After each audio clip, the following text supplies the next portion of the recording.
Chapter 1. The fallen overlord male supporting character and the true daughter of the wealthy family 01. I have prepared the meal. Please have something to eat. The gentle and somewhat awkward woman stood before Yi Jinyan, speaking softly. Yi Jinyan, with his head bowed, leaned against the sofa, surrounded by a haphazard arrangement of liquor bottles. After several gentle prompts, he finally lifted his gaze to meet the woman before him. Anyone who beheld Yi Jinyan in his current state disheveled, unshaven, and utterly despondent would undoubtedly express their regret. Once the esteemed scion of the Yi family, he was destined to be the next heir of Yi Enterprises. However, all of this was shattered by Yi Jifeng, the illegitimate son of the Yi family. Yi Jinyan's father harbored little affection for his legitimate son, favoring instead the child born of his mistress, Yi Jifeng. Yet, due to the old patriarch's fondness for Yi Jinyan, the situation did not devolve into a scandal of illegitimacy. In fact, the old man bypassed his own son entirely, entrusting the company to his grandson Yi Jinyan. In turn, did not disappoint his grandfather, skillfully managing the business at a young age. Had circumstances continued on this path, Yi Jinyan would not have found himself in such dire straits. The misfortune lay in his childhood sweetheart and fiancée. When she, falling in love with Yi Jifeng, she deceitfully extracted company secrets from Yi Jinyan and divulged them to Yi Jifeng, who had long harbored disdain for his counterpart. He promptly sold the confidential information to a rival company, resulting in catastrophic losses for Yi Enterprises. The old patriarch, already in frail health, succumbed to a heart attack brought on by the stress of these events. With the old man's passing and the blunder Yi Jinyan made of the company, he was ousted by the board, while Yi Jifeng, with the backing of Yi Jinyan's father, ascended to the position of new president. Even more egregious, Yi Jifeng incited Yi Jinyan's father to cast him out of the family home. Betrayed by his fiancée and mourning the loss of his grandfather, Yi Jinyan succumbed to despair, resorting to alcohol to numb his pain. "Why are you still here?" Yi Jinyan slurred, gazing at the unfamiliar woman before him. Wenrou crouched before him, appearing somewhat flustered. She tugged at her skirt and murmured, "I'm sorry, I have nowhere else to go." Yi Jinyan pressed his lips together, realizing that even in his wretched state, Yi Jifeng would not let him be, because when she was Yi Jinyan's fiancée, Yi Jifeng held a grudge. Thus, he forcibly brought Wenrou along with the civil affairs officials to compel Yi Jinyan to register their marriage. At that time, Yi Jinyan was heavily intoxicated and emotionally numb from the turmoil surrounding him, so he offered no resistance.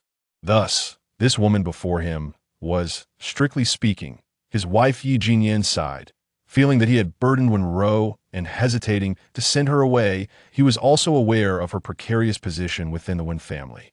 The Wen family, second only to the Yi family in wealth, had arranged a betrothal long ago between their daughter when she and Yi Jinyan. However, when she reaching adulthood, her parents discovered that she was not their biological daughter. Their true daughter had been swapped at birth and lived a difficult life in the countryside. The Wens, deeply affectionate towards when she, could not bear to part with her. Yet they could not stand idly by while their flesh and blood suffered. Thus, they provided financial assistance to Wenrou's adoptive parents and brought her back.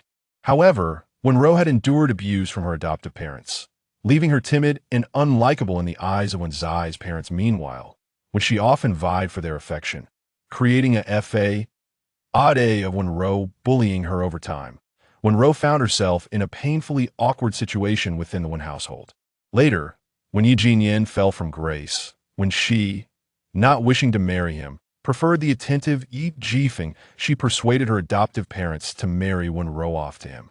Wenrou's adoptive parents, believing that despite Yi Jinyan's current misfortunes, he was still a scion of the Yi family, deemed him a suitable match for their daughter. Thus, with their tacit approval, the marriage registration proceeded. "You may stay here for now until you find a place of your own." Yi Jinyan paused, then added, "Do not concern yourself with the marriage. We shall file for divorce at a later time. I will find a way to compensate you." Wenrou was taken aback. Looking at Yi Jinyan after a moment, she replied, "Mr. Yi, you need not feel guilty. Marrying you is my choice." Yi Jinyan was taken aback by her response for the first time. He scrutinized the woman before him with earnestness. Although Wenrou had grown up in the countryside, she had inherited her adoptive parents' striking beauty. After spending time with the Wen family, she had blossomed into a captivating young woman. Wenrou's appearance was characterized by a gentle and enchanting demeanor beneath her willow-like brows. Her large, expressive eyes radiated boundless tenderness. Her skin was as fair as snow, resembling fine jade, with a hint of rosy hue that evoked affection. Her figure was curvaceous and alluring, embodying a blend of innocence and desire that was truly enchanting. Yi Jinyan chuckled self-deprecatingly. Recognizing Yi Jifeng's audacity in presenting him with such a beauty, he took another sip of alcohol, disregarding Wenrou's seemingly heartfelt words, and stated, "You can stay here, but do not disturb me." Wenrou bit her lip, gazing at Yi Jinyan with a twinge of sympathy, and insisted, "Mr. Yi, please have something to eat. You haven't eaten properly in quite some time." Upon returning to the One family, Wenrou was immediately captivated by the handsome and accomplished Yi Jinyan. At that time, she had just returned and found herself misunderstood by her adoptive parents, retreating to a corner in tears when Yi Jinyan happened to notice her. Everyone claimed that Yi Jinyan was an icy CO, yet he had comforted Wenrou with a gentle demeanor. This gesture had profoundly moved her, leading her to develop feelings for him, though she was acutely aware that he was Wenzai's fiancé, and thus buried her affections deep within her heart. Later, when Yi Jinyan fell from grace and when she proposed that she marry him, Wenrou agreed without hesitation. Wenrou did not wish for Yi Jinyan to succumb to despair. She stubbornly ladled a spoonful of porridge, intending to feed him. Yi Jinyan waved his hand impatiently, exclaiming, "Please do not bother me." Startled, Wenrou could not help but shed tears at his words. Her large eyes brimmed with tears, resembling a pitiful little rabbit. Seeing this, Yi Jinyan sighed, his tones softening as he said, "I apologize, I'm not in a good mood." "Mr. Yi, please eat something," Wenrou persisted, holding out the bowl of porridge. Yi Jinyan recognized that if he refused to eat, she would likely remain stubbornly at his side. Reluctantly, he accepted the bowl of porridge and began to eat. Indeed, it had been quite some time since he had properly eaten, and as the warm porridge settled in his stomach, he felt a notable sense of comfort. Chapter 2. The defeated overbearing male lead and the true daughter of the canon Fodder 2. Wenrou blinked gently, feeling relieved only after she saw Yi Jinyan finish his meal. Just as she relaxed, a rumble emanated from her stomach. Yi Jinyan heard the sound as well and turned his gaze toward Wenrou. She instantly flushed crimson, stammering, "Mr. Yi, I might have eaten something bad." In truth, Wenrou had not eaten properly since arriving at Yi Jinyan's side, which was why her stomach was growling. "Is there any porridge left? You should have some too. Otherwise, others might think I am mistreating you." Wenrou's porridge was exceptionally delicious, even surpassing the meals Yi Jinyan had previously enjoyed at five-star hotels. After finishing the porridge, for some inexplicable reason, his mood also improved remarkably. Wenrou smiled bashfully and said, "There's more, Mr. Yi. Please have some too." Yi Jinyan savored the taste lingering in his mouth, and without hesitation, he stood up and joined Wenrou in the dining area. The apartment they resided in was merely a one-bedroom unit. Shabby and cramped, Yi Jinyan's own house had been taken back by his father, who under the guise of letting Yi Jinyan experience hardship, was actually forcing him to obey his commands. This place had been specially arranged by Yi Jifeng. Years ago, Yi Jifeng's mother had approached the Yi family with her son, only to be humiliated severely by Ye's mother. Yi Jifeng himself had never been acknowledged by the Yi family, which meant he grew up in such a dilapidated building. Now, the tides had turned, and he wanted Yi Jinyan to experience a taste of that bitterness. Yi Jinyan had been in a daze for the past few days and had not noticed that the apartment seemed to have been tidied up by Wenrou, now exuding a warmer ambience than before. "I am sorry for dragging you into this," Yi Jinyan could not help but say. Wenrou quickly shook her head and replied, "No, Mr. Yi, this place is far better than my adoptive parents' home. And now, it feels like we have a home together." Wenrou felt a profound sense of satisfaction, but she dared not share this with Yi Jinyan, as he did not seem to appreciate such a life. Yi Jinyan had heard a bit about Wenrou's past, as the tale of the true and false daughters of the Wen family had long since become gossip within their circle. He chose not to bring up her sorrowful past, and instead inquired, "Where have you been sleeping these past few days?" He had not paid attention to where Wenrou had been staying, given that the apartment only had one bedroom. Wenrou glanced at the sofa, biting her chopsticks, and honestly replied, "I've been sleeping on the sofa. Mr. Jinyan frowned slightly, feeling a bit embarrassed. He had been drinking heavily and had not considered Wenrou's comfort. You should sleep in the bed tonight. I will take the sofa. Wenrou widened her beautiful eyes, seemingly astonished by Yi Jinyan's concern, but quickly she refused, saying, No, I'm small. I should sleep on the sofa. All right, that has settled then, Yi Jinyan declared with an air of finality. He had long been in a position of authority. When he was not smiling, he appeared quite serious. Wenrou opened her mouth, not daring to argue further, and suggested, Let us go buy a sofa bed tomorrow. That one is too small. Mystery won't fit. Why Yi Jinyan did not refuse any longer and nodded in agreement as they resumed their meal. Suddenly, the sound of a key turning in the lock interrupted them, followed by the door being flung open. Oh, my timing is unfortunate. Brother, are you having dinner?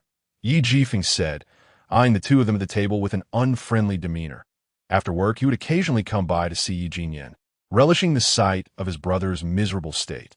However, today, he squinted at the freshly renovated apartment and the relatively sumptuous dinner spread before him, finally landing his gaze on the appealing Wenrou.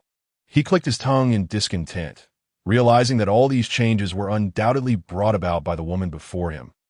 It seems my brother should thank me for bringing you a beautiful wife, Yi Jifeng remarked, stepping into the apartment and fixing his gaze on Wenrou. Yi Jinyan discreetly obstructed Yi Jifeng's view, frowning as he asked, Do you need something? Brother, how cold you are. It's because of your lack of warmth when she left you. Yi Jifeng raised an eyebrow, retorting. He then turned to Wenrou, speaking seductively.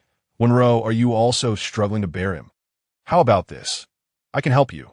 Come with me, be my mistress, and I'll let you live in a villa with all the money you want to spend.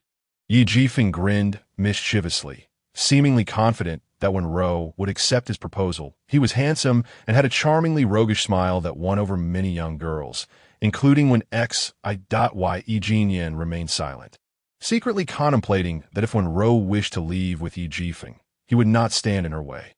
Although Yi Jifeng was cunning and ruthless, he treated women with unexpected gentleness, so Wenrou would likely not suffer under his care. Wenrou frowned, glaring at Yi Jifeng, and mustered her courage to declare loudly, You are far beneath Mr. Yi. I would never go with you. You're just a male mistress. Yi Jinyan was just about to take a sip of water when he nearly choked, coughing violently. Meanwhile, Yi Jifeng's face darkened, and he glared at Wenrou, gritting his teeth as he said, You will regret this. He shot a furious glance at Yi Jinyan before storming out. What was he here for? To seek insults? Wenrou questioned, puzzled. Perhaps so that I'll have someone change the locks tomorrow. Stay away from him in the future. He holds grudges, Yi Jinyan advised with concern. Previously, it was just himself to worry about. But now with Wenrou around, he had to be more cautious. Okay, I understand, Mr. Yi. You are truly kind, Wenrou expressed, touched. Although many claimed Yi Jinyan was cold, she had long perceived that beneath his frosty exterior lay a kind heart, far superior to the hypocritical Yi Jifeng. Yi Jinyan gazed at the innocent Wenrou and sighed, fearing that if one day Yi Jifeng managed to deceive her, she would likely assist him in counting the money. The following morning, Yi Jinyan indeed contacted someone to change the locks that he had been dismissed from his job and was left with nothing to occupy his time. Thus he did not need to leave the house. Conversely, Wenrou rose early, busying herself for quite some time in preparation to go out.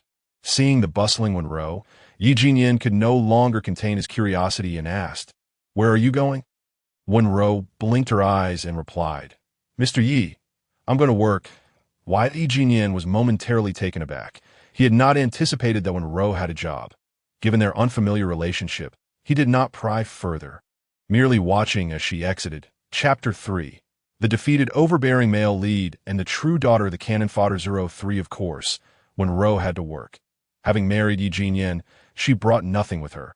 Under Wenxi's instigation, her adoptive parents had provided her with no financial support. Furthermore, Yi Jinyan's bank cards had been frozen by his father, leaving him with no money. Thus, Wenrou needed to earn a living, and quickly, or else they would struggle to survive. In the original storyline, Wenrou had not married Yi Jinyan. She chose to run away to avoid being manipulated by Wenxi. Meanwhile, Yi Jinyan remained in that dilapidated house, drowning his sorrows in alcohol without work or income, eventually losing the house to Yi Jifeng and ultimately becoming a vagrant who met his demise on the streets. Thus, it was imperative for Wenrou to earn a substantial income to support the both of them. Currently, she worked at a club, serving dishes during the day and selling drinks at night. Her daily earnings were considerable, sufficient to sustain them both, having grown up without parental love or financial support for education. Wenrou had a low academic background and could only pursue such work. Fortunately, her attractive appearance allowed her to perform well, alleviating immediate financial concerns. Upon returning home, Wenrou indeed found Yi drinking again. Without bothering to change her shoes, she rushed over and snatched the bottle from his hands that Yi did not want to let go, and they began to tussle over the drink, in the scuffle. Wenrou stumbled and fell onto the sofa, and in his attempt to seize the bottle, Yi inadvertently pinned her down. Wenrou gasped, surprised to find herself beneath Yi. Realizing the position they were in, Yi instinctively swallowed hard, his face flushing as he quickly stood up. "I'm sorry," Yi mumbled, scratching his nose in embarrassment. Wenrou, her cheeks flushed, sat up and held the bottle close, urging, "Mr. Yi, could you please stop drinking?" Yi lowered his gaze. He was well aware that excessive drinking was harmful, but what else could he do? Alone at home, he would inevitably think of his grandfather, followed by an overwhelming wave of sorrow. And the only remedy he found was alcohol. Wenrou did not give up. She stood up, gazing earnestly into Yi's eyes, and said, "If Grandpa Yi were still here, he certainly wouldn't want to see you so despondent." Upon hearing Wenrou mention his grandfather, Yi immediately retorted, "What do you know? I killed Grandpa. I do not deserve to live." His words were vehement, revealing the deepest turmoil within him that it was because he had trusted when she and underestimated Yi Jifeng that led to his grandfather's demise. He attributed all his mistakes to himself, and this overwhelming guilt rendered him unable to forgive himself.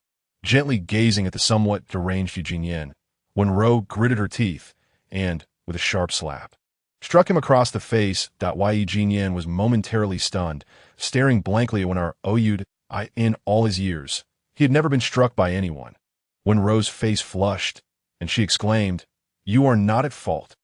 It is entirely the fault of Yi Jifeng and Wenxi. I will not allow you to blame yourself." Yi blinked, and for some inexplicable reason, the emotions that had been bottled up inside him suddenly dissipated. He looked at Wenrou, whose fists were clenched and face reddened, and he chuckled softly, saying, All right, there's no need to hit me. Just speak nicely." After saying this, he rubbed his reddened right cheek. Upon hearing this, Wenrou's face turned even redder, this time from embarrassment. She hurriedly fetched an ice pack and applied it to Yi face, softly apologizing. "I'm sorry, I got a bit too carried away." Yi felt no anger. Instead, he was somewhat grateful to Wenrou. After all, it was rare for someone to stand by him during his downfall. Many of his former friends had gradually distanced themselves after his fall, leaving only Wenrou who still spoke to him in such a manner.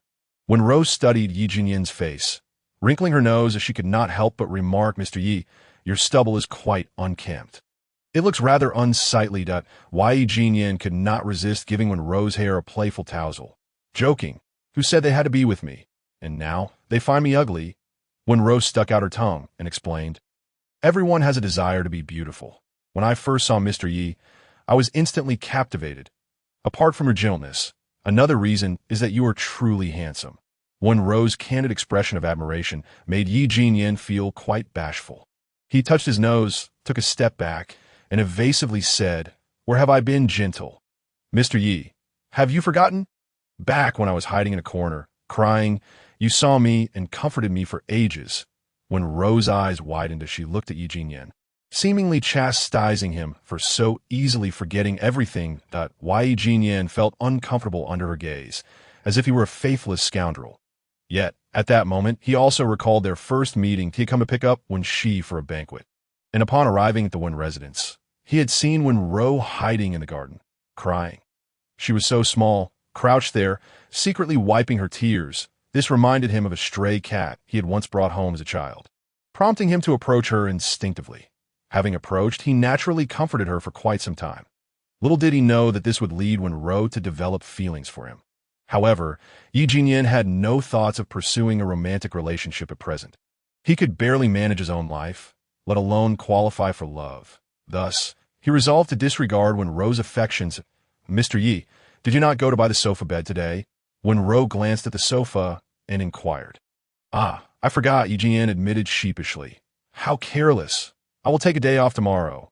Let us go buy it together," Wenrou sighed. Fortunately, she had performed exceptionally well at the club, so taking a day off was quite easy. "No need. I can go by myself," Yi Jinyan replied, not wishing to impede her work. Nevertheless, the next day, Wenrou forcefully took a day off, dragging Yi Jinyan straight to the furniture market. Initially, Yi Jinyan thought they would simply purchase the sofa bed and leave. But unexpectedly, Wenrou led him on a tour of the furniture plaza, which not only housed furniture but also a plethora of household goods. The two of them wandered from the first to the fifth floor, acquiring numerous small items for home use. Yi Jinyan pushed the shopping cart, which quickly filled to the brim. "Now let's have hot pot for lunch," Wenrou suddenly suggested, then pulled Yi Jinyan to the supermarket on the lower level. Yi Jinyan sighed helplessly as he felt her small hand tugging at his clothes that he realized he had never experienced such outings to a furniture plaza or supermarket before. This day was a complete immersion into that world. Strangely enough, he found he did not dislike this feeling. With Wenrou chattering beside him, he managed to forget his troubles for the day, and his mood was surprisingly pleasant. Chapter 4. The fallen overbearing male supporting character and the true rich girl. The two of them returned home with numerous bags and loaded the items into a car. Upon arriving home, Wenrou busily took out the hot pot to prepare dinner. Yi Jinyan, not wanting to be alone, entered the kitchen to help. However, having never cooked before, he was directed by Wenrou to wash and chop vegetables. The hot pot itself was not complicated, so it ultimately turned into a scenario where Wenrou watched Yi Jinyan prepare the ingredients. Wenrou observed Yi Jinyan, clad in an apron, and could not help but compliment. "Mr. Yi, you look quite handsome in that apron." Yi Jinyan's face reddened, feeling overwhelmed by Wenrou's straightforwardness. After being told by her the previous day, he had shaved that morning, revealing his handsome features. Wenrou gazed at Yi Jinyan for a while, stroking her chin as she remarked, "Mr. Yi, you look so much better without stubble, but your hair is too long. Let me cut it for you after we finish eating." Yi Jinyan felt his face heat up even more under Wenrou's scrutiny. Although many women had been attracted to him in the past, his cold demeanor and engagement had kept them at a distance, making it easy for him to handle them. However, now, with Wenrou's candid and bold nature, he found himself at a loss. Wenrou covered her mouth and chuckled, realizing that Yi was quite innocent at heart. The two of them enjoyed a cozy hot pot dinner, resembling an ordinary couple. After they finished washing the dishes, Wenrou did not forget her promise and took out scissors to prepare to cut Yi Jinyan's hair. During their time together, Yi Jinyan had come to understand that although Wenrou appeared gentle, she was quite firm in her decisions, and his refusals would likely fall on deaf ears. Thus, he abandoned his resistance, obediently sitting in the chair to let Wenrou cut his hair. Wenrou stood in front of Yi Jinyan, cutting his hair with utmost seriousness, even stepping between his legs without realizing Yi Jinyan, captivated by her delicate face, so close to him, felt a wave of heat wash over him, his face turning crimson. After what felt like an eternity, the torment finally subsided. Yi Jinyan, unable to bear it any longer, hastily fled to the bathroom. "I need to use the restroom," he explained in a flustered manner. Wenrou blinked, then seemed to recall something, covering her mouth as she laughed softly. After spending this time together, their relationship had grown increasingly harmonious. Yet none of this could change Yi Jinyan's despondent state. He was neither inclined to change nor to resist any longer. Fortunately, he had ceased his heavy drinking, which relieved Wenrou considerably. Every day, Yi Jinyan tidied up the house and prepared dinner, waiting for Wenrou to return, embodying the role of a devoted househusband. His motivations for doing so were twofold: to occupy himself and to lessen Wenrou's burdens for seeking work. He held no illusions long as the Yi family and Yi Jifeng were around. No one would dare employ him. He was acutely aware of this reality. One day, as usual, Yi Jinyan waited at home for Wenrou to come back from work. However, time passed, and she had yet to return. He constantly glanced at the clock, growing increasingly anxious. Given Yi Jifeng's earlier malevolent behavior toward Wenrou, he feared she might have been taken by him.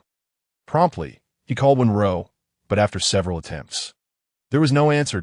It was not until the fifth call that the line connected, and he heard Wenrou's voice, laced with tears, that Mr. Yi, please come save me. Wenrou choked out. Wenrou, what happened? Where are you? Upon hearing her sobs, Yi Jinyan immediately grabbed his coat and rushed out the door, urgently asking over the phone. Following the address Wenrou provided, Yi Jinyan arrived at the club where she worked. Upon entering, he saw her being tugged by a man. That I've given you so much tip, and you still want to leave? Do you think I'm a fool? The man, reeking of alcohol, shouted as he held onto Wenrou. Please stop this. I will return the tip. And I have a husband. Wenrou protested, shoving him, her face streaked with tears. You have a husband but are still out here acting like a princess. You just want money. That I have plenty of cash. Name your price, and you can come with me tonight. The man continued to be relentless, refusing to let go of Wenrou. Seeing this, Yi Jinyan felt a nerve snap within him. He charged forward and threw a punch directly at the man's face. Who the hell dares to hit me? The man, having taken a punch, cursed loudly. When he recognized Yi Jinyan, his drunkenness evaporated, and he quickly adopted a fawning demeanor. Stammering, Mr. Yi, what are you doing? After a moment, the man seemed to recollect that Yi Jinyan was no longer the esteemed Mr. Yi, and with a derisive snort, he reverted to his arrogant self, glancing at Yi Jinyan and then at Wenrou, who was hiding behind him, and said, What is this, Mr. Yi? Is this your little sweetheart? Yi Jinyan's face darkened as he glared at the man, gritting his teeth, and stated, This is my wife. The man was taken aback, seemingly caught off guard by this revelation, but he quickly recovered, smiling as he retorted, Well then, I apologize, Mr. Yi. I just had a little fun with your wife. This is quite the situation. Yi Jinyan felt a surge of anger, and without uttering a word, he rushed towards the man and engaged him in a brawl. In his youth and vigor, Yi Jinyan easily overpowered the man, who soon found himself sprawled on the ground, shouting for someone to call the police. Upon witnessing this, Wenrou quickly tugged at Yi Jinyan's arm, urging him, Mr. Yi, we should leave swiftly. Yi Jinyan cast a cold, disdainful glance at the man on the ground before grasping Wenrou's hand and departing without looking back. Previously unaware of Wenrou's employment in such a place, he felt a deep-seated anger upon discovering it. He deemed her to be lacking in self-respect, leading him to walk ahead in silence. Gripping her hand tightly, it was not until he heard an unusual sound from behind that he turned to see Wenrou's face flushed, her entire body radiating heat as she squirmed uncomfortably. What's wrong? Yi Jinyan halted, furrowing his brow. I feel hot. Wenrou mumbled softly, tugging at her clothing. Yi Jinyan scrutinized her closely, his frown deepening as he asked, Did you consume anything given to you by others? That man handed me a drink earlier. I drank it, Wenrou admitted, her voice barely a whisper, an acknowledgement of her mistake. Yi Jinyan quickly grasped the situation. Wenrou had been drugged. He took her hand firmly, turning to head towards the nearest hospital. Upon hearing hospital, Wenrou immediately grasped Yi Jinyan's hand, shaking her head in refusal. No, Mr. Yi, I won't go to the hospital. It would be too embarrassing. I can just take a cold bath at home. Chapter 5. The fallen, overbearing male lead and the true heiress. Ultimately, Yi Jinyan could not withstand Wenrou's insistence, and, with a grim expression, took her back to his home. Thankfully, her workplace was not far from his residence, and they arrived just before she could undress. Upon entering, Wenrou swiftly freed herself from her garments, while Yi Jinyan was preoccupied with locking the door. When he turned around, he was met with an enchanting sight. His face turned crimson, and he quickly averted his gaze, urging, Hurry to the bathroom. However, Wenrou, in her dazed state, collapsed onto the sofa, writhing uncomfortably. Yi Jinyan could not simply ignore her. The effects of the drug were severe. Reluctantly, he approached her, intending to carry her to the bathroom, but she did not afford him the chance. Pulling him down with her, Yi Jinyan found himself atop Wenrou, an overwhelming heat enveloping him. Unsure whether it was her warmth or his own, Mr. Yi, please help me. Wenrou whimpered sweetly, her demeanor exceptionally alluring. Yi Jinyan felt an intensifying heat coursing through him, gritting his teeth as he attempted to rise. Just then, Wenrou's delicate hand slipped beneath his shirt. His eyes darkened, fixating on her like a famished wolf, while she blushed, her fair skin reminiscent of an innocent little rabbit. Unable to restrain himself any longer, Yi Jinyan lunged forward. The following morning, Yi Jinyan awoke, memories of his beastly actions flooding back. As he shifted, he realized Wenrou still lay nestled in his arms. Her once porcelain skin was now marked with crimson imprints, a testament to his excesses from the previous night. Remembering the events, he swallowed hard. Fuck. Realizing the changes within himself, he gently set Wenrou aside and slipped into the bathroom. As he entered, Wenrou finally opened her eyes, only to be met with a wave of soreness that made her cheeks flush. When Yi Jinyan emerged, their eyes met, both bearing deep crimson blushes, uncertain of what to say. Wenrou bit her lip and spoke. Mr. Yi, please don't take it to heart. I can pretend nothing happened. At her words, Yi Jinyan felt an inexplicable displeasure, but he pressed his lips together, recalling her work at the establishment, and could not help but inquire. Why do you work in such a place? Confronted by Yi Jinyan's question, Wenrou's face paled as she lowered her head, biting her lip in silence. But Yi Jinyan furrowed his brow and approached her, demanding, speak. Tears welled in her eyes as she turned away, refusing to meet his gaze or respond. Angered by her demeanor, he grasped her chin, forcing her to look at him. In that moment, he saw her reddened eyes. And all his anger dissipated, he dejectedly released her, murmuring, Don't cry, I didn't mean to blame you. I could see his words. Wenrou burst into tears. Yi Jinyan, panicking, hurried to sit beside her, hesitating only briefly before pulling her into his embrace. Gently patting her back. I'm sorry. I shouldn't have raised my voice at you. Please, talk to me. Yi Jinyan spoke with unprecedented tenderness. Hearing his words, Wenrou, through her sobs, shared, Mr. Yi, I lack education, but to support us both requires a significant amount of money. Only the work at the establishment can earn more. Upon hearing this, Yi Jinyan felt an overwhelming urge to slap himself. Holding Wenrou, who was gasping for breath from her tears, he felt an ache in his heart. Indeed, it was Wenrou who had purchased everything in the house. The money belonged to her. The thought of all he had consumed recently, funded by Wenrou's earnings, filled him with sorrow. Since his downfall, he regretted not rising to his feet sooner. Had he done so, Wenrou would not have to endure such hardships. I'm sorry. It's all my fault that I've dragged you down with me. Yi Jinyan choked out. The only other time he had cried was at his grandfather's funeral. Now, tears fell once more for Wenrou. I don't blame you. It's all my choice, Wenrou replied. Her voice trembling. Yi Jinyan wiped the tears from her eyes, gazing softly at her. Promise me you won't work there anymore. Tomorrow, I'll go find a job. Let me take care of you. All right? Hearing this, Wenrou's tears turned to smiles as she replied, Mr. Yi, you're finally willing to strive again. Yi Jinyan felt deeply moved that, even at such a moment, she cared for him. He enveloped her in a tight embrace, burying his face in her neck, unable to contain his cries. Memories of his mother's sudden passing, his grandfather's heart attack, his friend's betrayal, and his father's callousness overwhelmed him. In that instant, he felt like a lost child reuniting with family. Pouring out all his grievances through tears, Wenrou remained silent, gently patting his back as one would soothe a child. After that day, their relationship blossomed, resembling that of a normal couple. Yi Jinyan became particularly clingy. Often embracing Wenrou for no reason at all, he kept his word, venturing out daily in search of employment.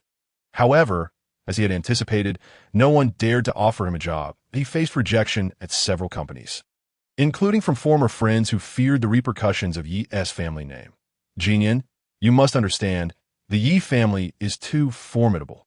I cannot afford to offend them. Here, as a bank card with 100,000 yuan. This is all I can do to help you, his childhood friend said during their meeting, despite being the only one who hadn't turned his back on Yi Jinyan during his downfall. Even this friend was hesitant to offer him a position in his own company due to the looming presence of Yi's father. Yi Jinyan was not surprised as he gazed at the bank card. Had he been alone, he would never have accepted it. But now, he had to support Wenrou, who worked in that place solely to make money for herself, setting aside all pride and dignity. He took the card and earnestly thanked his friend. Thank you. I'll repay you double in the future. Seeing Yi Jinyan accept the money, his friend felt a pang of sadness that he owed them. Yi Jinyan had always been a figure of greatness. Among their peers, whenever the topic shifted to comparisons, Yi Jinyan was the benchmark against which others were measured. Yet now, The once lofty figure had fallen to such depths. "Brother, you know I'm not favored at home. This is all I have. Please don't mention repayment, that I already feel guilty for not being able to help you. Repayment is a given. This money can provide immediate relief," Yi Jinyan affirmed. Once, he might have viewed 100,000 yuan as merely the cost of a garment. But now, it represented his and Wenrou's expenses for half a year, perhaps even a full year. Indeed, it was a lifeline. Chapter 6. The fallen overbearing male lead and the true heiress Yi Jinyan had come to realize that it was highly unlikely he would find employment. Unless he resorted to manual labor on a construction site, Yi Jifeng would not permit him any favor. Thus, Yi Jinyan relinquished the pursuit of traditional employment, opting instead to invest the 100,000 yuan into a venture of his own. After all, he had once been the president of a large corporation and possessed a certain foundational knowledge. However, he understood that he must keep his entrepreneurial endeavors hidden from Yi Jifeng, as the latter would undoubtedly seek to sabotage his efforts. Consequently, Yi Jinyan procured a computer and, utilizing Wenrou's identity, opened a stock trading account, intending to earn quick cash through investments. Concerned that staying at home might cause Wenrou to worry, he informed her in advance that he was engaging in investment activities rather than wallowing in despair. Wenrou gazed at Yi Jinyan with unwavering trust and nodded. "Yes, Mr. Yi, you can definitely do it. I believe in you." Yi Jinyan gently rubbed his tender head and said, "Have you ever considered adopting a different form of address?" As he spoke, his deep, magnetic voice brushed against Wenrou's ear, causing her to blush uncontrollably. She timidly replied, "What would you like me to call you, Mr. Yi?" After a moment's contemplation, Yi Jinyan suggested, "How about I call you Ro-Ro?" "And you call me Jinyan?" Wenrou's cheeks flushed even deeper as she softly uttered, "Jinyan." "Ro-Ro, what did you call me? Speak a little louder. I couldn't hear you," Jinyan teased, lifting her delicate face in his hands. "Jinyan." Wenrou raised her head, speaking a bit louder, yet her tone remained endearingly coy. Yi Jinyan chuckled and swept her into his arms, spinning her around the room. In that moment, he felt an overwhelming happiness, surpassing even the joy of living in a grand house before. "Please put me down," Wenrou exclaimed in surprise, gently patting Yi Jinyan, yet he continued to twirl her around playfully. Yi Jinyan resumed his reclusive lifestyle, creating a facade to convince Yi Jifeng and the others that he remained in a state of despondency. However, in reality, he diligently monitored the stock market, engaging in continuous buying and selling. Before long, his initial capital of 100,000 had burgeoned to over 500,000. Wenrou, eager to contribute, insisted on finding a job, ultimately securing a modest position at a flower shop near their home. Though her earnings were meager, they sufficed for the couple's daily meals. Yi Jinyan initially wished for Wenrou to rest at home, but seeing her determination to assist him, he acquiesced to her working at the flower shop. Nonetheless, he made it a point to prepare lunch each day, awaiting her return to share a meal together, their lives filled with warmth and sweetness. Yet, how could Yi Jifeng and the others tolerate Yi Jinyan living in such comfort? One day, while Wenrou was packing flowers for a customer at the shop, she heard a voice assert, "I want her to assist me." Recognizing the familiar tone, she turned to find Wenxi standing there, imperiously pointing at her. "Wenrou, come here and attend to this customer." The shop owner, unaware of their relationship, called out, assuming the customer had a fondness for Wenrou. Biting her lip, Wenrou approached, feeling intimidated by Wenxi, who displayed one demeanor before her and another in front of others. "Please wrap a bouquet for my mother," Wenxi said, deliberately knowing that Wenrou's parents were a soft spot. Wenrou remained silent, obediently packing the flowers, yet when she continued to nitpick, claiming the flowers were not fresh or that Wenrou's floral arrangement skills were lacking. The owner, noticing the friction, wanted to intervene but hesitated, intimidated by Wenxi's opulent presence. After tormenting Wenrou, Wenxi finally said, "Oh, only now do I see that this is my little sister. How come your husband isn't out making money? Why are you working at this shabby flower shop? If you're short on cash, feel free to ask me for help. I can spare you 10 or 20,000. Wenxi's words were laced with malice, and she relished the sight of Wenrou's current state. Although she feigned guilt for having taken Wenrou's life away, in truth, she harbored deep resentment. If it weren't for Wenrou's existence, she would never have had to pretend to be a wealthy heiress. She often wondered why Wenrou had not perished outside. Had that been the case, she wouldn't have to live with the shame of her own identity. The reason when she visited today was that she had heard about Wenrou's seemingly blissful relationship with Yi Jinyan, and her heart was filled with discontent. If one were to ask whether when she liked Yi Jinyan, the answer would undoubtedly be yes. He had always been exceptionally talented. How could she not be drawn to him? Yet, Yi Jinyan's icy demeanor left her feeling rejected. Initially, she had been on good terms with Yi Jifeng, hoping to incite jealousy in Yi Jinyan, but soon realized that Yi Jinyan was indifferent. Consequently, her obsession grew. However, now that Yi Jinyan had lost the prestige of the Yi family, in Wenxi's eyes, he resembled a lost dog. In stark contrast, Yi Jifeng had emerged as the new heir of the Yi family. Handsome, talented, and most importantly, kind-hearted, when she had fallen deeply in love with Yi Jifeng. Nevertheless, she was unwilling to allow Yi Jinyan to develop feelings for Wenrou. What she deemed unworthy, others should not possess either. Previously, she had orchestrated Wenrou's marriage to Yi Jinyan, partly to provoke Yi Jifeng's jealousy and partly because she didn't want Wenrou to marry well, fearing the disapproval of their parents. Thus, the down-and-out Yi Jinyan had seemed the perfect choice. Wenrou chose to ignore Wenxi, knowing that any argument would only embolden her further. Instead, she treated Wenxi's taunts as mere barking. Infuriated by Wenrou's indifference, when she tossed the money for the flowers onto the ground, deliberately throwing an extra $10. Oops, it seems the money fell. You can pick it up, she sneered, relishing the prospect of seeing Wenrou grovel at her feet. Finally, Wenrou met Wenxi's gaze, her own eyes reflecting stubbornness.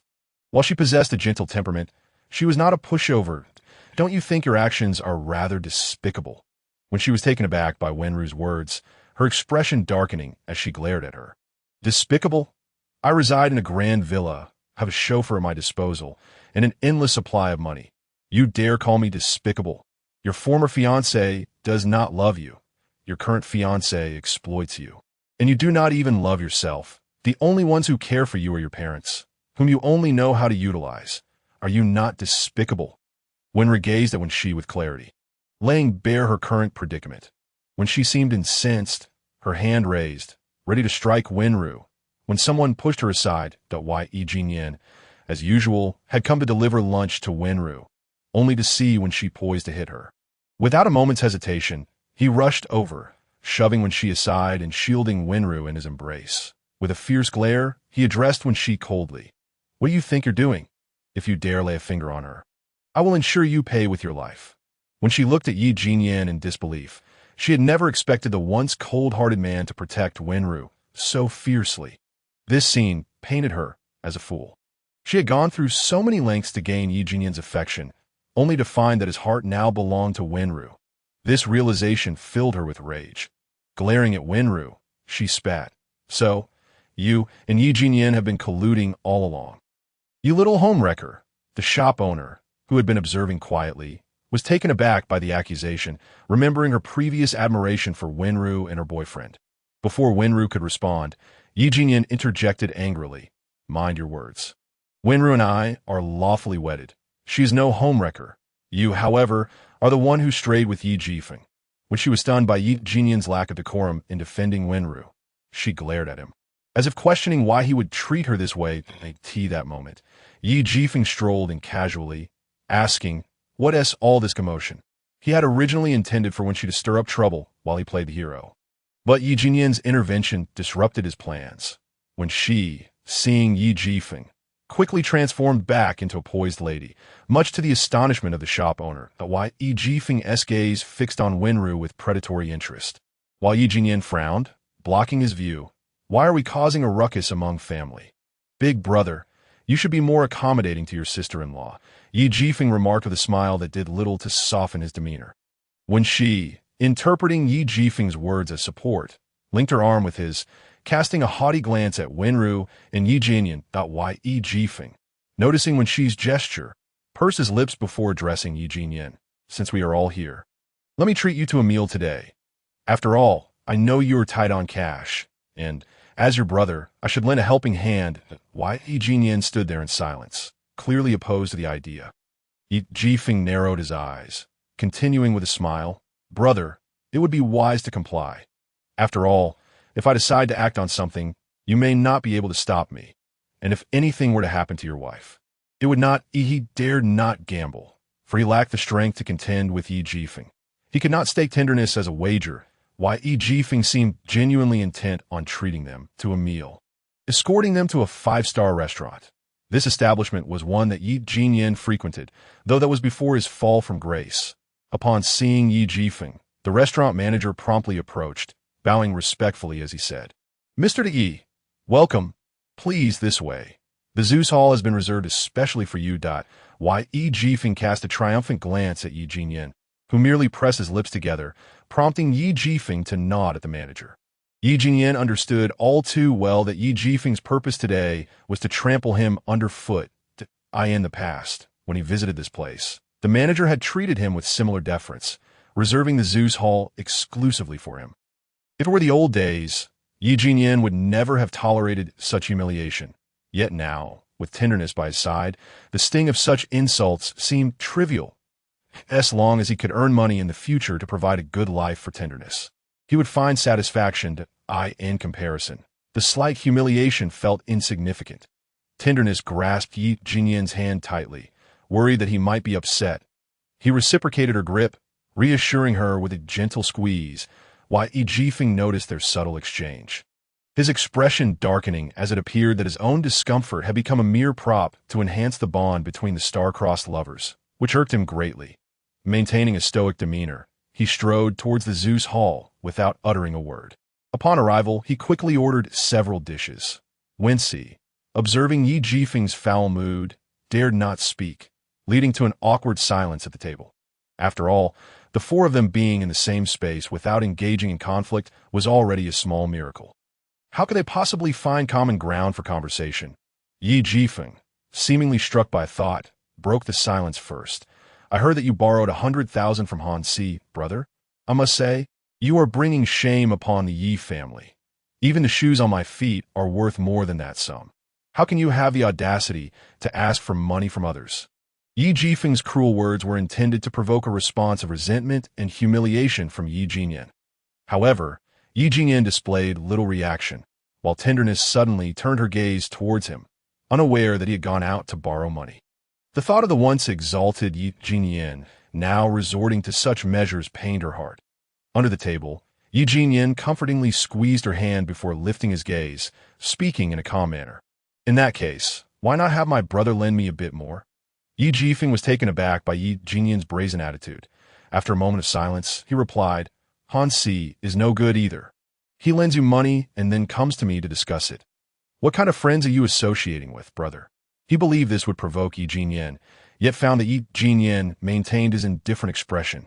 Seeing this, Yi Jifeng stood up abruptly, a cold smile gracing his lips as he said, "I wonder how long you can keep this up. By the way, Yi Jinyan, that house of yours is under my name. Please vacate it by today." With that, Yi Jifeng abandoned his meal and strode out, whence he shot a furious glare at Tenderness before quickly following suit. Chapter 8. The fallen dominant male supporting character in the true rich girl Tenderness was left dumbfounded, exclaiming, "Is he out his mind?" Yi Jinyan gently ruffled her hair, chuckling, "Yes, he has his issues." Tenderness pouted, expressing her discontent. "They're truly bothersome." Yi Jinyan looked at her with concern, apologetically stating, Ro, you might not be able to continue your job at the flower shop. If we have to move out of that house, it will naturally be far from the shop. Moreover, given today's events, I suspect the shop owner may not wish to keep you on." Tenderness wrinkled her nose, replying, "It's all right. I didn't want to continue anyway. I have no talent for flower arrangement." "Are we moving today?" Yi Jinyan nodded, pondering. "We will have to move eventually. I actually found a new place earlier. It's already been tidied up. We can move there directly." Upon hearing this, Tenderness's eyes lit up as she gazed at Yi Jinyan, praising, "As expected of my husband, always prepared." Yi Jinyan smiled, feeling a sense of ease, and playfully pinched her nose, saying, "You are quite self-absorbed." Since Yi Jinyan and Tenderness possessed little in terms of possessions, their move went smoothly. They arrived at their new residence the same day. Yi Jinyan was aware that no matter where he relocated, Yi Jifeng would undoubtedly come looking for him. Thus, he did not bother to conceal their whereabouts, moving in openly and confidently. Furthermore, since Yi Jifeng already knew he had 100,000, Yi Jinyan simply sought a decent house. Despite the current limitations, he desired to provide Tenderness with a better living environment. Tenderness, however, did not mind. Upon seeing the spacious 300-square-meter home, she scolded Yi Jinyan for wasting money. Yi Jinyan, feeling helpless, disclosed to her that he had made a substantial profit from stocks. Initially, he had refrained from sharing this information due to the unpredictable nature of the stock market, but now he felt it was time to let Tenderness enjoy life. After earning money, Yi Jinyan had begun to venture into entrepreneurship. He contacted the university students he had previously sponsored, enlisting their assistance in developing a game. During his time as Mr. Yi, he had harbored ambitions of entering the internet industry, but the conservative nature of the board had stifled those aspirations. Now, however, those initial ideas were ripe for implementation. Having sponsored a number of talented students, he called upon them to help. Coming from impoverished backgrounds, they were fearless in the face of Yi Jifeng. Upon hearing about Yi Jinyan's situation, they expressed their indignation, cursing Yi Jifeng for an extended period. Due to limited funds and the need for discretion, Yi Jinyan set up the office at home, which was also why he had rented a large house. Tenderness, on the other hand, refrained from seeking employment elsewhere and instead focused on cooking and performing simple tasks. Becoming a part of Yi Jinyan's startup point, 3 male university students came to assist. Upon seeing Tenderness, they all chorused sister-in-law, causing her face to flush with embarrassment. The house had 3 bedrooms, 2 of which were allocated to the boys, allowing them to divide as they pleased, while Yi Jinyan and Tenderness shared a room. They had naturally started sharing a bed long, as they worked tirelessly on the game. The 4 often burned the midnight oil, with Tenderness accompanying them to prepare midnight snacks, despite their exhaustion. Their eyes sparkled with excitement. Initially, the 3 students had come merely to repay a favor, but as they progressed, their hopes grew. Knowing that the game's target audience was primarily students, they felt a surge of enthusiasm, realizing that once it was launched, it would surely be a resounding success. Feeling a part of this endeavor filled them with admiration and respect for Yi Jinyan. Meanwhile, Yi Jifeng and Wenrou, after a brief lull, resumed their antics. It turned out that Yi Jifeng and Wenrou were planning to host a wedding and had called Yi Jinyan, inviting him and Tenderness to attend.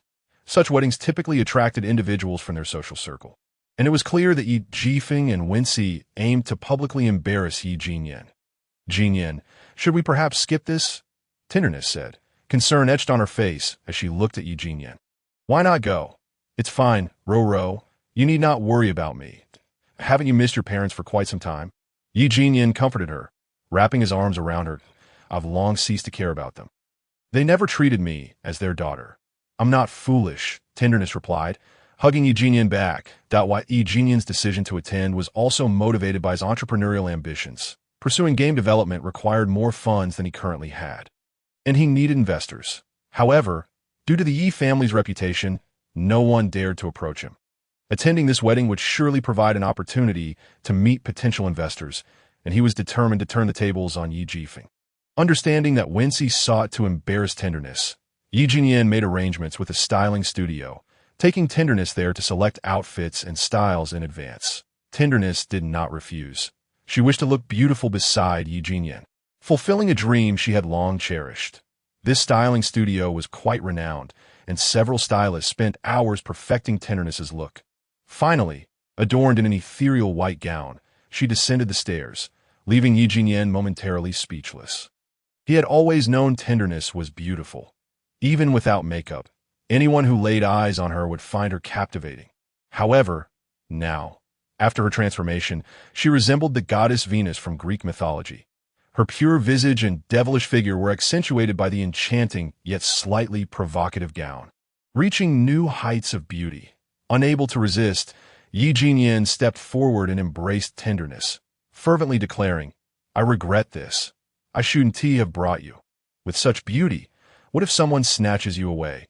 He genuinely worried that in such a setting filled with wealthy science, some might take pleasure in collecting beauties, fearing he might not be able to protect Tenderness.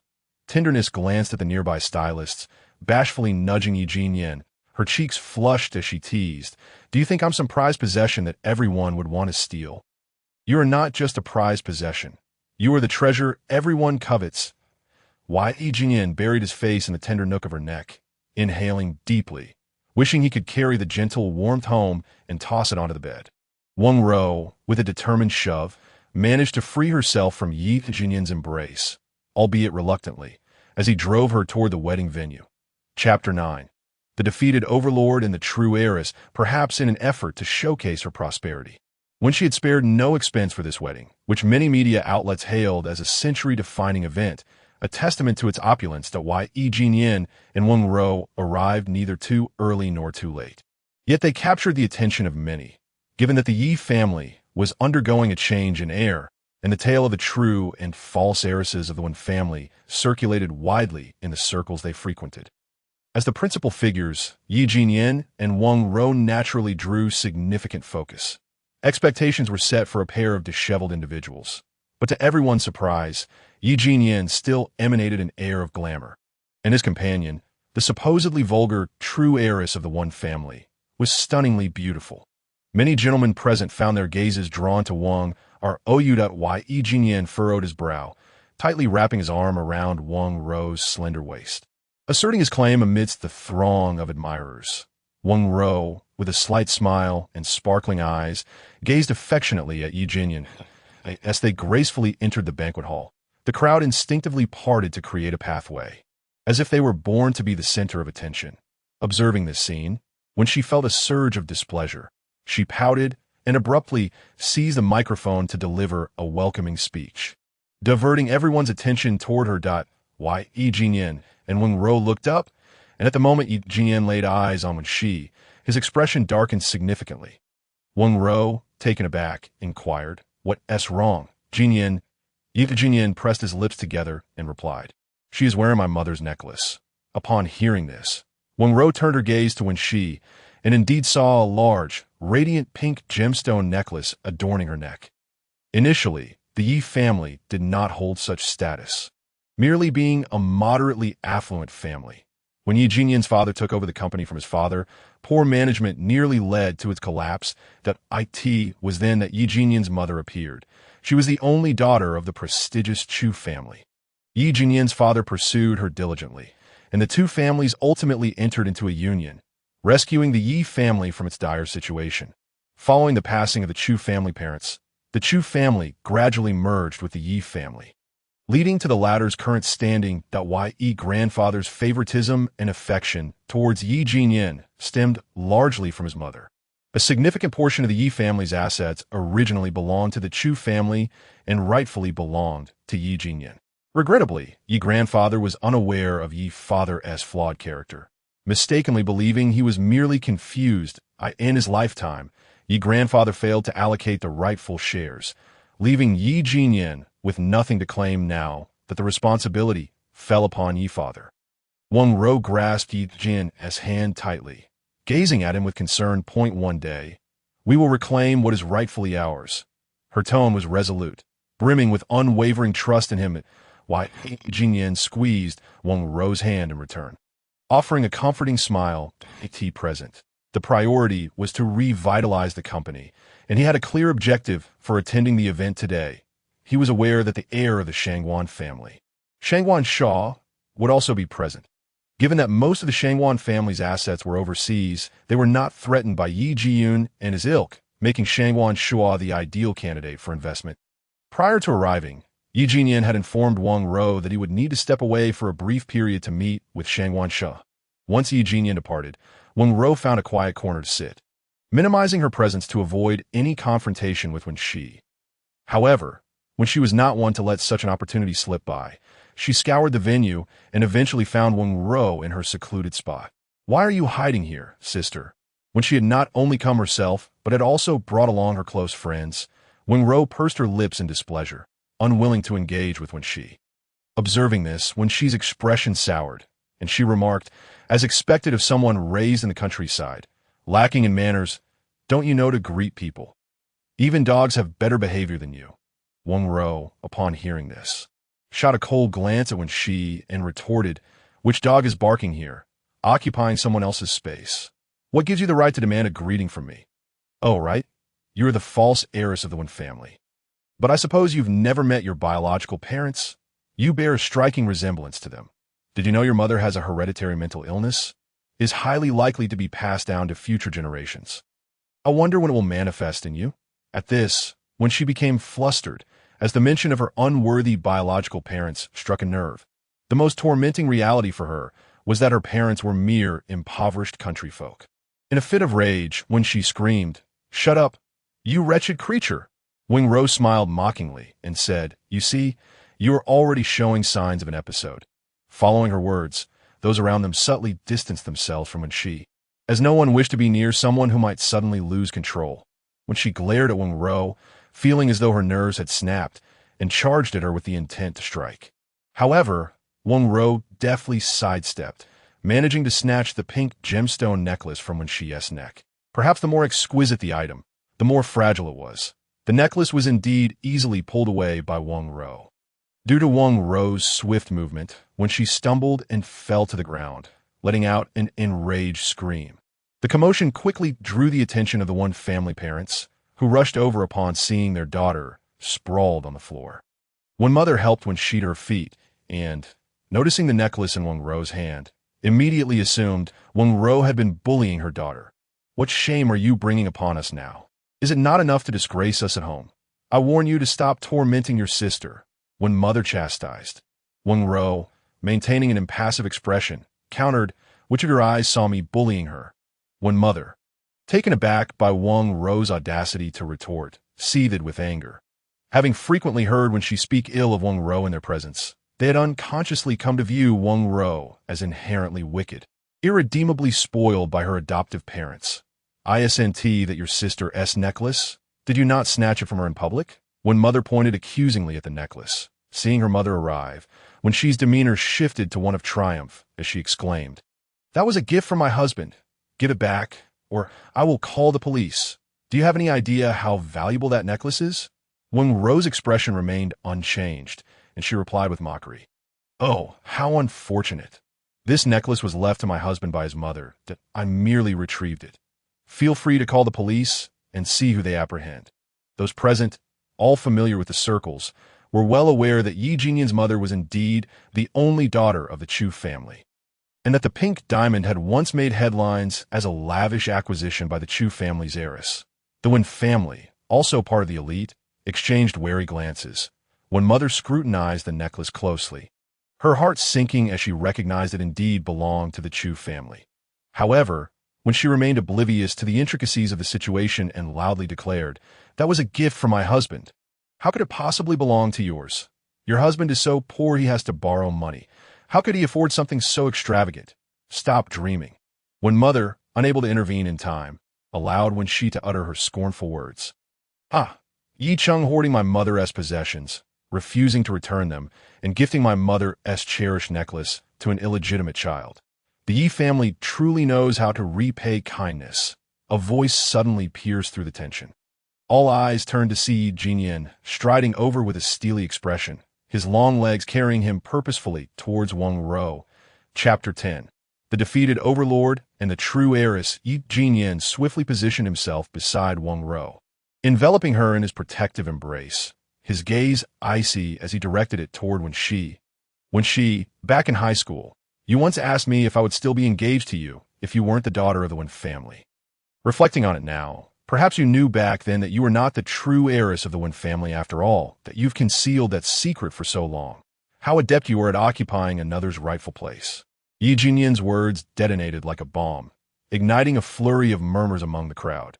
Wenxi's complexion instantly paled, just as her parents, when mother and when father, opened their mouths to refute him. They noticed Wenxi's ashen face and, being astute individuals, quickly grasped that Yi Jinyan's claims were likely truthful. Yet, with so many eyes upon them, the family shame could not be aired in public. When father interjected, "Jinyan, you must not speak carelessly. When she was just a child back then, she knew nothing. Today is when she's joyous occasion. Let us keep the atmosphere amicable." His tone carried an undercurrent of threat. Jinyan remained unfazed as he gazed at when father. "If when she does not provoke my wife, I will have no reason to act against her. When father shot a disappointed glare when she, unwilling to linger further, and led when mother and when she away. The onlookers relished the unfolding drama, eagerly discussing the when family's affairs. Isn't it amusing how the when parents favor the false heiress while neglecting the true one? What is the reason behind that? Someone couldn't help but inquired, that false heiress was once the fiancée of Yi Jinyan, the heir of the Yi family. Such a status is not to be underestimated. Now, she is the wife of the current heir of the Yi family. If I were the Wen parents, I would certainly dote on the false heiress as well. Another responded, as if privy to the underlying dynamics. You all have no idea. There are deeper layers to this story that a person could not help but speak mysteriously. Noticing the interest of the crowd, he continued, the one who dotes on the false heiress the most is Lady Wen. She raised the child herself, and even if she is not her biological daughter, there are indeed feelings involved. Moreover, the true heiress cannot stand in the limelight, so naturally, she favors the false heiress, as for Lord Wen. He actually has an illegitimate son outside. That it is said that he is being nurtured well and is destined to inherit the Wen family fortune. After speaking, the man pointed to the male assistant beside Lord Wen. Look, he has been by his side all this time, hasn't he? My goodness, given the situation, how could Lady Wen still disregard her own biological daughter? Between her own son and a false daughter, Lord Wen would certainly choose his biological child. Someone exclaimed, isn't it common knowledge? The Wen family is notoriously secretive, came the reply. Meanwhile, the hushed whispers went unnoticed by the Wen family, and Yi Jinyan had already secured investments and did not wish to linger. He took Wenrou and left directly. Yi Jifeng arrived late due to company matters and immediately sought out Yi Jinyan, intending to give him a show of strength, but after searching for a long while, he could not find him. Upon hearing about the recent commotion, his face turned ashen with anger. During the wedding ceremony, the groom maintained a cold expression, completing the ceremony with an air of detachment. The next day's headlines were not what one she had anticipated. Instead, the media fervently reported that the groom was coerced into marriage, appearing unwilling to wed. Returning to the present, Yi Jinyan drove Wenrou away from the banquet hall. Noticing they were heading home, Wenrou quickly reminded him, Jinyan, let us return the formal attire before we head back. Yi Jinyan cast a meaningful glance at Wenrou and replied, there's no rush. Let us take care of important matters at home first, and returning the attire can wait. His words, though seemingly serious, carried an intentional pause at important matters, rendering them rather frivolous. Having brewed feelings with Yi Jinyan countless times, Wenrou immediately discerned his implication, her face flushing crimson as she shrank like an ostrich in the passenger seat, unable to meet his gaze. Yi Jinyan chuckled softly, his eyes sparkling with mirth. Because of the wedding attendance, he had granted his employees a day off, leaving their home devoid of any presence, which conveniently allowed him to attend to personal matters the moment they entered the house. He swept Wenrou into an embrace, stealing a kiss, eliciting a startled gasp from her. That night, Yi Jinyan was particularly affectionate, only relenting when Wenrou tearfully declared she could not endure any more. Naturally, there was no time to return the formal attire, and they were fortunate to have even a little time to sleep. Yi Jinyan had successfully secured investments, and everyone was elated. They worked tirelessly, and the game was finally completed to prevent Yi Jifeng from causing trouble. Yi Jinyan entrusted the game's promotion to Shangwan Shua. Thus, it appeared to the outside world that the game was developed by the Shangwan family, ensuring no one would dare to interfere. Yi Jinyan's game, titled Wandering the Stars, focused on interstellar exploration, where players drift through the cosmos collecting space debris as resources to build their bases and embark on adventures. Additionally, players could collaborate with friends to construct bases and spacecraft together. Although Yi Jinyan's team lacked sufficient manpower and the game was not exceptionally refined, its innovative theme captured attention. Upon its release, it quickly gained popularity online, emerging as a dark horse in the gaming sector for the quarter. When Yi Jinyan and Shangwan Shua deemed the timing right, they launched the game for internal testing, and within days, the number of testers surpassed 1 million. Many enterprises, witnessing the game's soaring success, eagerly approached Shangwan Shua for investment opportunities. Shangwan Shua welcomed them, not only increasing his own investment, but also securing new corporate backing for Yi Jinyan. Soon, Yi Jinyan's company ascended to Series B funding. With the newfound capital, Yi Jinyan rented a new office space near his home, preparing to recruit talent and upgrade the game. Shangguan Shu also proved to be a formidable ally, facilitating Yi Jinyan's acquisition of the qualifications for international game launches. Consequently, Wandering the Stars was simultaneously released on domestic and international platforms, achieving global popularity overnight.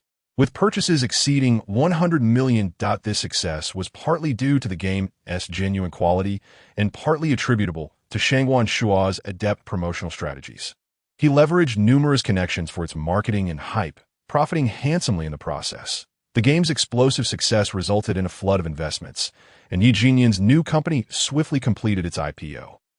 Until this point, Yi Jifeng remained oblivious to the fact that the game was created by Yi Jinyan. It was only when this highly anticipated company went public that Yi Jifeng discovered Yi Jinyan had made a remarkable comeback.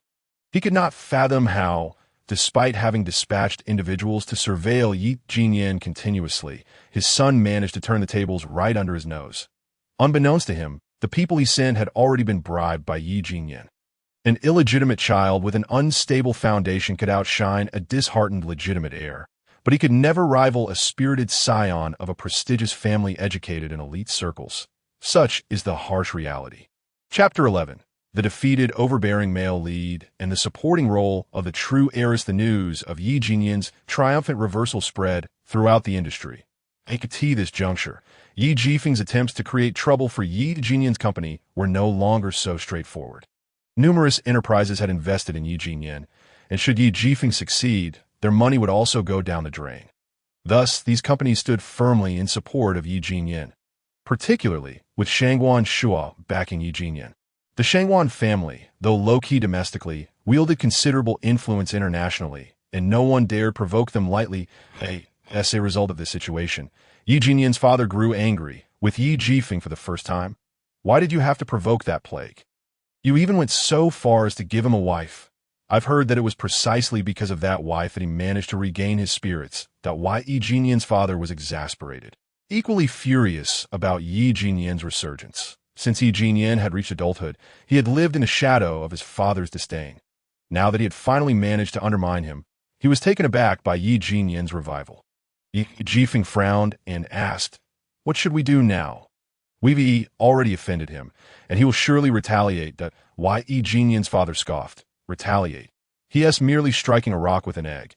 A mere small company dares to challenge the Yi family. And let us not forget, I am his father. Should he retaliate against me, I can unleash public opinion to drown him. Seeing his father speak so confidently, Yi Jifeng felt reassured. However, he could not shake off his unwillingness to see Yi Jinyan live a prosperous life and began plotting how to bring him down. Yi Jinyan, understanding that the Yi family dared not act rashly at this moment, focused on developing his company. They were currently working on a new game, for they could not rely solely on one title for a lifetime. Wenrou had officially joined Yi Jinyan's company as his assistant one day. During a meeting, the atmosphere was quite casual since it was an internet company. Some attendees munched on duck necks during the meeting, and Yi Jinyan did not mind as long as the work was done. A young woman sitting next to Wenrou, snacking on a duck neck, caught a whiff of the greasy smell, which unexpectedly made her feel nauseous. Ugh. Wenrou emitted a dry heave, quickly covering her mouth, her face filled with embarrassment. The girl with the duck neck blinked and looked at Wenrou, asking, "Ro, don't you like duck necks?" "No, ugh." Wenrou could not control her retching. The girl hastily discarded the duck neck. A colleague who had given birth chimed in, "Ro, you aren't pregnant, are you?" Everyone knew that Wenrou and Yi Jinyan were a couple, and they all turned their attention toward Yi Jinyan. Why Yi Jinyan was momentarily taken aback, then stood up, visibly anxious, and rushed to Wenrou's side, asking nervously, "Ro, do you feel unwell? I'll take you to the hospital." Though usually easygoing, Yi Jinyan had a serious demeanor, often maintaining an icy expression. Everyone was surprised to see him so flustered. Eventually, he temporarily halted the meeting and took Wenrou directly to the hospital. The doctor confirmed, "The young lady is 3 weeks pregnant." Why Yi Jinyan gazed at the ultrasound with overwhelming excitement, astonished to discover he was about to become a father. Thankfully, they had found out early. Otherwise, given how often he had been pulling Wenrou into intimate moments, he would have regretted it if anything had gone wrong to why Yi Jinyan engaged the doctor in a lengthy discussion about precautions, ensuring Wenrou was in good health before bringing her home. Wenrou, you shouldn't go to the office for a while. Focus on nurturing the baby at home, that I'll hire a nanny to take care of you. Yi Jinyan said after preparing dinner for her and watching her finish her meal. Wenrou gently caressed her abdomen, her face glowing with maternal affection, and obediently nodded. Wenrou was not overly ambitious in her career. With a child on the way, her priorities naturally shifted to the baby. Seeing Wenrou agree, Yi Jinyan let out a sigh of relief. However, fearing she might become bored, he added, if you find it dull. Once the baby stabilizes, you could take some interest classes, and if you wish to work later, you can explore hobbies and set up a studio. Many heiresses do just that, starting businesses in fashion, jewelry, and various other fields as a pastime. Wenrou smiled blissfully, feeling incredibly fortunate to have met Yi Jinyan. Although he appeared to be an iceberg, he was constantly considering her well-being. In truth, Wenrou's ability to attain her present circumstances stemmed from her unwavering support for Yi Jinyan during his low points, always prioritizing his needs above her own. The interaction between two individuals is perpetually mutual. With the arrival of their child, Yi Jinyan's ambition soared to new heights.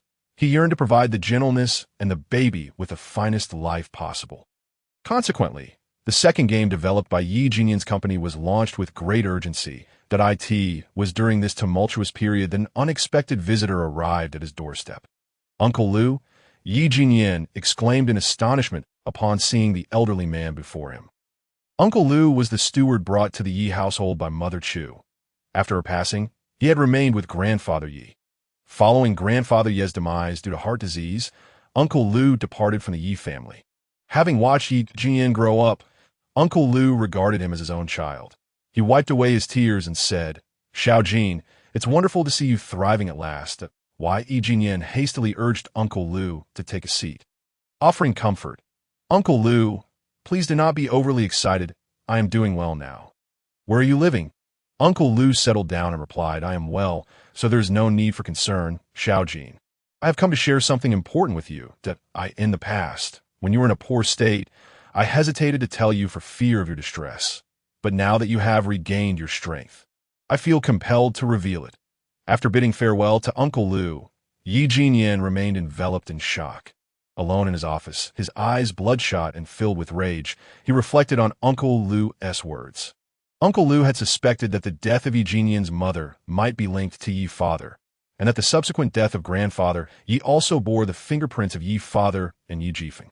However, Uncle Liu possessed no direct evidence. Having known Uncle Liu since childhood, Yi Jinyan placed unwavering trust in his character. Thus, he discreetly contacted a private investigator to assist in uncovering the truth.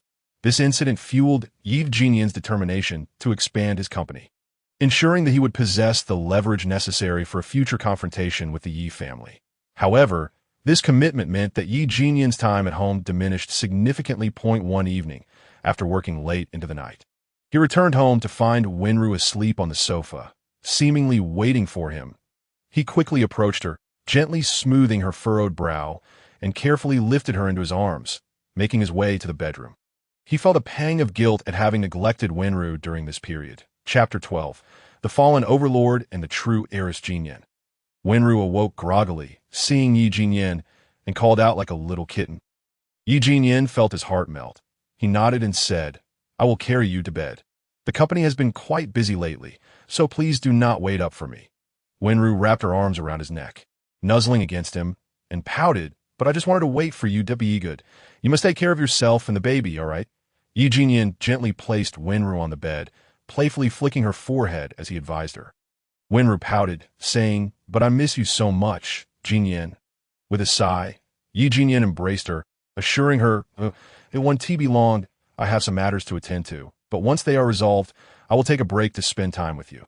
Wenrou nodded obediently, her pregnancy making her feel anxious at times.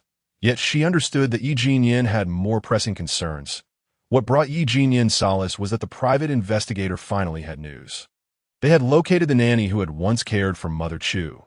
This nanny had shared a close bond with her, but had abruptly left the Yi household after her passing. Now, she was found abroad. Was she sent overseas by my grandfather? Yi Jinyan inquired, furrowing his brow as he examined the investigator's report. The investigator nodded, stating, "I have scrutinized all individuals associated with the Yi family, particularly those who interacted closely with you. Among them, this nanny appeared most suspicious. She had financial difficulties and a child with cancer, yet somehow managed to live abroad. Later, I discovered that your grandfather had sent her a sum of money and facilitated her relocation." Yi Jinyan was perplexed as to why his grandfather would take such action. It seemed evident that only the nanny could unveil the truth behind these events. "The funds your grandfather provided have long been exhausted. She has agreed to share what transpired back then if you offer her another sum," the investigator added. With his company flourishing, Yi Jinyan did not mind this expenditure, and thus he readily agreed. Shortly after transferring the money, he received a video, a confession from the nanny that I was caring for Madam when one day, Mr. Yi and Madam had an argument, and he accidentally pushed her, causing her to bleed profusely. Old Mr. gave me a sum of money and instructed me to remain silent. As Yi Jinyan listened to the nanny's account, his mind felt as if it might explode. He had never anticipated that the truth behind his mother's death would be so harrowing. No wonder his grandfather had showered him with affection over the years. Perhaps guilt played a part in that kindness. "This video could land your father in prison," the investigator remarked to Yi Jinyan. Covering his eyes with his hand, Yi Jinyan remained silent for a long time before finally uttering, "Not enough. Keep searching. I want them to be unable to rise again." He lowered his hand, his expression chillingly frigid. Had he learned the truth in times past, he might have succumbed to despair. Yet now, with a wife and child to protect, he could not falter on this particular day. Yi Jinyan returned home early. Eager to see Wenrou, it seemed that within this vast world, only by her side could he find a moment's respite and tranquility. "Why are you home so early today?" Wenrou, watering the flowers on the balcony, was taken aback upon seeing Yi Jinyan. He swiftly enveloped her in a tight embrace, one that was all-consuming. Wenrou froze momentarily, sensing that something was amiss with Yi Jinyan's demeanor. Without probing further, she gently patted his back as one would soothe a child, saying, it's all right, that if you're feeling upset, just let it out." Yi Jinyan did not cry. Instead, he nuzzled against her, then hoarsely asked, "Was the baby good today?" Understanding his reluctance to share, Wenrou took his hand and placed it on her belly, lovingly saying, "The baby was very good today. Say hello to Daddy." Yi Jinyan's suspicions were confirmed. Indeed, Yi father's transgressions extended far beyond mere negligence. The circumstances surrounding Grandfather Ye's demise were shrouded in intrigue. Grandfather Ye's favoritism towards Yi Jinyan, coupled with his disdain for Yi father due to the latter's role in Mother Ye's death, had created a rift. Over time, Yi father grew increasingly resentful of Grandfather Ye's disregard, and under Yi Jifeng's instigation, they conspired to eliminate him. Although Grandfather Yi suffered from heart disease, he could manage it with medication. However, Yi Jifeng and Yi father had switched his heart medication, leading to the true cause of Grandfather Ye's death. Having gathered all evidence, Yi Jinyan promptly submitted it to the police. Given the involvement of two fatalities, the authorities swiftly descended upon the Yi family, apprehending Yi father and Yi Jifeng the same day. "What is the meaning of this? Do you know who I am?" Yi father shouted defiantly as the police detained him. "Of course we know who you are. We're here to arrest you. You are charged with murder." The officer stated matter factly that Yi father paused, bewildered by how his misdeeds had come to light, yet he stubbornly refused to confess, shouting, "I'm innocent. I want my lawyer. You have no right to arrest me."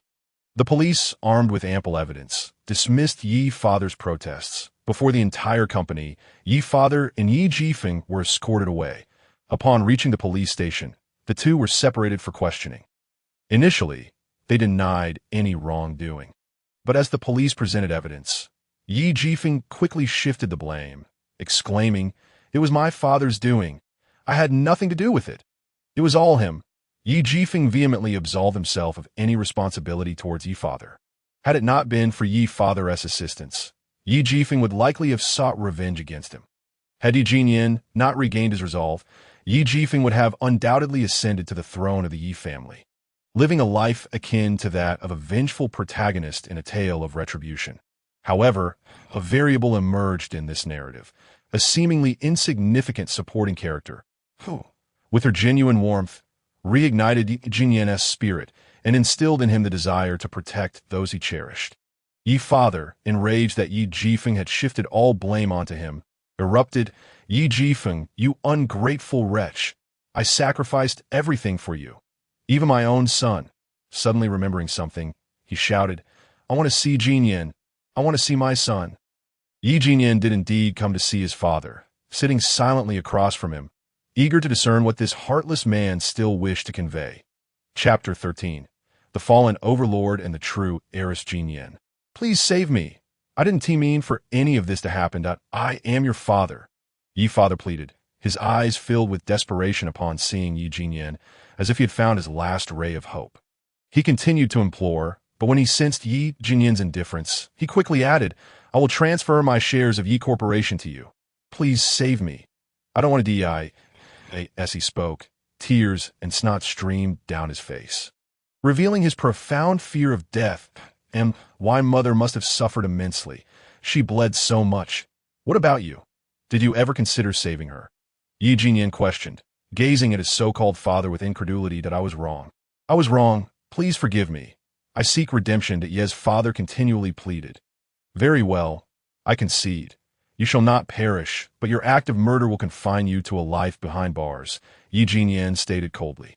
His promise to Ye's father was not born out of pity, but rather his belief that allowing such a scoundrel to die would be too lenient. He intended to make him suffer a fate worse than death within the prison walls. Upon hearing that he would live, Ye's father felt an immediate sense of relief. As long as he drew breath, he could devise a plan. He ultimately transferred his shares to Yi Jinyan, for if no member of the Yi family emerged to stabilize Yi Corporation during his incarceration, the company would surely collapse under the weight of betrayal. Thus, regardless of the circumstances, he had to grant Yi Jinyan the shares. Both Ye's father and Yi Jifeng were sentenced to life imprisonment, and Yi Corporation returned to the hands of Yi Jinyan. With both key figures of the Yi family incarcerated, public sentiment began to affect the company's stock price, thrusting Yi Jinyan back into a whirlwind of activity. Wenrou watched Yi Jinyan leave early and return late each day with a heavy heart, longing to assist him.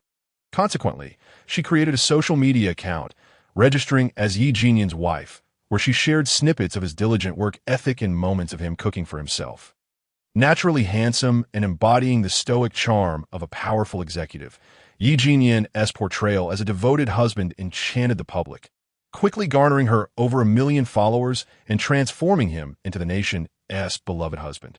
Moreover, Wenrou's portrayal of Yi Jinyan was undeniably positive, which gradually revitalized the stock price of Yi Corporation.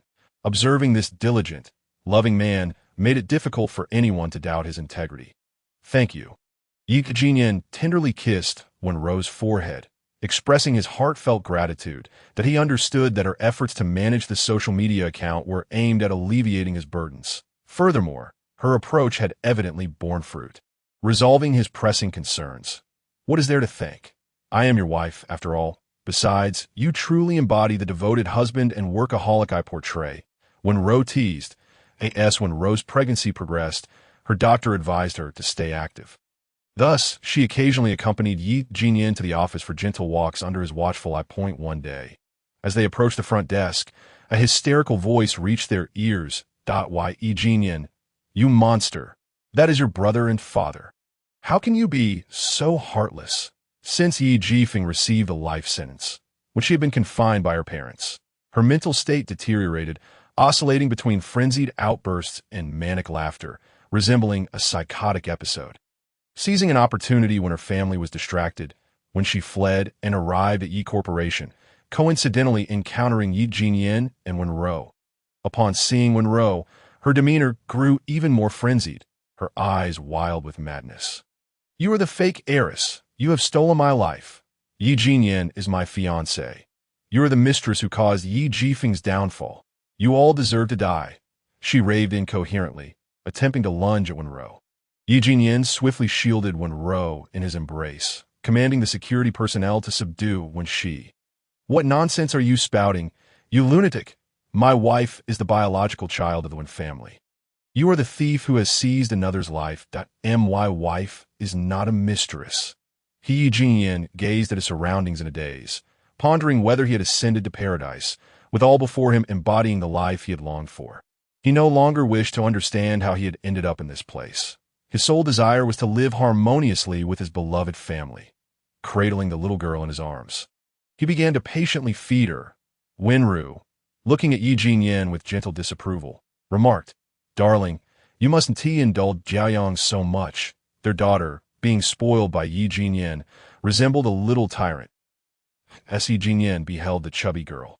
The realization that she was his own flesh and blood melted his heart, prompting him to instinctively respond, "My daughter, I am more than willing to pamper you." Jiayang joyfully embraced her father, planting several kisses on his cheek. Observing this, Yi Yifei sighed like a miniature adult, seemingly exasperated by his little sister. Yet Wenrou understood that if Yi Jinyan was a devoted father, then Yi Yifei was equally devoted to his sister. Both were beyond redemption. During his recent days off, Yi Jinyan spent a delightful holiday with his wife and children, feeling that even if he were to return to his former life as the eldest son of the Yi family, he could not be any happier than he was now. "Jinyan, why are you still in bed? Today marks the end of your holiday." Wenrou exclaimed in astonishment, discovering that her husband was unusually lingering in bed on a weekday. She hurriedly approached him to rouse him. Why? Yi Jinyan rubbed his head, feeling a slight headache, and in disbelief said, Ro, I just get a holiday. How can it be over already?" Wenrou touched his forehead and replied, "What nonsense are you talking? The holiday is already concluded." Why? Yi Jinyan furrowed his brow, perplexed, for he had no recollection of the past few days off. Upon checking the time, he realized he was on the verge of being late. So he dismissed his thoughts and hastily prepared to head to the office. In another realm, on a street corner, a homeless man lay fallen by the roadside that if one looked closely, they would notice a blissful smile gracing his lips, as if he were dreaming of some joyous event. Ro, welcome back. You have completed your task splendidly," a cheerful voice echoed. Wenrou stared in confusion at the pristine white space before her as fragmented memories flooded her mind. It dawned on her that she was the host of the tragic male supporting character rescue system. Due to the system's stipulation of maintaining her character persona, Wenrou had her memories erased each time she entered a task world. In those realms, she was oblivious to her role as a tasker, believing instead that she was a native of that world. Only in this way could she genuinely save those male supporting characters, granting them authentic happiness and love. Ro, upon completing this task, you have earned 500 points that I suggest you exchange them for some items. With this task completed, you have leveled up to intermediate. The next task will increase in difficulty. The system reminded her. What is the setting of the next world? Wenrou pondered aloud. The next world is an ancient political intrigue narrative.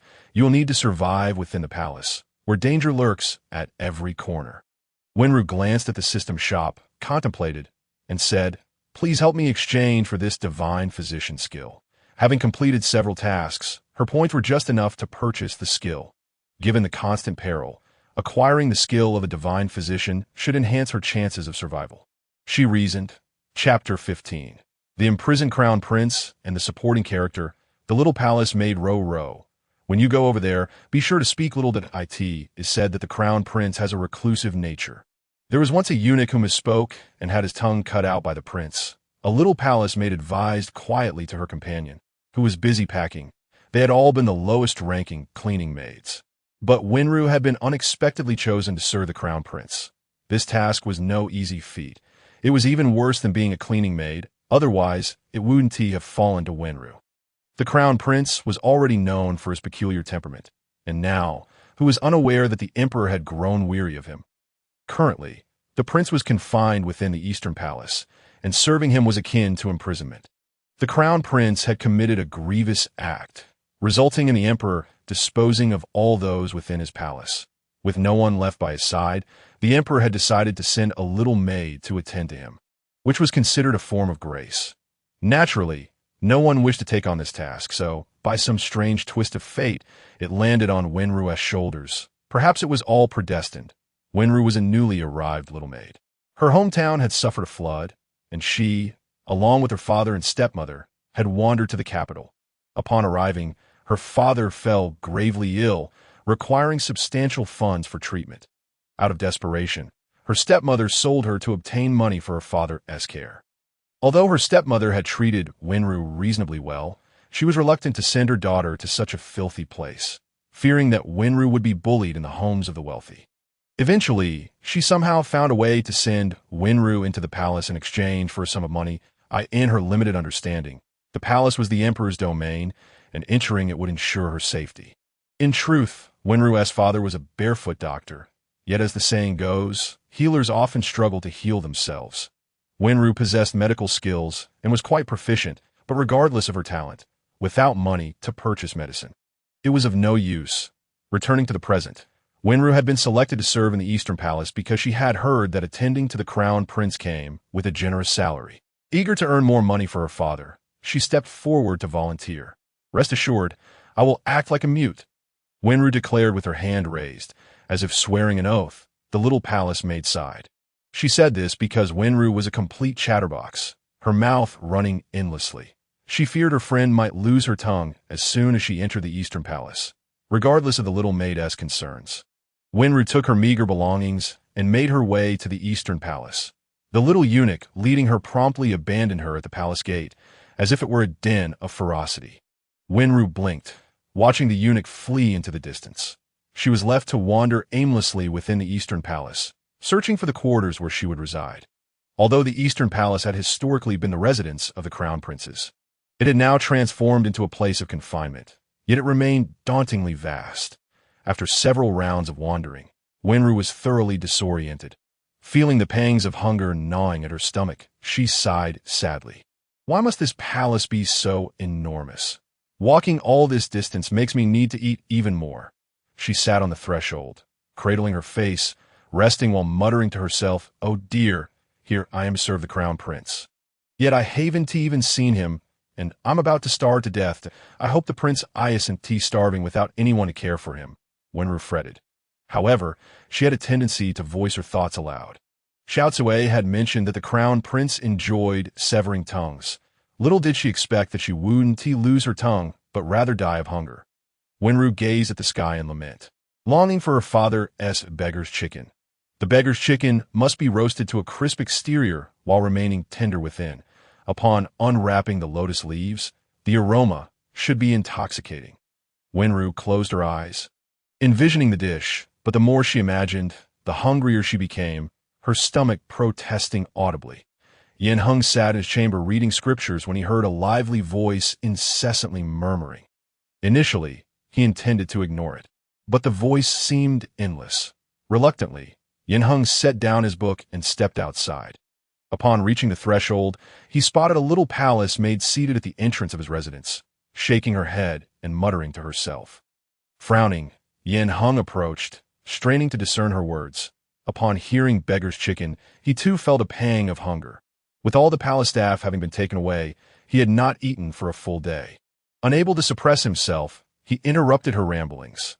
"How long do you intend to stay here?" Yin Hung's voice was frigid. Wenrou, startled by the sudden voice, turned swiftly to see a tall man clad in a black robe, strikingly handsome, standing there with a frown. Having wandered around for quite some time without encountering a soul, she was elated to see someone. She promptly got to her feet, dusted off her clothes, and, feeling bold, exclaimed, "You are quite handsome. Are you a eunuch from the palace? I'm lost. Could you direct me to the maid's quarters?" Wenrou babbled a torrent of words, but Yin Hung's expression shifted to one of anger upon hearing the word eunuch. "How dare you to presume I am but a eunuch?" he thundered. Wenrou was taken aback, and only then did she notice the Adam's apple on the man's throat. Hearing him refer to himself as this prince, she realized that the person before her was indeed the crown prince she was to serve. Quickly, she waved her hands, repeatedly apologizing. "I'm so sorry. I didn't mean to. It's just you are far too beautiful." Having only served as a cleaning maid since entering the palace, she had not received proper etiquette training and came across as rather rude. "How audacious. Why did you not kneel upon seeing me? And why do you refer to yourself so casually, as if I were some useless prince to be treated as you please?" Yin Hung grew even angrier, pointing an accusatory finger at Wenrou. Sensing the crown prince's ire, Wenrou swiftly fell silent, pressing the bundle beneath her knees and obediently kneeling. Yin Hung was nearly driven to laughter by her actions. This little palace made even sought a cushion to kneel on. Before he could utter another word, a loud growl erupted from Wenrou's stomach. Wenrou pouted, patting her belly as if to coax it into submission. Yin Hung found this utterly ridiculous. It was laughable to be vexed by a little palace maid. Moreover, if he was not mistaken, this little maid was indeed sent to serve him. Should he take her life, he might very well starve in the Eastern Palace. Thus, Yin Hung resolved to let bygones be bygones and said, "Go to the imperial kitchen and fetch me something to eat." Upon hearing the mention of food, the little maid's eyes sparkled with excitement. She looked up at Yin Hung, noticing that he seemed no longer angry, and swiftly rose from the ground, dusting herself off before cheerfully asking, "Your Highness, where is the imperial kitchen?" Yin Hung nearly choked on his own saliva, suspecting that this little maid had been sent by his treacherous royal brother merely to provoke him. Chapter 16. The imprisoned crown prince and the supporting character. The little maid, 02, Yin Hung took a deep breath, reminding himself that he could not kill this little maid just yet. He maintained a stern expression as he escorted her to the entrance of the Eastern Palace, pointing her in the direction of the imperial kitchen. The Eastern Palace once had its own small kitchen. But with Yin Hang's recent disgrace, such privileges were naturally revoked. If he wished to eat, he had to send someone to the imperial kitchen to fetch food, fearing that the somewhat dim-witted little maid might lose her way upon her return. Yin Hung decided to wait at the entrance of the Eastern Palace. After a considerable time, he finally saw her bouncing back with a food box in hand. Upon spotting Yin Hung, her eyes lit up as she joyfully exclaimed, "Your Highness, I managed to get a big chicken leg for you."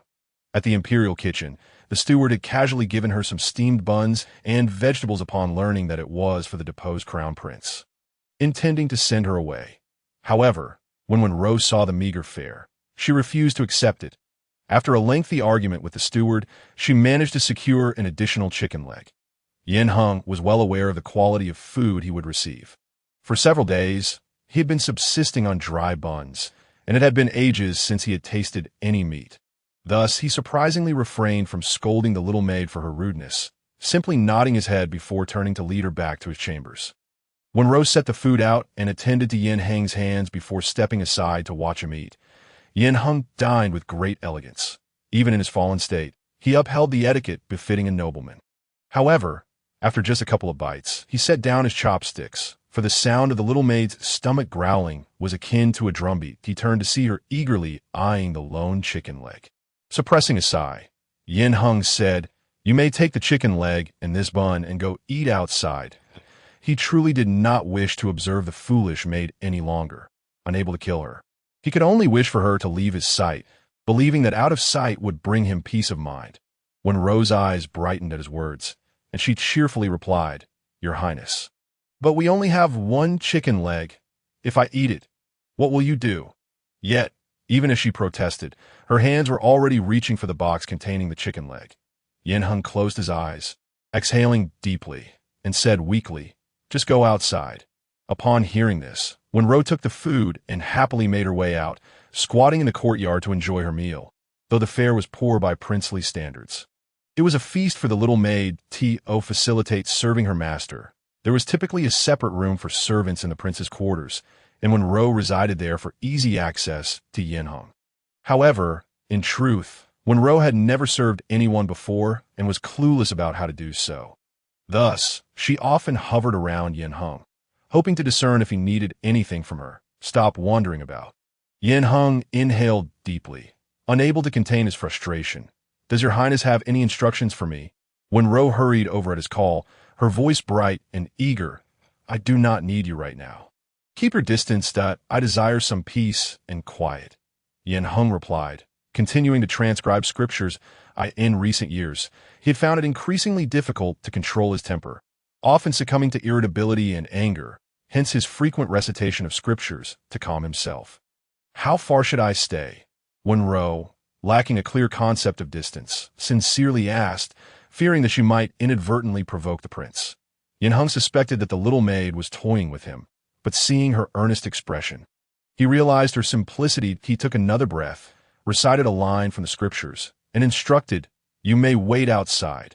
Wenrou nodded obediently and stepped outside, finding a small stool to sit on under the eaves, enjoying the shade while watching the birds in the trees.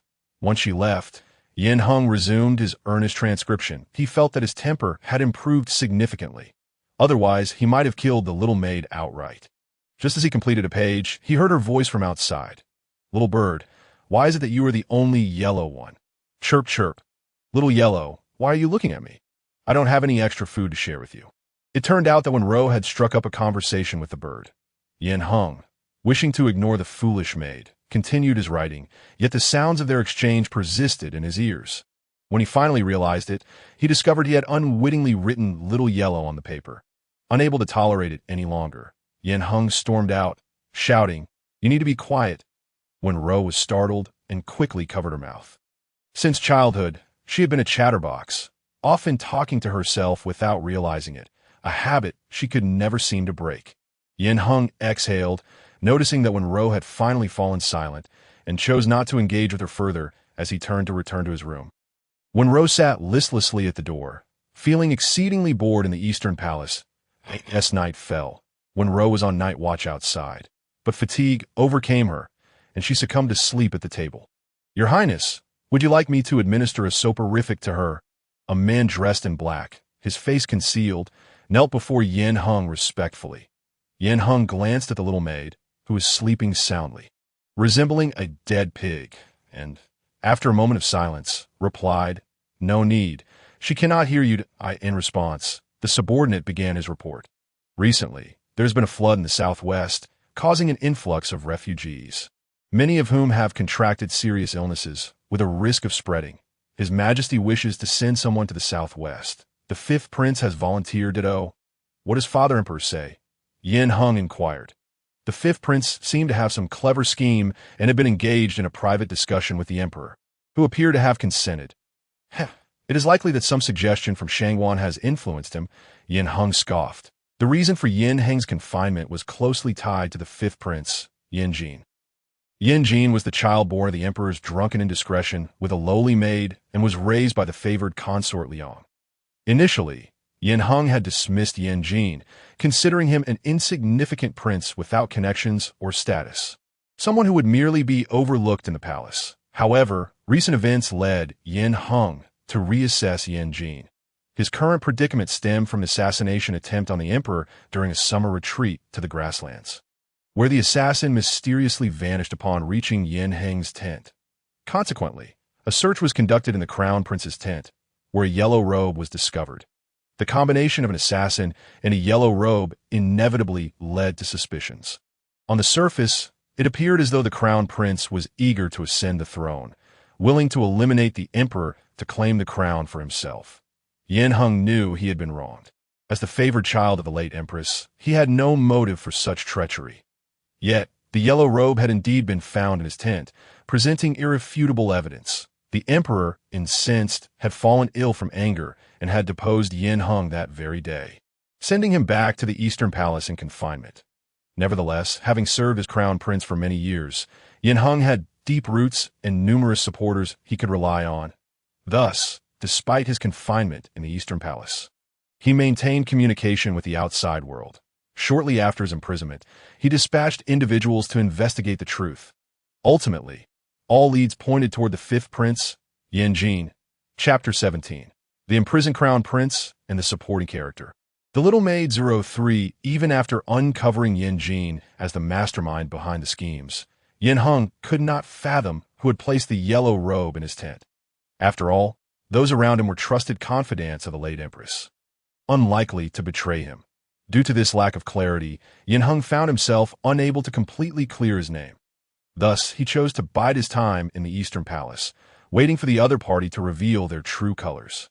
As for Shangwan, the thought of her brought a slight grimace to Yin Heng's lips. Shangwan Qing was the daughter of the Minister of Revenue, a woman who was both coldly beautiful and exceptionally clever, often presenting innovative solutions. Although Yin Hung had always kept his distance from women, he found himself developing feelings for Shangwan Qing during their interactions. he rarely approached any woman, wishing to offer her the title of crown princess. However, to his surprise, Shang Wanqing had outright rejected him, which left him quite displeased yet increasingly captivated by her. Reflecting on this, a flicker of displeasure crossed Yin Heng's eyes, and he tightly pressed his lips together, causing his subordinate to lower his head, striving to minimize his presence. Point two chicken legs, please. Suddenly, a murmured dream request broke the silence. Yin Heng turned, bemused, to see the little maid sleeping soundly, drool trickling from her mouth as she mumbled about enjoying a grand feast. At that moment, all of Yin Heng's irritation dissipated, leaving only profound exasperation. The masked man also cast a furtive glance at the little maid, silently lamenting her plight. "You may retire for now," Yin Heng instructed the masked man. Upon hearing this, the man quickly complied, disappearing in haste, wary of inciting Yin Heng's wrath. Their master possessed a volatile temper, making him a challenging figure to serve. Yin Heng stood beside the little maid, giving her a firm nudge. However, Wenrou remained deeply asleep, swatting at the air as if trying to shoo away an annoying insect that dared disturb her peaceful slumber. Yin Heng frowned, a storm brewing in his expression as he regarded the fearless little maid. Moreover, it was evident that she, the true master, was overshadowed by the small palace maid, who seemed to enjoy a more comfortable existence. Much to Yin Heng's discontent, "I demand water." Yin Heng leaned closer to Wenrou's ear, proclaiming loudly. This time, Wenrou was jolted awake, only to leap up and inadvertently collide with Yin Heng's chin. As he rubbed his jaw, feigning pain, he glowered at the small palace maid, contemplating whether to eliminate her and cast her into the well of the inner palace. His earlier decision to spare her was merely for appearances, as he wished to conceal his ability to communicate with the outside world.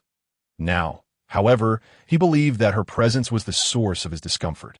"Yes, my apologies," Wenrou murmured, rubbing her forehead as she realized her blunder. Yin Heng regarded her with disdain, his teeth clenched as he retorted, "I appointed you to keep watch, not to slumber."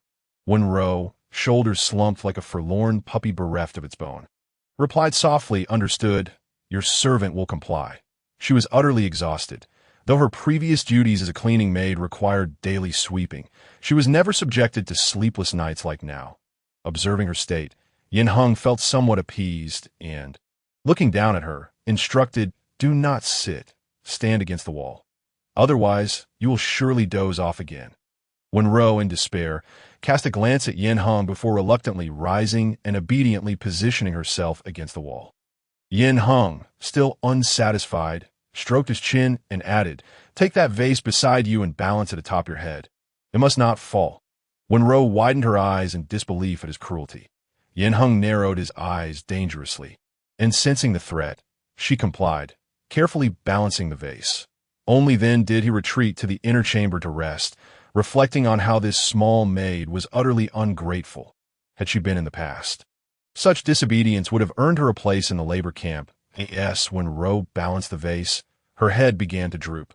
Leaning against the wall, the vase collided rhythmically with it, producing a crisp sound. Initially, she fought to maintain her composure, but soon her eyelids grew heavy. Ding, ding, ding. Yin Heng abruptly opened his eyes. Irritated by the noise that disrupted his slumber, he threw aside the covers and strode over to the hapless maid, aghast that she could even doze while standing. Infuriated, he seized the water prepared nearby and poured it over her head. Awakened by the sudden deluge, Wenrou blinked her large, watery eyes, looking innocently at Yin Heng.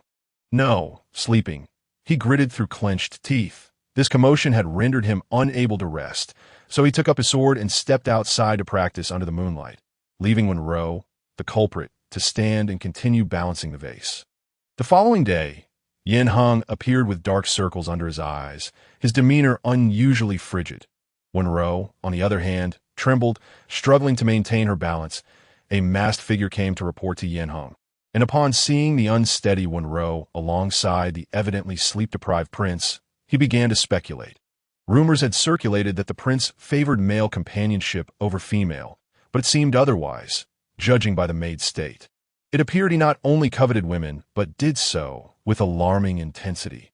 "Zhangji," Yin Heng called out sharply, Noticing his subordinate lost in thought, he felt that since the maid's arrival, even his trusted aides had become afflicted with foolishness. "Your Highness, I beg your pardon." Zhang Ji quickly knelt, bowing in penitence. Continue reporting. Yin Hung, plagued by a lack of sleep and a throbbing headache, clenched his teeth. "Yes, the fifth prince will depart tomorrow, just as your Highness anticipated. Miss Shangwan will accompany him to the southwest," Zhang Ji reported, head bowed, trembling that, as Yin Hung's confidant, he was well aware of his Highness's interest in Miss Shangwan. The prospect of her traveling alone with the fifth prince was a direct affront to Yin Hung. Indeed, upon hearing that Shangwan would join Yin Jin on his journey, Yin Heng's expression darkened. Does she truly harbor affection for that lowly Yin Jin? The thought of Shangwan unhesitatingly rejecting him while showing concern for Yin Jin filled him with rage, prompting him to sweep everything off the table before him, creating a cacophonous crash. Wenrou, resting against the door, was startled awake by the noise, instinctively exclaiming, "Earthquake! Father, run!" Still half dreaming, it took her a moment to recollect that she was on duty in the Eastern Palace. Chapter 18. The enigmatic prince and the small palace made Zhang Ji stole a glance at the prince. Noting his increasingly dark expression, he felt a pang of bitterness, lamenting his unfortunate fate.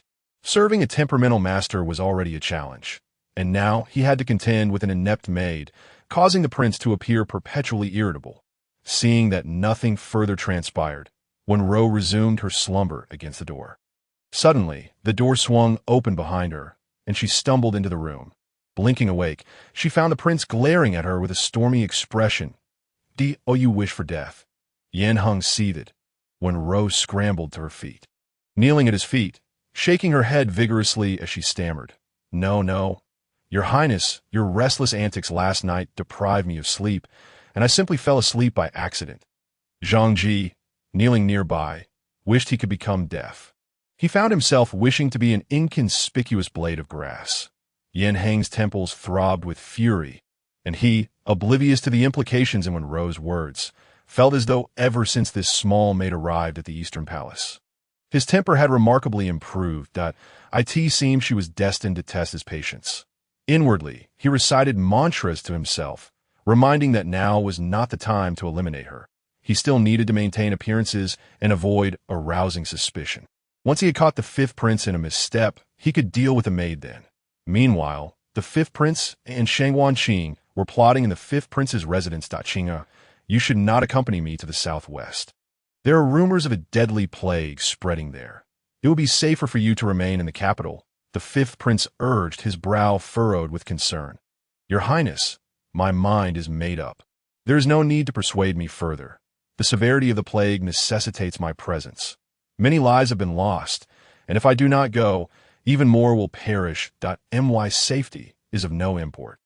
Shangwan Qing replied calmly. Qinga, you are truly a remarkable woman. I am fortunate to have encountered you, Yin Jin remarked, gazing at Shangwan Qing with deep admiration. Their meeting had been serendipitous when she first entered the palace. Her aloof demeanor led to her being ostracized by the other maids, until Yin Jin intervened. From that moment, they frequently crossed paths, and he discovered that she was a treasure trove of innovative ideas, leading them to become confidants. Shangwan Qing smiled but did not respond. In truth, she was an ordinary office worker from the modern era, who, after a near-fatal accident, had inexplicably found herself transported to the past. Becoming the daughter of the Minister of Revenue, concubine's daughter, she was not favored and was destined to be married off as a secondary wife. However, her modern consciousness could not bear such a fate. Fortunately, she was aware of history. The unappreciated fifth prince would one day ascend the throne. Hence, she had implored her father to allow her to enter the palace as a maid. Upon entering, she intentionally orchestrated encounters with the fifth prince. And indeed, they became confidants. Throughout this process, she also sought to attract the crown prince's attention, understanding that his influential connections could serve her ambitions. Both the crown prince and the fifth prince had expressed their affections for her. Yet she had declined them. Her aspirations extended beyond mere affection. She desired to hold a position of power, one that was above all others, alongside a partner for life. Thus, she refused both suitors, wary of the unpredictable political landscape. Reflecting on her situation, A glimmer of satisfaction crossed Shang Wanqing's eyes. As a time traveler, she was destined to be the protagonist of this world. Her upcoming journey to the southwest was an opportunity to leverage her advanced medical knowledge for fame. The next day, she disguised herself as a servant and easily slipped out of the palace with the fifth prince. Back in the eastern palace, Yin Heng seethed with fury upon realizing that Shang Wanqing had indeed left with Yan Jin, shattering several antique vases in his ire. Wenrou, cowering in a corner, mournfully eyed the shattered pieces on the floor, lamenting the loss of valuable vases that could have provided comfort for her family. As Yin Heng smashed another vase, he heard a sharp intake of breath nearby. Unable to contain his frustration any longer, he snapped, "What are you doing?"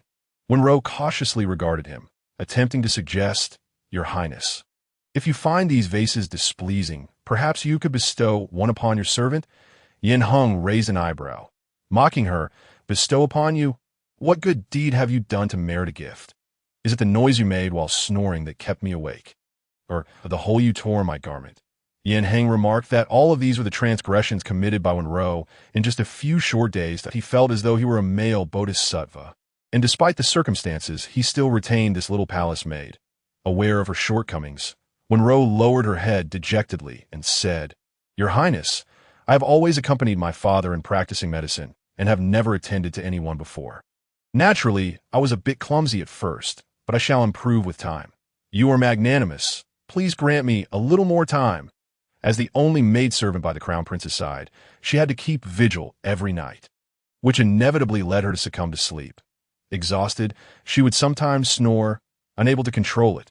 Regarding the torn garments, she had no clue that the crown prince's clothing was so delicate.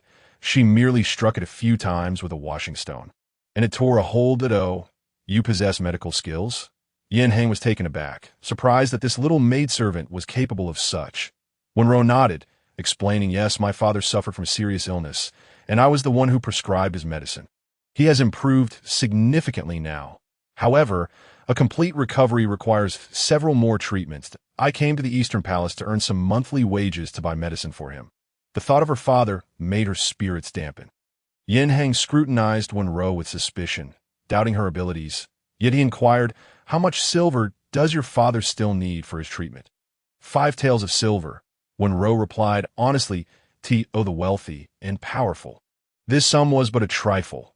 However, for someone of her humble means, it could take an entire year of hard work to accumulate. "I will cover this amount for you, but you must ensure your father is healed," Yin Heng stated decisively. With the rampant spread of the deadly plague in the southwest, if this little maidservant could indeed cure the disease, he could use it to undermine Yan Jin's plans, thwarting his ambitions. Although Yin Heng was still skeptical of this foolish maidservant, he considered that trying for 5 taels of silver was worth the risk. Upon hearing that the crown prince would provide funds for her father's treatment, Wenrou was overwhelmed with joy, her eyes glistening with tears as she exclaimed, "Your Highness, you are truly a good person. I am certain I can heal my father. From now on, I will serve you diligently." Yin Heng pursed his lips, thinking that this maidservant was rather naive, becoming so moved over a mere 5 taels of silver. He rubbed his nose, cleared his throat, and replied, "Well then, as long as you cause me no trouble, I shall be grateful." Yin Heng kept his word. He promptly handed over the 5 taels of silver and instructed Zhang Ji to secretly escort Wenrou out of the palace to tend to her father. Upon seeing Wenrou, her father and stepmother were immensely pleased. When Wenrou was sent to the palace, her father had blamed her stepmother for a long time, and their relationship had yet to improve. Now, witnessing Wenrou's rosy complexion and joyful demeanor, they realized she was faring well in the palace, which eased their worries. They surrounded her, asking numerous questions and exchanging pleasantries for quite some time. "Father, Wenyang, do not worry. I am now with the crown prince, who is truly kind. I do not have to do hard labor, and he even rewarded me with 5 taels of silver to bring back for my father's treatment." To alleviate her family's concerns, Wenrou eagerly recounted the crown prince's kindness. She spoke the truth. Indeed, while on duty in the Eastern Palace, she did not have to do strenuous work, save for the night watch, which was somewhat arduous. Zhang Ji listened in astonishment, questioning if this was truly the master he knew. He mentally reviewed every word Wenrou had spoken and found it indeed accurate. Not only had the master rewarded her with 5 taels of silver, but he had also specifically instructed Zhang Ji to escort her out of the palace. Moreover, despite Wenrou often getting into trouble and slacking off, the master still kept her by his side. With this realization, Zhang Ji's perception of Wenrou shifted. This little maidservant might very well become his superior in the future. He quickly recalled whether he had offended her in any way. Very well, if that is the case, then your father can rest easy. Wenrou's father wiped away tears and said. Wenrou checked her father's pulse and discovered he was recovering even better than she had anticipated. She handed the silver to her stepmother for additional medicine, estimating that after completing this course of treatment, her father's illness would be nearly resolved. Zhang Ji had also brought a physician along to examine Wenrou's father, which deeply moved the one family. Unbeknownst to them, Yanhang's actions were intended to confirm Wenrou's medical expertise. Due to Zhang Ji's eagerness to report back to Yanhang, Wenrou reluctantly bid farewell to her family and returned to the palace with Zhang Ji. Your father has indeed recovered from the deadly illness, and now he is significantly better? Yanhang inquired, surprised as he listened to Zhang Ji's report. Yes, I specifically invited physician Wang to accompany me, and he was quite astonished. Furthermore, he reviewed the prescriptions Wenrou provided, confirming their efficacy in treating the deadly illness. Zhang Ji recounted in detail. Yanhang's eyes brightened as he declared, Excellent. Go find physician Wang and have him test the prescriptions on several other patients suffering from the same affliction to ensure their effectiveness. Once the results are confirmed, you may see Qi Cheng and inform him that I have matters to discuss with the emperor. Although Wenrou's father had been cured, Yanhang was not willing to take risks. He needed further validation that if he could resolve the issues in the southwest, it would serve as a stepping stone for him to restore his position as crown prince and thwart Yan Jin's schemes. The mere thought of this filled Yanhang with optimism. Meanwhile, Wenrou remained unaware of Yanhang's machinations. She was squatting in the courtyard, drawing on the ground with a stick. She had entered the palace to earn money for her father's treatment.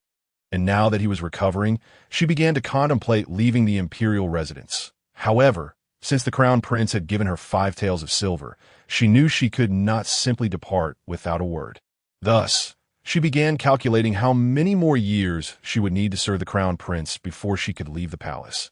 She figured that she could earn roughly 1 tael of silver each year, meaning she would need to serve the crown prince for another 5 years. The thought of being able to leave the palace in 5 years, to live happily with her father and stepmother filled Wenrou with joy. She began to chat cheerfully with the little birds in the tree, dreaming of the days to come. Things were progressing smoothly on physician Wang's END. In the following days, Yanhang treated Wenrou with much more leniency, even granting her permission to forego the night watch, which delighted her further, solidifying her belief that he was a good person. Not a few days later, within a magnificent hall, a middle-aged man clad in a yellow robe stood with his hands clasped behind his back, observing a man kneeling before him. After a long pause, he finally spoke. What has your master to say? Your Majesty, my master has not mentioned anything. Zhang Ji replied, bowing deeply and respectfully. The middle-aged man was none other than the current emperor, Yan Tian, the biological father of Yanhang. Though he had surpassed 50 years of age, wrinkles had begun to appear on his face, yet even so, his handsome visage could not be concealed. Very well, send him to Qifeng Palace, the emperor sighed. Qifeng Palace was the residence of Yanhang's mother during her lifetime. The emperor and his late wife had been childhood sweethearts, and she had been dearly cherished by him throughout their lives. Once Zhang Ji departed, the emperor spoke softly. Zhang, do you believe that if Exine were still here, with her guidance, Hanger might have been more sensible? Yanhang's temperament was peculiar, and his fierce reputation had led more than one minister to propose reconsidering the selection of the crown prince. All of these suggestions have been suppressed. The recent assassination attempt and the yellow robe incident were evident to him. After years of ruling as emperor, he was not easily deceived. His strategy was a double-edged sword. While he sought to protect Yanhang, he also aimed to temper his temperament. Your Majesty, the crown prince has always been intelligent. I have heard that talented individuals often possess a bit of a temper, which is trivial. Zhang, who had followed the emperor since his princely days, quickly reassured him. Children are indeed the debts of their parents. The emperor lamented softly. upon hearing that his father wished to see him. Yin Hang's eyes sparkled with determination as he hurriedly tidied his appearance and made his way to Chiefing Palace. "Your son pays his respects to father," Yin Hang announced. As Yin Tian turned, he immediately spotted his most beloved son. Initially, he intended to maintain a stern expression, but upon seeing Yin Hang's somewhat emaciated frame, he opened his mouth and said, "You have lost weight. Father need not worry. I have been diligently practicing meditation these past few days, and my mind is much clearer now," Yin Hang quickly replied.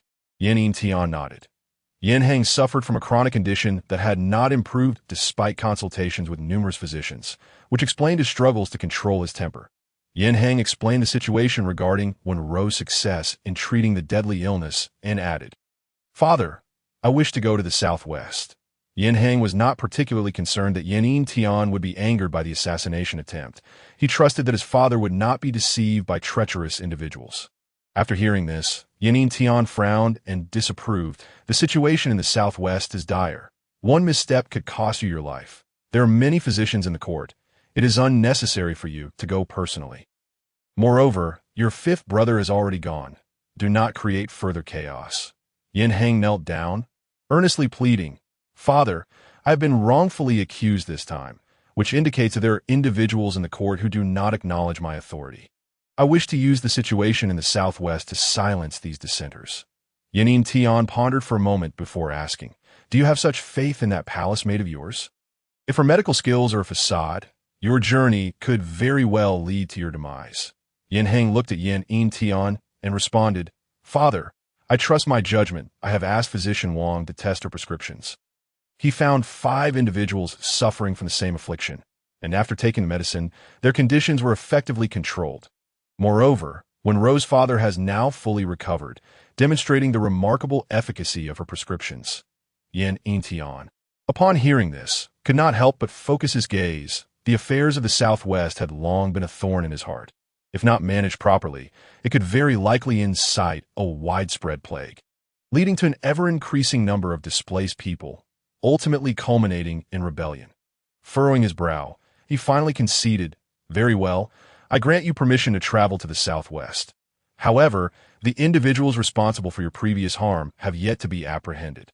You shall proceed secretly and inform others that you remain under confinement. Take Wang Tai and your little palace maid with you." Yin Hang nodded, realizing that his father was thinking along the same lines. Yin Tian glanced at the somewhat emaciated Yin Hang and remarked, "I initially intended to use their schemes as a means to protect you, never anticipating that those wretches would truly take advantage of the situation and leave you in such a state. The journey to the southwest will not be safe. You must take care to protect yourself. Since your little maid possesses such remarkable medical skills, keep her by your side and allow her to assist you with your restlessness." Yin Tian's words were filled with concern, revealing a fatherly instinct rather than that of an emperor. Yin Hang nodded, reassuring him, "Father, you need not worry. I shall return safely. As for my restlessness, your reminder is indeed helpful. I shall have my maid attend to it." Wenrou gently placed her fingers upon Yin Hang's pulse, furrowing her brow as if in deep contemplation. "What is it?" Yin Hang inquired, unable to suppress his curiosity at her demeanor. "Your pulse resembles the taut strings of a zither, long and straight. This is known as the string pulse, indicating a surfeit of liver fire within you."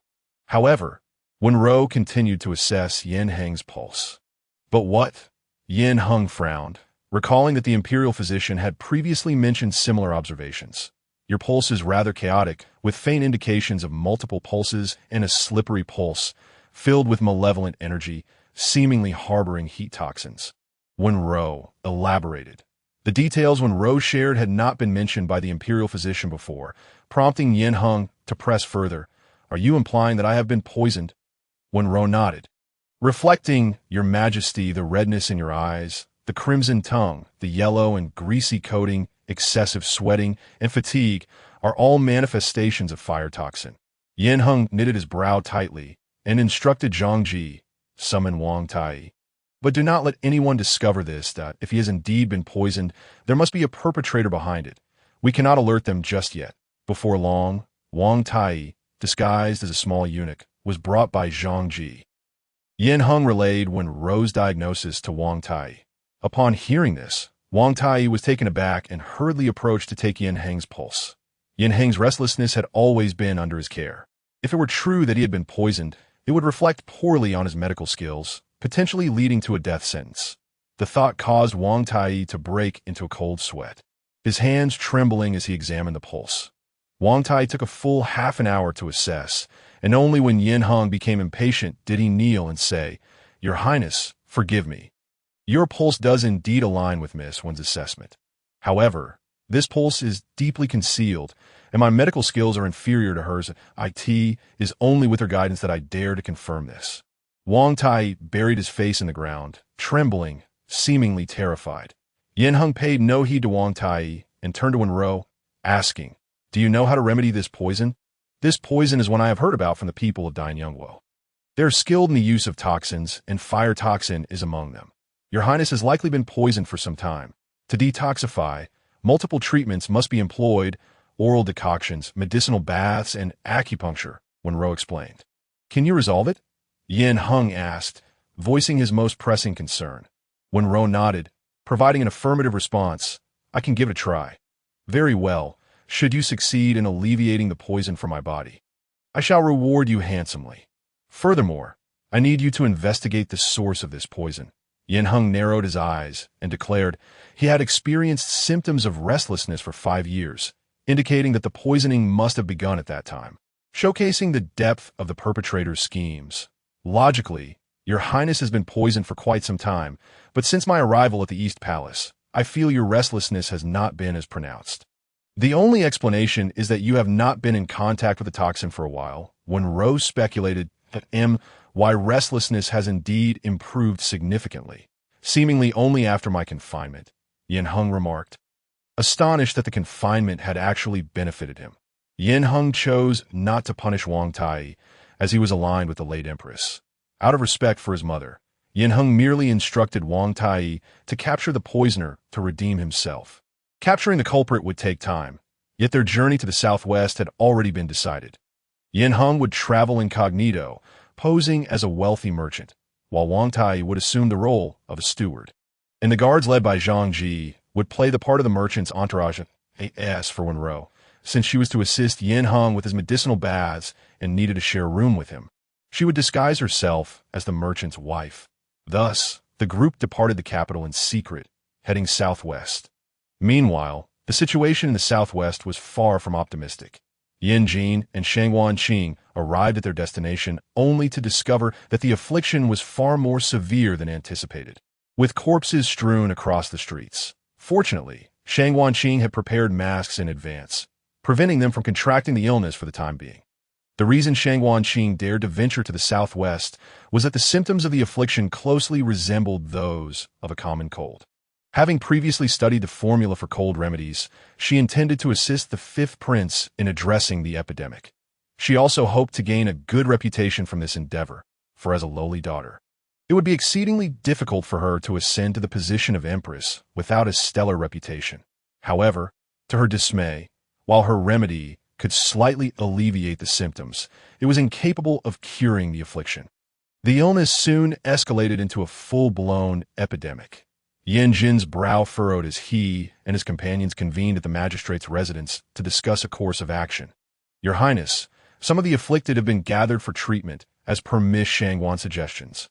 But this is not a sustainable solution. The death toll continues to rise. Moreover, we have only apprehended a fraction of the sick. Many refugees, fearing the soldiers, have fled the city overnight. That it is likely that neighboring towns will not escape unscathed." The magistrate sighed, his tone heavy with concern. Shangwan Qing, upon hearing this, pressed her lips together, her eyes flickering with fear. The confidence she once possessed had now transformed into dread. In her modern life, she was merely an ordinary office worker, unaccustomed to such terrifying scenarios. She racked her brain for modern solutions when suddenly an idea struck her, and she exclaimed, "Your Highness, this has developed into an epidemic. Relying solely on our efforts may be futile. Why not simply seal the city? We can return to the capital and announce the situation, seeking renowned physicians far and wide."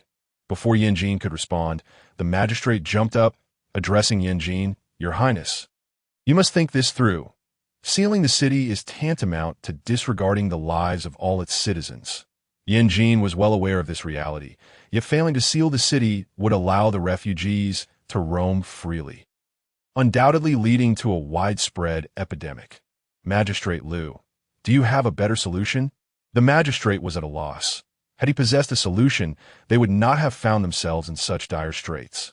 Shang Guanqing initially believed Yin Jin had accepted her suggestion, a flicker of joy crossing her face. She was eager to leave this wretched place without delay. Yet, Yin Jin stated, "Inform the guards at the gates to seal the city. No one is to enter or exit." Shang Guanqing was momentarily stunned and asked, "Are we not returning to the capital?" Yin Jin cast a guilty glance at Shang Guanqing, replying, "No, we shall remain here." If he returned now, he would undoubtedly become the subject of gossip and even leave a blemish in historical accounts, something he could not accept under any circumstances, in their haste to reach the southwest. Yin Hung and his party opted for a swift ride, meaning everyone would need to ride horses that "I cannot ride a horse." Wenrou pouted, her beautiful brow furrowing as she pitifully addressed Yin Hung. Yin Hung, visibly impatient, shot her a sideways glance before turning to Zhang Ji and instructing, "Take her along with you." Zhang Ji, startled by the order, inwardly lamented he had long regarded Wenrou as the object of his master's affections and would not dare to share him out with her. He hurriedly shook his head, nervously protesting, "Your Highness, I have never ridden with anyone before. This might be rather inappropriate." Yin Hung was solely focused on hastening their journey and had no time for their continued back and forth. Without hesitation, he reached out, grasping Wenrou's collar and lifting her as one might a chick, pulling her into his embrace. "Go." With a light command from Yin Hung, the spirited steed galloped forth like an arrow released from a bow. Wenrou was taken aback by the sudden turn of events, and before she could gather her thoughts, she found herself heavily nestled in Yin Heng's arms. Momentarily stunned, she soon realized that his embrace was surprisingly comfortable, providing her with an extraordinary sense of security atop the horse. Noticing that Yin Hung offered no reprimand, she comfortably curled up in his arms, relishing this rare moment of ease. Yin Hung cast her a glance, remaining silent. As long as Wenrou refrained from chattering, he could tolerate her presence. The group traveled day and night, finally stopping at a relay station to rest for the night. Initially, they had planned for Yin Hung and Wenrou to share a room, while the others would pair up. However, due to a shortage of available rooms, Yin Hung and Wenrou had no choice but to share one. Wenrou, always prepared with various medicinal herbs, immediately set to work preparing a medicinal bath for Yin Hung upon their arrival. Simultaneously, she spoke incessantly, explaining the effects and uses of the herbs to him. Observing Wenrou, who was busy and sweating profusely, Yin Heng's initial desire to silence her gradually faded away. At last, the medicinal bath was ready, and Yin Hung settled into the tub while Wenrou stood by, massaging his meridians. "Your Highness, your muscles are quite tense," Wenrou exclaimed. Yin Hung closed his eyes, relishing the massage provided by Wenrou. "Is this comfortable for you, Your Highness?" Gently, she inquired while applying pressure. Yin Heng's voice was rich with magnetism, exuding an undeniable sensuality. "Your Highness, I shall exert myself now. Can you endure it?" she asked softly as she intensified her efforts. Zhang Ji stood at the doorway, his hand rising and then slowly descending, ultimately retreating. He had originally come to report to Yin Hung, but the dialogue he overheard made his face flush crimson. He had not anticipated the prince's remarkable stamina. After such a long journey, he still had the energy for such intimate matters. Embarrassed, Zhang Ji tiptoed away, as if lingering even a moment longer would heighten the awkwardness. Yet, at that very moment, Yin Hung furrowed his brows, internally lamenting his predicament. Not only must he endure her incessant whispers, but he also had to tolerate her small hands wandering freely over his body. This unintentional seduction was a torment for any man of normal disposition. Yet, ironically, Gentle was indeed administering him treatment. Finally, the time for the medicinal bath arrived, and Yin Hung hastily rose from the tub. Gentle gasped in surprise and quickly covered her eyes. Yin Hung, glancing at the wide eyes peeking through her fingers, felt a peculiar sense of vulnerability despite wearing undergarments. Hastily, he donned his outer garment, cleared his throat, and commanded, "Come and give me an injection." That'd be why the conclusion of this treatment. It was already quite late. The room contained but a single bed, prompting Gentle to request an additional blanket from the innkeeper, which she spread on the floor to serve as a makeshift bed. Sighing, she gazed at the thin bedding, unable to restrain her exhalation of discontent. This marked Gentle's fifth sigh, and Yin Hung, unable to hold his tongue any longer, flung aside the blanket and declared, "You shall sleep in the bed. I will take the floor." His words were laced with barely concealed irritation that Gentle's eyes widened in surprise, but she protested, "Your Highness, that hardly seems appropriate." Despite her words, her legs had already obediently moved to the bedside. Yin Hung descended to the floor, and before long, he heard Gentle's steady breathing, signaling that she had fallen asleep. However, Yin Hung found himself tossing and turning, unable to find rest. The floor was unbearably thin, cold, and uncomfortable. Leaving him in a state of unease, he continuously adjusted his position in search of a modicum of comfort, yet to no avail, as the hours slipped away in restless agitation.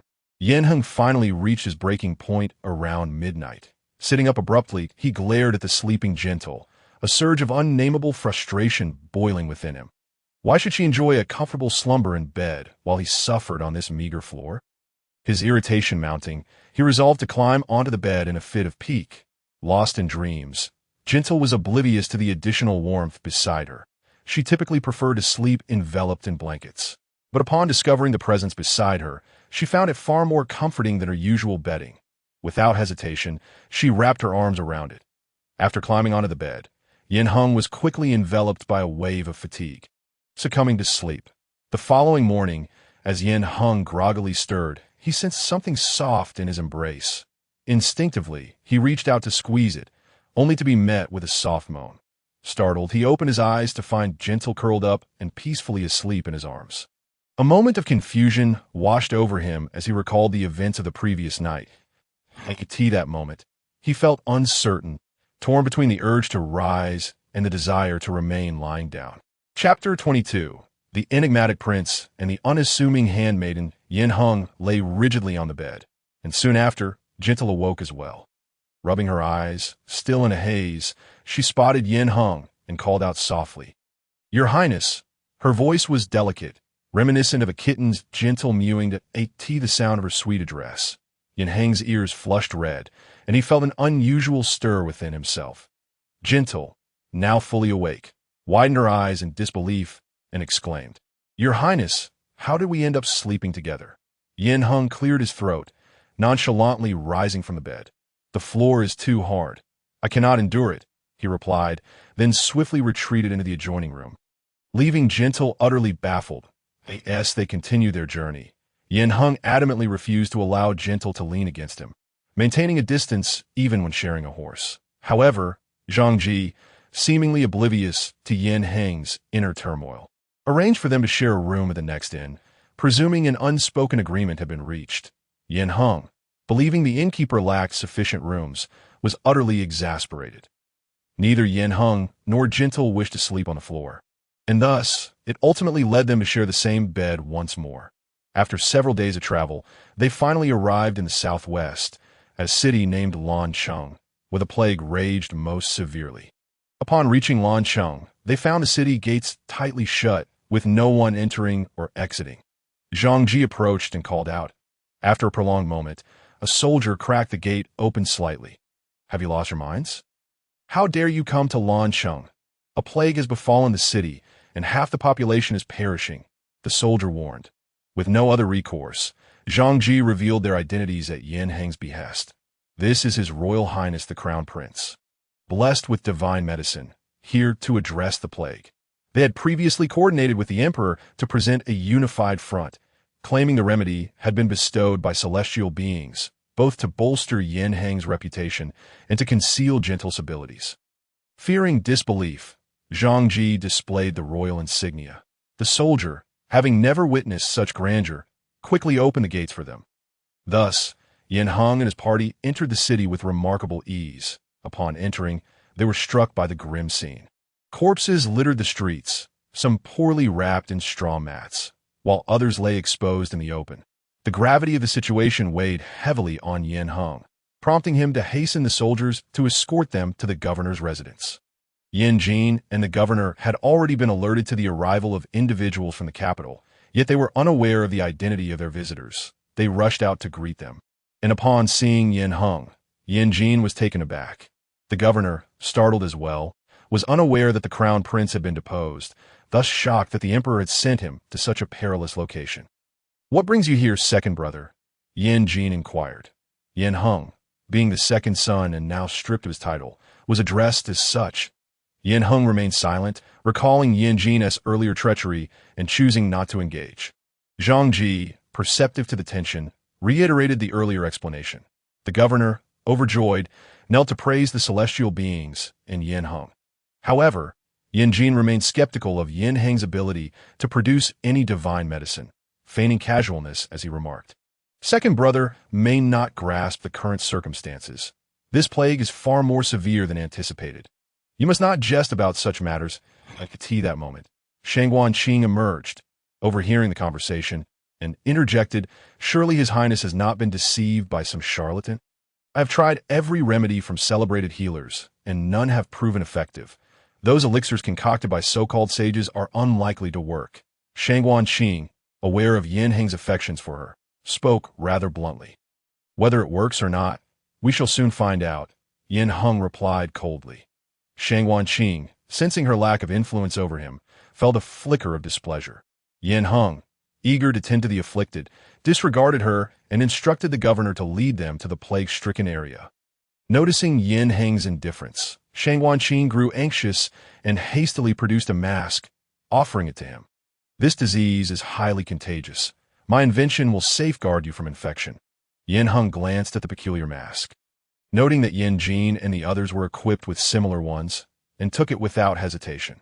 However, as soon as he received it, he turned and handed it to Gentle, instructing, "You should wear this." Gentle would need to examine patients up close, and given her delicate constitution as a woman, Yin Heng was particularly concerned about her vulnerability to infection. As for himself and the others, they had been consuming Gentle's preventive concoction daily, which had provided them with a certain level of immunity. Yin Heng held firm faith in the efficacy of this remedy, having witnessed how Gentle's stepmother, who cared for her ailing father, remained unscathed by the plague. That moment, Shangguan Qing finally noticed the presence of a woman accompanying Yin Heng. An immediate sense of wariness washed over her, and she frowned, stating bluntly, "The plague zone is exceedingly dangerous. It would be best for your maid to refrain from complicating matters." Her words dripped with disdain. Yin Heng frowned, responding impatiently, "She possesses some medical knowledge." With that, he strode purposefully toward the plague zone, leaving Shangguan Qing and Yin Jin exchanging glances, both sharing a mutual sense of contempt for Yin Heng and Gentle. Having witnessed the severity of the plague in Lancheng, they did not believe that Yin Heng's so-called divine medicine or this seemingly inexperienced maid could offer any real assistance. With a mindset of mere curiosity, they followed suit. Upon arriving in the plague zone, they observed Gentle taking the pulse of an elderly man. "Are you a doctor?" the old man asked tremulously. The afflicted had been gathered together, yet a lack of physicians to attend to them had exacerbated their conditions. "Indeed, grandfather, I have come to treat you," Gentle replied softly as she continued to check his pulse. "That you're just a young girl. You should leave at once. It's not safe here. You might catch the illness." The elderly man's vision was poor, but upon hearing her voice, he discerned that it was a Gentle girl. He hastily replied, "Do not worry, grandfather. I shall not be infected. I have brought a miraculous medicine, bestowed upon the crown prince by a celestial being. The crown prince has also arrived in Lan City. Rest assured, once you take the medicine, you will recover swiftly." Unable to contain her tears, Wenrou spoke with heartfelt conviction. She sought to give the old man hope, thus invoking the tale of the miraculous medicine. Those afflicted by illness dread the absence of hope the most. Yin Heng gazed intently at Wenrou, deeply moved. Only after she had completed the pulse diagnosis did he approach her, offering a handkerchief. "Oh, not wipe your eyes with your hands," he cautioned. On the side, Shangguan Qing, witnessing his concern, bit her lip tightly, as though feeling betrayed by a lover. Chapter 23. The Enigmatic Prince and the supporting role of the young palace maid, Wenrou nodded and accepted the handkerchief. Yet she clutched it tightly without wiping her eyes, instead saying, "The conditions here are deplorable. All the patients are crammed together, which is detrimental to their recovery. This place was merely a stretch of open land with some straw huts erected to shield against the wind and rain, overcrowded with patients who lay or sat, looking emaciated." Yin Hung looked up, pondering, and addressed the governor. "Most of the affluent families in the city have likely fled. Please find out who has vacant space and transfer the patients there." The governor hesitated, replying, "Your Highness, it may not be appropriate to intrude upon empty homes." Yin Hung shot him a glance, asserting, "I shall take responsibility for any repercussions." Only then did the governor instruct the soldiers to begin their rounds, knocking on doors in the wealthy district. "What has this young lady discerned?" Yin Jin inquired from the sidelines. "Let us step outside to discuss," Wenrou replied, not wishing to converse about the old man's condition in front of him. Upon returning to the governor's mansion, they commenced deliberating the illnesses plaguing the common folk. Earlier, Imperial Physician Wang had taken the pulses of several patients, and now stroking his beard, he lamented, "Alas, these patients are in grave condition. If we delay any further, we risk losing another batch." He then turned to Yin Hung, stating, "The urgent matter at hand is to distribute the first course of medicine to everyone." Yin Hung nodded. They had brought several carts of medicine, with hundreds more en route. Without further ado, all healthy individuals in the city were mobilized by the governor to begin brewing medicine in dozens of cauldrons. Upon hearing that the crown prince had brought miraculous medicine, the crowd buzzed with excitement, for the afflicted were their relatives and friends. There was no need for lengthy explanations. They all came to assist. After enduring despair for so long, the glimmer of hope spurred them into action. Some helped brew the medicine, while others aided in relocating the patients. Witnessing this scene, Shang Wanqing could not help but remark to Yin Jin, "Their reckless actions will lead to disaster. It won't be long before the healthy ones catch the illness as well." Yin Jin remained calm, perceiving Lan's city as a blood pit. Since Yin Hung was determined to leap into it, he would gladly aid him. Yin Jin had been pondering how to extricate himself, but with Yin Hung present, he could elegantly withdraw from the situation. Why not seize the opportunity? Thus, over the next few days, Yin Jin and Shang Wanqing observed from the sidelines, while Yin Hung and Wenrou busied themselves tirelessly. Wenrou and Imperial Physician Wang traversed among the patients, diagnosing and administering medicine, while Yin Hung directed the efforts, maintaining order in the city and dispatched prescriptions to neighboring towns, urging local officials to brew medicine for distribution. As Yin Jin and Shang Wanqing awaited their downfall, they were astonished to discover that many patients with mild symptoms began to show signs of recovery. The two could no longer remain idle. Yin Jin feared that if Yin Hung truly saved the Southwest, he might reclaim his position as crown prince, leaving him with nothing. Shang Wanqing feared that the young palace maid named Wenrou would steal her glory. Consequently, Shang Wanqing intercepted the busy Yin Hung. "Your Highness, will you allow that young palace maid to run amok? She possesses no genuine medical skills and is meddling with the patient's treatment. Is she not trifling with the lives of the common folk?" Indeed, Shang Wanqing harbored no belief that an ordinary palace maid could possess medical knowledge. She was convinced Wenrou was merely pretending to be skilled in medicine to win Yin Hang's favor. Yin Hung furrowed his brow and retorted, "How do you know she lacks medical expertise?" Shang Wanqing puffed out her chest, asserting, "Your Highness is unaware. The traditional Chinese medicine formula brought by the fifth prince was my invention. I can discern at a glance whether that palace maid knows anything about medicine. Is your concoction effective?" Yin Hung inquired, intrigued. He was aware that Shang Wanqing often had peculiar ideas, so her claim of medical knowledge was not entirely surprising. Shang Wanqing hesitated before admitting, "It is effective for mild cases. Have we not seen some mild patients recover in recent days? Surely it is due to my formula. However," she lamented, "yet this virulent disease is far too perilous. Even a divine being could not save those in severe condition." Yin Hung smirked, suddenly perceiving Shang Wanqing's shamelessness. It was evident that those who had recovered had done so because of Wenrou's medicine. Yet Shang Wanqing insisted it was her own. Not wishing to further engage with her, Yin Hung proclaimed, "That medicine was bestowed upon me by a celestial being. Are you suggesting it is ineffective?" Shangguan Qing paused, taken aback. She had assumed that the notion of celestial medicine was merely a ploy to deceive the common folk. Now, hearing Yin Heng assert it with conviction, she forced a smile. The medicine gifted to the crown prince must indeed be effective. Meanwhile, Yin Jin was not idle, observing the black-clad figures before him, instructing, disguise yourselves as assisting commoners and strike when he is distracted. Since he has come to the southwest, surrounded by the ill, it would be no surprise for him to return with peculiar ailments. After a considerable period of diligence, the afflicted citizens finally began to show signs of improvement. And those who had come into contact with the patients had taken preventive medicine, preventing a large-scale outbreak. The faces of Lan City's populace began to brighten with smiles. Enough, take a moment to rest. Your face is growing gaunt, Yin Heng remarked, pinching Wenrou's cheek gently.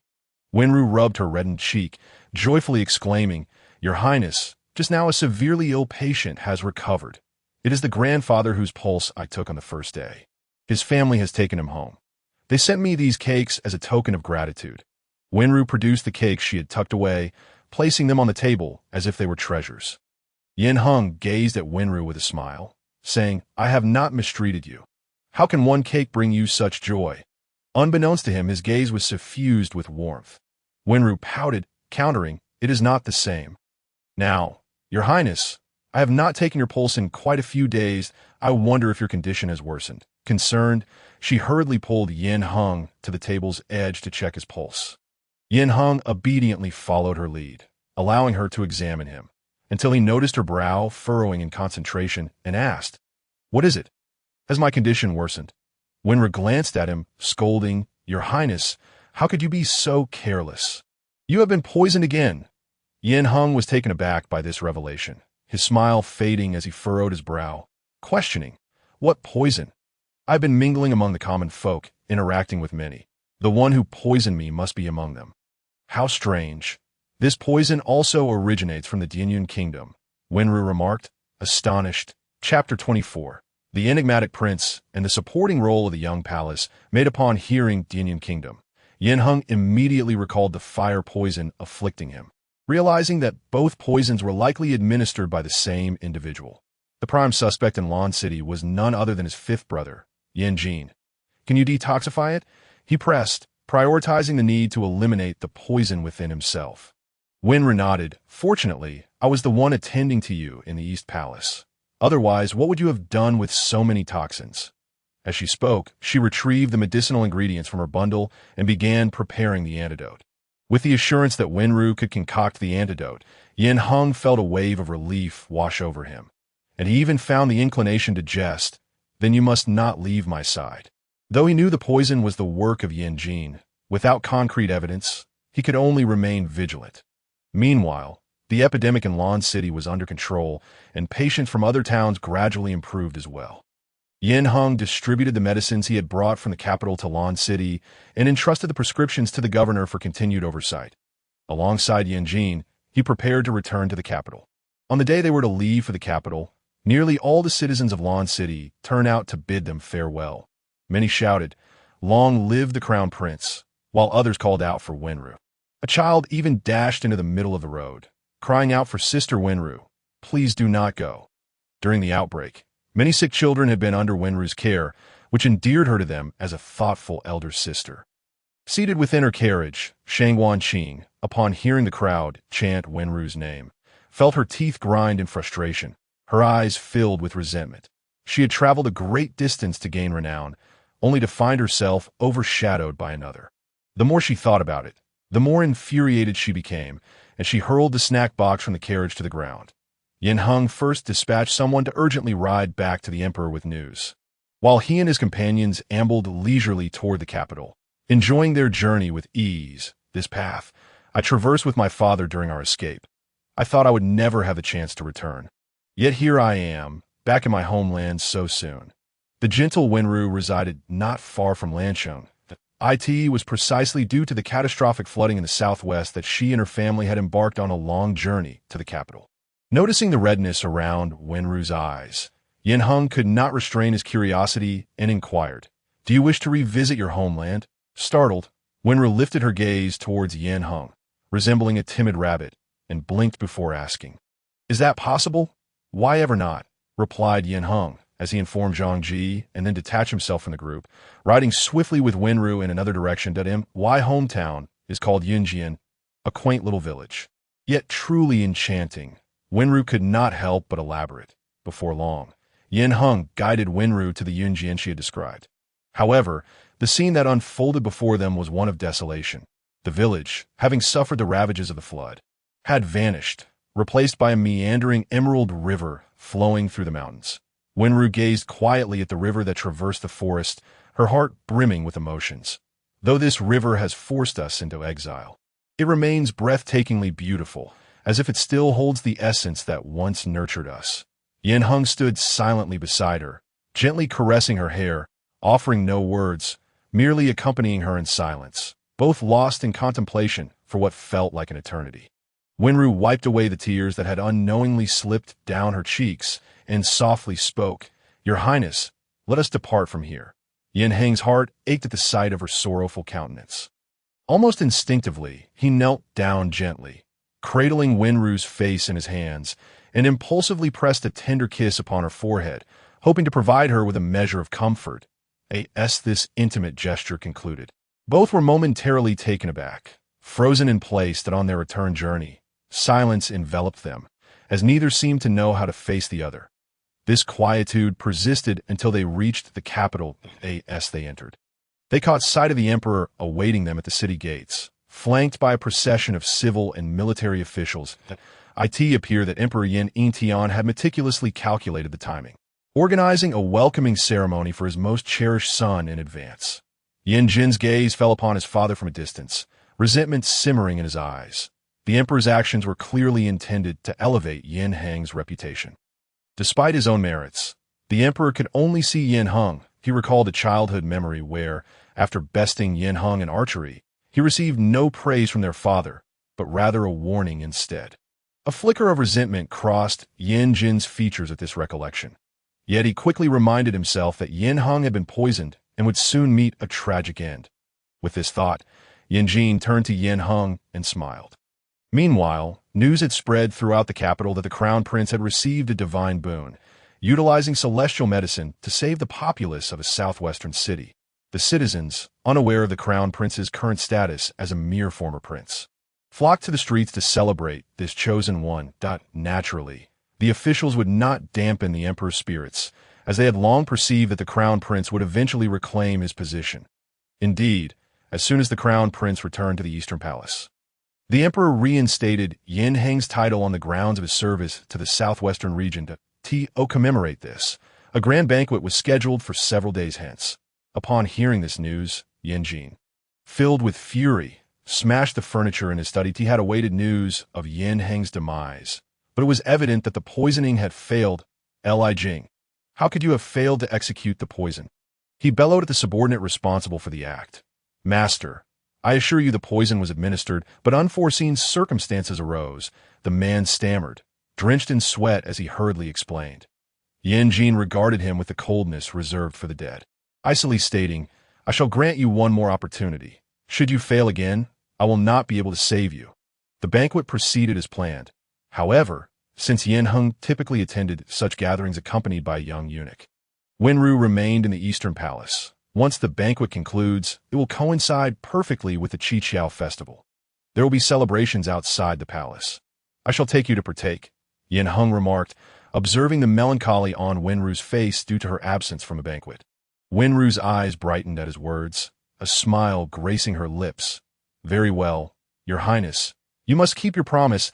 I have yet to experience a celebration in the capital.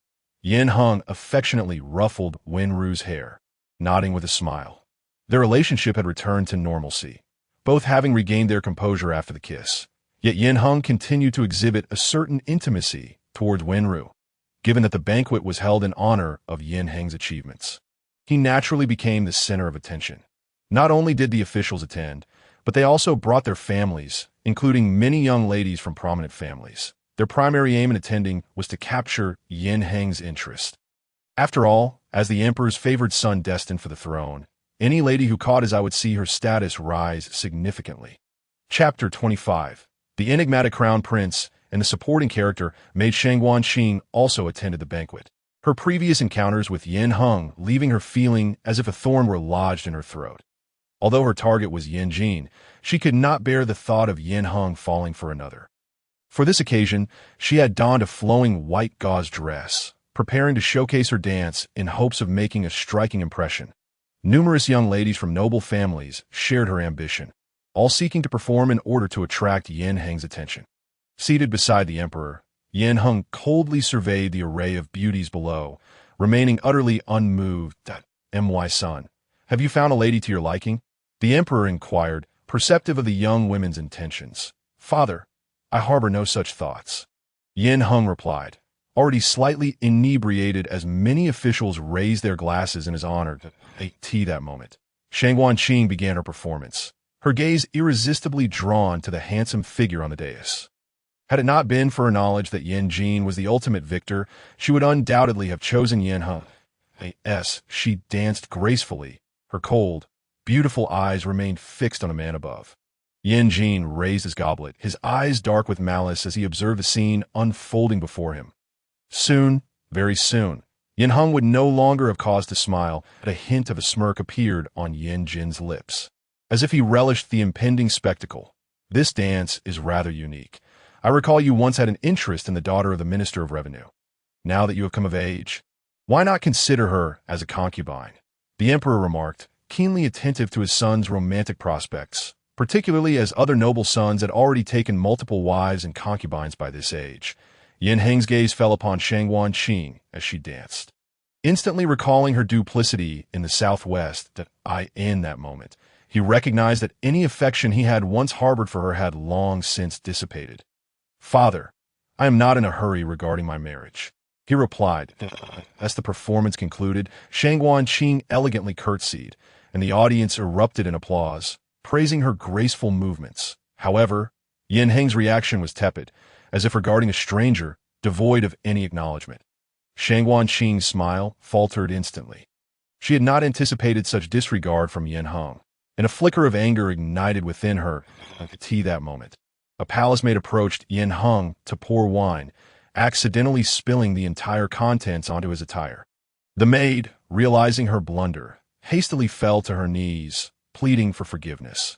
Yin Heng furrowed his brow, reluctant to chastise her publicly, and turned to the emperor, saying, "Father, I shall excuse myself to change my attire." With that, he rose and exited the banquet hall. Near the banquet hall lay the Guanyi Hall, designated for rest, and changing attire, a young eunuch guided Yin Heng in that direction. The instant he entered the room, he heard the sound of the door locking behind him. Rushing to the door, he found it secured from the outside. Soon after, a peculiar fragrance wafted into the air, accompanied by strange noises from within. Venturing further inside, he discovered two women reclining on the bed, one of whom was a favored concubine of the emperor.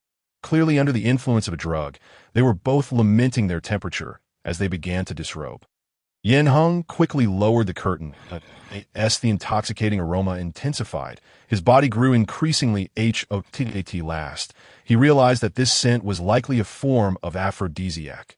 Without hesitation, he strode toward the window and shouted. Zhang Ji, his trusted shadow guard, typically remained close at hand. Sure enough, after a few calls, he heard Zhang Ji's anxious voice from outside. "Master, the front door is locked, and all the windows are secured as well. But fear not, I shall unlock a capable shadow guard." Zhang Ji possessed exceptional skills. He swiftly produced a slender silver needle from his pocket, and in no time, the lock was easily opened. "Master, the front door is being guarded. You must escape through the window," Zhang Ji instructed as he nimbly pushed open the window, peering outside. Without a moment's hesitation, Yin Heng leaped through the window. That moment, the effects of the drug surged within him, rendering his legs as heavy as lead, causing him to stagger unsteadily. Clenching his teeth, he clung to the thread of rationality remaining within him and commanded Zhang Ji, "Quickly, take me back to the Eastern Palace. I need to find Wenrou for the antidote. We must be swift." Zhang Ji wasted no time, anxiously supporting Yin Heng as they hastened back to the Eastern Palace. Upon reaching the sleeping quarters, Yin Heng's consciousness began to blur, his mind growing increasingly muddled. Zhang Ji, having ushered Wenrou into the chamber, hurriedly closed the door behind him, feeling an overwhelming sense of relief as he made his swift exit. In his understanding, since his master had succumbed to such a potion, the antidote must surely lie in the presence of Wenrou. Upon witnessing Yin Hang's peculiar state, Wenrou was taken aback, prompting her to rush forth and take his pulse. That I inadvertently caught a whiff of a certain fragrance, and then I transformed into this state. Hurry and provide me with the antidote. Yin Hang gritted his teeth, his words emerging as though they were entwined with agonized groans. Your Highness, the potion you have ingested is rather fierce. If you do not share a bed with another, I fear Wenrou may hesitate. The remainder of her warning lingered unspoken. What will happen? Yin Hang queried, straining to sit up, his voice fraught with urgency. That area may lose its function, rendering it incapable of normal use. Wenrou murmured, her tone barely above a whispered, this revelation. Yin Hang's eyes widened in disbelief, and he could no longer suppress the raging desires within him. He abruptly pulled Wenrou into his embrace.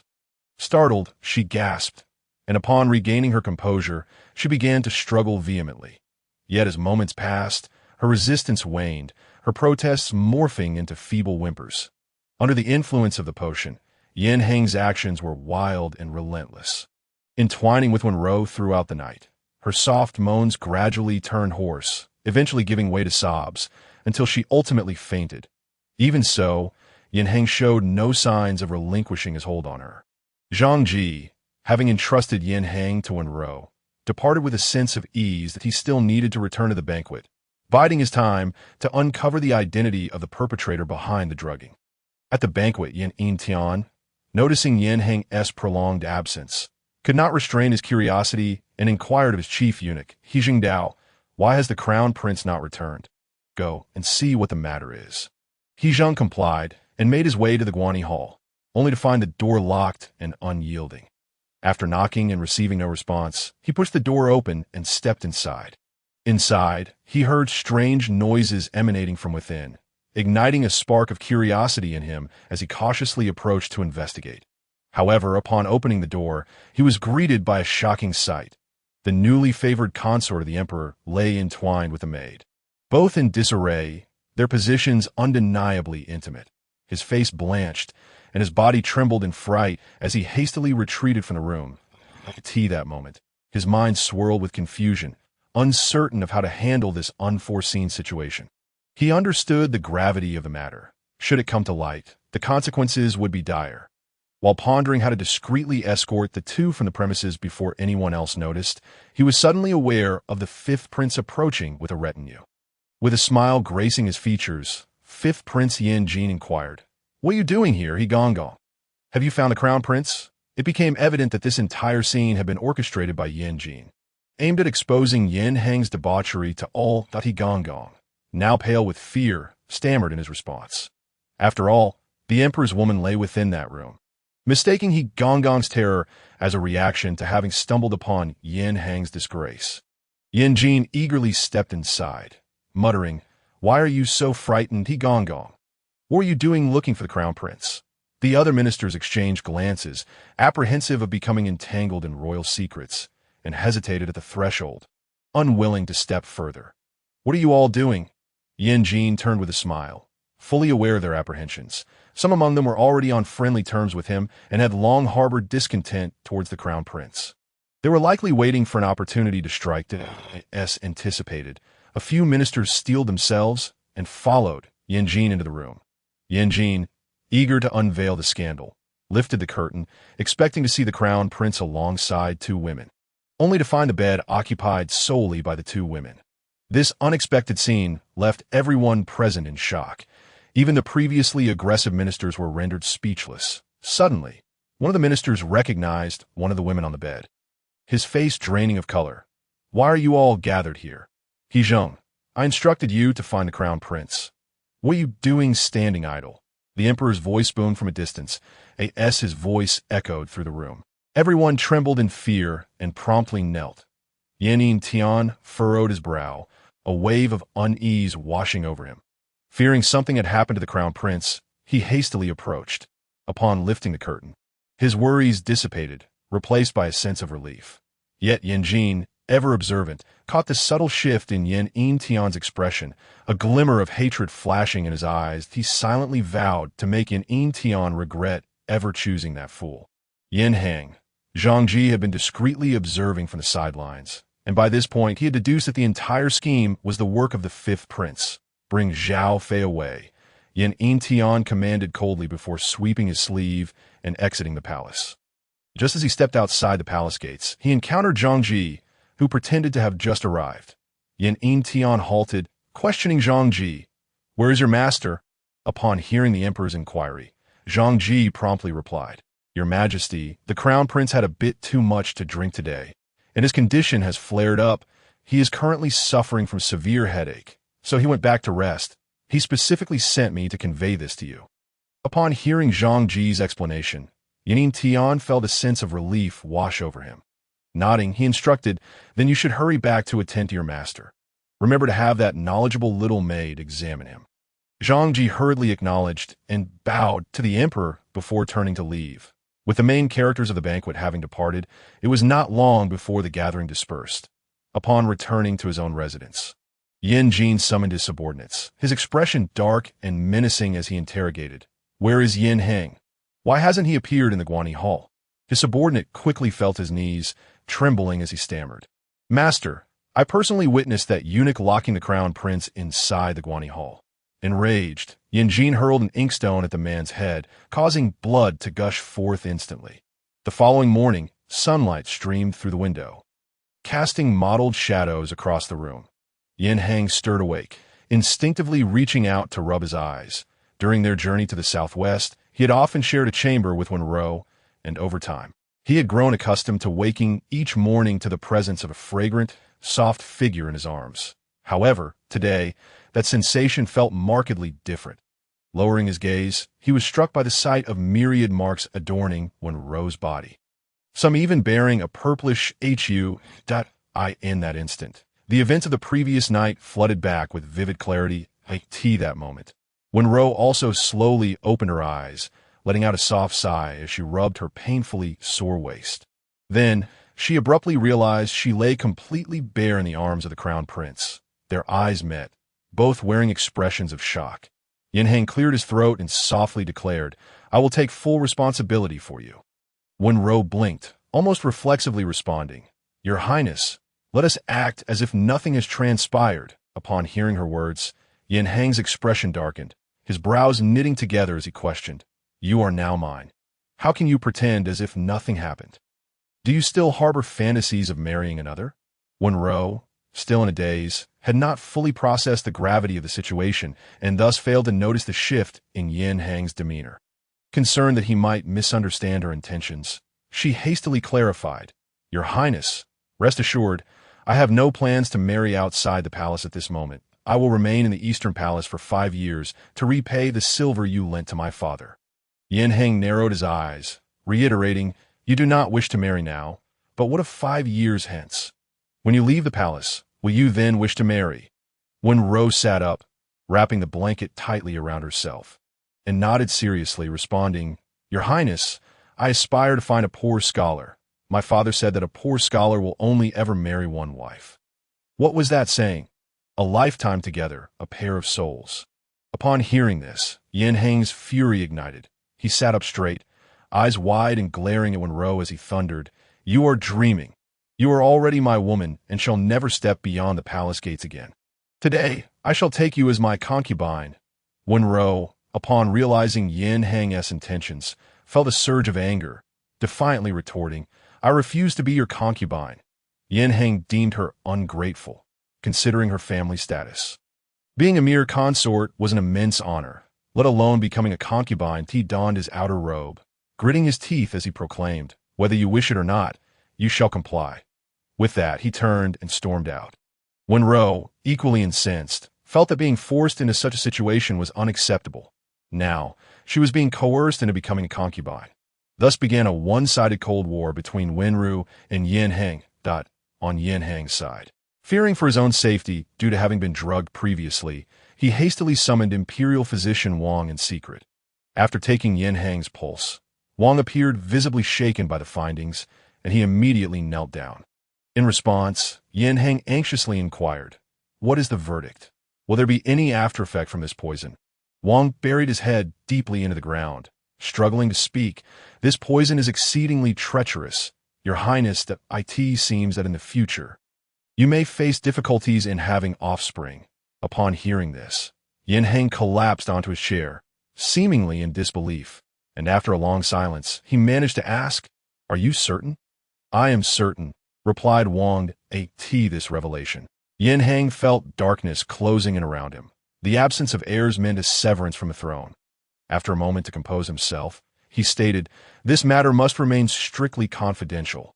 Only you and I, including His Majesty, shall know. Wang, you must understand whose side you are on. This secret must be kept hidden."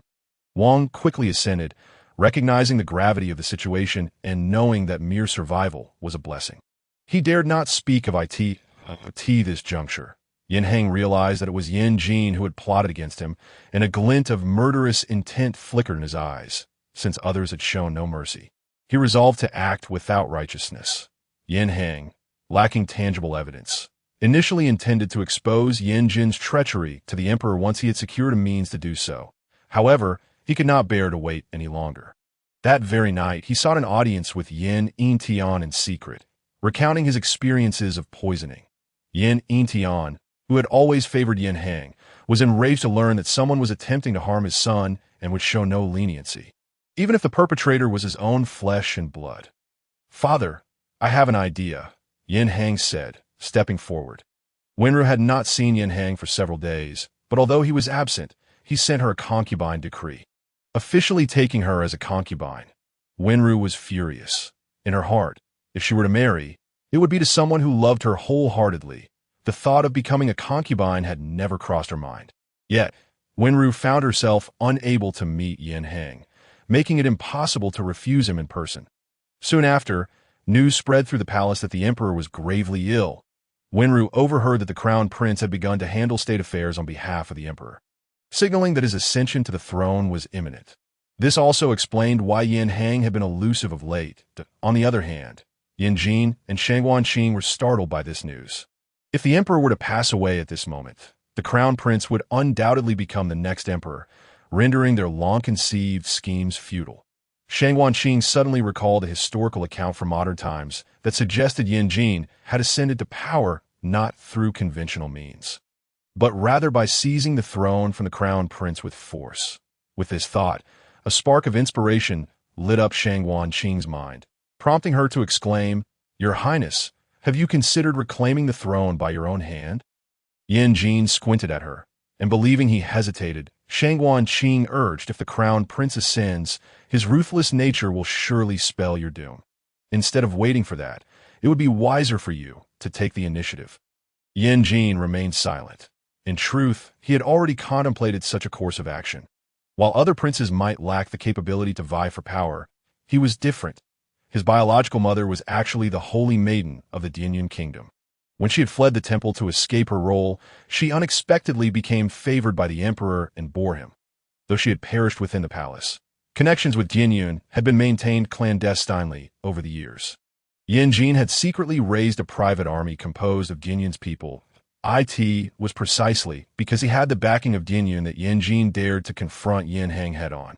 At this moment, Yin Jin was resolute. He gazed at Shangguanqing, caressing her face as he declared, "Ch, rest assured, should I become emperor, you shall be my empress." Shangguanqing's heart leaped at his words, filled with anticipation for the days to come. At that time, what would it matter if Yin Heng or Wenrou existed? They would be beneath her heel.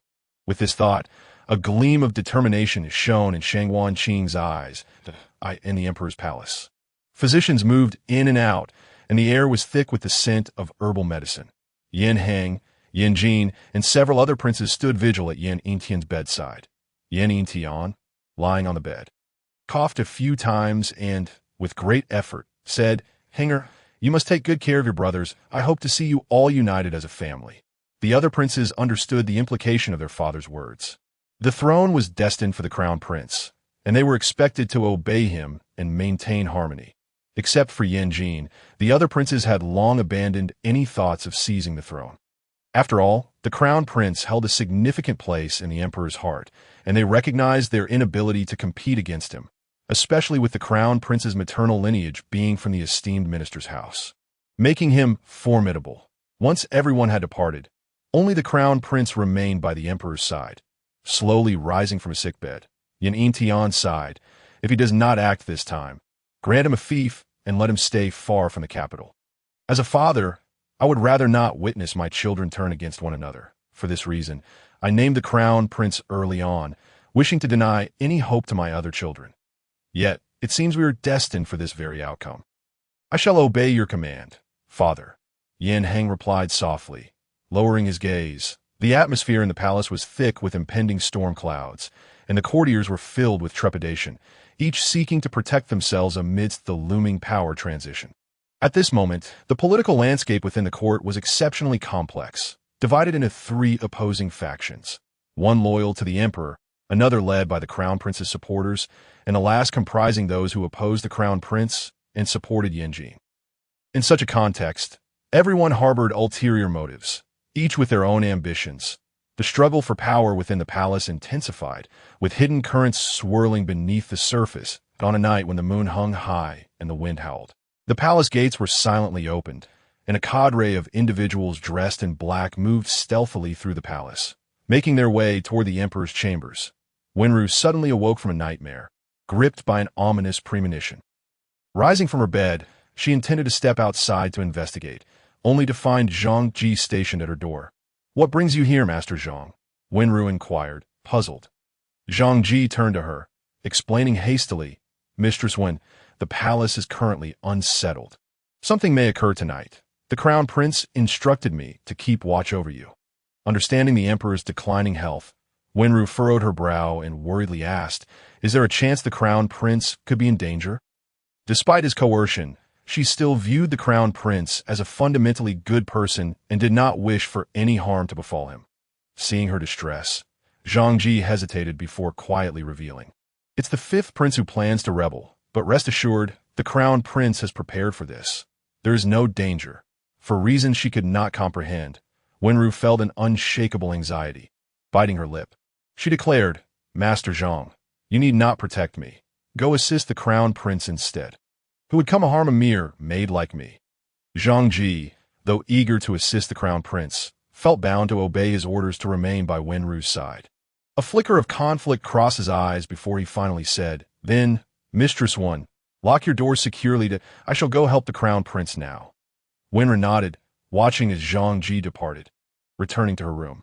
She found herself unable to sleep, her mind swirling with thoughts that, if Yin Heng were to ascend as emperor, her chances of escaping the palace would be further diminished.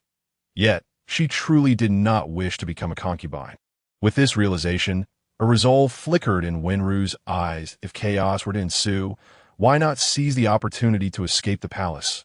With this thought, she could no longer remain still. She hurriedly began to gather her belongings. Relieved that she possessed few items, and soon had everything packed. Quickly changing into a simple outfit, she dashed toward the palace's back gate. Previously, her medicinal formula had resolved a crisis in the southwest. And as a reward, the emperor had granted her a life-preserving gold token. Little did she know, today that token would prove invaluable. Upon reaching the back gate, the guards immediately obstructed her path.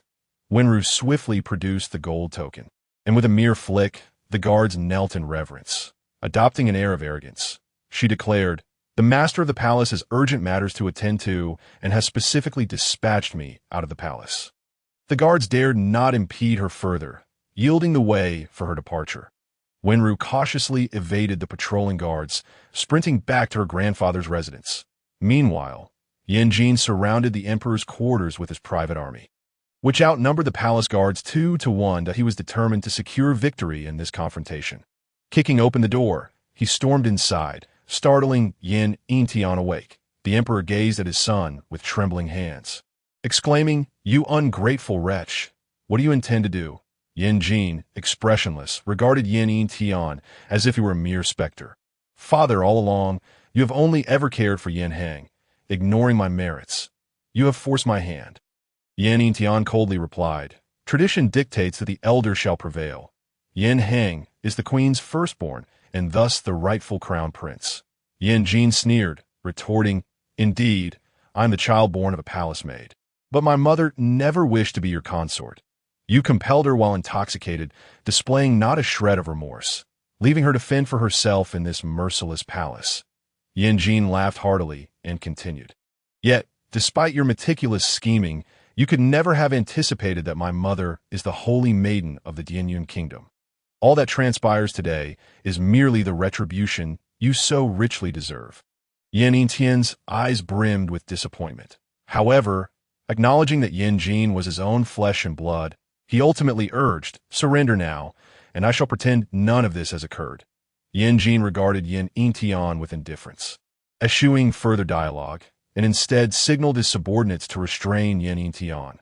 Just then, Yan Heng unexpectedly emerged from the side chamber, positioning himself defiantly before Yan Yintian. "Ah, splendid.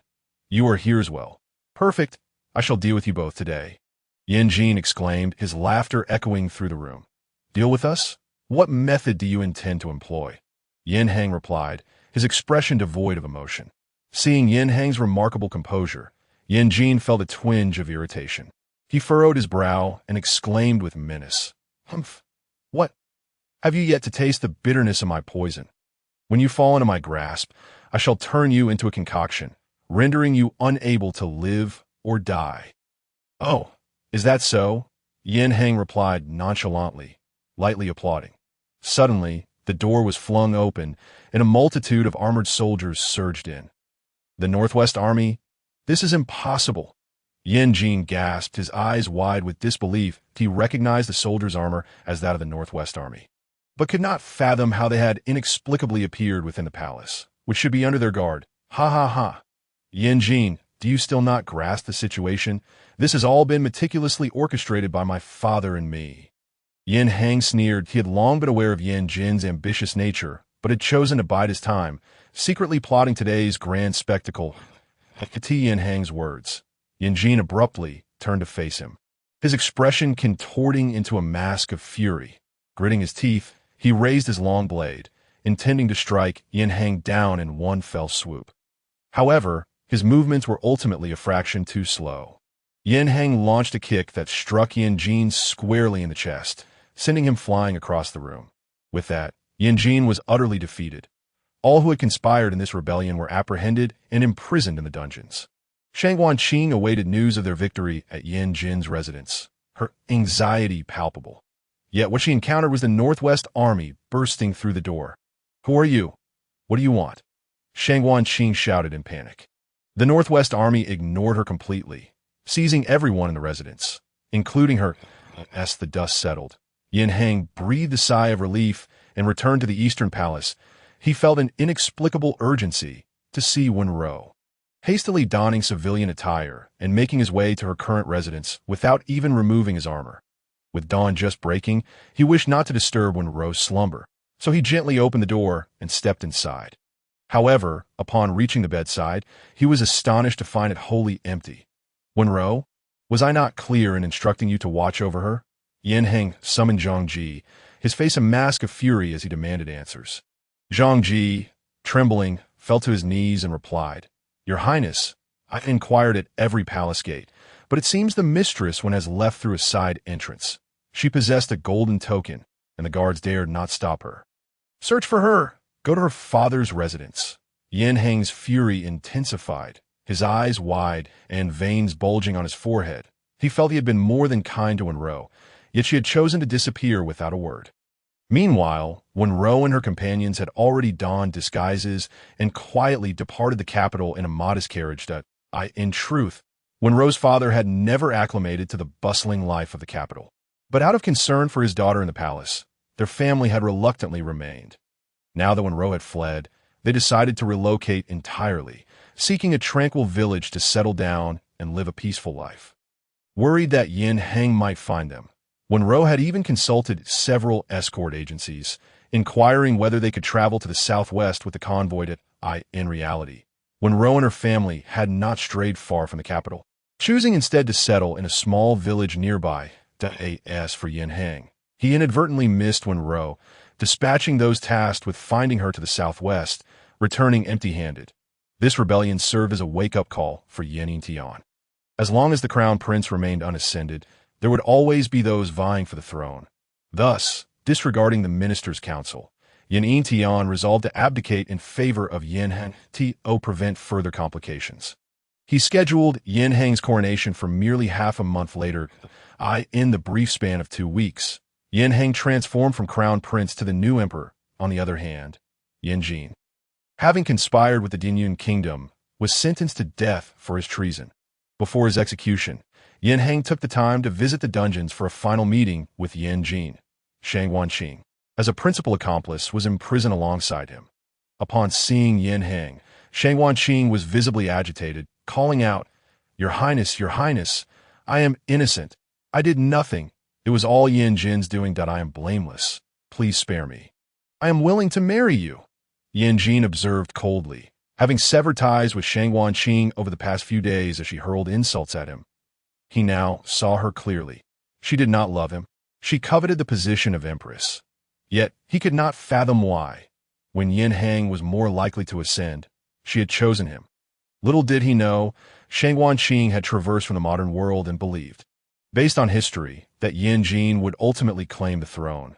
Yin Heng ignored Shang Wanqing, but the eunuch beside him chastised her loudly. Audacious! This is the current emperor. Do not be disrespectful. Upon hearing this, Yin Jin finally reacted, bursting into laughter. In the end, he is still your only son. Who would have imagined he would abdicate to you? Yin Heng remained impassive, retorting with sarcasm. What? Would you have me refrain from becoming emperor and allow you, the son of a palace maid who colluded with foreign powers, to ascend? You have sought my life on numerous occasions and conspired against my father while he was ill. What right have you to the throne? Yin Jin glared at Yin Heng with unbridled hatred, defiantly asserting, You are merely fortunate, the child of the empress. Beyond that, what skills do you possess? Yin Jin had always held Yin Heng in disdain. What skills do I possess? I am now the emperor, while you languish as a prisoner. That indeed is my distinction. Feeling the confrontation with Yin Jin growing tedious, Yin Heng derisively turned to leave. Shang Wanqing, seeing this, urgently called out, Your Majesty, please save me. Yin Heng paused, casting a cold glance back at her, stating icily, You plotted against me alongside Yin Jin and should have anticipated this day. With that, he strode away without a backward glance. Shang Wanqing collapsed to the ground, despair evident in her gaze as she muttered to herself, It should not have been this way. I was meant to be empress. Yin Jin scoffed, mocking her, regardless of their acceptance of fate. Yin Jin ultimately faced execution, while Shang Wanqing was relegated to a commoner, exiled to the distant northwest. Not only that, but her family also suffered repercussions, stripped of their titles and sent to the same fate. As Yin Heng ascended the throne, he found himself overwhelmed with the demands of governance, leaving him no time to search for Wenrou. Thus, he entrusted Zhang Ji with the task of locating her. Every few days, he would inquire about progress, but the results were consistently disheartening. It was as though Wenrou had vanished from existence, leaving no trace behind. Simultaneously, court officials began to frequently petition Yin Heng, urging him to hold a selection ceremony for consorts. After all, his harem was devoid of any presents, and they were eager to present their daughters for consideration. However, Yin Heng rejected these suggestions one by one. On one hand, due to his own condition, he could not father heirs. Accepting consorts would inevitably reveal the truth, and on the other hand, for reasons unknown, Wenrou's words about a lifetime together frequently echoed in his mind, preventing him from taking any concubines. 5 months after Wenrou's disappearance, Zhang Ji finally shifted the search focus back to the capital and discovered a lead on her whereabouts at a physician. Yin Heng's eyes sparkled with newfound hope as he fixed his gaze on Zhang Ji. Zhang Ji nodded excitedly, his voice trembling with anticipation. Your Majesty, there's an exceptionally skilled physician in Yao village, near the capital. Moreover, according to the villagers, this physician arrived 5 months ago. I suspect she might be Wenrou. We had concentrated our efforts on the southwest and overlooked the vicinity of the capital, which is likely why we had no success. Upon hearing Zhang Ji's words, Yin Heng's heart raced with excitement. He sprang to his feet, exclaiming, Excellent! I have finally found you. Go, bring her back to me. However, as soon as he finished speaking, a thought crossed his mind, and he quickly amended, "No, wait. I shall go myself. I will personally bring her back to the palace." With that, Yin Hang swiftly changed into more casual attire, and, accompanied by Zhang Ji, left the palace, hastening towards Yao village. Along the journey, Yin Hung was consumed with impatience, yearning to reunite with Wenrou and bring her back to the palace. Upon their arrival in Yao village, they inquired with the local villagers. To their astonishment, the villagers seemed well acquainted with the healer. They warmly directed Yin Hung and Zhang Ji, indicating where they might find her. In the direction indicated by the villagers, they soon spotted several locals gathered around a modest thatched hut, seemingly waiting to receive medicine. The hut, though small and somewhat rudimentary with its grass roof, was surrounded by an exceptionally clean and tidy environment. As they drew closer, Yin Hung immediately recognized Wenrou. She was clad in a flowing white gown, her long hair cascading down her shoulders, as she focused intently on taking the pulse of an elderly woman. Just as Yin Hung was about to approach, he was suddenly struck with shock as he noticed a slight protrusion in Wenrou's abdomen, unmistakably indicative of pregnancy. This revelation brought his steps to an abrupt halt, a torrent of thoughts flooding his mind that he could not comprehend how, in just a few short months of absence, Wenrou had become pregnant and married. Standing there in silence, his emotions were in turmoil that he questioned whether Wenrou had ever harbored feelings for him, why she could so easily wed another. Yin Hung silently observed her, torn between conflicting desires. On one hand, he wished for her happiness, yet on the other, he struggled to accept this harsh reality that he had believed he could face it all with composure, but witnessing Wenrou's condition stirred the tempest within him. At that moment, Wenrou suddenly lifted her gaze, their eyes locking in a moment of disbelief. Her eyes widened in shock, clearly taken aback by the unexpected sight of Yin Hung. Observing her reaction, Yin Hung took a deep breath and strode purposefully toward her, his expression cold yet tinged with a hint of accusation as he inquired, "How long has it been since you left me? Only to marry another?" His voice was frigid, as if suppressing an ocean of anger and disappointment. Wenrou blinked in confusion, then glanced at her belly, realization dawning upon her. She opened her mouth but refrained from answering Yin Hang's question, instead countering with, "How did your highness find this place?" To her, it seemed their entanglement had been merely a twist of fate, perhaps the very reason for her flight. Deep down, Wenrou acknowledged her feelings for Yin Hung. After all, he was an exceptionally remarkable individual. However, the thought of becoming his concubine and sharing his affections with other women was simply unbearable. It was better for her to distance herself from him and lead her own life. Seeing that Wenrou offered no explanation, Yin Hang's tone grew more biting. "Can he provide you with a lifetime of companionship?" Before Wenrou could respond, the villagers, witnessing the exchange, could no longer remain passive and began to defend her. "What is wrong with you?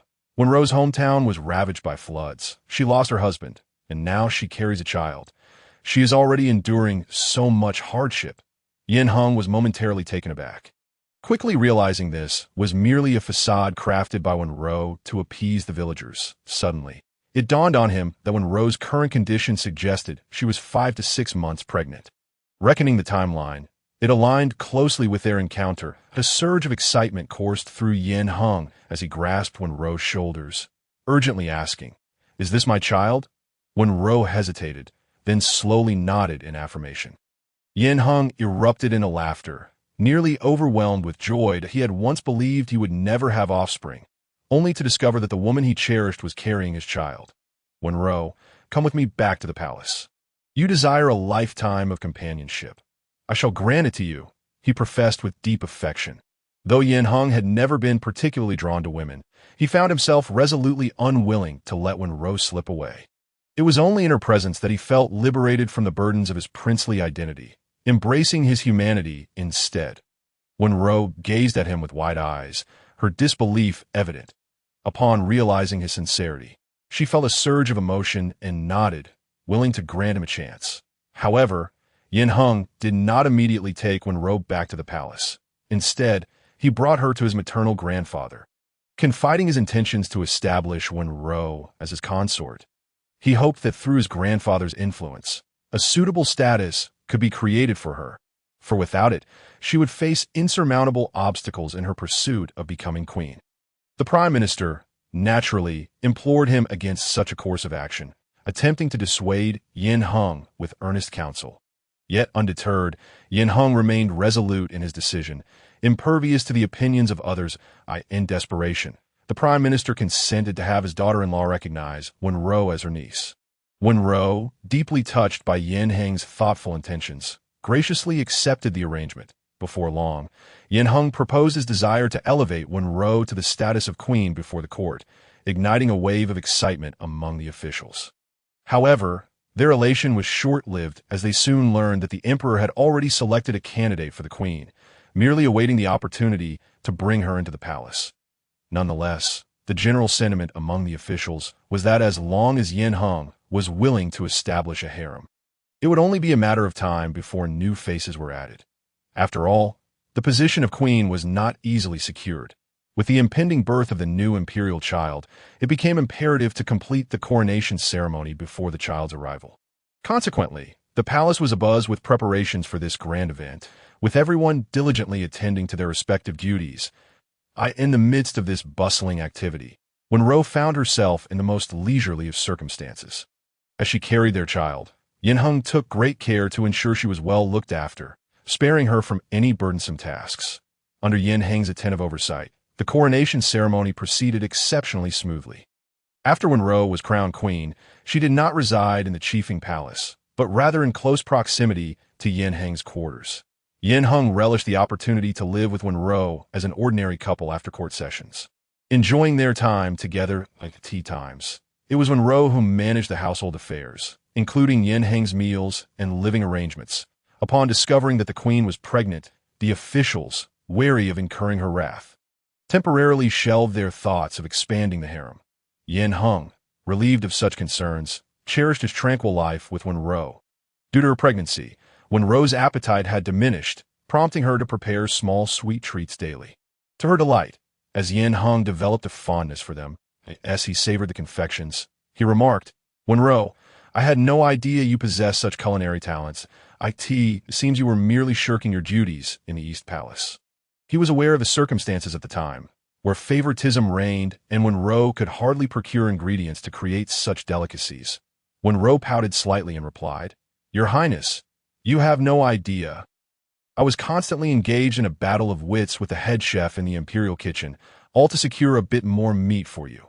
Yin Heng's lips curled into a smile, a twinkle of amusement in his eyes as he gently stroked Wenrou's hair, softly saying, "You have truly endured much. Now, you may indulge in as much meat as you desire, with no one to hinder you." Just as Wenrou was about to respond, she suddenly felt an intense pain in her abdomen, instinctively clutching her belly and letting out a startled cry. Yin Heng, alarmed, sprang to his feet and inquired with concern, "What is it? Are you unwell?" Wenrou bit her lip, her complexion pale as a sheet, beads of sweat forming on her forehead as she struggled to speak. "Your Highness, I think I may be going into labor." Yin Heng smiled faintly. Stepping gracefully next to Wenrou, he extended his broad palm, gently kneading her waist, his tone tinged with a hint of helplessness. "This little rascal's whimsical nature, I truly wonder whom she takes after." As he spoke, his gaze remained fixed on Wenrou, the implication unmistakable, clearly suggesting that Xiao Fengxing's cleverness was inherited from her. Wenrou widened her eyes, playfully patting Yin Heng, saying, "I'm not picky about food. If I have a preference, it surely comes from you." Yin Changfeng, observing the charming interaction between his parents, eagerly waited until they finished their meal before asking, "Father, may I go archery with you today?" Yin Heng looked at his sensible son and nodded with satisfaction. "Once I finish my meal, I shall take you."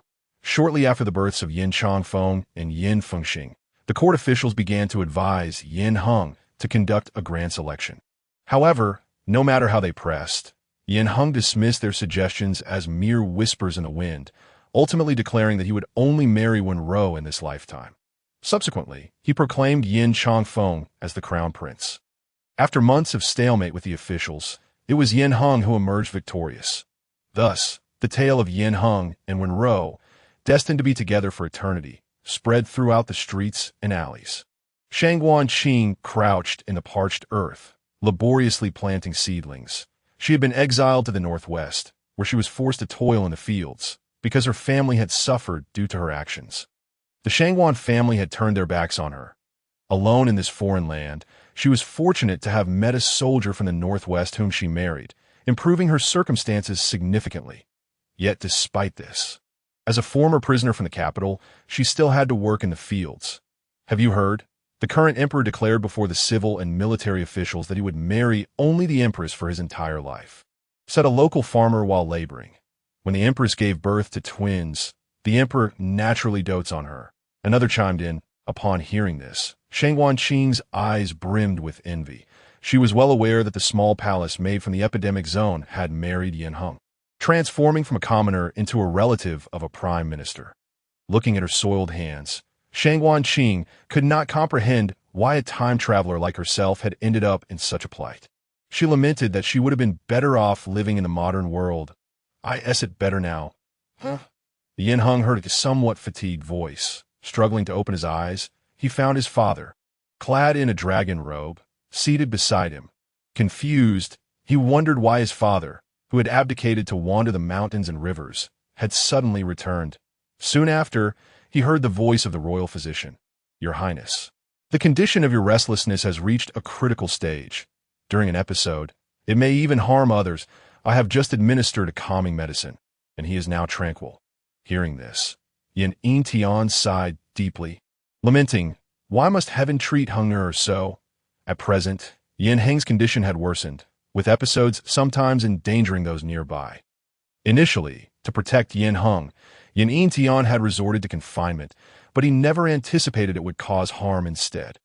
As Yin Heng's emotions became increasingly unstable, it became impossible for Yin Tian to release him, for a sovereign cannot have a mad child.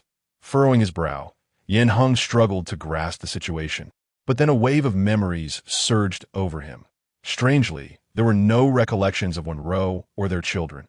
After being falsely accused by the fifth prince, he had been imprisoned. The maidservant attending him in the East Palace was not Wenrou. He had intended to seize an opportunity to turn his fate around, but his condition only deteriorated, rendering him incapable of aiding in the epidemic zone.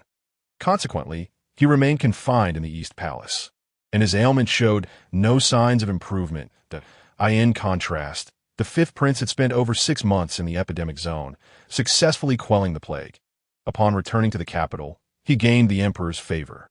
With the fifth prince's return, Yin Heng's condition became even more severe, to the extent of injuring others without cause.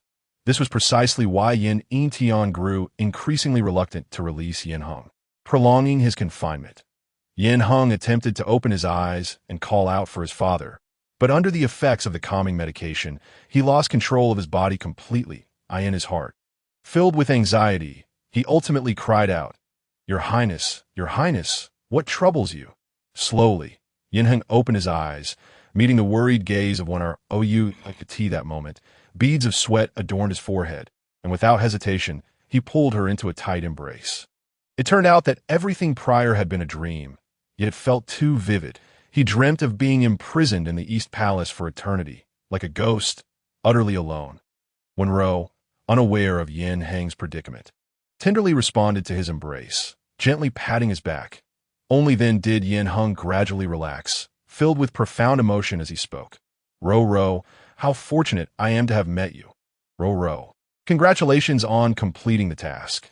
You have earned 600 points. The system chirped cheerfully in her ear. Wenrou paused for a moment, returning from the previous world. Regaining her composure, she softly inquired, System, it has been a while. What is the next world? Ro, the next world is set in a historical era. Life may be a bit arduous, but fear not. I will find you a role that requires minimal labor. The system responded with enthusiasm. Wenrou smiled, thanked the system, and was then transported to the next world. Chapter 32. The heartless, youthful intellectual and the supporting character in a small village mother. Look at Wenrou slacking off over there. Wen Shui, standing in the field, pointed out as she saw Wenrou leisurely resting under a tree. Wang Yun, who was planting seedlings ahead, wiped the sweat from her brow and glanced at her fair and clean daughter under the tree. Chuckling, your sister is still young. Let her take a break. Wen Shui rolled her eyes, feeling exasperated. Even though she had been reborn, she still could not surpass Wenrou's status in Wang Guiyun's heart. However, she was no longer a mere girl in her teens.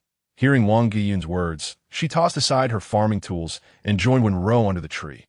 Wang Guiyun, noticing Wen Shui's actions, scolded, "You are already in your 20s, while your sister is only 17. What's wrong with letting her rest a bit longer?" Among her 4 children, Wang Guiyun favored her youngest daughter, Wenrou, the most. Wenrou was beautiful, gentle-natured, sweet-tongued, and excelled in her studies. Aside from her laziness, she had no significant faults. In contrast, her second daughter, Wen Shui, had a fiery temper and was difficult for anyone at home to endure, especially after Wen Shui fell into the river recently and was rescued. Her temperament had become even more volatile, leaving no one in the family willing to provoke her. Wenrou, spotting Wen Shui, sweetly called out, "Sister, would you like some water?" Wen Shui unceremoniously snatched the water bottle from Wenrou's hands. Rolling her eyes dramatically, Wenrou pouted at this, shifting aside to avoid provoking Wen Shui's bad mood. Just then, Wen Changsheng approached, smiling as he saw Wenrou and Wen Shui. "Ro, Chui, look what father has brought you." Holding up some pastries, Wen Changsheng gleefully announced, the village's brigade leader. He had gone to the city on business that day and brought back some treats for his children. Wang Guiyun halted her work, quickly interjecting, "These treats cannot be eaten every day. They are quite expensive. You can only have 1 piece a week." Wenrou's eyes lit up at the sight of the pastries, and she excitedly jumped up, rushing to her father, sweetly exclaiming, Father, were you tired from riding for so long? Let me carry the pastries for you." When Changsheng ruffled Wenrou's hair, knowing she was simply craving the sweets, he had primarily bought the pastries for her, as she had been mentioning them for several days in anticipation of his trip to the city. Seeing this, Wen Shui quickly stood up and moved to Wen Changsheng's side, eager to have a taste of the pastries herself. After her rebirth, her appetite had dwindled, and although the pastries were overly sweet, they were better than nothing. Wen Changsheng divided the pastries between the two, saying, "Tomorrow, I will head to the city again. Why don't you both accompany me? I will take you to eat sweet water noodles from Granny Wang's place." Upon hearing the prospect of enjoying delicious food in the city, Wenrou cheered with excitement. Meanwhile, Wen Shui, with a glint of cunning in her eyes, inquired, "Father, didn't you just go to the city today? Why are you going again tomorrow?" She was aware that when Changsheng had gone to the city to receive the newly arrived educated youth. Among this batch, there were 2 male students, Shun Luozhou and Xiao Han, both from impressive backgrounds. Now, she sought an opportunity to escape the mountains. Aside from the college entrance examination, her only other option was to marry an educated youth from the city. Xiao Han was her chosen target. In fact, Shun Luozhou's family background surpassed that of Xiao Han, and she had pursued him fervently in her previous life. However, he had been as cold as ice, utterly unresponsive to her advances in her past life. Her relentless pursuit of Shun Luozhou left her an old maid. Eventually, he returned to the city while she remained behind, settling for a man with acceptable conditions in the village. Reflecting on her past self, who never escaped the confines of the village, Wen Shui felt a deep sense of regret. This time, she vowed to keep her distance from Shun Luozhou. She believed her previous obsession had clouded her judgment. Aside from his slightly inferior family background, Xiao Han was undoubtedly superior to Shun Luozhou in every other aspect. Furthermore, after returning to the city, Xiao Han had ventured into business, eventually becoming a well-known entrepreneur. Upon this realization, a spark of excitement glimmered in Wen Shui's eyes. If she were to marry Xiao Han, she would ascend to the status of a wealthy merchant's wife. Wen Changsheng remained blissfully unaware of his daughter's convoluted thoughts and candidly remarked, "The train was delayed today, and the group of educated youth has not yet arrived. Tomorrow, we'll have to go to the city again to fetch them." Wen Shui's eyes brightened instantly, and she eagerly exclaimed, "Father, may I accompany you tomorrow?" Wenrou, seated nearby, nodded in agreement. Wen Changsheng had already intended to take both of them to the city for a delightful meal, thus solidifying their plans as evening fell. Wen Shui began rummaging through her belongings, meticulously selecting an outfit for their trip to the city the following day. Wenrou, sharing the same room, sat on a chair, savoring a sweet treat while observing her sister's flurry of activity. Unable to contain her curiosity any longer, She inquired, "Sister, what are you searching for?" When Shui glanced at Wenrou, as if a sudden thought had struck her, and asked, "Wenrou, where's the new dress that mother made for you during the New Year?" During the festivities, Wang Yun had crafted new dresses for both of them, and while Wen Shui wore hers frequently to the point of fading, Wenrou's dress remained untouched and pristine. Wenrou blinked and pointed to a trunk in the corner, replying, "It's inside the trunk." Wen Shui hastily opened the trunk and, after a brief search, discovered a lovely blue dress. She held it up against herself, nodding in satisfaction, and turned to Wenrou, saying, "Since you never wear it, may I borrow it, dear sister?" Wenrou yawned and nodded, sleepily responding, "Of course, sister. Hurry and wash up. I'm so tired and wish to sleep. We must rise early tomorrow." The following morning, eager to catch the train into the city, when Changsheng roused Wen Shui and Wenrou at the break of dawn. Dressed in a brand new blue dress and white shoes, with her hair styled in a high ponytail, Wen Shui exuded youthful vibrancy. In contrast, Wenrou donned a casual outfit, her hair cascading loosely, seemingly unadorned. Yet despite this, it was undeniable that Wenrou possessed a beauty that outshone her sisters. She was undeniably the most beautiful girl in the Wen family and widely regarded as the village flower. Her penchant for idleness often led her to hide away indoors, resulting in her fair complexion, which starkly contrasted the villagers. Moreover, Wenrou spoke with a delicate grace that set her apart from the other village girls. Wang Yun, glancing at her two daughters, immediately recognized that Wen Shui was wearing Wenrou's dress. She opened her mouth to speak, but ultimately refrained, knowing that any comment would likely incite a morning quarrel. With their sights set on enjoying sweet water noodles in the city, they hastily departed without breakfast. Before dawn had fully broken, when Changsheng escorted Wenrou and Wen Shui to the city, just in time to find Granny Wang setting up her sweet water noodle stall. Upon finishing their meal, it was precisely the time for the train's arrival, when Changsheng, filled with urgency, led the two sisters briskly to the train station. Upon their arrival, they immediately spotted a group of well-dressed young men and women with backpacks standing at the entrance. Without hesitation, when Changsheng approached them and inquired, "Are you the educated youth heading to Wenjia village?" At his words, the group turned to face him, nodding in affirmation. "Yes, we are the educated youth arriving to report to Wenjia village." Wen Shui stood silently beside Wen Changsheng, striving to present herself with poise and grace. Cautiously, she leaned forward, scanning the group for a glimpse of Xiao Han. Yet, amidst the crowd, it was Shun Luozhou who captured her attention. She found herself unable to look away from him. He was tall and slender, with strikingly handsome and aloof features, just as she remembered. Biting her lip, she struggled to suppress her inner turmoil and redirected her gaze in search of Xiao Han. Conversely, Wenrou was devoid of such reservations. Having just relished a bowl of sweet water noodles, her spirits soared like the sweetness of the dish itself, and her eyes sparkled like crescent moons, radiating joy at every encounter. Upon seeing this fair and charming young lady, Xiao Han's eyes brightened. He gently patted Shun Luozhou's shoulder and whispered, "Luozhou, didn't you bring milk candies? Lend me one, will you?" Having traveled from Beijing together and being classmates, Xiao Han and Shun Luozhou were already well acquainted.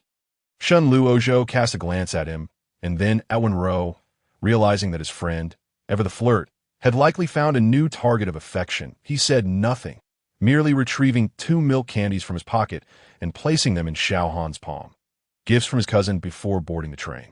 At that moment, Wen Shui finally spotted Xiao Han. However, to her astonishment, she found him standing beside Wenrou, handing her a candy. Her eyes widened in disbelief as she hurriedly squeezed between them, blocking Wenrou's view, and sternly questioned, "What did you give my sister?" She adopted a righteous demeanor, embodying the role of a fiercely protective older sister.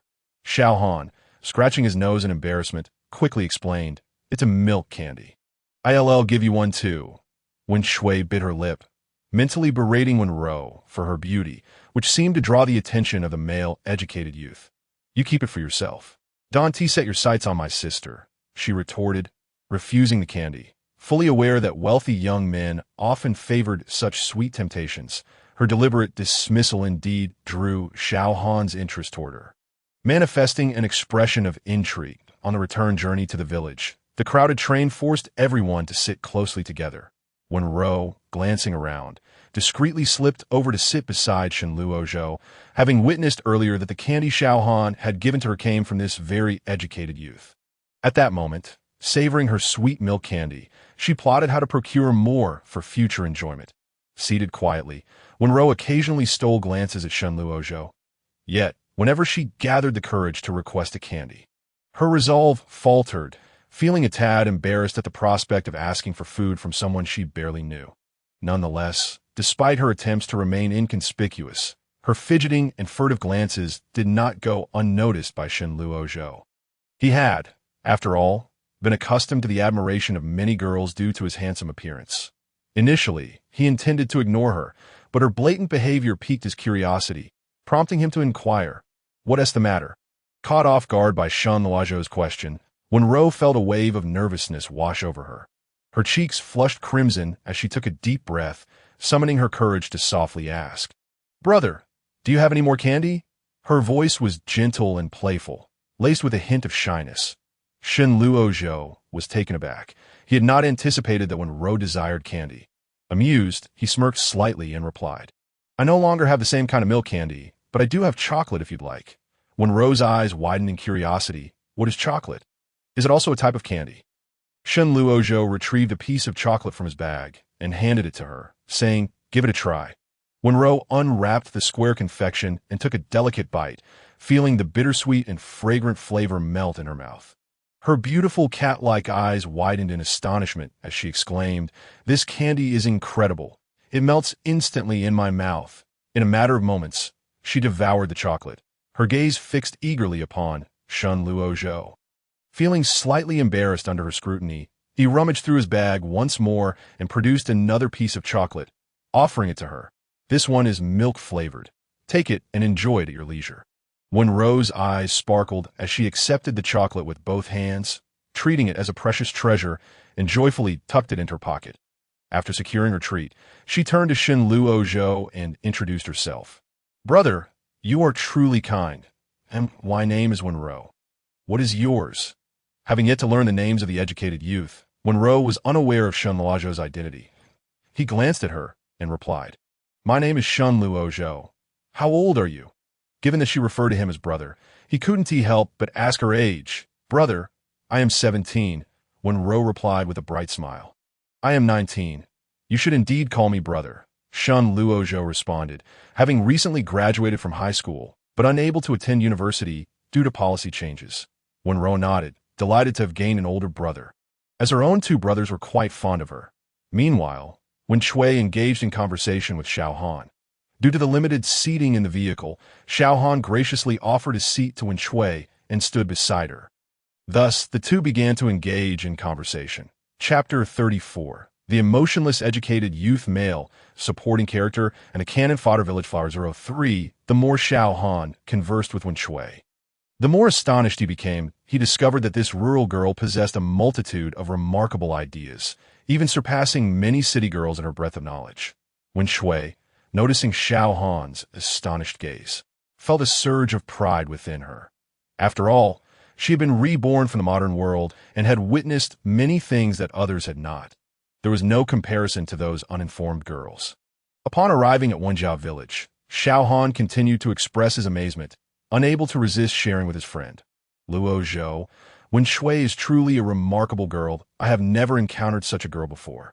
Shen Luozhou cast a glance at him, recalling that just moments ago, Xiao Han had shown interest in Wenrou, and now he had swiftly shifted his focus. He replied with indifference, "I thought you were interested in another little girl."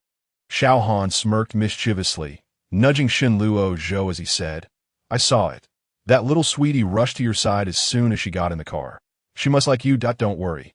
I've changed my target. I want to compete with you. We can each have one of these sisters." "It's perfect." Shen Luozhou shot Xiao Han a speechless look, but chose not to explain. The girl was enamored with milk candy, which had nothing to do with him. Just then, when Changsheng arrived with the others at the educated youth station, 3 educated youths were already residing there. And with the arrival of 4 more, there were a total of 4 men and 3 women, all assigned to 2 dormitories.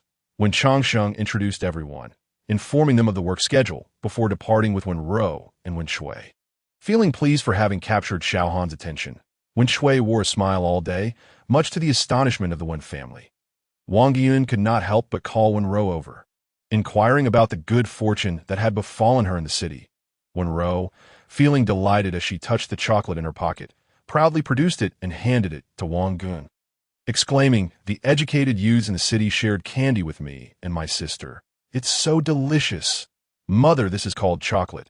You must try it."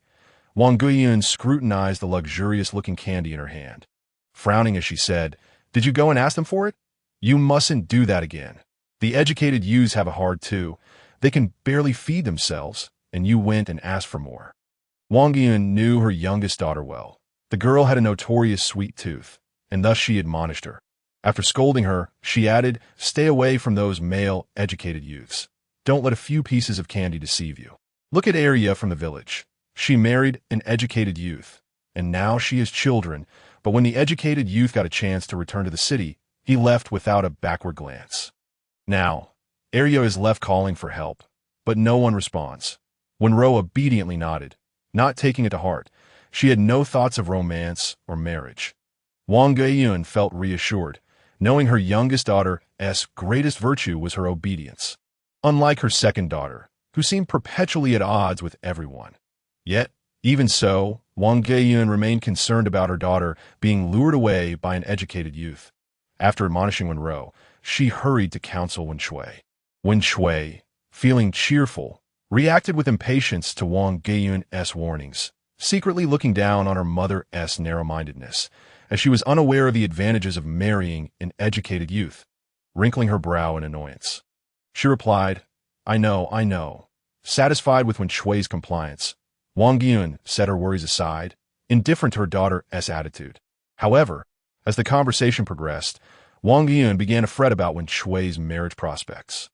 With 4 children, her eldest son was already married with children, leaving the next marriage to fall upon Wenrou. Given her age, Wenrou should have been considering marriage long ago, yet her high standards and difficult personality led to several introductions that either did not meet her approval or vice versa. "Wenrou, you should dress up a bit and accompany me to Aunt Lu's this afternoon," Wang Yun suggested after a moment's thought. Aunt Lu was the matchmaker in Wenjia village.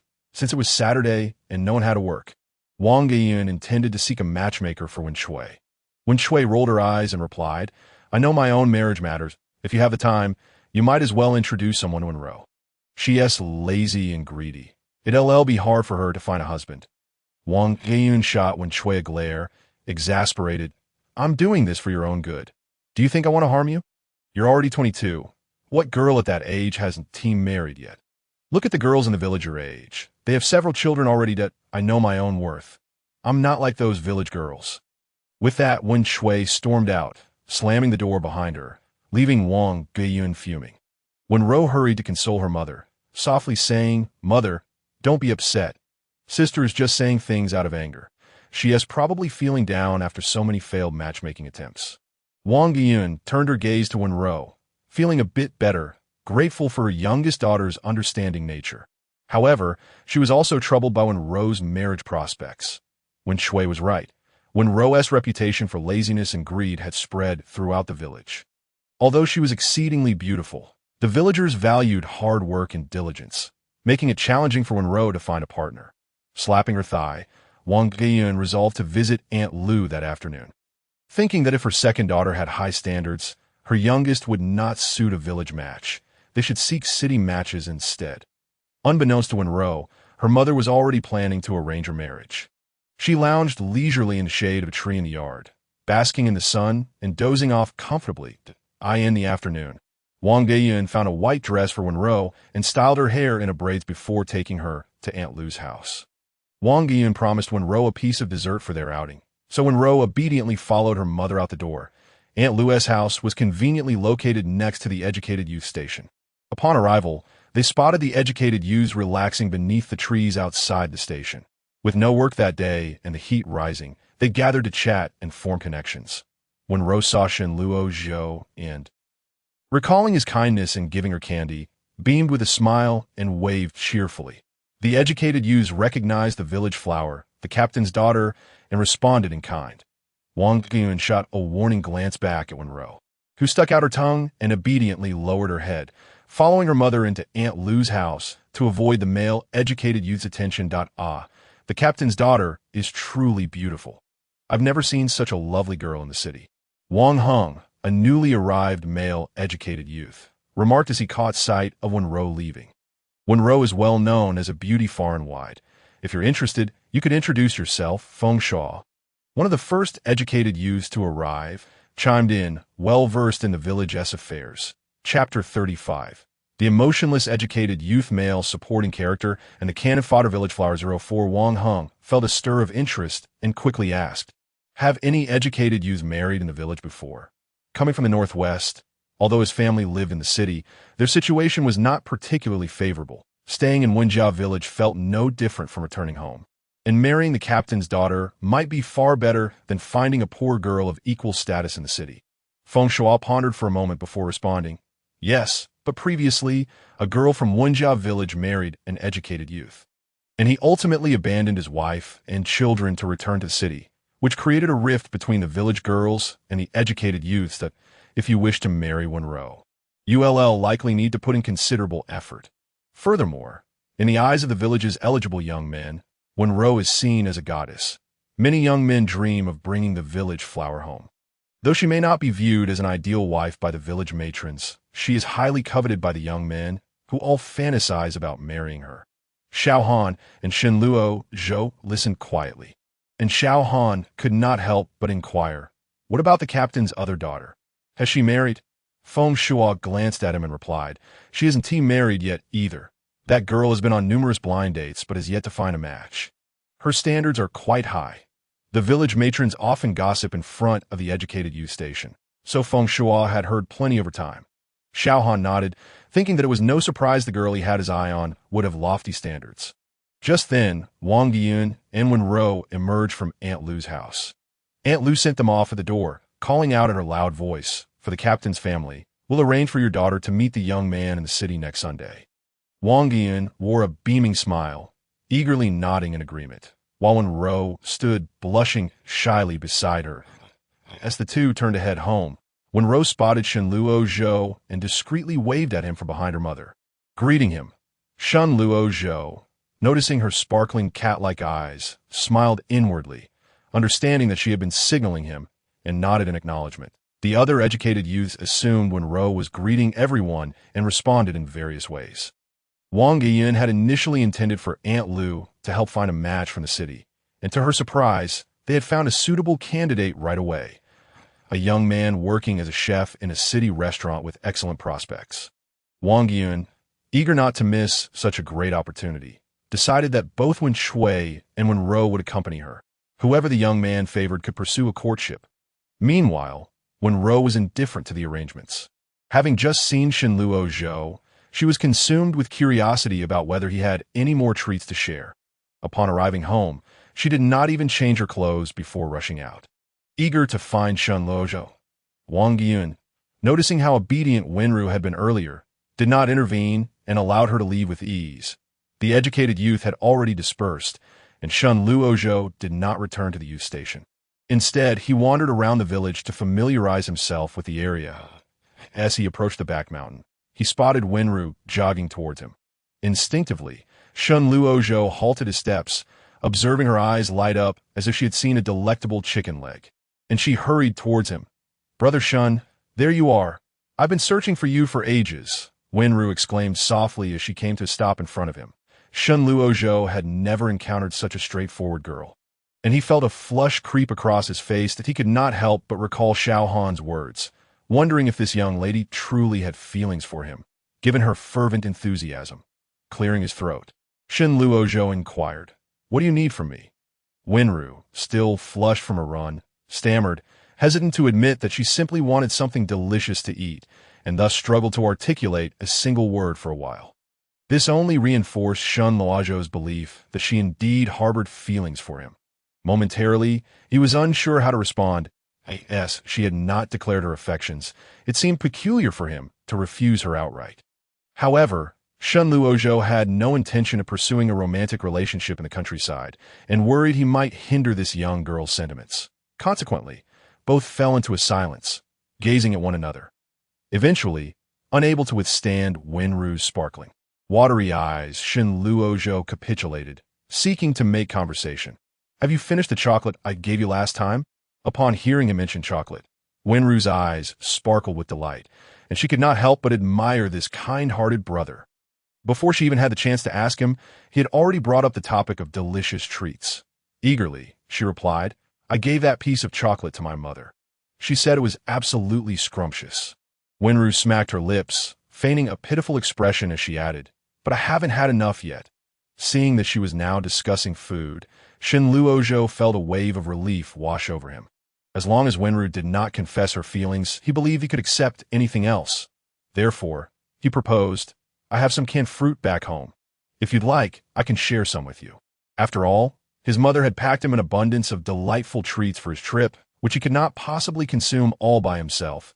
He did not mind sharing with this charming young lady. Wenrou's eyes gleamed with excitement at his offer, and she nodded vigorously, even salivating at the thought. She had seen canned fruit at the commune in the city, yet had never tasted it. Shen Luozhou, moved by her affectionate gaze, felt his heart stir, and his cheeks reddened. He rubbed his nose and said, "Wait here. I'll fetch it for you." Given that Wenrou was a girl, he felt it inappropriate to take her directly to the youth station. He feared that if others were to see them together, it might lead to gossip. Wenrou obediently stood in place, eagerly anticipating Shen Luozhou's return. After a short while, he appeared, holding a can of yellow peaches. He handed it to Wenrou, saying, "I don't have any extra containers, so you can have this whole can."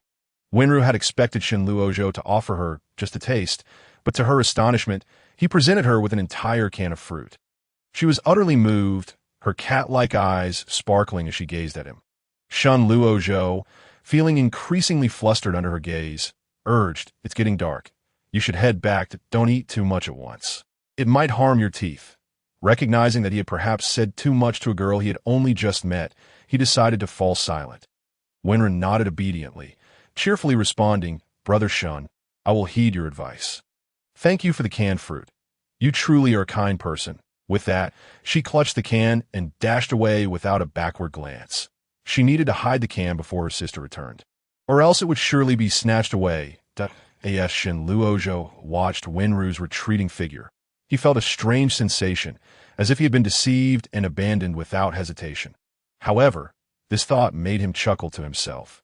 Chapter 36. The heartless educated youth and the supporting female character of the small village. When Wenrou arrived home, Shui had not yet returned. After Wenrou had eaten a few pieces of fruit and hidden the can, Shui finally returned, her face flushed. "Sister, where have you been? Your face is so red," Wenrou asked curiously. Shui hummed a tune, seemingly in good spirits, but when confronted with Wenrou's inquiry, she retorted sharply, "What business is it of yours?" Today she had unexpectedly run into Xiao Han, and they had engaged in a lengthy conversation. She discovered that Xiao Han's ideas were quite modern, bold, and innovative, which explained why he later became a well-known businessman. Shui had also shared several pieces of knowledge that only modern individuals would know, which greatly impressed Xiao Han, who encouraged her to move to the city and not remain in this small mountain village forever. This aligned perfectly with Shui's own aspirations. Moreover, through their casual chat, Shui learned that Xiao Han's father was likely an officer in the military and that his family was quite affluent. Unknowingly or not, Xiao Han also revealed that Shen Luozhou's father was his own father's superior and that Shen Luozhou's grandfather was a general. Nevertheless, Shui's primary interest remained with Xiao Han. On one hand, Shen Luozhou was too difficult to pursue. On the other, she suddenly recalled that Xiao Han had mentioned during an interview that he and a fellow educated youth had encountered thugs on their way to the countryside. In an attempt to save him, that friend had suffered fatal wounds, leaving his family without their only son yet still providing him with ample support.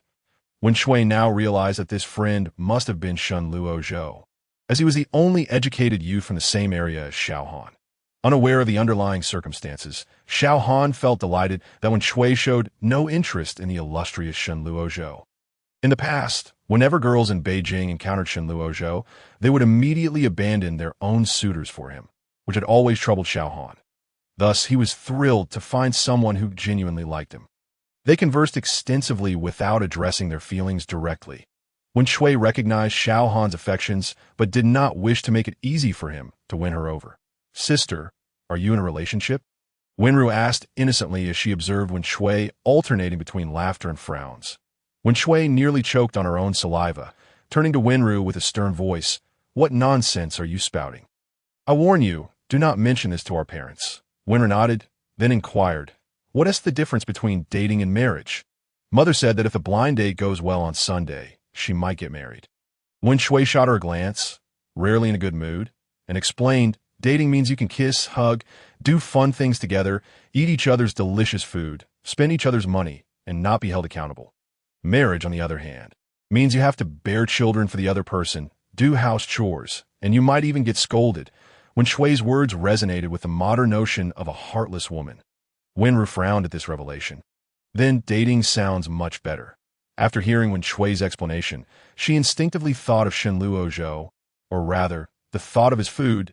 If she were to date Shen Luozhou, would that mean she could freely enjoy his delicious treats? With this notion, Wenrou's eyes sparkled with excitement. Once Wen Shui finished speaking, she climbed into bed to sleep, as she had made plans to accompany Xiao Han for shopping the next day. Early in the morning, Wen Shui woke up to prepare herself. Wenrou, still in bed, was roused by the noise. She sleepily gazed at Wen Shui and asked, "Sister, why are you up so early on Sunday? What are you going to do?" Wen Shui ignored Wenrou, continuing to hum a tune while applying makeup to her face. After watching her for a while, Wenrou felt that something was amiss as soon as Wen Shui stepped out. Wenrou hurriedly washed her face, changed her clothes, and dashed out the door, trailing behind her sister from a distance. Following Wen Shui to the village entrance, she spotted Xiao Han and Shen Luozhou waiting there. Upon seeing Shen Luozhou, Wenrou's eyes lit up, and she couldn't help but call out, "Brother Shen." Wen Shui, hearing Wenrou's voice, immediately turned around, glaring at her sister as she approached. "What are you doing here?" she demanded loudly. Wenrou, meeting her sister's gaze, responded defiantly. "Who told you to wake me up so early? You wouldn't answer me when I asked where you were going. Since I was already awake, I came along." After saying this, she looked at Shen Luozhou with bright eyes and asked, "Where are you going? Take me with you." Fearing that Wen Shui might refuse, she directed her gaze towards Shen Luozhou. Before Shen Luozhou could respond, Xiao Han cheerfully interjected, "We're going to the commune to buy some things. Little sister Wenrou can come along in this era." It was quite easy for a lone man and woman to attract gossip when out together. This was also why Shen Luozhou had been brought along. Having Wenrou with them was not an issue.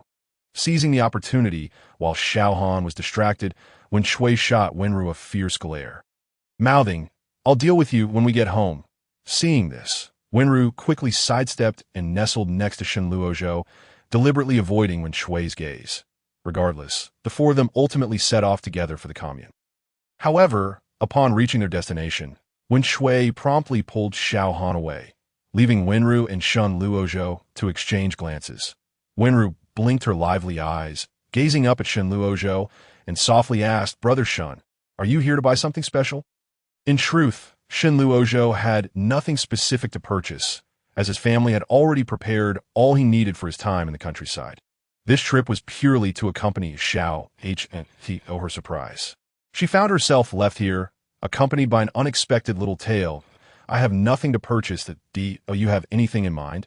Shen Luozhou inquired gently. Wenrou had a multitude of desires, yet she found herself devoid of funds. For some inexplicable reason, the words of Wen Shui echoed in her mind.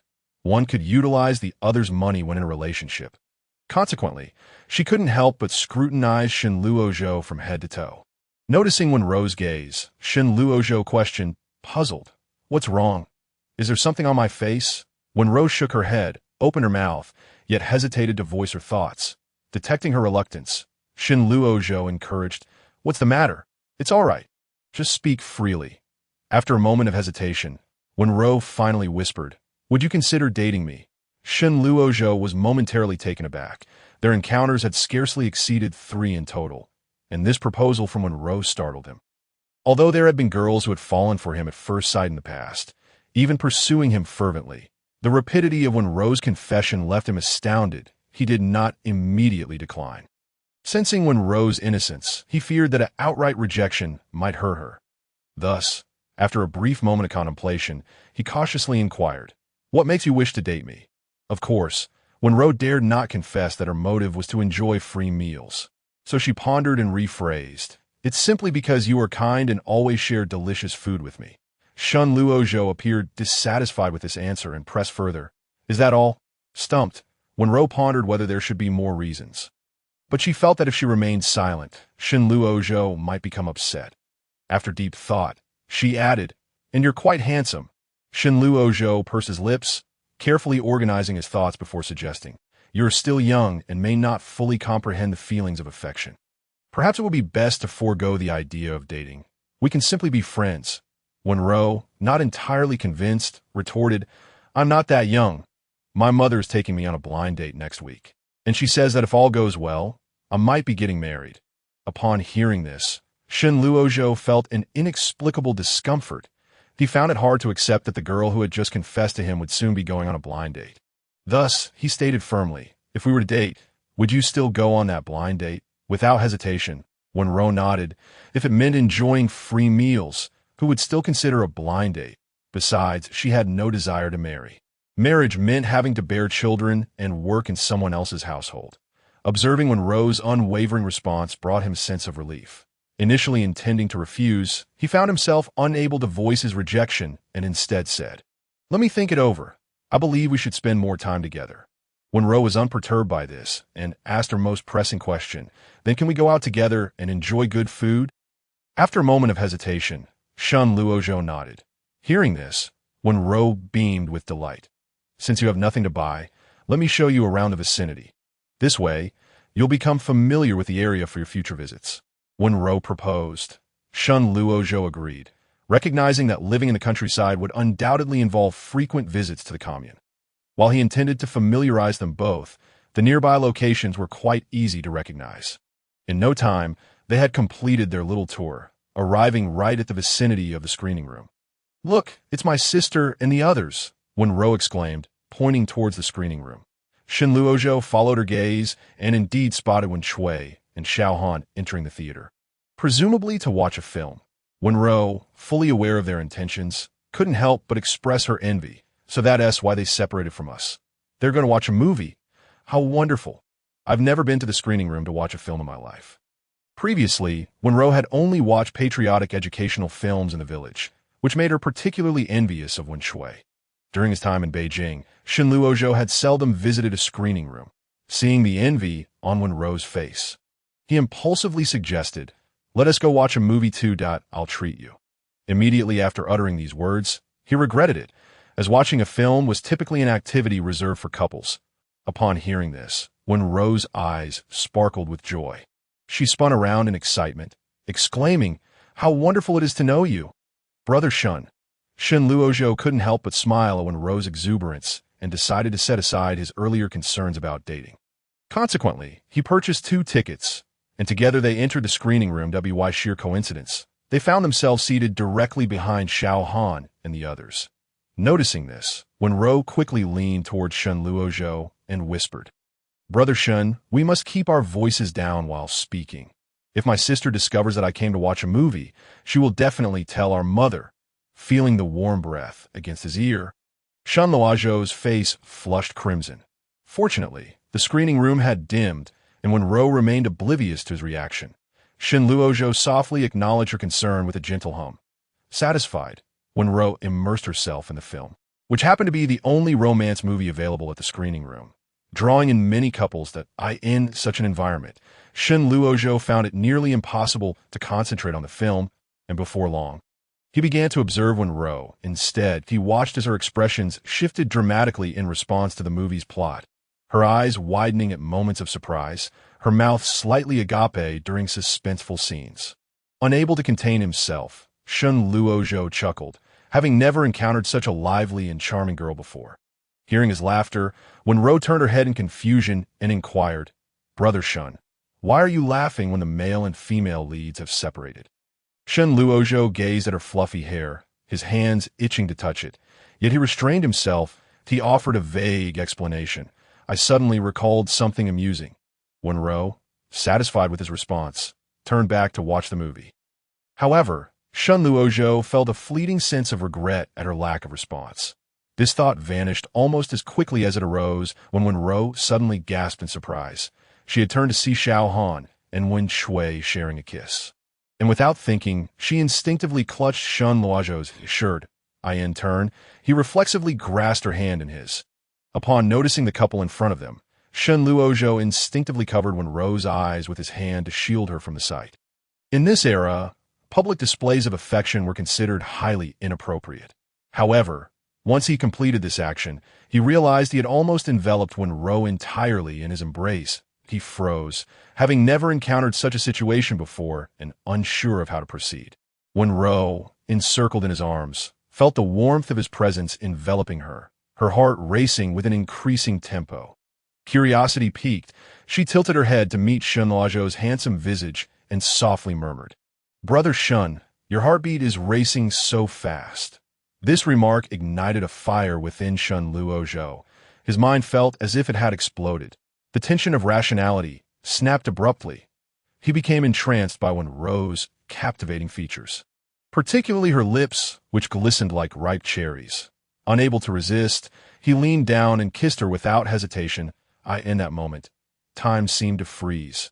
Wenrou was utterly taken aback, her eyes widening, her body stiffening. Unable to react, she had never experienced anything like this before and was momentarily lost. However, when Shen Luozhou's tongue gently parted her lips, she snapped back to reality. Her face flushed as she forcefully pushed him away. Shen Luozhou, dazed and disoriented, gazed at Wenrou, his eyes filled with a tumult of emotions. In a hoarse voice, he stammered, "I'm sorry. I will take responsibility." With that, he lowered his head, unable to meet her gaze again. The ensuing silence stretched between them as they exited the cinema, with Wenrou remaining uncharacteristically quiet. Shen Luozhou attempted to explain several times, but each effort was swallowed down. Just then, a sharp voice shattered the awkward stillness. "Wenrou, you actually ran out to watch a movie with a boy. I will tell Mother." The sudden turn of events had caused Wenrou to forget to hide from Wen Shui, leading to their being caught red-handed. Wen Shui stared incredulously at the pair emerging from the screening room. Although she had relinquished her pursuit of Shen Luozhou, she could not tolerate the thought of him pairing up with someone else, especially with her seemingly inept younger sister. Her expression darkened with fury, and she looked at Shen Luozhou as if he were a wayward husband, even if Wenrou and Shen Luozhou share something. Once Shen Luozhou is gone, they still cannot be together. Upon contemplating this, Wen Shui managed to quell the anger simmering within her. Wenrou, hiding behind Shen Luozhou and clutching his clothing, peeked out and retorted sulkily, "But sister has gone to the movies with a guy as well. You left us at the commune to watch a movie, and we haven't complained. All right, it's already noon. Everyone stop arguing. Today, Luozhou and I are treating you all to a meal. Let us go out to eat." Xiao Han hurriedly interjected, fearing that the two would start bickering again upon hearing about food. Wenrou's attention was immediately diverted. Even Wen Shui pursed her lips and ceased her complaints. After returning from her journey, the daily meals had been quite unpalatable, and she was looking forward to dining out. There was only one respectable restaurant in that area, so the four of them headed straight there. Xiao Han and Shen Luozhou were generous, ordering 3 meat dishes, much to Wenrou's delight. "Eat slowly," Shen Luozhou said, noticing Wenrou was engrossed in her food, unlike Wen Shui and Xiao Han, who were chatting animatedly. Wenrou paused, looking up at Shen Luozhou, and sweetly asked, "Doesn't Brother Shen like to eat?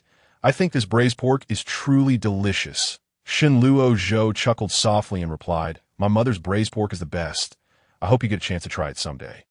Wenrou nodded eagerly, not pondering whether there was any deeper meaning to Shen Luozhou's words.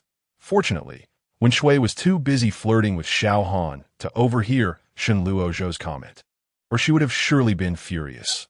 The trip to the commune left all four of them quite satisfied, each reflecting on their experiences in their own unique ways. The next day marked the start of work, and it was Shen Luozhou and Xiao Han's first time in the fields after being sent to the countryside. Each educated youth would be allotted an acre of land, earning work points for their labor. A good harvest would mean food for the following year, while a poor one would lead to hunger, asked the village head. when Changsheng took the time to explain the essentials of farming to the new educated youths. Shen Luo Zhou and Xiao Han listened attentively to Wen Changsheng, knowing well that they had both courted his two daughters. Unbeknownst to Wen Changsheng, he praised their earnestness. Shen Luo Zhou had been preoccupied with thoughts of Wenrou. The previous day, their awkwardness had prevented them from clarifying their relationship, and being with Xiao Han made it even harder to discuss personal matters. Thus, Shen Luo Zhou planned to seek out Wenrou after work to clarify things. As he felt a sense of responsibility after their kiss, Wenrou, unaware of Shen Luo Zhou's preoccupation with her, sat in the tool shed, tasked with overseeing the agricultural equipment. This was considered the easiest job in the village. Although it yielded few work points, it spared her from sun and rain, making it a coveted position. It was only because when Changsheng cared for Wenrou that he risked gossip by assigning her this role. Wenrou had little to do except distribute tools and keep a record of them during work hours, collecting them back in the evening. As the workday ended, many young men from the village hurried to the shed. Among them was Shen Luo Zhou, who overheard some youths chatting. Wenrou is at the tool shed today. Let us hurry over and chat with her a bit more. One young man, dark-skinned and bashful, remarked, I heard Aunt Wang took Wenrou to the matchmaker a few days ago. She probably wants to get her married off. Do you think I have a chance? His companion scoffed, look at you. You re so dark. How would you match up with Wenrou? My family is setting me up with a job in the city. Once I get settled, I'm planning to propose to the Wen family. Hearing this, Shen Luo Zhou's expression darkened. He hadn't realized Wenrou was so popular in the village.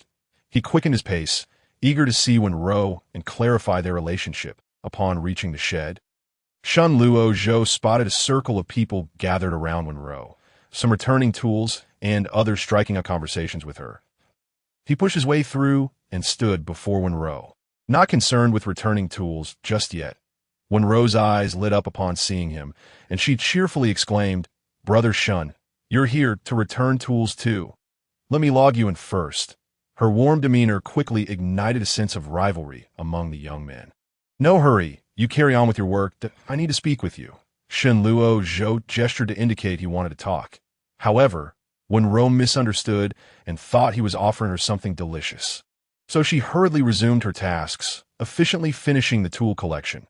The young men watched in disbelief as Wenrou cheerfully skipped away with Shen Luo Zhou. The two made their way to the back mountain, where Shen Luo Zhou finally halted and turned to Wenrou. After a moment of contemplation, he said, Ro, let us date. Wenrou was taken aback, not expecting such a declaration, but then she associated dating with enjoying good food. So she nodded eagerly. Sure, Shen Luo Zhou, relieved by her prompt agreement, felt a surge of happiness. Believing that Wenrou truly liked him, he had expected to have to persuade her before she would agree. After her affirmation, Wenrou looked at Shen Luo Zhou with anticipation. Assuming she wanted to get closer, he cleared his throat, stepped closer, and gently wrapped his arms around her. Wenrou didn't fully grasp why Shen Luo Zhou suddenly embraced her, but she found it quite comforting, so she returned the hug. They stood there quietly, listening to the rustle of leaves in the wind, feeling anything but bored. Instead, they savored the tranquility of the moment. The two remained in their affectionate embrace until evening, when Shen Luo Zhou finally escorted Wenrou back home. Fortunately, he had not forgotten to bring her some treats. Otherwise, he might have risked losing his newly acquired girlfriend. As they approached the one household, Shen Luo Zhou pulled out a few pieces of chocolate from his pocket, saying, I brought these for you. Save them for tomorrow. Eating sweets at night can lead to cavities. Wenrou's eyes sparkled at the sight of the candy. She beamed and nodded obediently. Got it, Brother Shen. Shen Luo Zhou gazed tenderly at Wenrou. This time letting his guard down, he reached out and ruffled her soft, fluffy hair, finding its texture just as delightful as he had imagined. Chapter 39. The unfeeling educated youth and the supporting role of the little village flower. Although Wen Changsheng was the village head of one Jia village, he was not particularly well educated. For matters involving writing, he typically sought assistance from the educated youths. This time, he needed to write a report for the county, and he thought of reaching out to them. While his daughter Wenrou was technically still a high school student, Wen Changsheng felt uneasy about her handling such tasks due to his familiarity with her capabilities among the educated youths in one Jia village. Only Shenluo Zhou and Xiao Han were high school graduates, making them the most qualified. Consequently, when Changsheng sought their help, upon hearing that it involved writing a report, Xiao Han shook his head vigorously. Despite having graduated high school, his grades had been mediocre, and he wanted to avoid any writing tasks at all costs. Without hesitation, he pointed to Shenluo Zhou, enthusiastically recommending him to Wen Changsheng. "Uncle, look at Luo Zhou. He was the top student in our grade. If you let him assist with the report, it will surely be flawless." Wen Changsheng was delighted to hear that Shenluo Zhou was a top student. He promptly handed his pen to Shenluo Zhou, urging him to get started on the report. In reality, the report was not particularly challenging. Shenluo Zhou wrote swiftly, completing it in no time. Although Wen Changsheng was not well-versed in reading, he could still discern the quality of Shenluo Zhou's handwriting. After examining it for a while, he grew increasingly pleased. Shenluo Zhou then explained the report's content in detail, causing Wen Changsheng to nod along, praising it profusely. Once the report was finished, Shenluo Zhou returned to his farming duties. The report he had written garnered praise from the leadership, prompting Wen Changsheng to consider treating him to a meal on a rest day. "You want to treat him to a meal, but will he even accept? I find that Shen youth has a rather proud demeanor," Wang Guiyun remarked while washing clothes. The eldest son of the Wen family nodded in agreement, adding, "I heard a girl from the village confess to that Shen youth, and he coldly rejected her." When Changsheng frowned, puffing on his pipe, and remarked, "Ah, that Shenluo Zhou comes from impressive family. His grandfather was a general on the battlefield. Naturally, he must have some pride."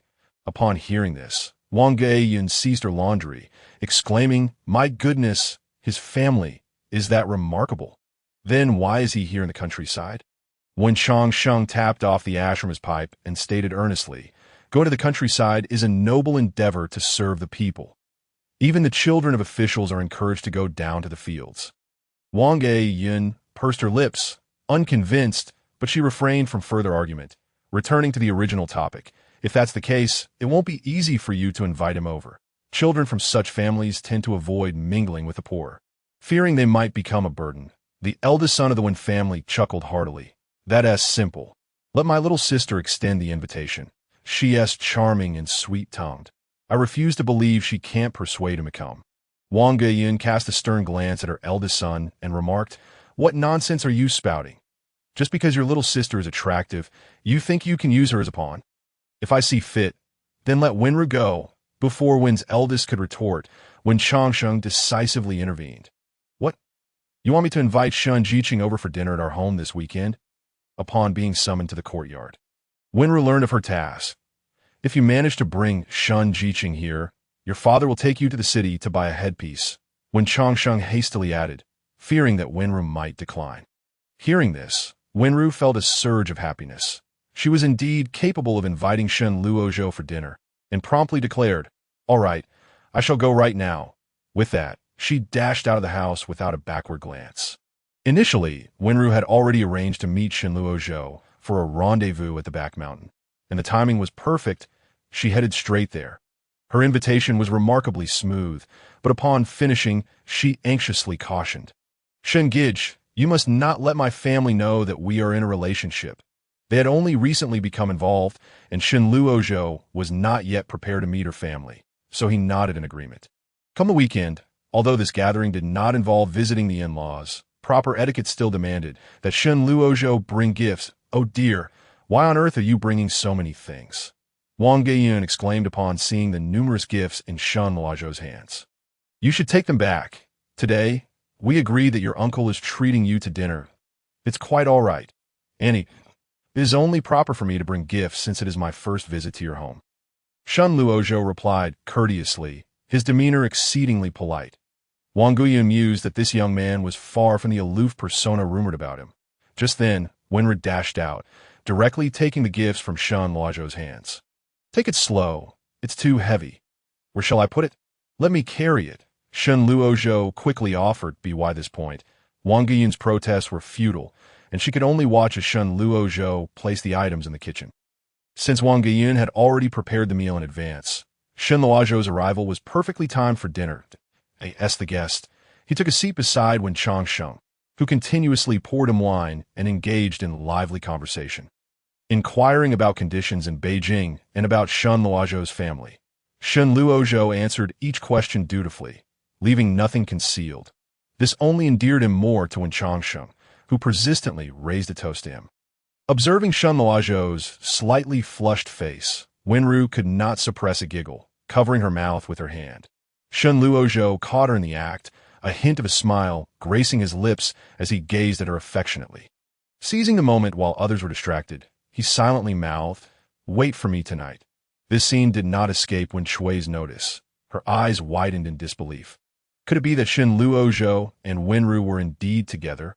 With a loud clang, she slammed her bowl onto the table, abruptly stood up, declared, "I'm full," and left in a huff. When Changsheng, startled by her sudden outburst, found himself sobering up, he offered Shen Luozhou an awkward smile, saying, "Please don't take offense.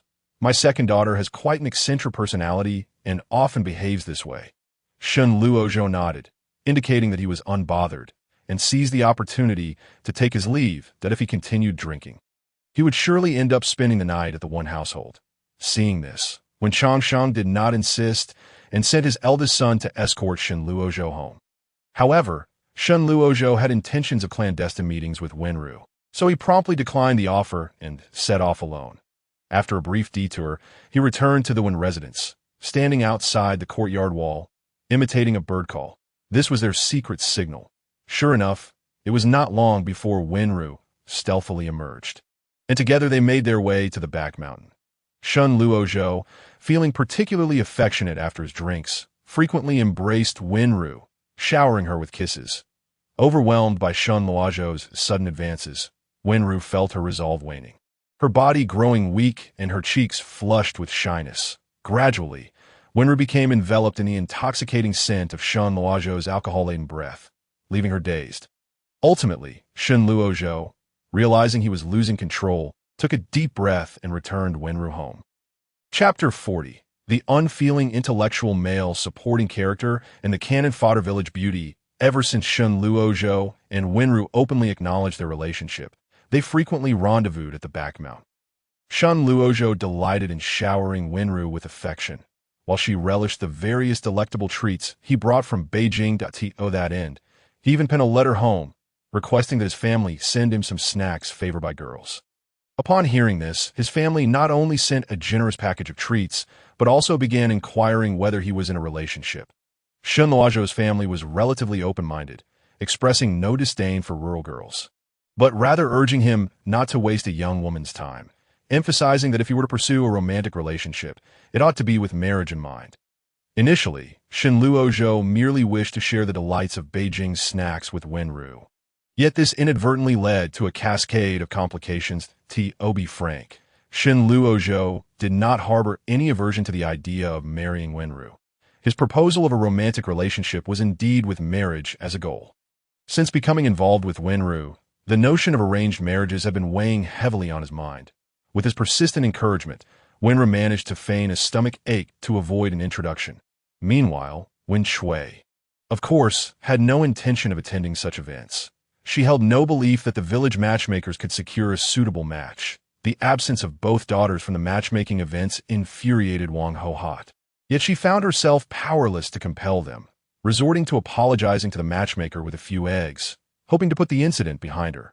Nevertheless, Wang Hohat did not intend to relent. She was determined that her daughters would not languish at home. Not long after, Wang Hohat learned of a promising match, the son of a factory director from a city, who came from a well-to-do family. Wang Hohat was resolute not to let this opportunity slip by. She intended to marry off one of her daughters. Fearing that Wen Shui's bad temper might jeopardize the match, she decided to focus her efforts on Wenrou. Ro, this suitor is the son of a food factory director. If you marry him, you'll have access to all manner of delicious food. Wang Hohat, well aware of her children's preferences, sought to tempt Wenrou with culinary delights. As anticipated, Wenrou's eyes lit up at the mention of good food, and she seemed somewhat swayed. However, recalling Shen Luozhou's admonitions and her own reluctance to marry, she replied, "Mother, I do not wish to marry. Sister says that marriage means having children and working hard and enduring scoldings. I do not want to marry. Wang Hohat, was nearly driven to exasperation. Not only had Wenrou refused to attend the matchmaking event, but she was also influencing her younger sister. Taking a deep breath, she explained, Ro, your sister is mistaken. You see your father scolding your mother. Acknowledging that her father was indeed fearful of her mother, Wenrou pondered, though she still harbored reservations about the demands of marriage. Listen to your mother. Just attend this matchmaking event and observe that if you find it unsuitable, we need not proceed with the marriage. Wang Hohat pressed, seizing the moment. Wenrou opened her mouth to speak but hesitated to reveal her relationship with Shen Luozhou. After all, Wang Hohat harbored a deep-seated disdain for intellectual youths, fearing her daughters would become entangled with them. Wang Hohat continued to press the issue, and eventually, Wenrou, unable to withstand her mother's insistence, acquiesced, reasoning that it was merely a meeting and not a commitment to marriage, and that Shen Luozhou would likely not mind. Moreover, Wenrou had no intention of informing Shen Luozhou. She thought it best to treat the situation as if it had never occurred, as a result of this concealment. When Wenrou met Shen Luozhou that day, she acted exceptionally demure, allowing him to kiss her until her lips were swollen. Shen Luozhou, breathing heavily, held Wenrou tightly in his arms and said, Ro, when will you tell your family that we are in a relationship? Startled, Wenrou quickly replied, There's no rush. I'm not ready yet. Sighing, Shen Luozhou reflected that they had been together for some time, and this was not the first occasion he had broached the subject. Yet Wenrou always insisted there was no hurry. Meanwhile, he had already informed his family about Wenrou, detailing her background. They had expressed no objections to their relationship, leaving Wenrou's family as the sole obstacle to their further advancement. However, Shen Luozhou was not inclined to pressure Wenrou. After all, they were still young and had ample time to nurture their connection. When the day of the matchmaking event arrived, Wang Hohat insisted that Wenrou wear the blue dress that had been previously claimed by Wenrou, and even styled her hair into a cute braid. Seeing Wenrou appear so graceful and gentle, Wang Hohat took her to the city. Wenrou was at home that day. Upon noticing her mother and sister's departure, she realized they were off to a matchmaking event. A spark of inspiration ignited within her, and she quickly made her way to the youth commune. It was a day of rest, and the youth were lounging at the commune. Wenrou, breathless from running, spotted Shen Luozhou sitting in the courtyard. Her eyes brightened with excitement as she called out, Shen Luozhou, come here, I have something to tell you. Shen Luozhou frowned, given Wenrou's poor treatment of Wenrou. He did not hold her in high regard. Not wishing to attract attention in such a public setting, he coldly replied, If you have something to say it here. Wenrou pouted, thinking to herself that this was precisely what he had invited her to do. She raised her voice, declaring, Aren't you dating Wenrou? She has gone to the city for a matchmaking event today. You should hurry and check on her.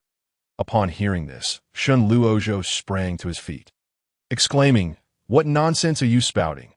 Wenrou let out a disdainful snort and remarked, Believe it or not, before turning on her heel and departing. Shen Luozhou furrowed his brow, feeling a sense of unease in his heart. He concocted an excuse to leave the youth station and hurried towards the city without a moment's pause. Meanwhile, Wenrou was seated in a restaurant with her matchmaker, while Wang Hohat engaged in lively conversation with the man's elders. The man kept stealing glances at Wenrou, seemingly quite pleased with her. In contrast, Wenrou maintained her gaze downward, listlessly toying with her hands. Once Wang Hohat felt their discussion had reached a natural conclusion, she rose to leave, wishing to grant the young couple some privacy. However, they did not stray far, but instead positioned themselves outside the window to observe that moment. Shen Luozhou arrived, panting from his exertion. He recognized Wenrou's mother at once and quickly approached her. Following her gaze into the restaurant, he spotted Wenrou conversing with a dandy. Shen Luozhou's expression darkened instantly, his teeth clenched as he glared inside. As if witnessing his wife in an act of infidelity to it was then that Wang Hohat noticed Shen Luozhou, and she greeted him with enthusiasm. Shen, what a coincidence. You're in the city today, too. Shen Luozhou composed himself and replied as calmly as he could, Yes. Auntie, what brings you here? He was reluctant to misinterpret Wenrou's situation and pressed on with his inquiry. I brought Wenrou for a blind date today, Wang Hohat said, gesturing towards the restaurant. Shen Luozhou pursed his lips, observing that Wenrou appeared engrossed in her meal, scarcely acknowledging her date, which slightly eased his troubled heart. Chapter 41. The heartless youth in the supporting role of the village flower determined to no longer conceal his relationship with Wenrou. Shen Luozhou turned directly to Wang Hohat and stated, "Auntie, I wonder if Wenrou has mentioned to you that we are seeing each other." Wang Hohat, who had been intently scrutinizing Wenrou's suitor, was taken aback by Shen Luozhou's revelation, her jaw nearly dropping in disbelief.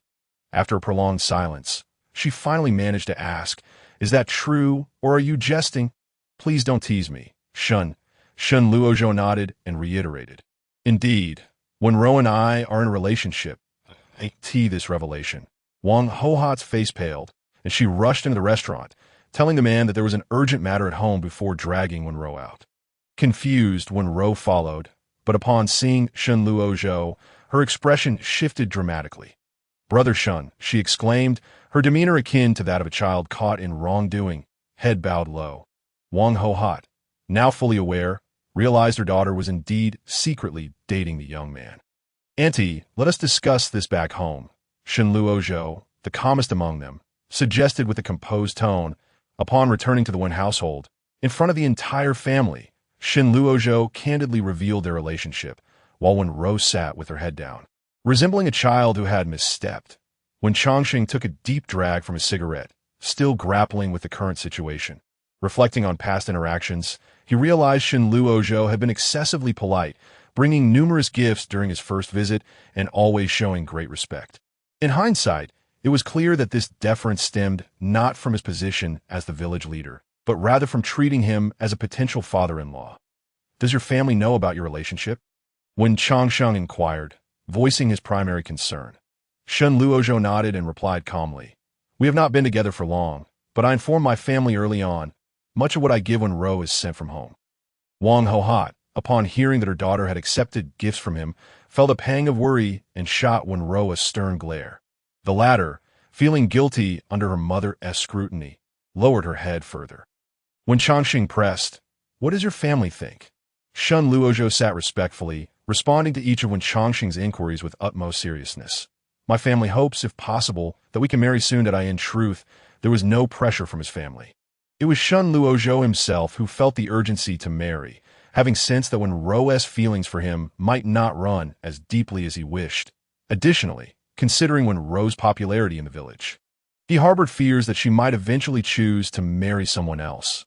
Thus, his desire to marry her as soon as possible stemmed from his anxiety. Upon hearing this, Wen Chongqing nodded in satisfaction.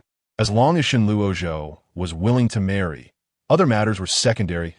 As the village leader, he was well aware of Shen Luozhou's family background, which was more than adequate for his daughter. Regarding the prospect of returning to the city, should Shen Luozhou wish to abandon Wenrou, it would require his consent as the village leader. Wang Hohat, relieved to hear Shen Luozhou's willingness to marry, pressed further, "But what about your plans to return to the city?" She had not considered everything and was still concerned that Shen Luozhou might abandon Wenrou for the sake of returning. "Auntie, there is no need for concern, to be honest. If I wish to return, my family could arrange it in no time. However, my purpose in coming to the countryside was for personal growth, and I have no immediate plans to leave. If I do return, I will certainly bring Wenrou with me," Shen Luozhou assured her. Wang Hohat's worries eased, a smile gracing her face. If her daughter were to marry Shen Luozhou, it would be akin to reaching for the stars. Village girls might marry well, but marrying into the capital and into a family of generals was a different matter altogether. In that case, let us set a date for the wedding, if you plan to return to Beijing. You needn't worry about housing. After marriage, you can stay here. Conveniently, Wenrou's third brother is often in the city, and his place could be arranged as your marital home. When Chongqing concluded decisively, Shen Luozhou nodded in agreement. While Wenrou remained silent, the wedding arrangements thus settled. Before Wenrou could voice her thoughts, when Shui walked in through the door. Having just returned from a date with Xiao Han, she had missed the earlier discussions. Upon seeing Shen Luozhou at her home and recalling that Wenrou was out on a blind date, she surmised that Shen Luozhou and Wenrou must have parted ways, and now he was there to confront her family. With this thought, a flicker of schadenfreude arose within her, and unable to contain her curiosity, she inquired, "What are you all discussing?" Upon hearing this, Wang Hohat's face brightened with delight as she replied, "We are discussing the wedding plans for Wenrou and Shun." After a moment's reflection, she added with a hint of reproach, "Look at your sister. She is about to get married. Why aren't you in a rush to find a good man for yourself?" When Shui's eyes widened in disbelief upon hearing that Shun Luozhou intended to marry Wenrou, her expression a mix of shock and incredulity, she couldn't believe her ears and raised her voice, exclaiming, "That's impossible. Wenrou is lazy and greedy, incapable of doing anything. Why would Shin Luozhou want to marry her?" Wang Hohat hurried forward to cover Wen Shui's mouth, fearing she might jeopardize the engagement. Sensing the movement, Wen Shui stepped back, agilely evading Wang Hohat's hand, and defiantly declared, "I absolutely do not agree to this marriage." When Changsheng, infuriated by his daughter's outburst, roared at Wen Shui, "What nonsense are you spouting? What concern is it of yours if your sister is getting married? Why are you meddling?" Wenrou pouted, her eyes glistening with unshed tears. Although she knew her sister had a temper, Wen Shui's words still stung. Shun Luozhou, lips pressed tightly, spoke up with a cold demeanor. "Wenrou is an exceptional person.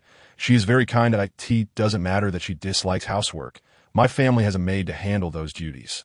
If she marries me, she won't have to lift a finger." Wang Hohat nodded vigorously, feeling grateful for her daughter's fortune. She had previously worried that Wenrou's laziness would hinder her marriage prospects in the village. Yet who could have imagined that she would marry straight to the capital, with a maid at her service? Chapter 42. The heartless youth and the supporting role of the village flower 11, Wen Shui was nearly beside herself with rage.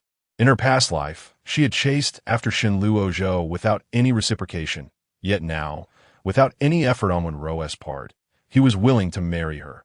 Wen Shui felt an overwhelming sense of injustice. How could Wenrou possibly be better than her? Why should she be the one with Shun Luozhou? She even regretted not persisting in pursuing him after her rebirth.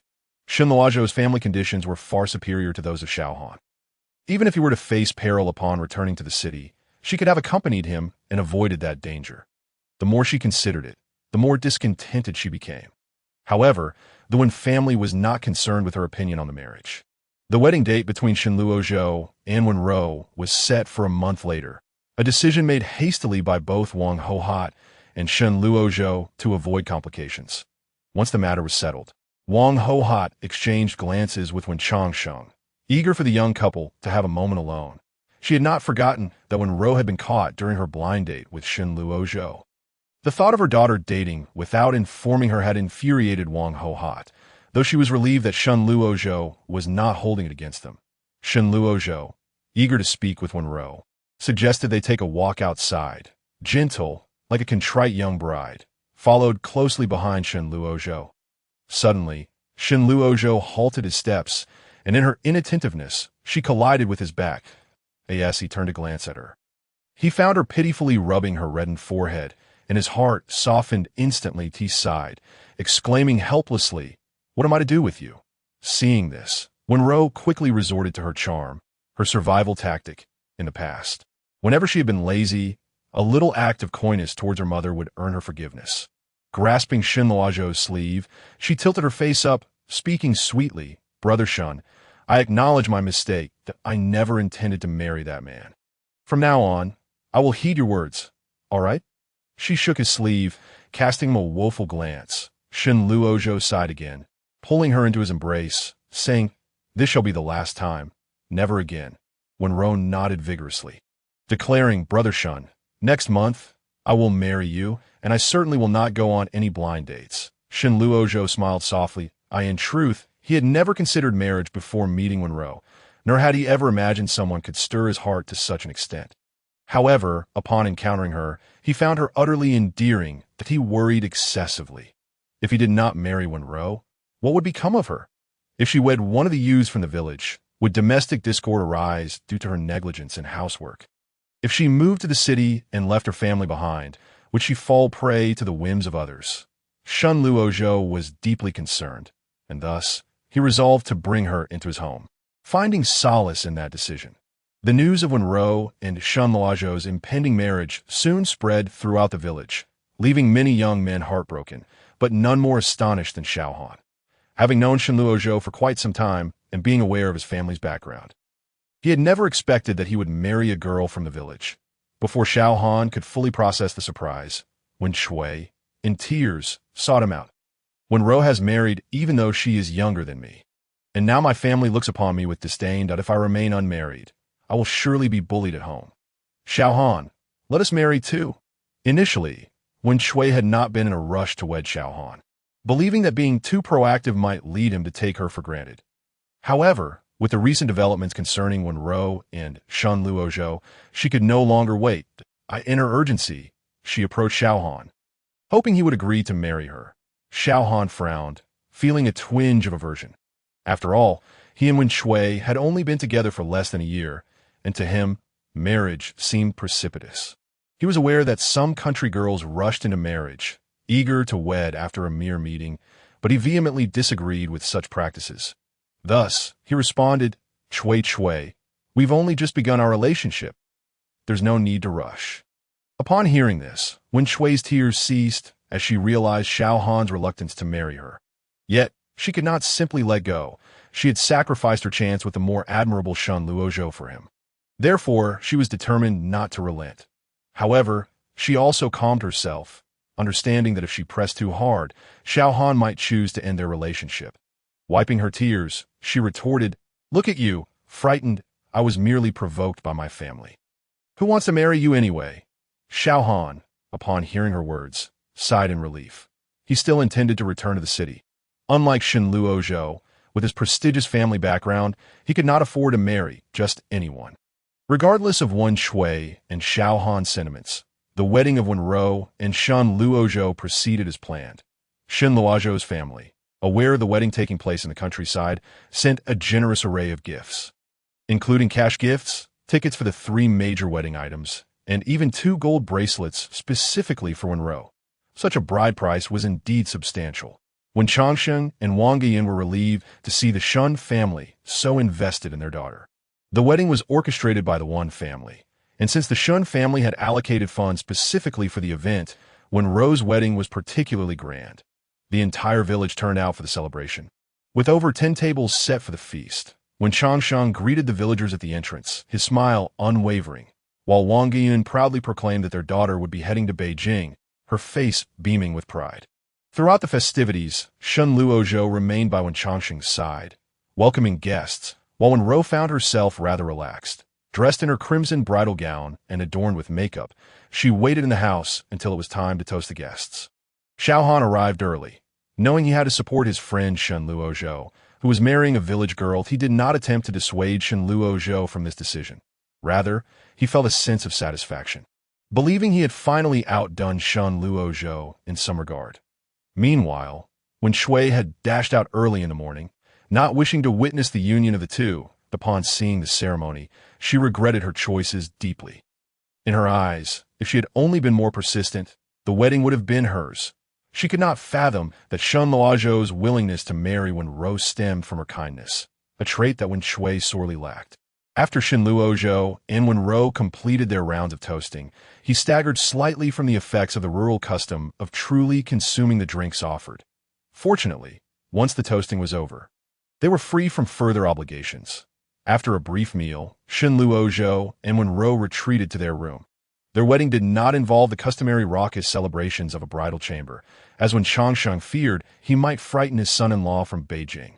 Yet, even without such antics, Shen Luozhou was determined not to miss the opportunity for intimacy on their wedding night. Once the guests had departed, he approached Wenrou, both of them having already bathed, eagerly awaiting the moon's ascent. Shen Luozhou swept Wenrou into his arms, causing her to gasp in surprise as she looked at him. She soon realized his intentions, her cheeks flushing crimson. Chapter 43. The Unfeeling Youth and the Fading Village Beauty in Rural Homes. Soundproofing is rather poor, and the creaking noises echoed throughout the night. Fortunately, Wen Shui had not returned home, ensuring that no one discovered the secrets of the newlywed couple. It was not until the sun was high in the sky that Wenrou finally opened her eyes.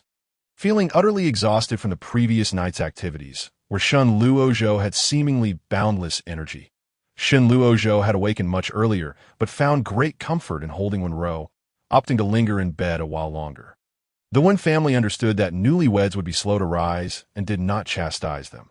However, Wen Shui was unusually late to rise as well. Wang Yun, not one to indulge Wen Shui, approached her door and called out, "Chui Chui, hurry up and get up. It's already noon. Why are you still in bed?" After a considerable time, a disgruntled voice emerged from within. "Why are you rushing? Are you calling my spirit back?" Wen Shui pushed open the door with a scowl, glaring at Wang Yun as though she were a bitter enemy. "What kind of look is that? Why is it wrong for your mother to wake you up? Have you checked the time?" Wang Yun, feeling provoked, retorted, "If you don't want to stay in this house, then hurry up and find someone to marry. I'm about to marry someone. You won't even see me if you want me to come back." Wen Shui shouted, shoving past Wang Yun and fleeing the house. Last night, Wen Shui had not returned home. She had sneaked back in the morning, hence her exhaustion. After Wenrou's wedding to Shen Luozhou, Xiao Han had indulged in quite a bit of drink, and Wen Shui seized the opportunity to engage with him. This was the reason for her absence. She certainly did not believe that after their intimate encounter, Xiao Han would feel compelled to marry her. Having experienced enough deceitful men in modern times, she knew well that irresponsibility was rampant among them. She had already devised a plan. If she were to become pregnant, that would be ideal. If not, she would feign pregnancy to compel Xiao Han into marriage. She had even preemptively arranged with the village clinic's doctor, ensuring that confirming a pregnancy would be a simple matter. Meanwhile, Wenrou and Shen Luozhou remained oblivious to Wen Shui's intentions. They awoke late, feeling quite embarrassed. The first day after marriage is usually like this. Your sister-in-law once slept until the following evening, boasted Wenrou's older brother.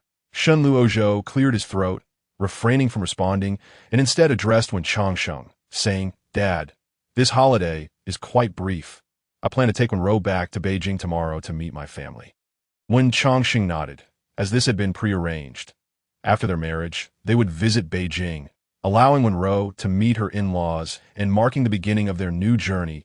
To facilitate this, Wen Changsheng had also prepared a leave of absence for Shen Luozhou and provided a letter of introduction for their visit. "Your mother has prepared some mountain goods for you. They're quite fresh. Be sure to let your family try them, as we don't have many other delicacies in this mountainous area," Wen Changsheng stated plainly. Shen Luozhou nodded, showing no objection. "That sounds good, Dad. My mother loves these natural products, especially for soup." Shen Luozhou and Wenrou traveled back to Beijing, knowing the train journey would be lengthy. Wang Yun had already packed their bags, particularly the snacks for the trip. However, Wenrou had been eagerly anticipating the train's boxed meals. She had heard from her friends that they were exceptionally delicious, and she was determined to try them this time. Shen Luozhou was exceedingly indulgent towards her. He carried a hefty bag of provisions, and once they boarded the train, their first order of business was to find the dining car. Even before they reached the dining car, Wenrou eagerly ordered a boxed meal, and they shared it together. As she enjoyed her meal, her belly grew round, and she happily exclaimed while rubbing her stomach, "Brother Shen, I wish I could live on this train. This boxed meal is truly delightful." Shen Luozhou chuckled softly, feeling no embarrassment in her gentle demeanor. Instead, she found it quite enviable that someone like her could derive such joy from something as simple as a boxed meal. The two embarked on various adventures aboard the train, with Tenderness primarily guiding the exploration, while Shen Luozhou, unable to quell his concern, accompanied her closely. The train soon arrived in Beijing.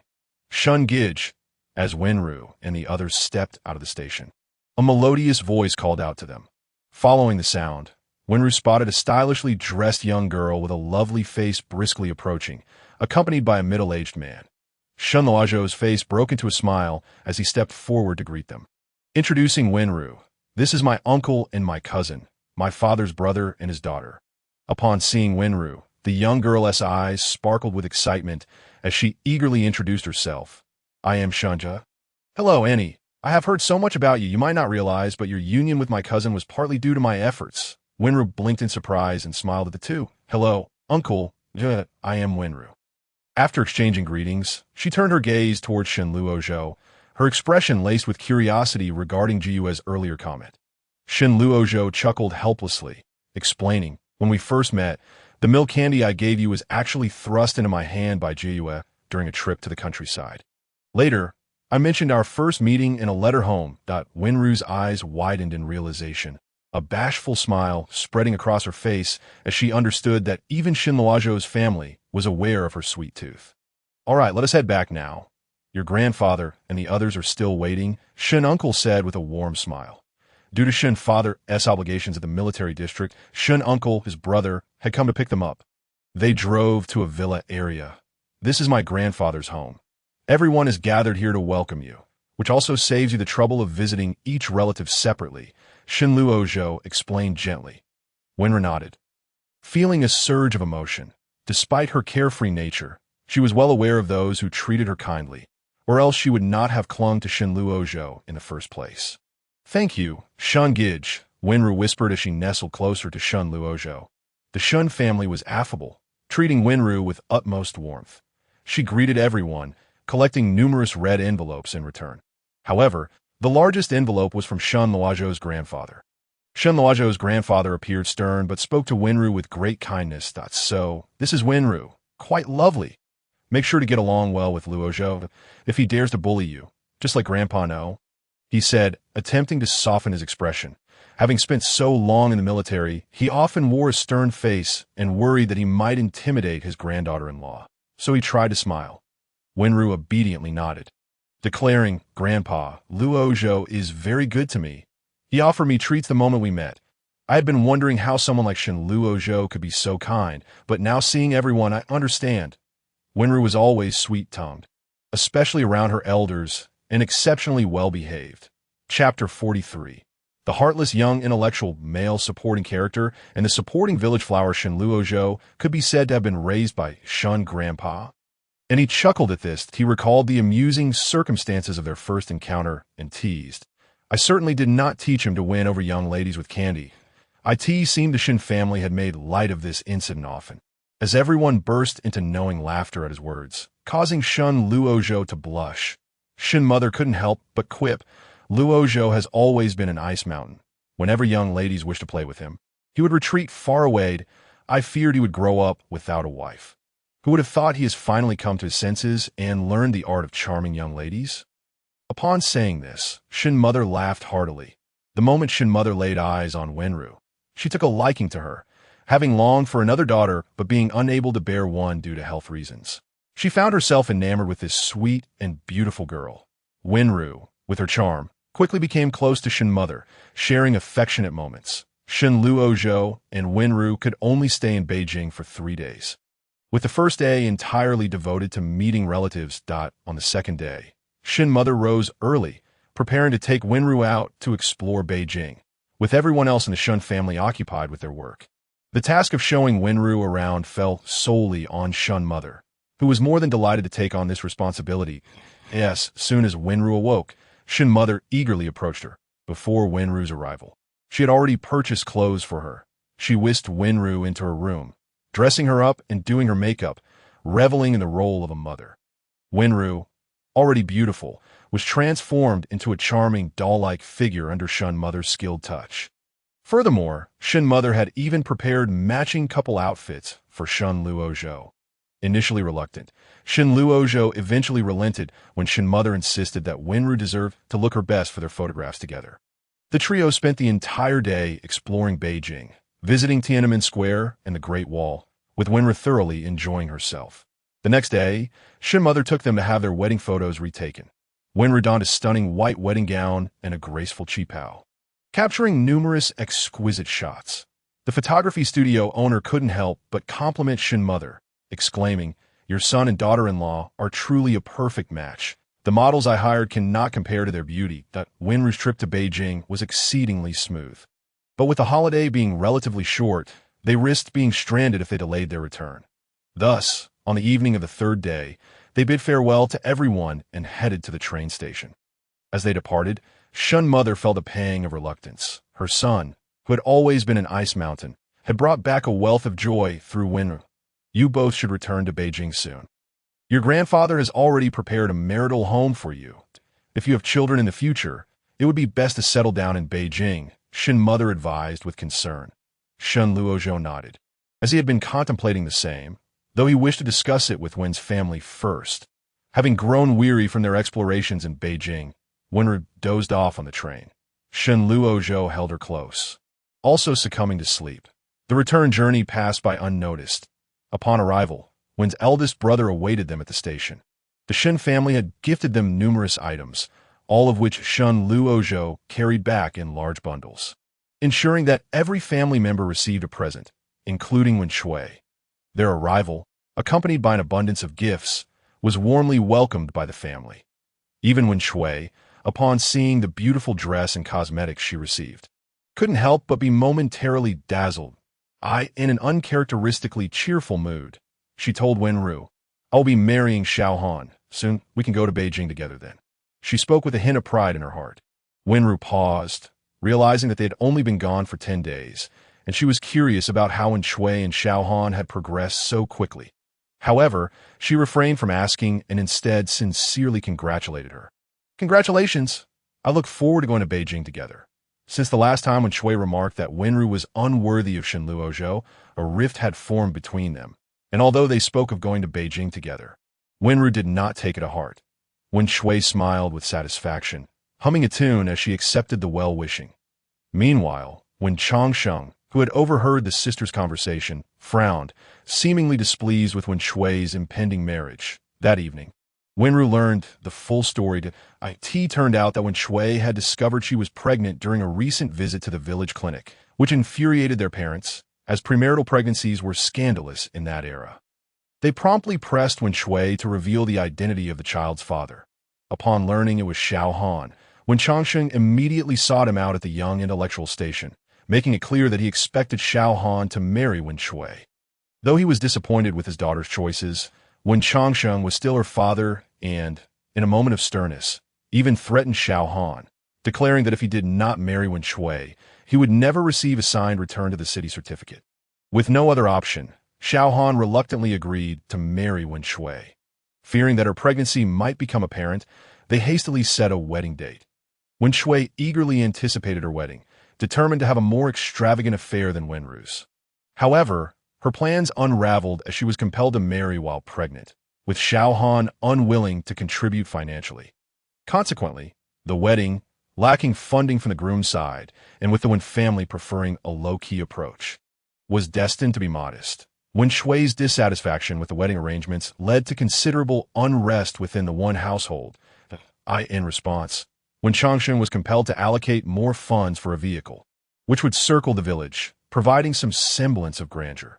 Even so, Wen Shui remained unsatisfied, harboring resentment over her wedding not being as splendid as Wenrou's, which cast a shadow over her demeanor throughout the ceremony.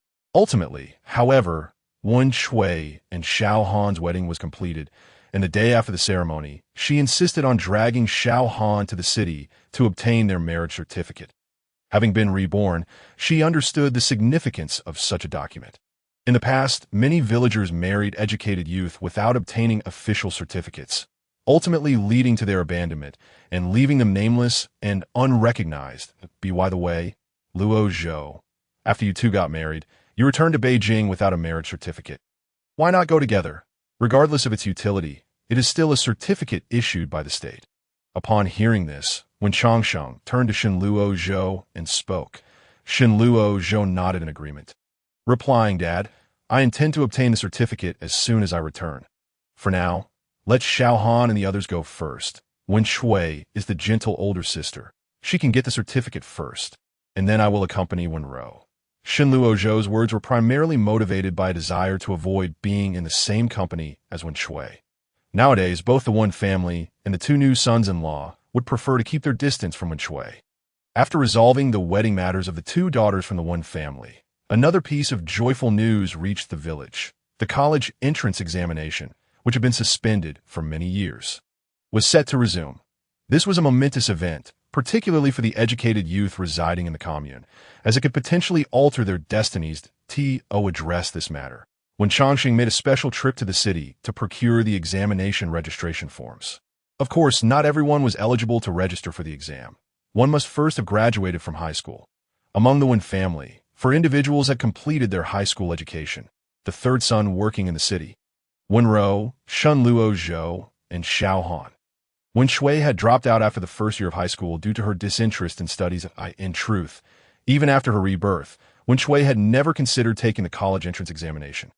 After all, she had not been reborn with a new mind. Her previous lack of interest in studies and poor academic performance remained unchanged. Her path was to marry Xiao Han, and once he became a successful businessman, she would naturally rise to prominence alongside him.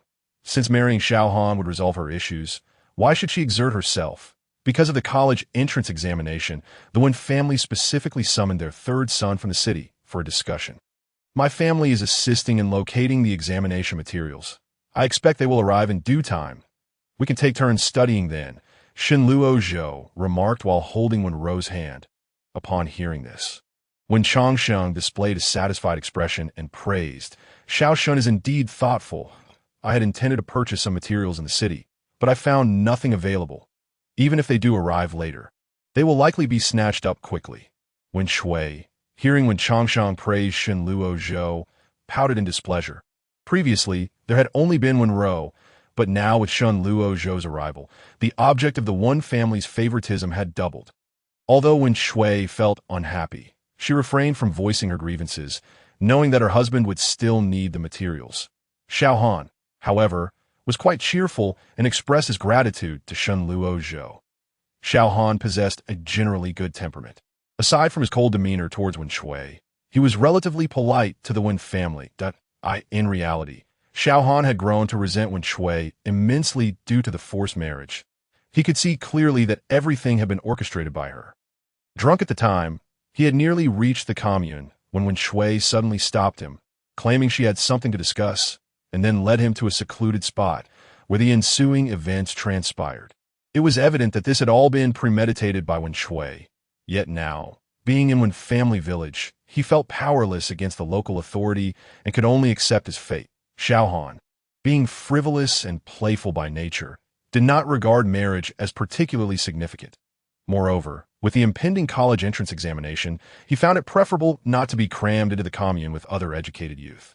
The educational materials sent by the Shun family indeed arrived shortly thereafter, likely considering that there were more than just Shenluo Zhou and Wenrou preparing for the examination. They had thoughtfully sent 3 copies. Since the Wen family's third son was heading to the city, he took 1 copy, leaving the remaining 2 for Shenluo Zhou and the others to share. Xiao Han, in truth, was not a good student. His insistence on taking the college entrance examination stemmed from a desire to seize an opportunity to return to the city. Unlike Shin family, which had the means to bring their children back at any time, Xiao Han's father was merely a minor official under Shenluo Zhou's father. Aside from seeking assistance from Shenluo Zhou's father, there were no other avenues for Xiao Han to return. However, he harbored a sense of determination. He did not wish to rely on the Shen family for help, but sought to return to the city on his own merits and outshine Shenluo Zhou. Shenluo Zhou had consistently excelled in his studies, making the college entrance examination a manageable challenge for him. His concern lay with Wenrou, although the Shen family had resolved her issues in relocating to Beijing. Shenluo Zhou still hoped Wenrou could attend university there, ensuring she would have peers in the city and not feel isolated. Furthermore, a university education would facilitate her future employment prospects in Beijing. Consequently, Shenluo Zhou's preparation for the college entrance examination was entirely focused on assisting Wenrou, providing her with one-on-one tutoring while simultaneously refreshing his own knowledge. Fortunately, Wenrou had previously performed well academically. She simply needed a refresher after some time away from study. Whenever Shenluo Zhou was not working, he would seize every opportunity to study with Wenrou, and both of them were exceptionally diligent. In contrast, Xiao Han's progress was far less smooth.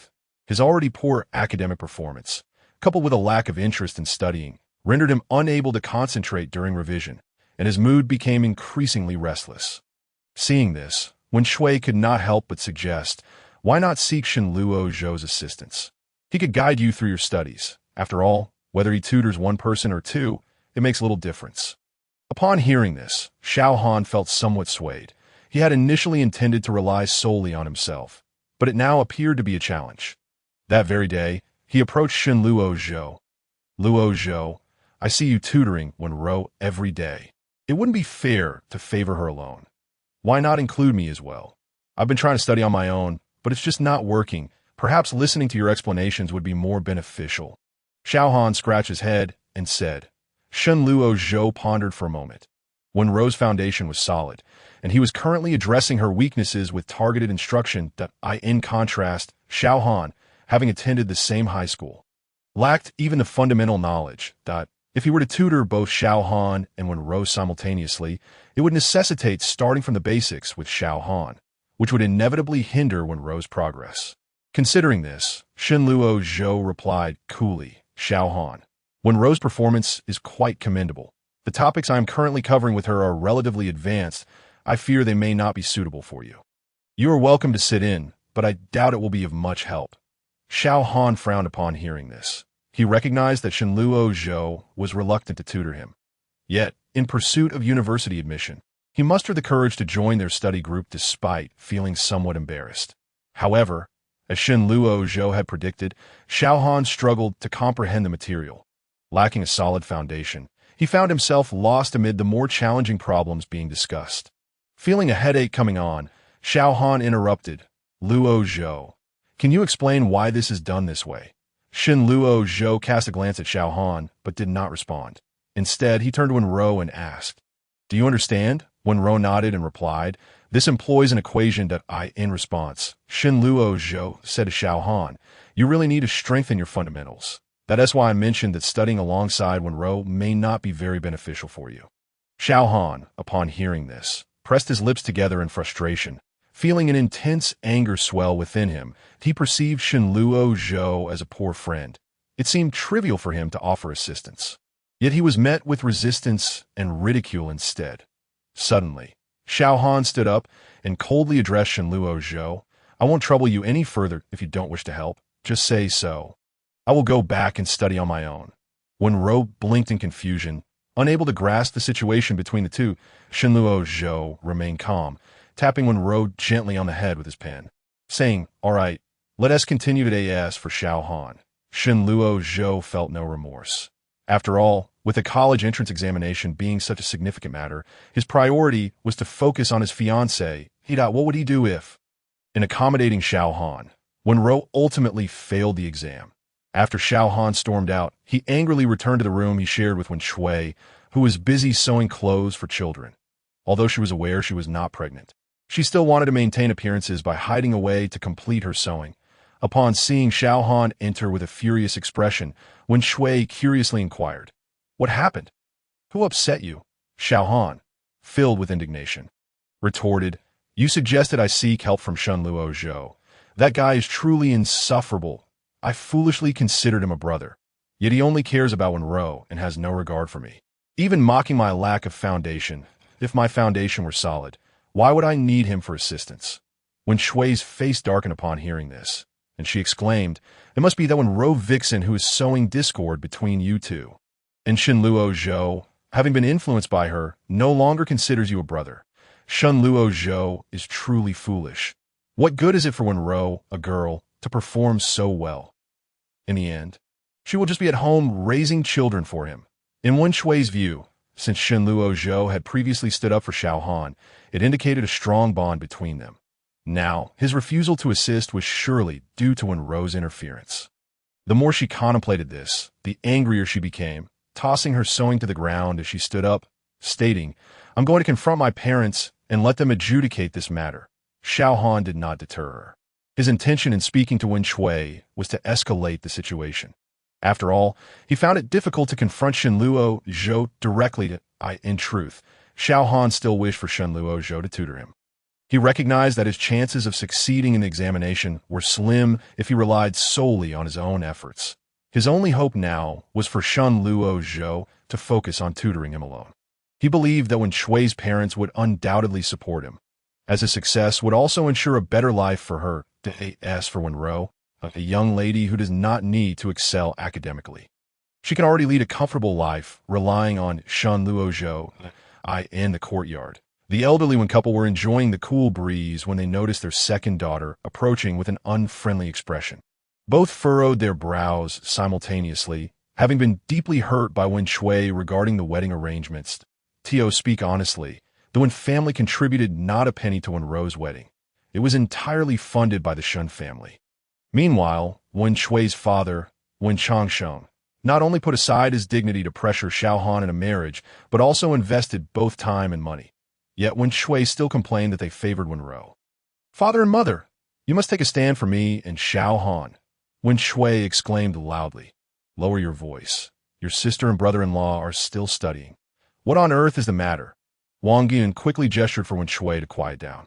Wen Shui was unfazed by this, intentionally speaking loudly for Wenrou and the others to hear. She continued to shout, "Shen Luozhou and my Xiao Han are close brothers. Xiao Han's grades are a bit lacking, and he wants Shen Luozhou to help him catch up." Yet, Wenrou and her husband not only refused to assist, but also mocked Xiao Han for his poor foundation. "Mother, tell me, what good is Wenrou's university admission? It would be far better for Shen Luozhou to properly teach my Xiao Han, so they could support each other and even help out her third brother." Wen Shui's words struck a chord with Wang Yun. Although she favored her sweet-tongued youngest daughter, her priority was ultimately her promising third son. Upon hearing that both sons-in-law could potentially assist her son in the future, she nodded in agreement. Wenrou doesn't need to attend university. She can just take care of the children at home. A high school education will suffice. Your father's words carry weight.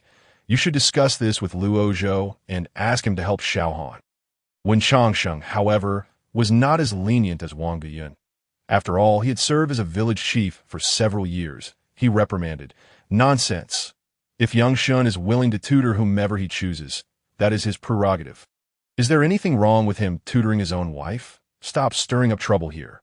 Wen Shui, upon hearing this, looked at Wen Changsheng in disbelief and exclaimed in a high-pitched voice, "You are biased towards Wenrou. Even if you favor her, she is destined for a lesser life than mine. Just wait and see. Her good days are numbered." The thought that Shen Luozhou's fortune would also soon dwindle made her unable to restrain a vicious curse. "Shut your mouth!" Wen Changsheng shouted in fury upon hearing Wen Shui curse Wenrou, and he slapped her across the face. Wen Shui clutched her reddened cheek, filled with hatred. She loathed this family where no one truly cared for her.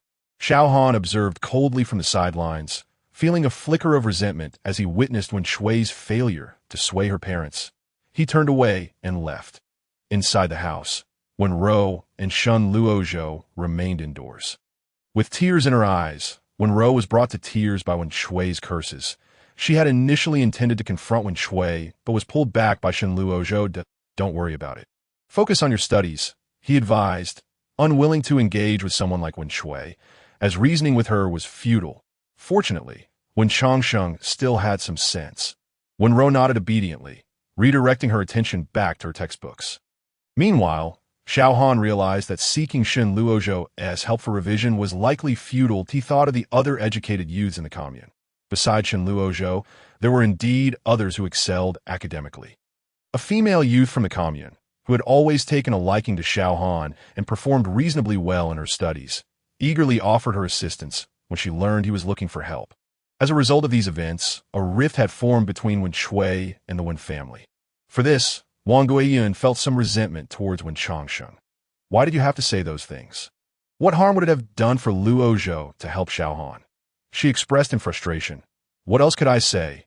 If young Shun is willing to help, that is his choice. If he doesn't, he is not in the wrong. Besides, he is wholeheartedly focused on helping our daughter. We certainly should not hinder him," Wen Changsheng replied earnestly. "But Shui has a point. If both sons-in-law were to attend university, they could indeed support our third son," Wang Yun insisted. "Support? Given that Xiao Han is being pressured into marriage, it would be a miracle if he doesn't resent us. And look at our second son. Is he even close to us? It's a blessing that he doesn't hold a grudge," Wen Changsheng remarked. Wang Yun opened her mouth but said nothing more, exhaling deeply. They truly did not know how to deal with Wen Shui. Since finding a new tutor, Xiao Han frequently visited the commune for lessons. Wen Shui, knowing he was studying, paid little heed. As days passed, the exam date drew near, necessitating their travel to the city for testing. To prepare, Wen Changsheng had already secured accommodations in the city, ensuring that the 4 Wen family examinees would stay there during the college entrance examinations, avoiding the hassle of back-and-forth travel during the exams. Shen Luozhou performed steadily, and upon completion, he reviewed answers with when our OUAS the exams concluded, they were to fill out their applications. Knowing their scores would be a reference for their choices was advantageous. Listening to Shun Luozhou's answers, Xiao Han felt increasingly despondent. He doubted he would gain admission to university, but clung to a glimmer of hope that perhaps Shun Luozhou might have made mistakes. Thus, when filling out his application, he prioritized a university in Beijing, with a junior college as his alternative, Shun Luozhou. With a clear goal, aimed for the top university, Jingda, and enrolled Wenrou in a newly established economics university. As the economics field was not yet popular and had relatively lower entry requirements, he estimated that this would ensure Wenrou's admission. Wenrou had no objections, with Shun Luozhou taking care of it. She felt free to relax. Xiao Han wished to consult Shun Luozhou about his own choices, but after their previous encounter, he had distanced himself and felt embarrassed to ask after submitting their applications. The examinees could only wait patiently. If their scores were sufficient, they would receive a notification for a medical examination. Following that would be a political review, and once they cleared all these stages, they would merely await their acceptance letters. Fortunately, all 4 members of the Wen family received their medical examination notifications, suggesting that as long as the political review went smoothly, they would all secure admissions. For this reason, when Changsheng had been smiling for several days, eagerly awaiting the acceptance letters to take his children to pay respects to their ancestors, Xiao Han, anxious about his performance, frequented the city, checking if his acceptance letter had arrived.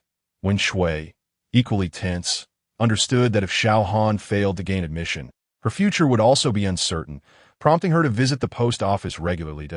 In contrast, Shun Luozhou remained calm, only visiting the post office occasionally, as he had asked his family to keep an eye out for news on the schools he and Wenrou applied to.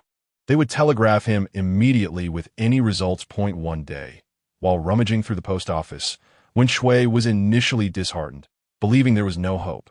However, she suddenly spotted a thick envelope labeled as an acceptance letter.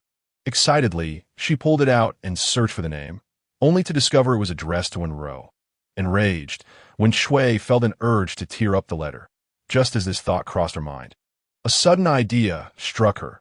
Only she knew about Wenrou's acceptance letter. If she took it, Wenrou would miss her chance at university. The more she pondered, the more thrilled she became. As sisters, all she needed to do was steal Wenrou's identification, and she could substitute herself in Wenrou's place at university. Couldn't she? With her heart racing, she glanced around, ensuring no one was watching, and stealthily slipped the acceptance letter into her bag before sneaking away. Upon returning home, Wen Shui felt like a genius. Naturally, she shared her plan with no one, not even Xiao Han. In a few days, acceptance letters for Shun Luozhou, Xiao Han, and even Wen family's third son began to arrive. Shun Luozhou indeed succeeded in gaining admission to Jingda, while Xiao Han and Wen family's third son were accepted into junior colleges. Receiving his acceptance letter, Xiao Han's face darkened for several days. However, he felt a sense of balance when he considered that despite Shun Luozhou tutoring Wenrou for so long, she had failed to gain admission anywhere, which brought him a tinge of schadenfreude. Wen Shui held on to Wenrou's acceptance letter, fully aware that her sister had secured a place at a Beijing economics university. Yet, she kept this knowledge to herself, merely persuading Xiao Han to take her along to the city, ideally alongside Shun Luozhou. Xiao Han frowned at her suggestion, as he had no intention of either bringing Wen Shui along or pairing up with Shun Luozhou. Seeing Xiao Han's expression, Wen Shui's heart sank as she widened her eyes in disbelief, exclaiming, "What do you mean by that? Didn't you consider that I'd return to the city?" "Xiao Han, I'm carrying your child." Wen Shui, 3 months pregnant yet not showing, was not suspected of faking her pregnancy. Hearing her mention the pregnancy, Xiao Han felt increasingly distressed. His family had no idea he had married in the countryside, let alone that his partner was already pregnant. Wen Shui feared that Xiao Han would abandon her, rendering all her efforts in vain, and urgently added, "We are legally married that if you don't take me, I will find you in the city. You can't just abandon your wife and child without consequences that I doubt that school or workplace would welcome a person of such poor character." Xiao Han, struck at his sore spot, stood abruptly, raising his hand as if to strike Wen Shui. Upon reflecting that he was still at the Wen residence, he managed to suppress his emotions. After a while, he dejectedly sat down and reluctantly said, "Very well, I shall escort you back." Upon hearing this, Wen Shui ceased her insistence on accompanying Shun Luozhou. Moreover, she thought it prudent to closely follow Xiao Han, avoiding any confrontation should a scuffle arise. Meanwhile, a telegram arrived at Shen Luozhou's home, announcing that all admission letters from the school Wenrou had applied to had been dispatched to ensure peace of mind for the two children. Grandfather Shun had even used his connections to inquire about Wenrou's results. I was accepted by the University of Economics, but I haven't received an admission letter, Wenrou exclaimed, her eyes widening in disbelief. She had presumed she had failed the examination, only to be met with this unexpected joy. Perhaps someone mistakenly took the letter, or it was deliberately taken, Shen Luozhou speculated, furrowing his brow. What should we do? Will the school refuse me admission without the letter? Wenrou asked anxiously. Shen Luozhou gently ruffled Wenrou's hair and reassured her. Do not worry. Grandfather has friends at that institution that I have already sent a telegram requesting assistance to find a solution. After a moment's contemplation, he added, however, the individual who took your letter cannot be ignored. You are more familiar with the situation here. Do you have any suspects? Wenrou bit her lip and glanced toward the door. Shen Luozhou instantly comprehended her implication and responded, You suspect it is Wen Shui? Wenrou nodded and articulated her suspicion. She has always looked down on me, and after our previous conflict regarding studies, I feel she is quite capable of stealing the admission letter.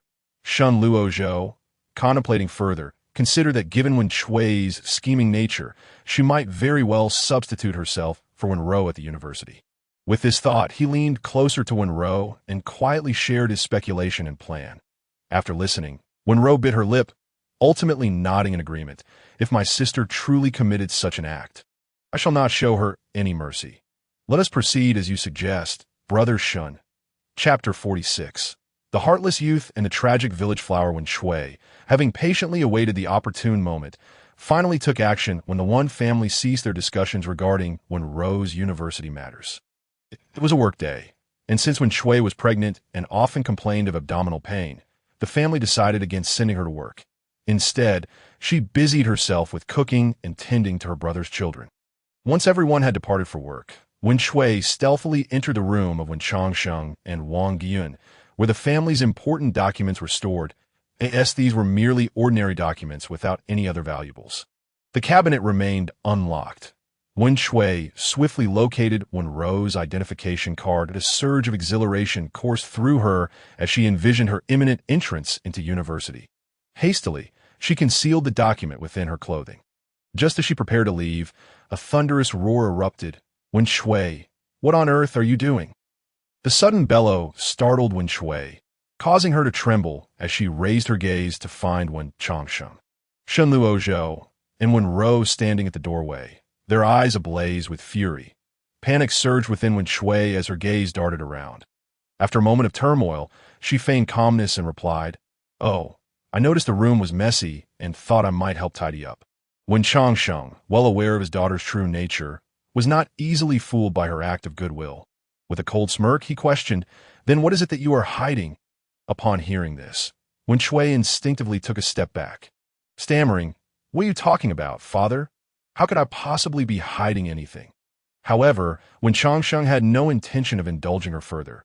He strode forward, grasping her arm tightly in an attempt to seize whatever she had concealed. As anticipated, Wen Changsheng successfully extracted Wenrou's identification card from Wen Shui's grasp. Realizing her scheme had unraveled, Wen Shui quickly devised a ruse, pretending to be pushed by Wen Changsheng and collapsing to the ground. Crying out, My stomach! It hurts so badly! My baby, please save my baby! Startled, Wen Changsheng immediately abandoned his interrogation and scooped her up, rushing her to the clinic. Shen Luozhou and Wenrou exchanged concerned glances and followed closely behind. Upon arrival at the clinic, Wen Shui was placed onto a bed, continuing to clutch her abdomen and wail in pain.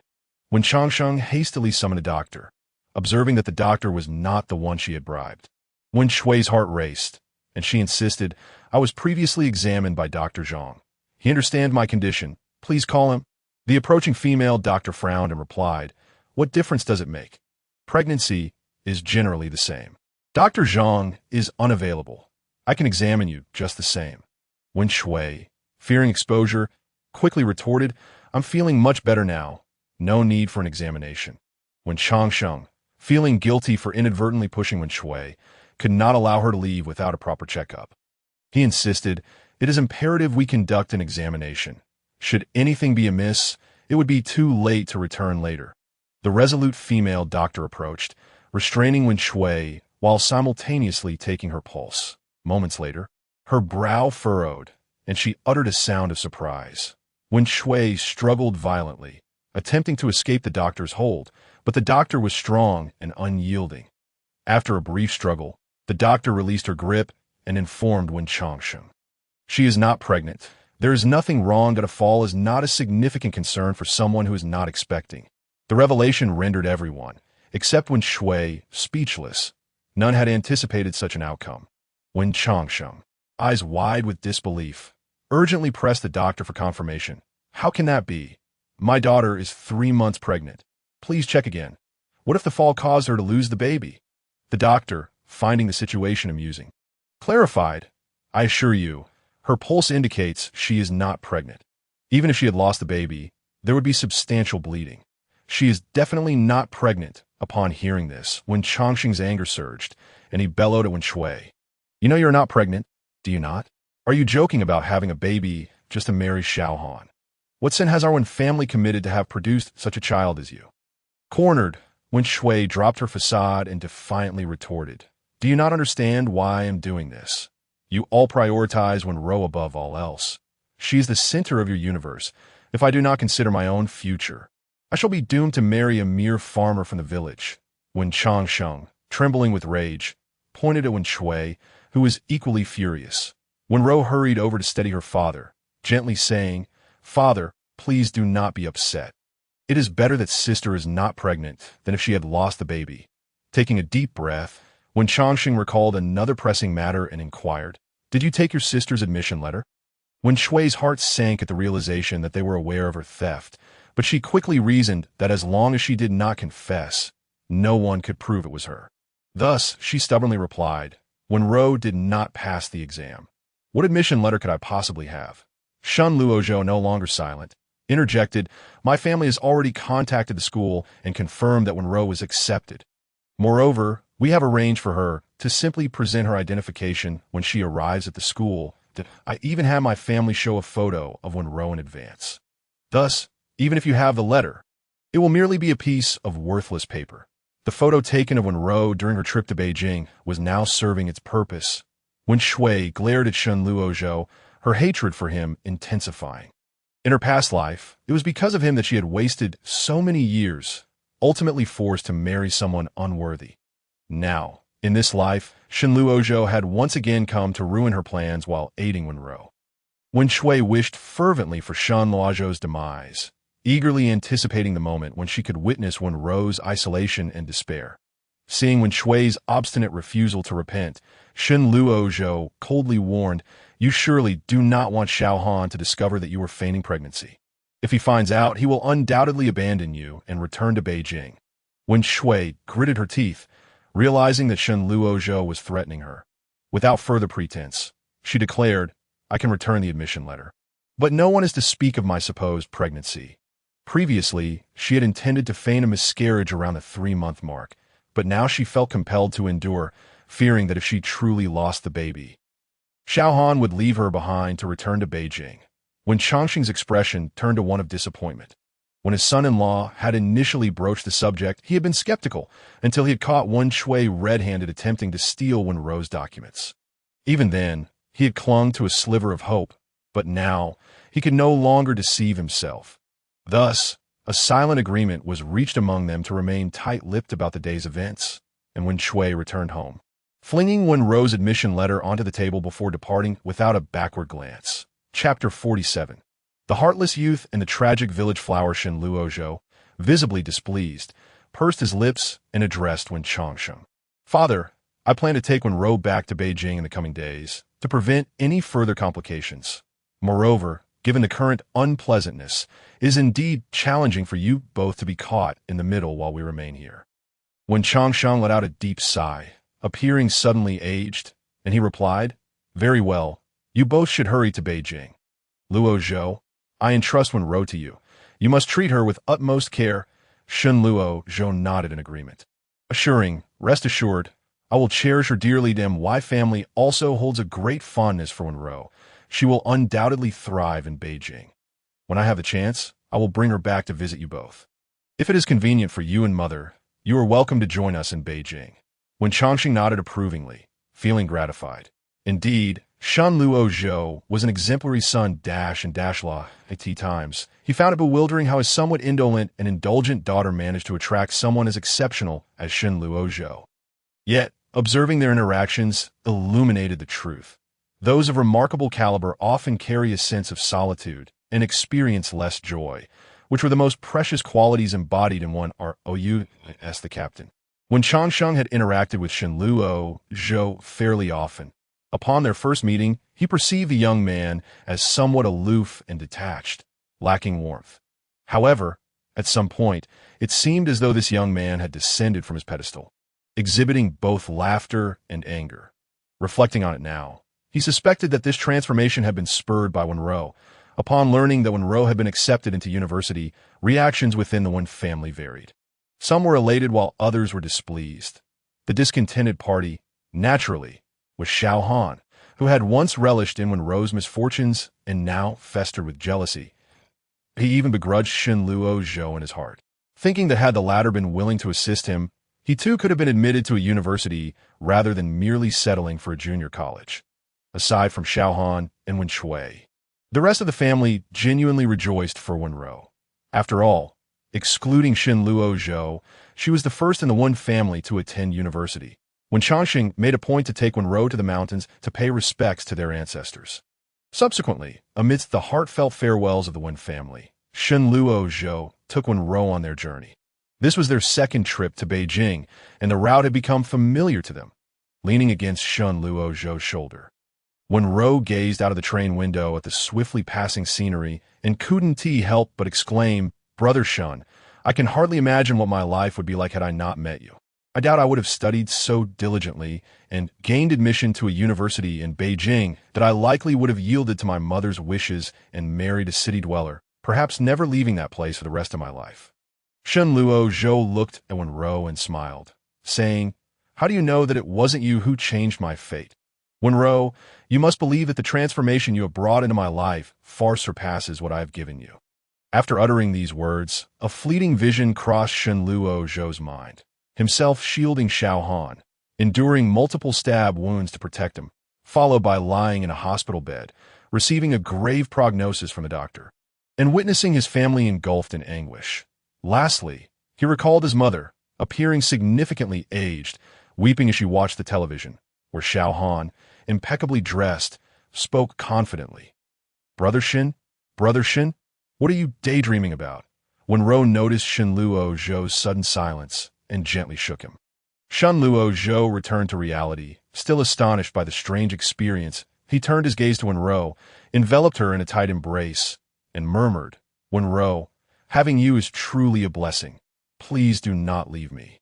In that previous vision, Wenrou was conspicuously absent, and Shan Luo Zhou feared the prospect of losing her. Wenrou, feeling slightly breathless in Shan Luo Zhou's embrace, flushed pink and sensed his unease. She gently patted his back, soothingly saying, "All right, Brother Shun, why do you act like a child? Rest assured, I will never, ever leave you." Her voice provided a comforting balm to Shan Luo Zhou, who smiled, realizing he indeed appeared somewhat foolish. The plans for Shan Luo Zhou and Wenrou's return to Beijing had been communicated to the Shun family via telegram some time ago. Consequently, Grandfather Shun had arranged for their accommodation well in advance. The residence prepared for them was conveniently located adjacent to Grandfather Shin's home, with both villas standing side by side. This had been prearranged by Grandmother Shen during her lifetime. Naturally, Shunja, the other grandchild, also had her villa situated on the opposite side, creating a trio of connected villas. The Shin family organized a welcoming ceremony for the couple, which essentially amounted to a family gathering over a meal. During this reunion, Wenrou met Shan Luo Zhou's father, a middle-aged man who bore a stern resemblance to Grandfather Shun. However, he endeavored to present a warm demeanor to Wenrou, wary of frightening the young girl. Not long after Wenrou and Shan Luo Zhou returned to Beijing, Wen Shui began urging Xiao Han to prepare for their own journey to the city. This time, when Shui intended to leave home for good and meticulously packed her belongings, gathering all the valuables she deemed necessary for her new life. Wang Yun stood at the doorway, her eyes filled with sorrow as she observed when Shui's packing. It was evident to her that she might not see her daughter again for a long time. Although when Shui recognized Wang Yun's presence, she chose to ignore her heart brimming with excitement at the prospect of leaving home, filled with dreams and anticipation.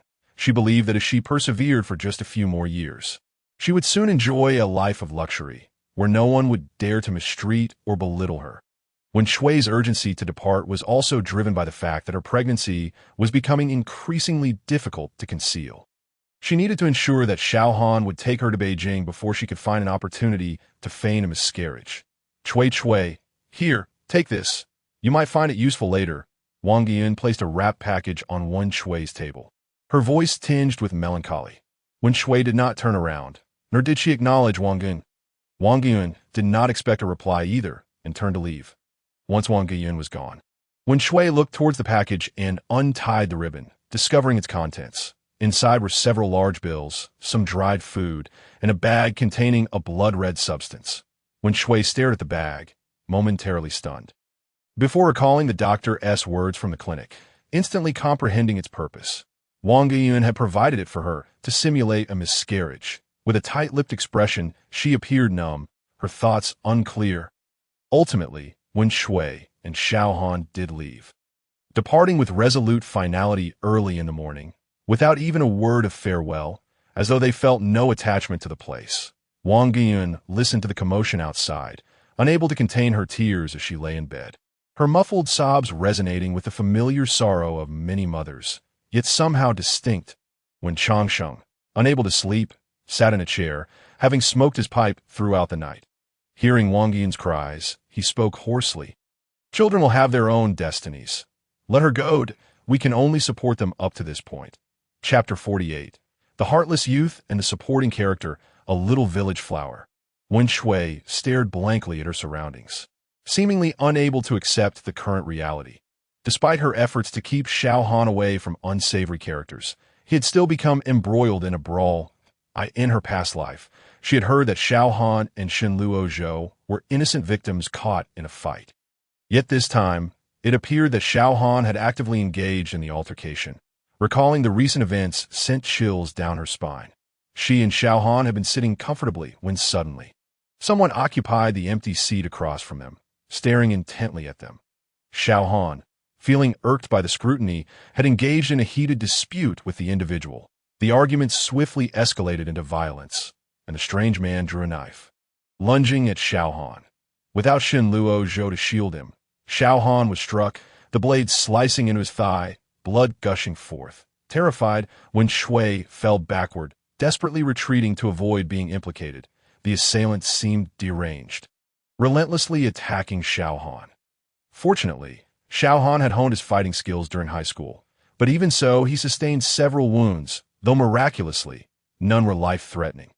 Eventually, the assailant was subdued by the arriving trained police, while Xiaohan sat on the ground, bloodied and pale, appearing to have his leg would forever remain crippled, and he had injured his kidneys and other areas, making it likely that fathering children would be a challenge for him throughout his life. Xiaohan's gaze was as cold and slippery as that of a cobra. Ever since he learned of his male dysfunction, he seemed to have transformed into a different person.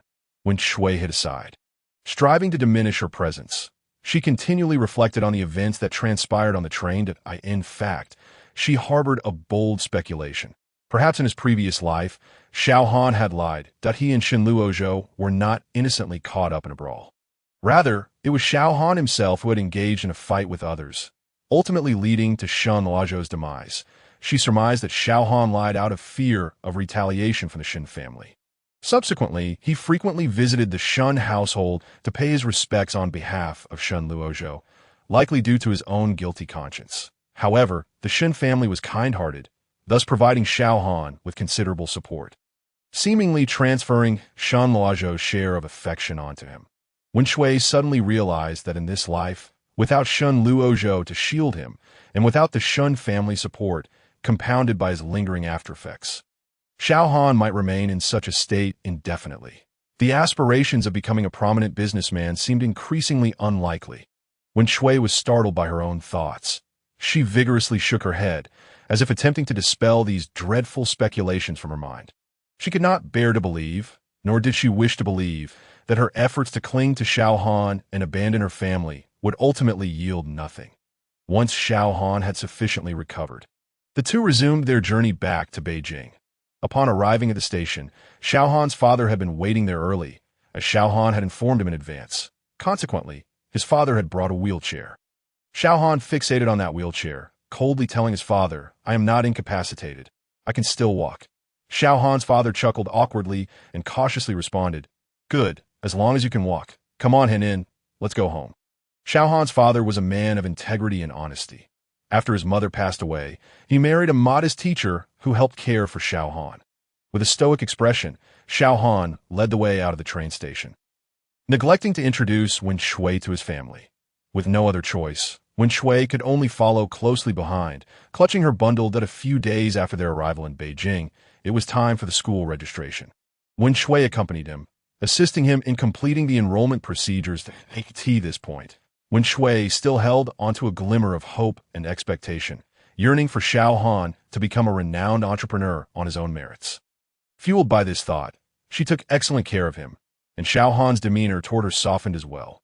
Meanwhile, Shen Luozhou and Wenrou also reported to school. In the morning, Shen Luozhou accompanied Wenrou to her school, helping her finalize the necessary paperwork, and even tidying up her dormitory before reluctantly departing to attend his own registration at Jing University.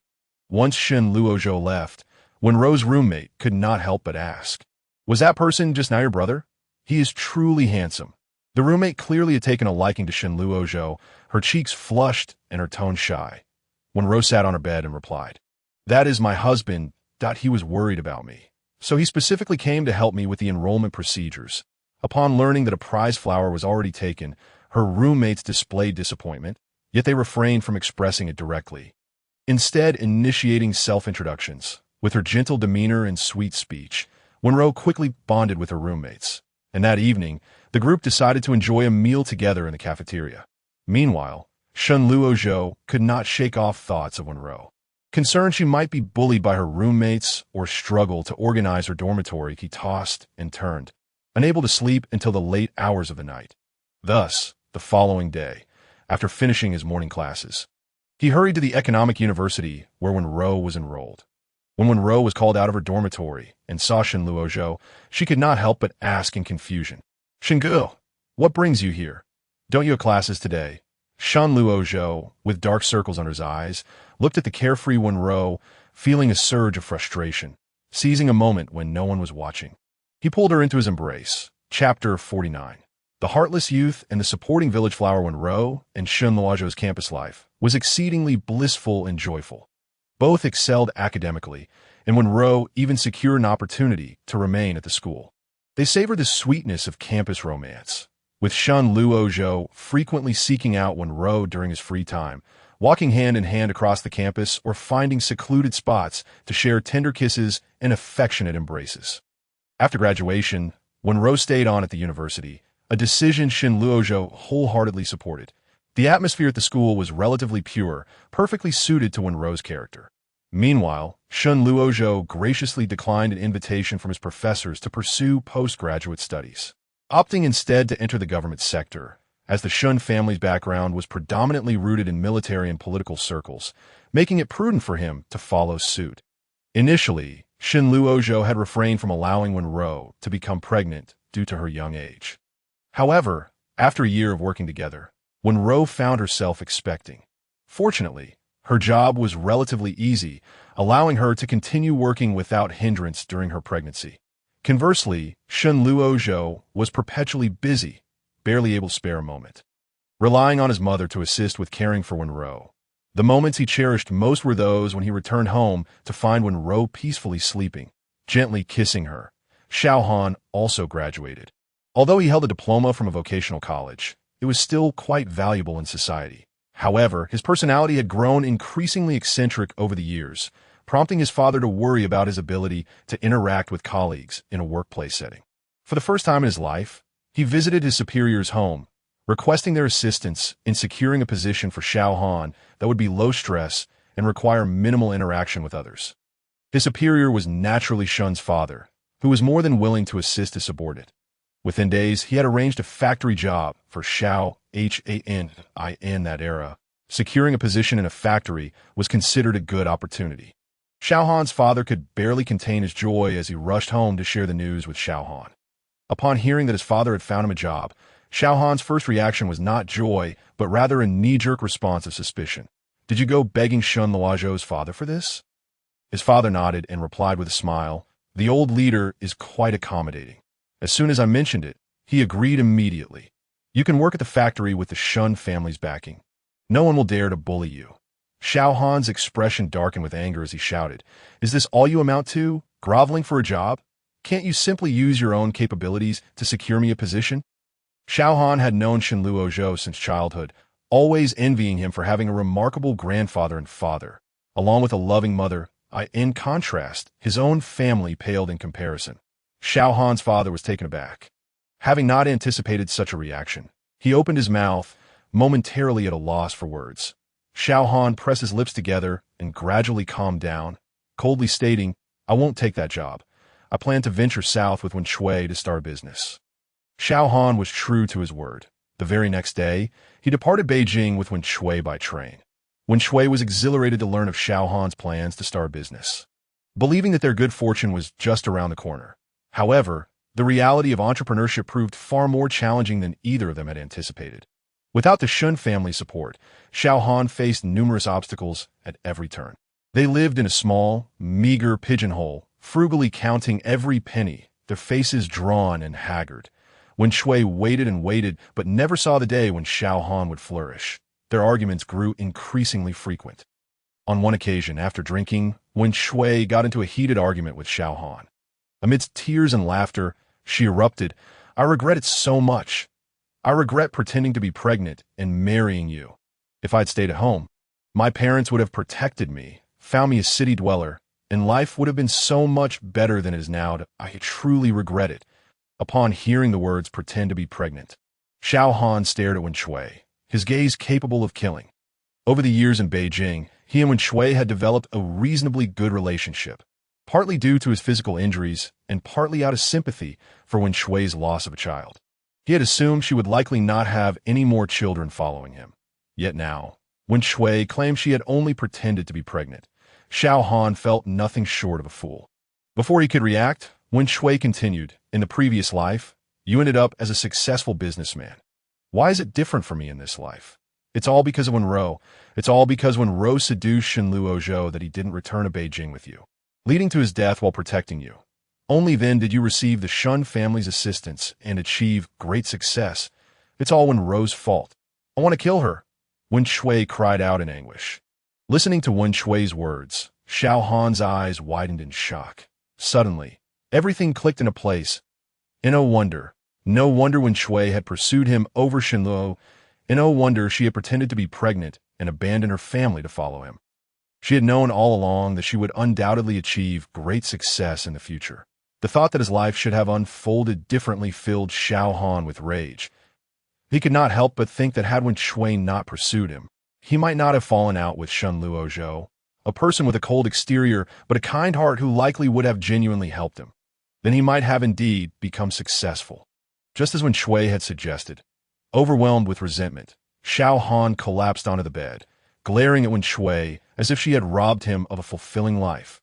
The more he thought about it, the angrier he became, leading him to physically assault Wenrou before taking all the money in the house and leaving without a backward glance.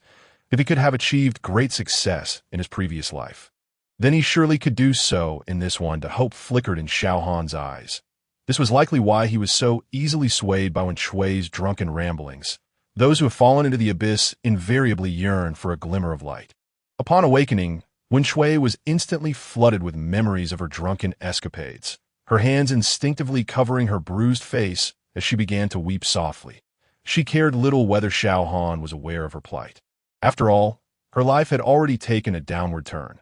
All she longed for was to return to Wen family village and be reunited with her parents.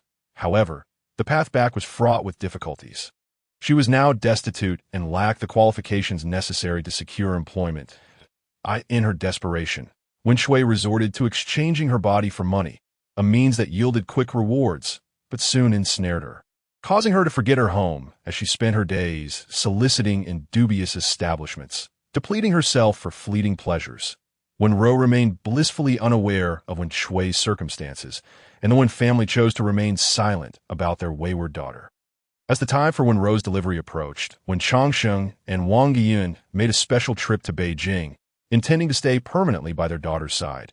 Wen Changsheng had long since stepped down from his role as village chief, and their two sons had already married and started families of their own.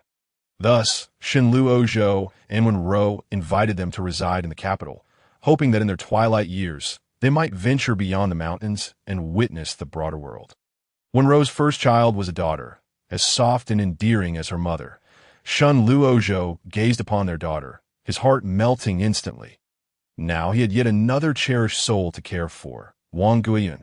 Upon seeing her daughter give birth to a girl, worried that her in-laws might be displeased. However, witnessing the Shun family's evident affection for their granddaughter, she felt a wave of relief wash over her.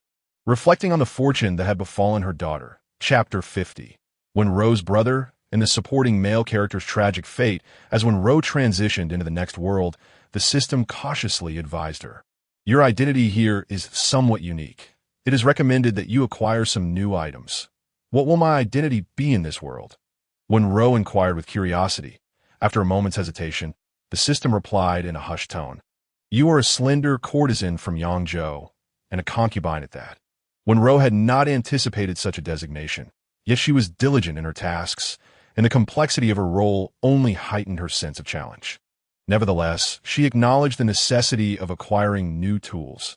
After much deliberation in the marketplace, she settled on a skill named Scholar with Rich Knowledge, reflecting on the ancient adage that intellect surpasses beauty, and declared, This shall be my choice. What you refer to as the pinnacle of Yangzhou courtesans. An elegantly attired lady, adorned with exquisite makeup, lounged on a chair, delicately covering her nose with a silk handkerchief embroidered with intricate patterns. Her emotions inscrutable as she posed her question. The madam, noticing her intrigue, immediately approached with a sycophantic smile, eagerly introducing, Madam, this is the finest Yangzhou courtesan, selected from a myriad of choices. I invested a substantial sum to procure her and devoted 3 years to her meticulous training. Just look at her delicate and bewitching appearance. Even a man on his deathbed would be unable to resist feeling a surge of compassion. The madam, ever watchful, noted the shift in the lady's demeanor and continued. Initially, we intended to present her to a certain esteemed gentleman. However, with your esteemed presence today, I must reluctantly part with her. After all, a lady of your stature deserves no less than the finest. The noblewoman, taking in the words, did not respond immediately, but instead scrutinized the woman before her with an unhurried gaze that it was undeniable that the girl possessed the allure as described by the madam, a captivating beauty that could ensnare any man's heart. The lady's figure was graceful, akin to a willow swaying in the breeze, her waist delicate and slender, yet her bosom was ample. Her visage was as flawless as meticulously carved jade, with enchanting features that held an air of endless charm. Such a breathtaking beauty could stir feelings in even the most stoic of individuals, and the noblewoman found herself moved. Take a step and show us, she commanded, to your behest. Wenrou nodded gently and glided forward, each step light and airy, as though she had descended from a painting. The noblewoman inhaled sharply, casting aside her hesitation, and instructed the madam, I will take her. Have her delivered to my residence today. The madam's face lit up with joy, and she did not question the nature of the transaction. Having spent ample time in such establishments, she had witnessed all manner of scenarios, including women seeking pleasure and those who acquired courtesans as gifts for their husbands. As long as there was profit to be made, the madam was indifferent to the sentiments involved. Wenrou lowered her gaze, her heart heavy with bitterness. Once she had been a refined lady, but fate had led her to this dismal fate. She understood well that the noblewoman's intentions were not to take her home as a maidservant. All she could hope was that her new mistress would not be an old man or harbor peculiar preferences. After the transaction was concluded, The noblewoman discreetly exited through a side door, and only once she had departed did Wenrou find herself carried away in a palanquin. As the noblewoman settled into the palanquin, she sighed, "I hope this endeavor proves fruitful. What on earth is going on with Yin Zhou?" Over at Yin Yin's place, they're taking in concubines left and right, and he already has 3 children. Yet Yin Zhou refuses to accept even a single concubine. Could it be that the rumors circulating outside are true? Mu Yinzhou, currently a favored minister of the emperor and a renowned general, ought to be the object of countless families vying for his attention. Yet he remained indifferent to all suitors. As time passed, wild tales began to emerge. Some claimed he was a soft-hearted man, while others suggested he had issues in that regard. Gradually, matchmakers ceased their efforts to introduce him to potential brides. The noblewoman was none other than Mu Yunzhou's mother, the esteemed lady of the general's household. This time, she was determined to find a beautiful concubine for her son in hopes of restoring his normalcy.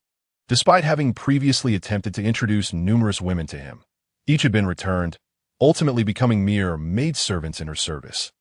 Thus, she resolved to acquire a Yangzhou courtesan this time, refusing to believe that her son would remain unmoved in the presence of such exquisite beauty.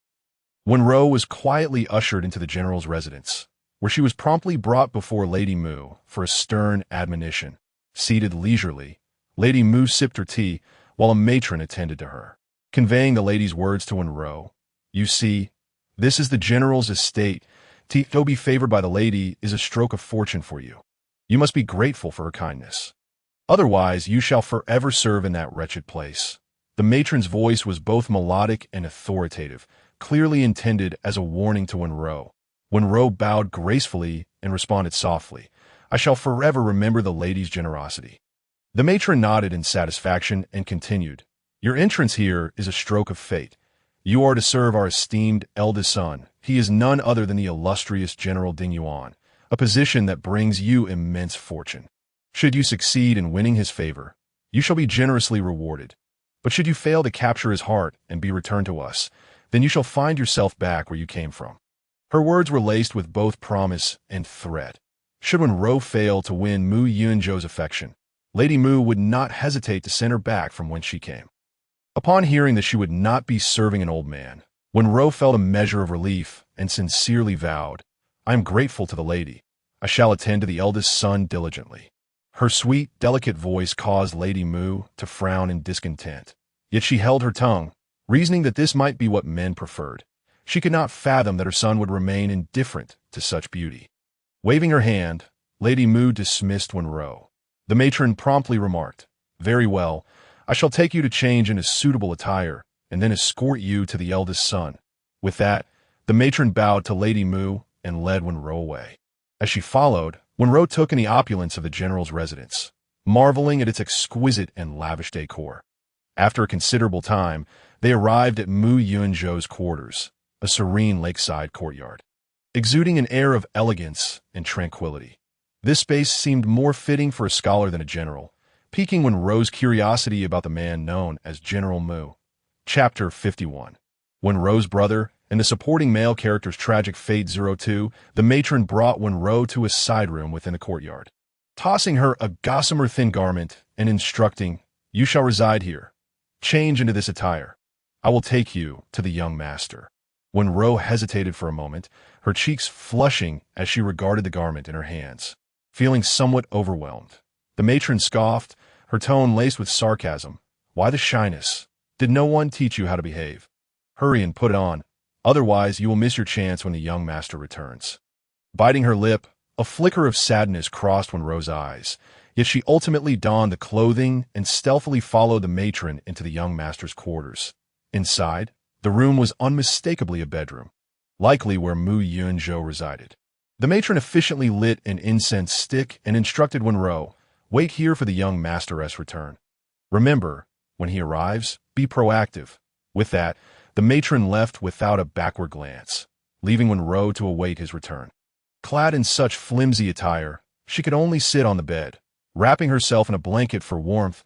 Mu Yunzhou had been summoned to the palace by his sister, Mu Wanning, who was currently a favored consort of the emperor. However, despite being favored by the emperor for many years, there was still no sign of pregnancy. Instead, a recent addition to the palace, a noble woman, had unexpectedly conceived and garnered the emperor's affection. Mu Weining was instantly alarmed and hastily summoned her general brother into the palace, seeking his counsel. Logically, as an external minister, Mu Yunzhao should not interfere in the intrigues of the harem. Yet, he could never refuse Mu Weining. It seemed that Mu Weining had firmly grasped this sentiment, as she would turn to him for assistance in matters both grand and trivial. Upon returning from the palace, Mu Yunzhao's eyes were filled with melancholy and gloom. In truth, Mu Weining was not his biological sister. She was the orphaned daughter of a close friend of the Mu family, raised in the Mu household from a young age, and regarded Mu's matron as her mother. Growing up as childhood sweethearts, Mu Yunzhao developed feelings for her that were not meant to be. Later, as Mu Weining prepared to enter the palace, Mu Yunzhao, inebriated, could not help but confess his feelings. He had thought he would lose her as a sister, but to his surprise, Mu Weining did not distance herself. Rather, she became even more dependent on him. Thus, Mu Yunzhao experienced a bittersweet turmoil. He did not wish to see the woman he loved with others. Yet he could not bear to let his sister suffer in the palace. With these thoughts, he returned to his small courtyard named Wanzhouding, a name he had chosen himself. Everyone assumed it signified waning boat. Unaware that it actually referred to Weining, Mu Yunzhao could only express his affections through such means. As the evening deepened, he directly returned to his chamber. Upon entering, he was immediately struck by an unusual fragrance. Frowning, he quickly realized that his mother had likely sent another woman into his room. With a sigh, he acknowledged that his promise to Weining to remain unmarried for life was indeed a disservice to his mother. Consequently, he permitted his mother's actions, always returning the women she sent back unchanged. Resolving himself, Mu Yunzhao boldly stepped into the inner chamber and abruptly lifted the gauze curtain above the bed. Intending to speak, but upon witnessing the scene before him, he was rendered speechless. There lay a breathtakingly beautiful woman, reclining on the bed and sound asleep. Clad only in a diaphanous garment, her exquisite form was almost fully revealed to Mu Yunzhao. He felt a rush of heat wash over him, an involuntary wave of warmth surging downward. Embarrassed, he quickly stepped back and cleared his throat forcefully, attempting to rouse the slumbering beauty. However, she merely let out a soft murmur, rolling over in her sleep. This movement, however, revealed even more of her alluring figure. With no other option, Mu Yunzhao called out for his servant, but quickly corrected himself. "Do not come in. Hurry and fetch a maid. Also, bring some clothing with you." Fukishin, outside the door, acknowledged the request without surprise, as his mistress had long instructed him to ensure that the gentle lady's affairs were attended to this evening. Yet, caught between his master's conflicting orders, Fukishin hesitated and finally left Wanzhouding, indeed seeking a maid, though was uncertain when he would return.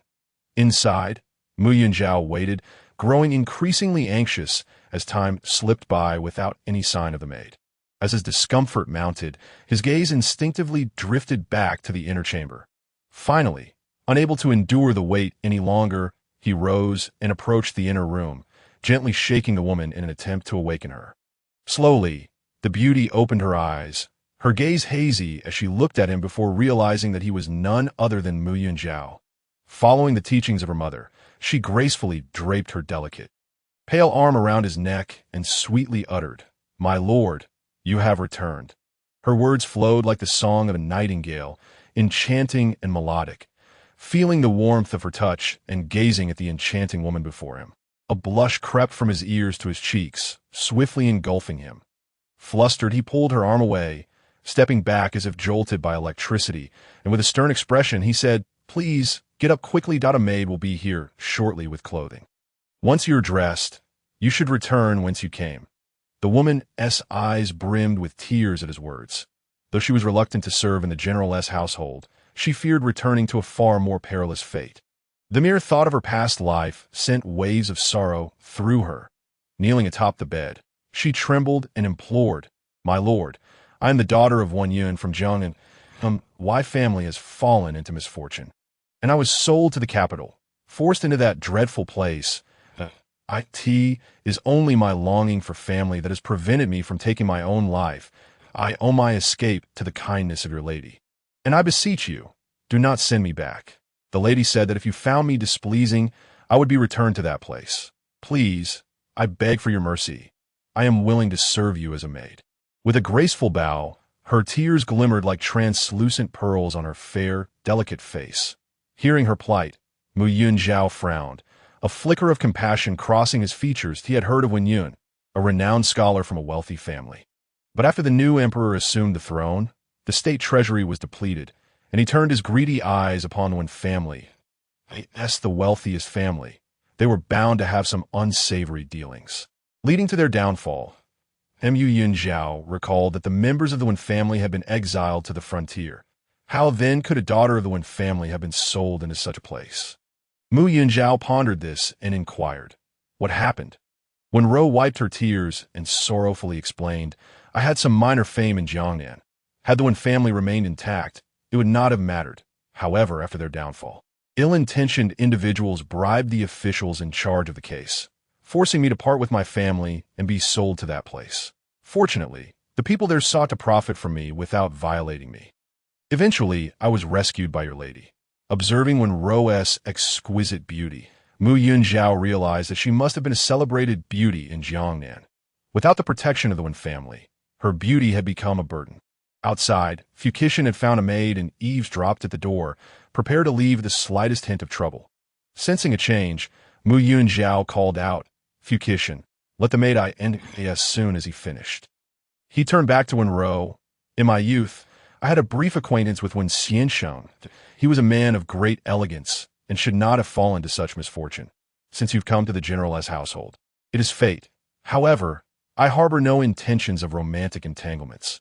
Let us forego that. For now, you may serve as a maid in my courtyard. When I return to the frontier in the future, I shall ensure you are reunited with your family." Wenrou's eyes brightened at his words, and she sincerely expressed her gratitude. "Thank you, General. When I return to my father, I will certainly ensure he expresses his gratitude to you," with Mu Yunzhao's assurance. Wenrou felt emboldened, no longer referring to herself as a servant. Wenrou's daughter, she possessed her own dignity. Had it not been for her desperate need to reunite with her family, she would not have humbled herself so. Just then, the maid entered with clothing in hand. Mu Yunzhao gestured for her to assist Wenrou in changing, excusing himself as he departed. Even now, the warmth in his body had yet to dissipate entirely. He would certainly need a cold bath to cool down. "Did you say that the slender horse from Yangzhou has been left behind?" Mu's matron had dispatched someone to keep a close watch over Wan's outing. And upon seeing Wenrou enter the side chamber, the watchful servant hurried to report back. Indeed, the eldest son did not appear displeased. He even had clothing prepared for Miss Wn.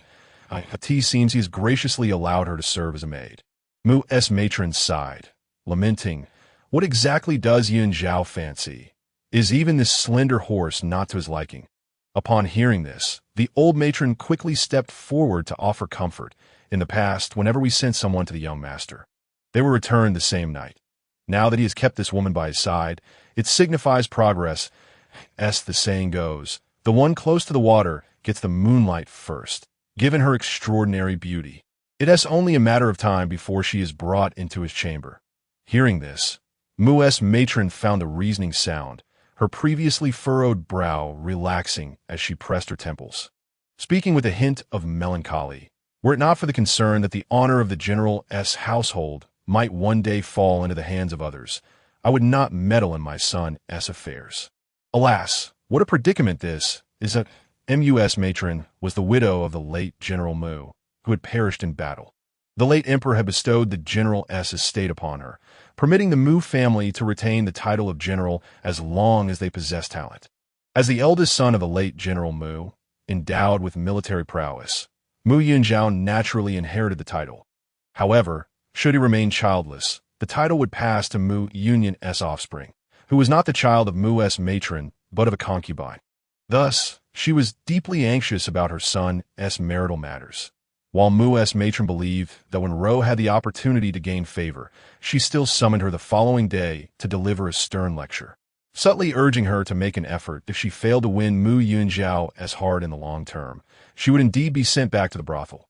Consequently, Wenrou's briefly lifted spirits plummeted once more.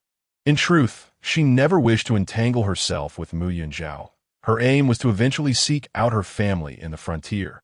Should she become his concubine, she would be trapped in the capital, unable to reunite with her loved ones for a lifetime. Furthermore, even if Wenrou were to marry, her ideal husband would be a devoted and talented scholar, much like her father.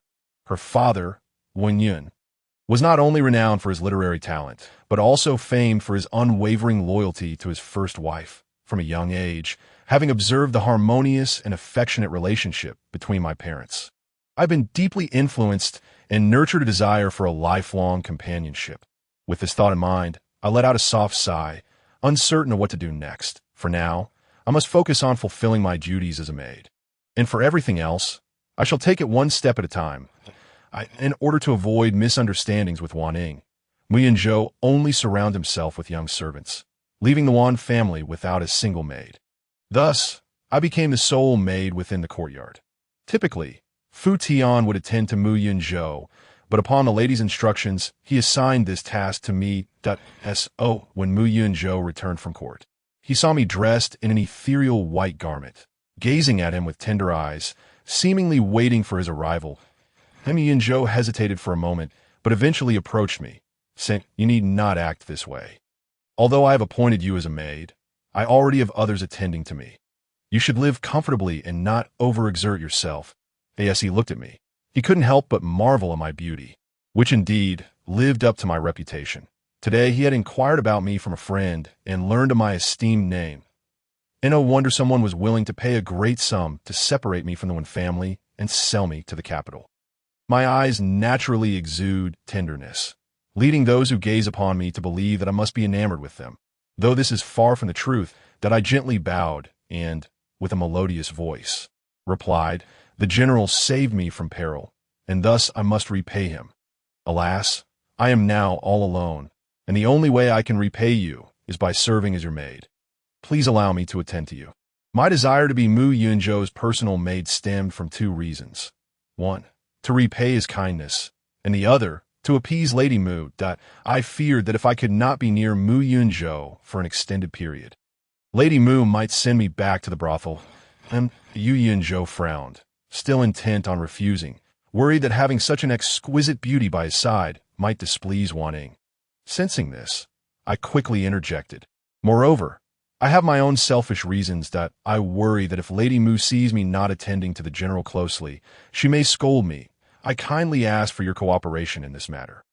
Although Mu Yunzhou was a battle-hardened general, he was inherently gentle. Upon hearing my words, he felt a pang of reluctance and sighed. "Then I shall trouble you to serve me." Chapter 53. The tender brother and the male supporting characters are for despite agreeing to have me by his side, Mu Yunzhou remained cautious, thus arranging for me to serve in the study. While Fu Tian would manage other affairs, I did not press for more, but devoted myself wholeheartedly to my duties in the study. Besides official outings, the study was where Mu Yunzhou spent most of his time. Although he was a general, he was equally adept in literary pursuits, handling military affairs, and engaging in scholarly activities within those four walls. To ensure Mu Yunzhou's comfort in the study, I would daily light incense, cleanse the room, prepare tea, and even play music or grinding for him.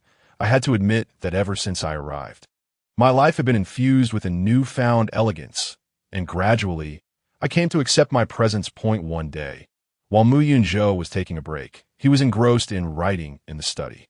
I was quietly grinding ink beside him, and, unable to contain my curiosity, I asked, "General, do you have any worries on your mind?" Mu Yunzhou glanced at his own poetry and, puzzled, replied, "These verses are meant to celebrate the beauty of our land. How can you perceive any worries within them?" I continued grinding the ink, smiling as I responded, "Your verses speak only of desolation or fallen blossoms. The sorrow and melancholy are quite evident." Having had his thoughts uncovered, Mu Yunzhou's interest was piqued. Instead of feeling embarrassed, you know how to write poetry. As the only daughter of Wenyun, he was curious if I had inherited my father's scholarly prowess. I nodded modestly, saying, "I know a little." Upon hearing this, Mu Yunzhou handed me his brush, saying, "Since you can see through my thoughts, why not write a poem yourself? That would be fair." After a moment's hesitation, I took the brush and, without a second thought, began to write. Before long, a poem sprang forth onto the page. Wenrou's eyes lit up upon seeing my graceful and airy calligraphy, and when he read the verses I had penned, he was left astonished. He couldn't help but recite aloud. When a general brandishes his sword, let not passion disrupt his noble form. The splendor of the thriving realm is all due to you. Why linger on the love of yesteryears? As the sunlight glints off the golden scales, let your heart harbor grand ambitions for the nation. After battling with 300,000 dragons, let us jest while quenching our thirst with the blood of our foes. The spring breeze brings swift hooves. In a day, behold the blossoms of the capital. Deep affections and shallow fates make it hard to fulfill both. Only when a nation thrives can a hero's worth be revealed. Unattached to the tender comforts of home, my aspirations soar to distant lands. With resolute hearts and blood-stained pride, do not let affection hinder lofty ambitions if glory is sought for the sake of the nation. Why fear the wrapping of a corpse in horse hide? When the day of triumph arrives, there will be a beauty to share the moonlight. Excellent. A marvelous poem. Truly, you are the daughter of Wenrou. Upon finishing, Wenrou's eyes sparkled with admiration. You flatter me, General, I replied, remaining humble despite his praise. You need not be modest. Many learned courtiers could not compose such a piece. After reading your poem, my worries seem trivial. Thank you for your counsel. Indeed, after reading my poem, Wenrou felt a sense of clarity wash over him. Realizing he had been trapped in a dead end, the complexities of love have always been difficult to navigate. It is better to protect one's homeland and ensure the peace of the people. I am glad to assist the general, I replied with a gentle smile. Since witnessing my talent, Wenrou's demeanor toward me softened considerably.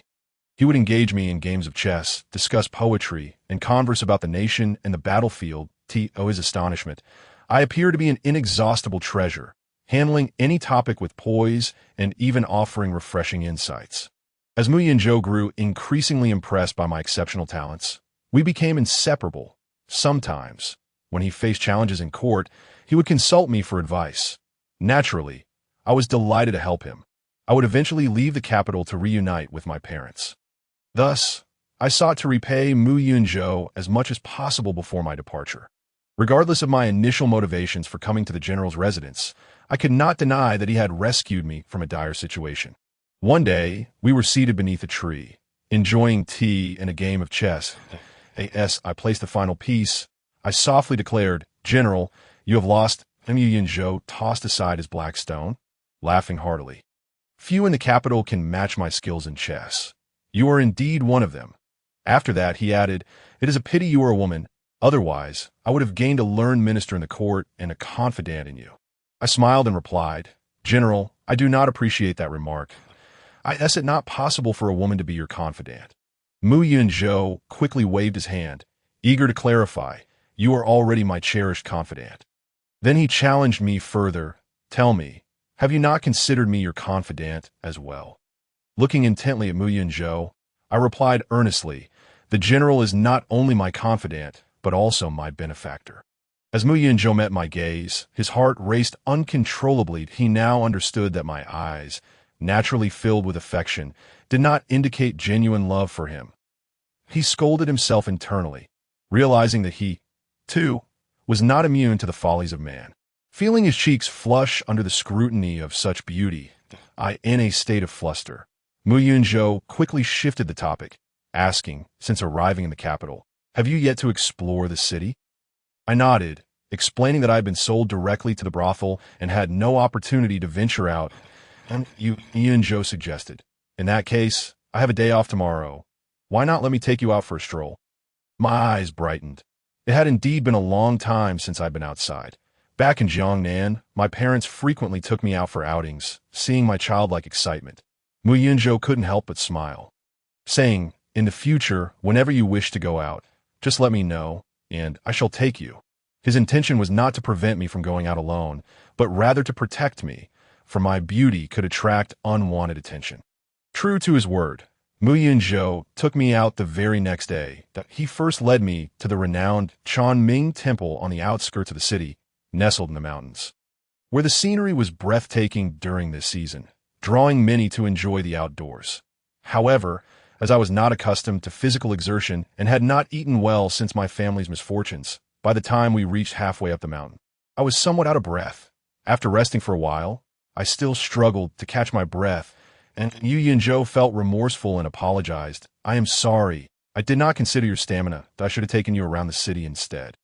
I shook my head and quickly replied, "Do not blame yourself, General. It is my own lack of endurance. Why don't I wait for you here while you continue?" My cheeks flushed as I spoke, my breath still heavy. Chapter 54. The Tender Brother and the Male Supporting Character 05. How can I leave you here alone? Mu Yunzhou thought to himself, worried that I might fall victim to some miscreant. I frowned, feeling troubled, but I truly cannot go any further. To return now would be too much of a disappointment for you. And Yu Yunzhou harbored similar thoughts. He believed that since they had come all this way, it would be a shame if Wenrou did not get to witness the breathtaking scenery from the mountain peak. After a brief moment of hesitation, he crouched before Wenrou and said, "If you do not mind, I shall carry you up at once." Wenrou's cheeks flushed crimson, and she softly replied, "But I am quite heavy." Yu Yunzhou chuckled dismissively and jested, "Have you forgotten that I am General Ding Yuan? During my training, I often ascend mountains while carrying burdens several times your weight." Hearing this, Wenrou felt it would be rude to decline, so she gently climbed onto Mu Yunzhao's back. However, as soon as she did, he began to regret his decision. The contours of Wenrou's figure were rather pronounced, and certain sensations were particularly prominent as she rested against him. Taking a deep breath to compose himself, Mu Yunzhao steadily made his way up the mountain with Wenrou on his back. Fortunately, they had arrived early and taken a shortcut, allowing them to avoid being seen in such an intimate manner. After enduring the arduous climb, they finally reached the summit. Once they arrived, Wenrou understood Mu Yunzhao's intentions for bringing her here. The peak of Xian Temple was the highest point in the capital, offering a panoramic view of the entire city. As they reached the summit, the sun began to rise, bathing the capital in a golden glow, rendering it extraordinarily beautiful. Wenrou stood mesmerized by the stunning scenery. While Mu Yunzhao spoke to her, he noticed her lack of response and turned to look at her, only to be completely captivated by her beauty in the light of the sunrise. In that moment, all he could hear was the frantic beating of his heart. Mu Yunzhao did not believe he had fallen for Wenrou. He was well aware that his heart belonged solely to Wan Ning, and his current reaction was merely a manifestation of male instincts. After they prayed at the temple, Mu Yunzhao carried Wenrou back down the mountain, by the time they reached the bottom. It was just in time for lunch, so Mu Yunzhao took her to the largest restaurant in the capital. As a frequent patron, he was greeted warmly by the staff, who led them to a private room on the second floor. Knowing that Wenrou had never tried Jing cuisine, he ordered a selection of the restaurant's specialties. Just as their dishes were being served, they heard applause and cheers from downstairs. Curiosity piqued. Wenrou asked, "What is happening below?" Mu Yunzhao, well acquainted with the establishment, explained this restaurant enjoys bringing poetry enthusiasts together. The owner frequently presents poetry prompts that, if a guest verse is well received, they can enjoy a complimentary meal. He then proposed, "Your poetry is exquisite. It would be a pity not to share it with everyone. Why not compose a piece?" Wenrou felt a stir of inspiration. Her intention was not solely to gain admiration, but to treat Mu Yunzhao to a meal. After all, he had taken her out for a day of fun and had carried her both up and down the mountain. It would seem rather inconsiderate to let him pay for her meal.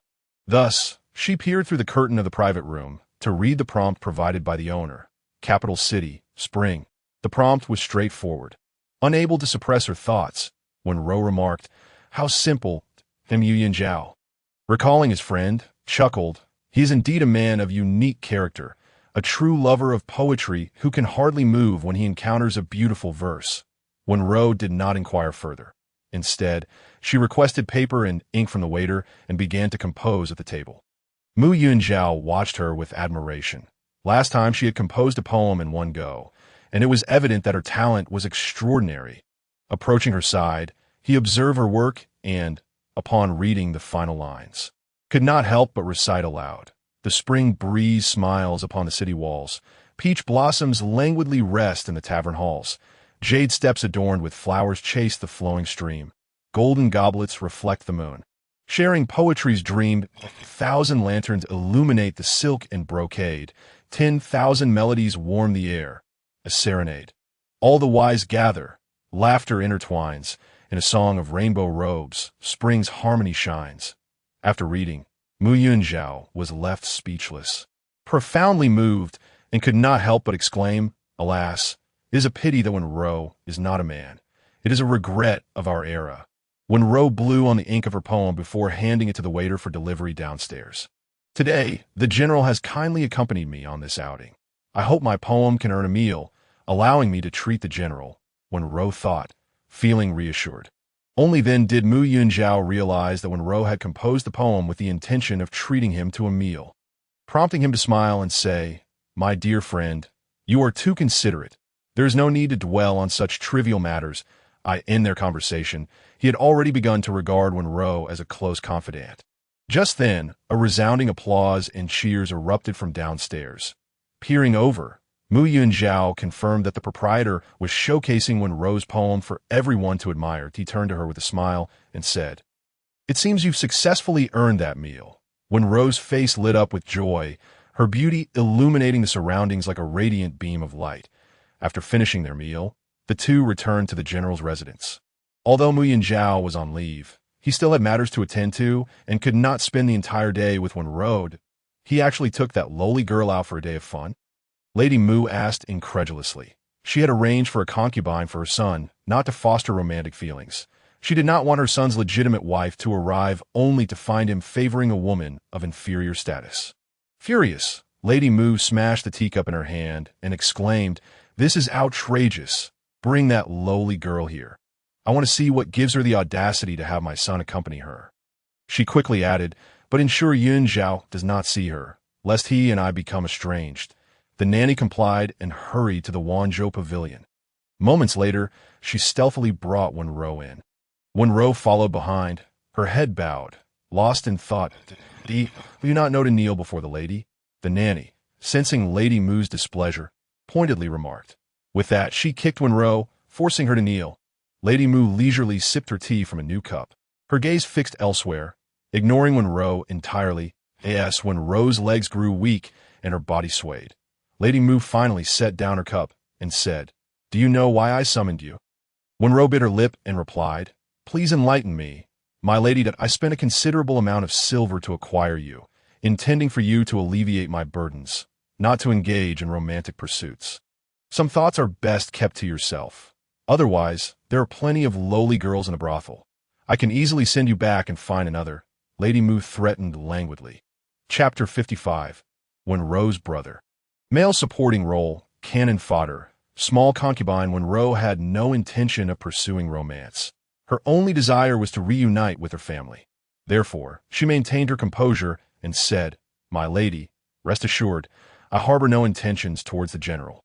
Lady Mu scrutinized Wenrou's expression, finding no signs of deceit, and nodded, "In that case, you shall demonstrate your sincerity and assist me in alleviating my burdens." After speaking, Lady Mu's nanny presented a packet of medicine to Wenrou, explaining, "This medicine is meant to enhance one's spirits. You are to infuse it into the general's tea. You should understand what follows from your time in the brothel." Wenrou bit her lip, refusing to take the medicine. The nanny frowned and impatiently shoved the package into Wenrou's arms, threatening, "You better comply. Otherwise, I will personally return you to the brothel." Wenrou was uncertain how she made it back to the Wanzhou pavilion, staring blankly at the packet of medicine on the table. Initially, she had naively believed that with Mu Yunzhao's assistance, she could safely return to her family. However, she soon realized that even with Mu Yunzhao, she could not escape Lady Mu's control. Wenrou was not foolish enough to think that seeking out Mu Yunzhao would resolve all her problems. After all, Lady Mu was Mu Yunzhao's biological mother, and even if he intervened, he could not be by her side at all times. If Lady Mu were to become enraged and decide to send her back to the brothel, it would be a simple matter. With this thought, Wenrou took a deep breath, her gaze on the medicine package growing resolute. If she were to carry out this act, it would pave the way for her reunion with her parents. And that was worth the cost. Perhaps it was fate. That day, Mu Yunzhao returned home inebriated after socializing. "Futen, knowing Lady Mu's intentions, immediately called for he found himself compelled by Wenrou's persistent urging and drank the tea in one gulp. After finishing, he indeed felt much more comfortable, prompting him to pour himself another cup, and he continued to drink several more. Upon finishing, he could not help but exclaim, "Indeed, it is the herbal tea that dispels the effects of alcohol." Wenrou gasped in surprise, not expecting Mu Yunjua to consume so much. Watching him closely, she noticed he seemed fine and let out a sigh of relief.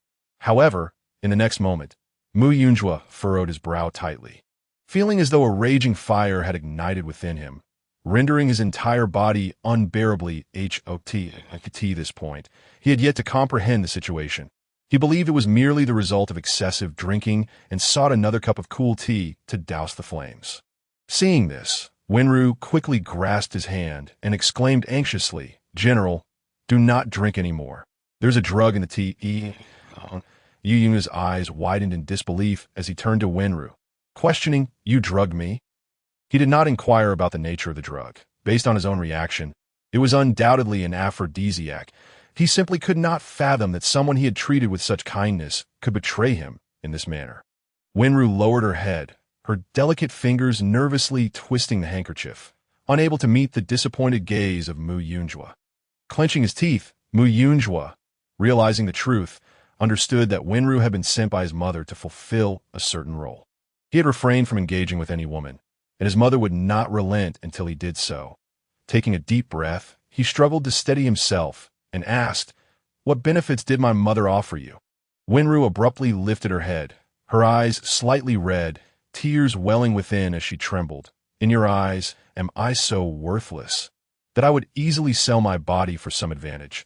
Witnessing Wenrou's profound sorrow, Mu Yunjua recognized he had spoken too harshly and sincerely apologized. "I misspoke. I am sorry." After a brief pause, he added, "You should leave for now. Summon Feng Tian to prepare water for my bath. I fear I might inadvertently harm you." Wenrou, hearing this, said nothing, since she had already administered the drug. Her task as the lady of the house was complete. With Mu Yunjua's reluctance to cooperate, she felt helpless and turned to leave, only to discover that the door had been locked from the outside. After struggling against the door for some time, Mu Yunjua, enduring the discomfort, approached and pushed against it from behind her. Yet, the door remained unyielding. "Someone has locked the door from outside," he said with a frown. Realizing the closeness of their positions, he caught a whiff of Wenrou's delicate fragrance, which only intensified his discomfort. For reasons he could not discern, he did not retreat. Wenrou also became aware of this closeness. Feeling the heat radiating from him, her face flushed crimson. Attempting to distance herself from Mu Yunjua, she stumbled and fell into his embrace. Holding the soft, fragrant woman in his arms, Mu Yunjua felt his rationality slipping away. Unable to resist, he tightened his hold, drawing Wenrou deeper into his embrace. "General," she gasped, pushing against him, desperate to escape his grasp, only to be lifted and thrown onto the bed. "I'm sorry, I cannot hold back any longer," he said as he descended upon her. Having nearly drained the entire pot of tea, the effects of the drug were now fully manifesting, and he felt he might explode if he did not alleviate his desires. Due to the overwhelming influence of the drug, Mu Yunjua's actions were somewhat unrestrained as he hastily tore away Wenrou's garments. Initially, she felt a pang of pain, but soon found herself adrift like a boat tossed upon the waves, gasping for breath as she surrendered to the tide. Chapter 56. Wenrou's brother, male supporting character, cannon fodder. In the small room, Mu Yunjua seemed tireless, lifting Wenrou once more, his hands gripping her delicate waist. Outside, Feng Tian stood by the door, unable to suppress his blush as he listened to the sounds emanating from within. He had speculated that such a beautiful woman as Wenrou could not merely serve as a decorative ornament. Feng Tian remained vigilant through the night, as the sounds from within ebbed and flowed, seemingly uninterrupted. The next morning, Mu Yunjua awoke first, gazing at Wenrou in his arms. Memories of the previous night flooded back. His face turned crimson, but he fled the room, hurriedly washing up before heading to court.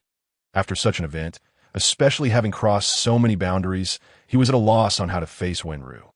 As Mu Yunjua departed, a matron approached Madame Mu with a bowl of medicinal soup, shaking Wenrou awake and rudely pressing the bowl to her lips. saying dryly, "Drink this."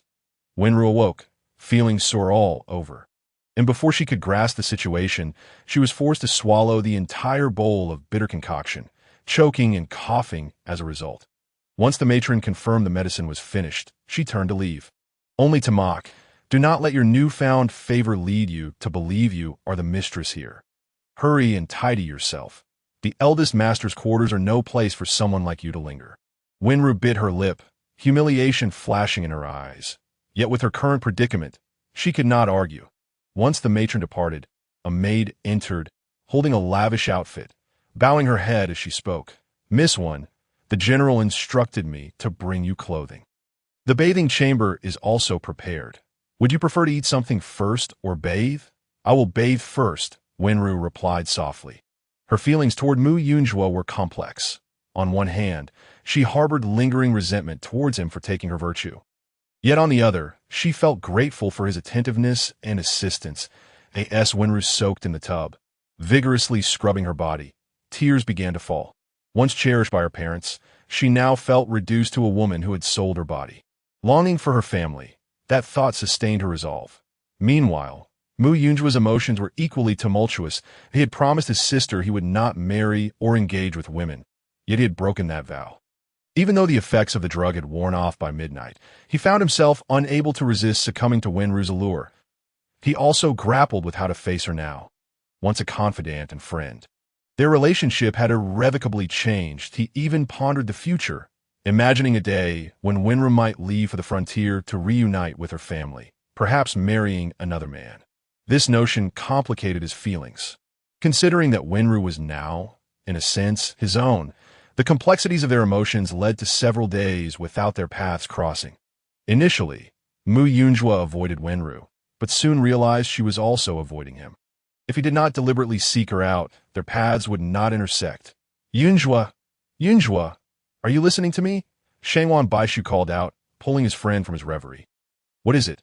Mu Yunjua replied, feeling somewhat distracted these past few days. "I said, I wish to meet that girl you mentioned, the one who wrote, 'The spring breeze smiles upon the city walls, while peach blossoms drunkenly rest in the tavern.'" Shangwan Baishu reiterated, in truth, he had been pestering Mu Yunjua about this for several days. Mu Yunjua hesitated, realizing he had not seen Wenrou in quite some time and lacked an excuse to visit her. Finally relenting, he said, "All right."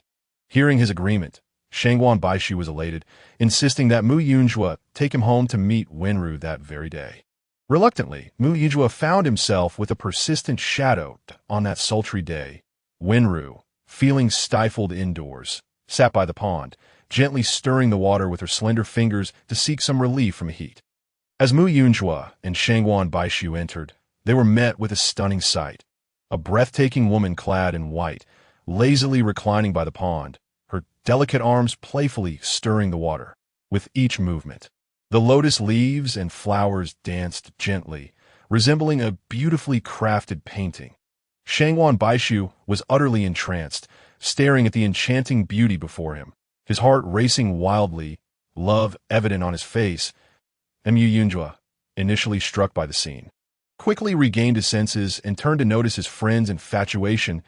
An inexplicable discomfort surged within him, prompting him to call out to Wenrou, startling her from her reverie. Wenrou turned her head slightly, her gaze meeting Mu Yunjua's. The tendrils of hair framing her face only served to enhance her allure. Startled, she quickly stood, pulling down her sleeves to cover her arms upon seeing Mu Yunjua accompanied by a stranger. Shangwan Baishu, noticing her fright, hurriedly stepped forward to clarify. "You must be Miss Wenrou. I apologize for intruding. I'm the owner of Jingshu Tower and a friend of Yunjua's. I came today specifically to meet you." Wenrou, sensing his sincerity, felt slightly embarrassed and politely inquired, "What do you mean by coming to see me out of admiration?" Observing the cordial exchange between them, Mu Yunjua's displeasure grew, and before Shangwan Baishu could respond, he interjected, "He saw the poem you wrote in the tavern and insisted on meeting you since you were with me. This fellow has nothing better to do. If you do not wish to see him, I will take him away." Gentle Wenrou hastily waved her hand, exclaiming, "No, I am overjoyed that someone appreciates my poetry. How could I not wish to meet them? Engaging in literary exchanges is indeed a rare and elegant affair." Upon hearing this, Shangguan Baishu's eyes brightened, and he quickly concurred, saying, "What Miss Wenrou says is true. I have a penchant for friends who possess literary talent. I am even more fond of someone as graceful and beautiful as you." Wenrou felt her cheeks flush with embarrassment at his words, momentarily at a loss for a response. However, Mu Yunzhou, unreservedly, interjected, "This is my courtyard, my domain. You ought to choose your words carefully." Though Mu Yunzhou initially intended to assert that Wenrou was his woman, he felt it inappropriate and opted for a different phrasing. Shangguan Baishu rolled his eyes and bluntly remarked, "Do not think I am unaware. You are merely a lecherous deity. What if Wenrou is in your courtyard?" "What of it?" Upon hearing Shangguan Baishu's words, Mu Yunzhou's expression darkened immediately. He opened his mouth to assert that he and Wenrou were already involved, but he thought better of it, realizing it would be inappropriate to say such a thing in her presence. Moreover, he was perplexed by the extent of his possessiveness towards Wenrou. Caught in this web of complex emotions, Mu Yunzhou chose to remain silent. Shangguan Baishu continued to engage Wenrou in conversation, finding himself increasingly enamored with her. He believed that Wenrou was his destined soulmate, and his gaze towards her grew ever softer. During their discourse, Wenrou learned of Shangguan Baishu's identity as the third son of the current prime minister. With two elder brothers as a result, his family held little expectation of him, allowing Shangguan Baishu to live life with remarkable freedom. He had two passions. One was running a shop to earn silver, and the other was fostering friendships through literary pursuits. It could be said that he seamlessly combined the most refined and the most mundane aspects of life, due to his frequent social engagements. Shangguan Baishu possessed a notably cheerful and vivacious personality. Although it was their first meeting, Wenrou felt no embarrassment or discomfort in his presence. "All right, you have met the person you wish to see today. It is time for you to take your leave. Do not linger here," Mu Yunzhou said with a frown. Unable to contain his irritation, it was unreasonable for him to serve tea while they sat beneath the tree. Shangguan Baishu, feeling somewhat reluctant to part, said, "I can leave, but this is my first meeting with Wenrou. I would like her to compose a poem for me." "What occasion warrants a poem? There is nothing significant about today." Mu Yunzhou retorted flatly, "You are truly unreasonable," Shangguan Baishu accused. Before Wenrou could respond, he continued, "How can you be so domineering?" Wenrou, sensing a quarrel brewing between the two, worried that her presence might affect their friendship, quickly interjected, "It is quite all right, since Master Shangguan has taken the trouble to visit in the spirit of literary camaraderie. I should indeed compose a poem." Upon hearing this, Mu Yunzhou pressed his lips tightly together, his displeasure evident. However, with Wenrou advocating for it, he found himself without grounds to object. Wenrou, with an effortless flow, recited a poem for her friend. The moon reflects upon the wine flag, yet the person remains awake. In a fragrant pavilion, elegant tones give birth to smoke. The tea, O meet, a kindred spirit is priceless. A song sung high intoxicates the fleeting years. Shangguan Baishu's eyes lit up upon hearing her words. He could not help but applaud enthusiastically. Exclaiming his admiration, he hurriedly retrieved paper and brush from Mu Yunzhou's study to transcribe the poem. Once finished, he declared, "Since Miss Wenrou has gifted me a poem, I must compose one in return." Mu Yunzhou, exasperated, said, "Will you never cease? Now that you have received a poem, you should hasten to take your leave as the son of a general and the son of a prime minister." Their long-standing friendship allowed for a certain bluntness in their exchanges. However, Wenrou, unaware of their relationship, felt that Mu Yunzhou was being rather excessive and promptly defended Shangguan Baishu, stating, "Since Master Shangguan is so intent, I would naturally accept his return gift." This. Mu Yunzhou was so incensed he could hardly find words. He could only watch as Shangguan Baishu pretended to ponder poetic lines while fanning himself with a folding fan. He knew full well that Shangguan Baishu was merely a pretender to literary elegance, lacking in true depth of knowledge. Sure enough, after a prolonged period of feigned contemplation, Shangguan Baishu finally produced a poem. Beauty born of nature reflects the morning sun. With talent overflowing, the ink's fragrance runs at a glance that captivates, a smile like spring's breeze, in Shangguan's heart. The poem remains with ease. Upon hearing this, Mu Yunzhou was about to mock Shangguan when he noticed Wenrou stifling a laugh, seemingly entertained by the poem.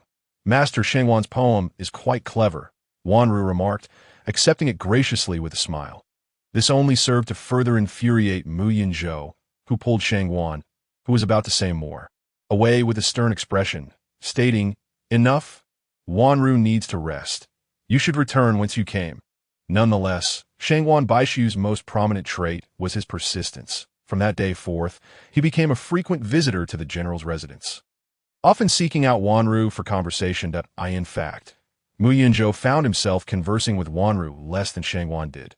Despite Mu Yunzhou's best efforts to deter him, he could only watch as Wenrou and Shangguan grew closer. Every time Shangguan visited, he brought small trinkets for Wenrou. Upon discovering that she was the daughter of Wenyun of Jiangnan, his admiration and affection for her only deepened, even going so far as to transport fruits from Jiangnan to present to her. During this time, Mu Yunzhou was preoccupied with a lantern festival banquet at the palace. Although the event had little to do with him as a general, he found himself entangled with the matter when Mu Wanqing insisted on performing a dance at the festival and sought his assistance. Mu Yunzhou scoured for dance instructors and musicians, even going to great lengths to procure the fabric for her dance attire. Consequently, Shangguan Baishu found himself with even more opportunities to spend time with Wenrou. One day, the two were engaged in a game of chess beneath a tree. Futen had been instructed by Mu Yunzhou to keep an eye on them to prevent Shangguan from overstepping his bounds. Futen observed the pair laughing and conversing. Feeling that his master was certainly being taken for a fool, he suspected that it would not be long before Wenrou might leave the general's residence to marry into the prime minister's household. Given Shangguan's attentiveness, "Is it true that there will be a lantern festival?" Wenrou inquired. Indeed, during the lantern festival, a grand display of lanterns and a night market will be held in the capital. "I shall take you to see it," Shangguan Baishu replied eagerly, his eyes sparkling with anticipation, as if he would weep if she declined. Wenrou felt her face flush under Shangguan's gaze, expressing concern. "The general likely will not permit me to go." In truth, she was quite eager for an outing, as Mu Yunzhou had not taken her anywhere since their last excursion. "You need not worry. On the night of the Lantern Festival, Yunzhou will be at the palace attending the banquet and will hardly have time for us," Shangguan said with a triumphant grin. "Will you not be attending, sir?" Wenrou asked curiously. Although Shangguan did not hold an official post in the palace, he was still the son of the prime minister. "I shall make a brief appearance and then sneak away," Shangguan replied, then corrected himself. "How many times must I tell you? Just call me Baishu." Meanwhile, Mu Yunzhou was unaware of Shangguan's intentions that he had been bustling about for days. Finally completing the arrangements for Mu Wanqing's dance, the time had come for the Lantern Festival banquet. On that day, Mu Yunzhou specifically instructed Wenrou, "Everyone in the residence will be attending the banquet at the palace. I will leave Futen with you, and I have arranged for the kitchen to prepare for the banquet. You will have to bear with being alone for a while. I shall return as soon as possible." Wenrou nodded absently, her thoughts consumed with the upcoming Lantern Festival, eager for Mu Yunzhou to depart.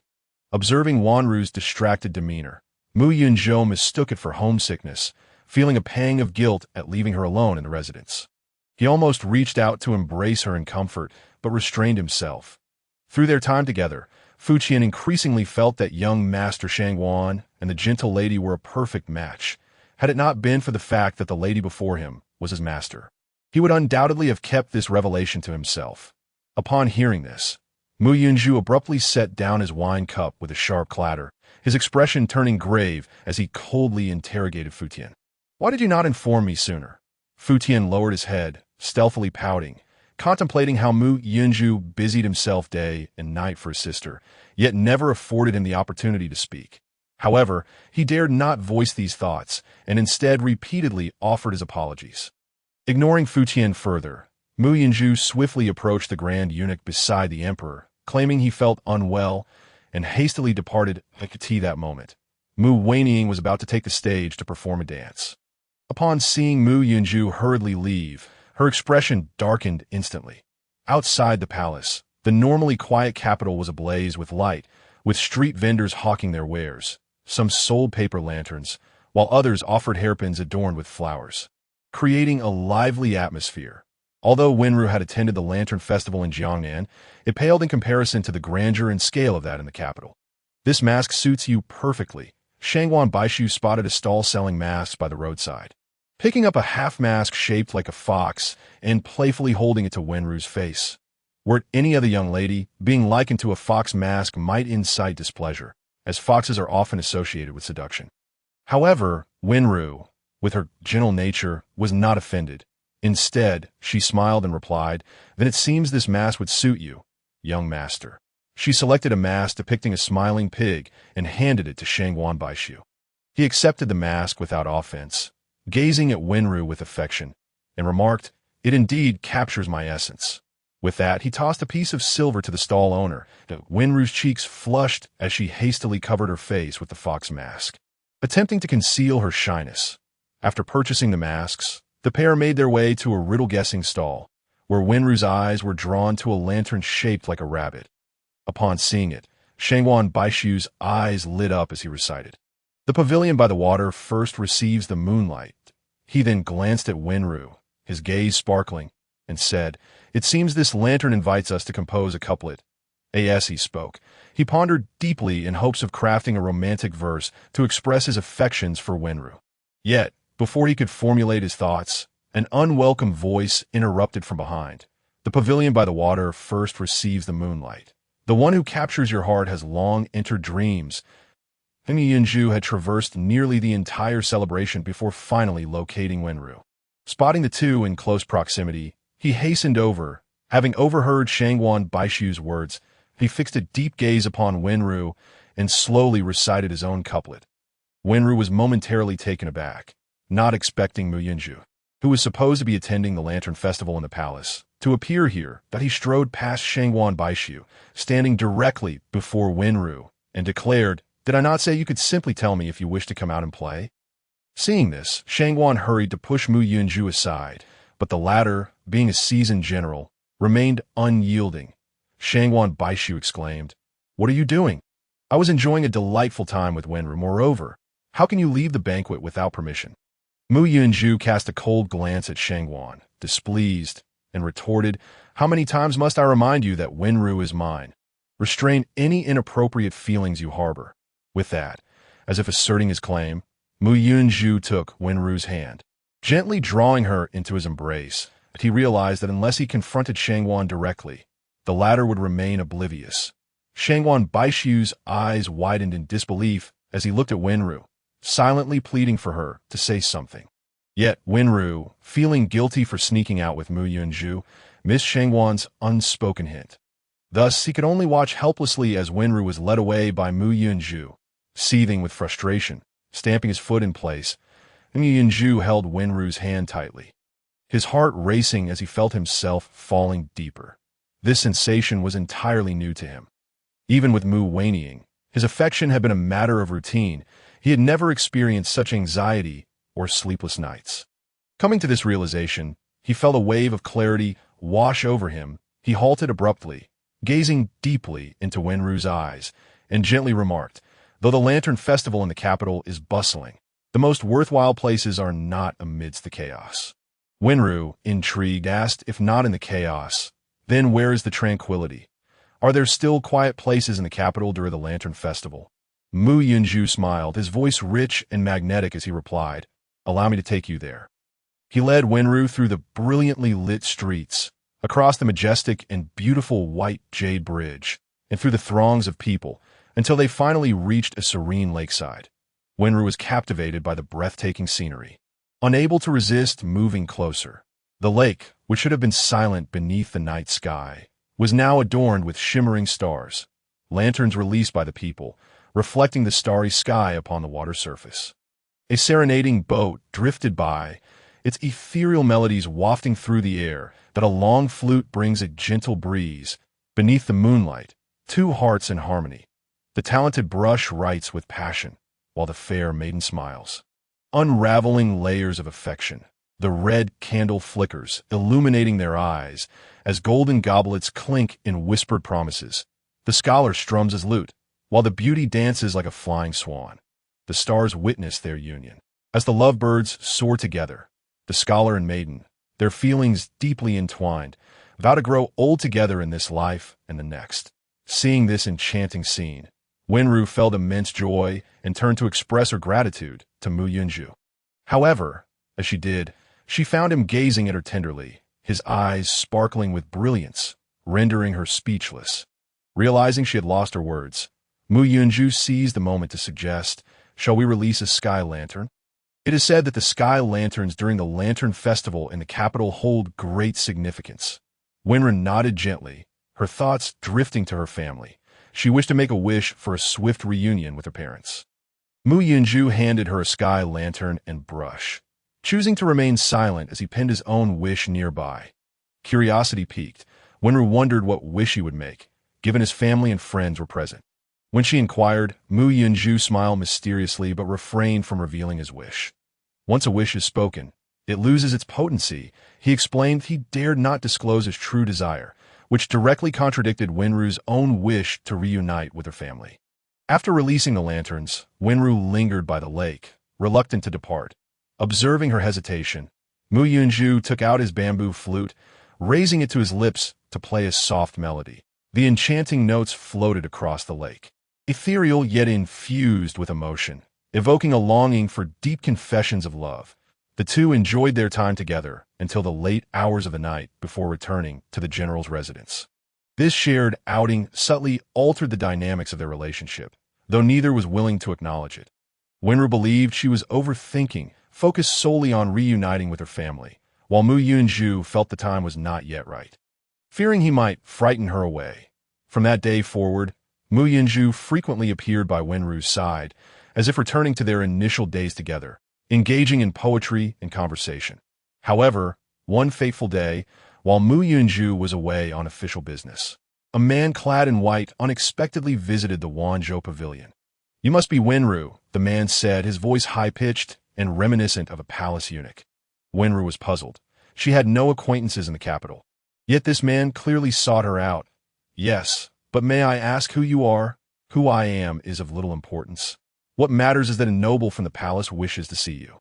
Please accompany me," he stated politely, though his tone was anything but courteous. Wenrou furrowed her brow, feeling displeased. "The general is currently away. If he returns and finds me missing, he will be concerned. Let us wait for his return." The man regarded her with disdain, scoffing, "You are but a mere plaything. The general need not trouble himself over you. Today, I am taking you, and he will not object. Our master, after all, is the general's beloved." With that, he seemed to lose interest in further conversation, reaching out to seize Wenrou and drag her away. Mu Yunju was out with Futian. The other servants in the courtyard recognized the eunuch and did not intervene. Realizing she had no choice, Wenrou ceased her struggles and obediently entered the palanquin. The palanquin carried her through a side entrance into the palace, where it traveled for quite some time before finally halting.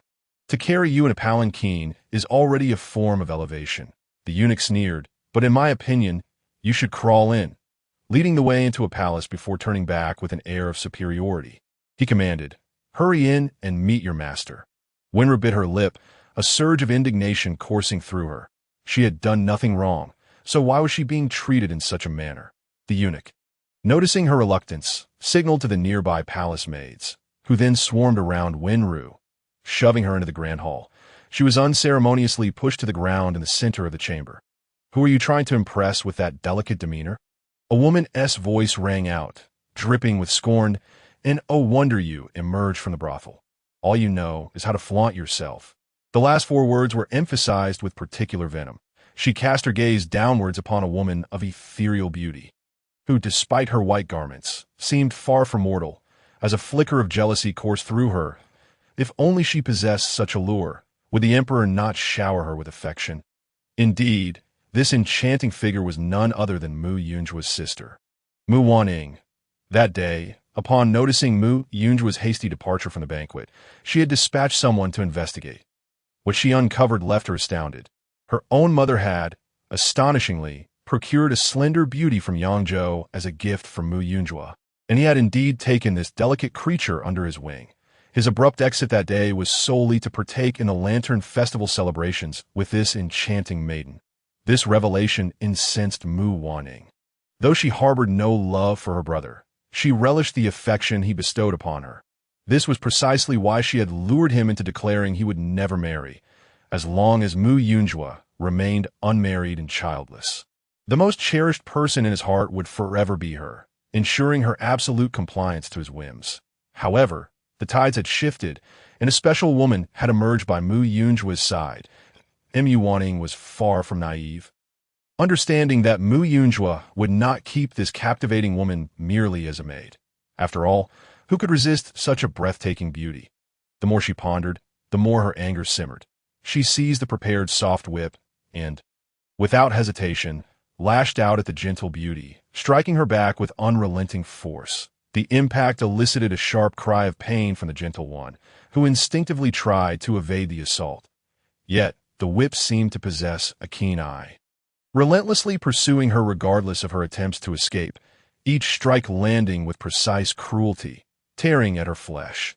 After nearly beating the gentle beauty to the brink of death, Mu Wanning finally relented, wiping her hands with a handkerchief as she looked down imperiously, declaring, "My refraining from striking your face is already a tremendous mercy. Remember, when you return, act as if nothing has transpired. Conceal your injuries well. Should my brother discover this, next time, it will be your face that bears the brunt." Mu Wanning had always maintained a facade of innocence before Mu Yunjua.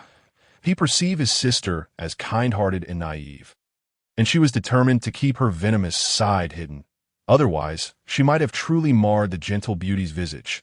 Eventually, the gentle one was carried away by several palace maids and unceremoniously thrown into the sedan chair, which then transported her back to the general's residence. That night, a fever engulfed her, leaving her delirious and calling out for her parents. Mu Yunjua returned home late, and unlike his usual routine of seeking out the gentle beauty upon his arrival, he refrained from disturbing her due to the late hour, thus missing the opportunity to discover her illness. The following day, when Mu Yunjua woke, he found the gentle beauty still absent, which puzzled him greatly. She would typically see him off before he departed for court. After a brief moment of contemplation, he knocked on her chamber door, but after an extended silence, he grew increasingly anxious, apologizing for his intrusion. He opened the door, calling out for her as he approached the bedside.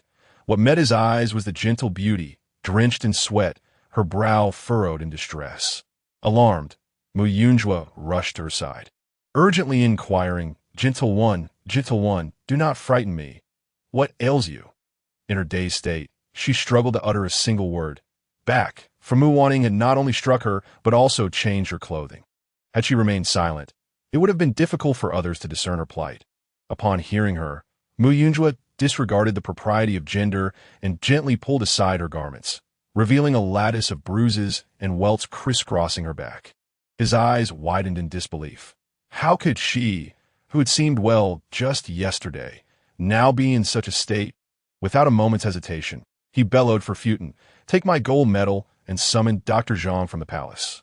"Quickly, we mustn't delay." Realizing that the officials were likely in court at that hour, he added, "Inform them that a family member of the general is gravely ill, and insist that Dr. Zhang come by any means necessary." Futon, who had been waiting at the door, understood immediately that it was the gentle beauty who was unwell. He hurriedly grabbed the gold medal and dashed to the palace.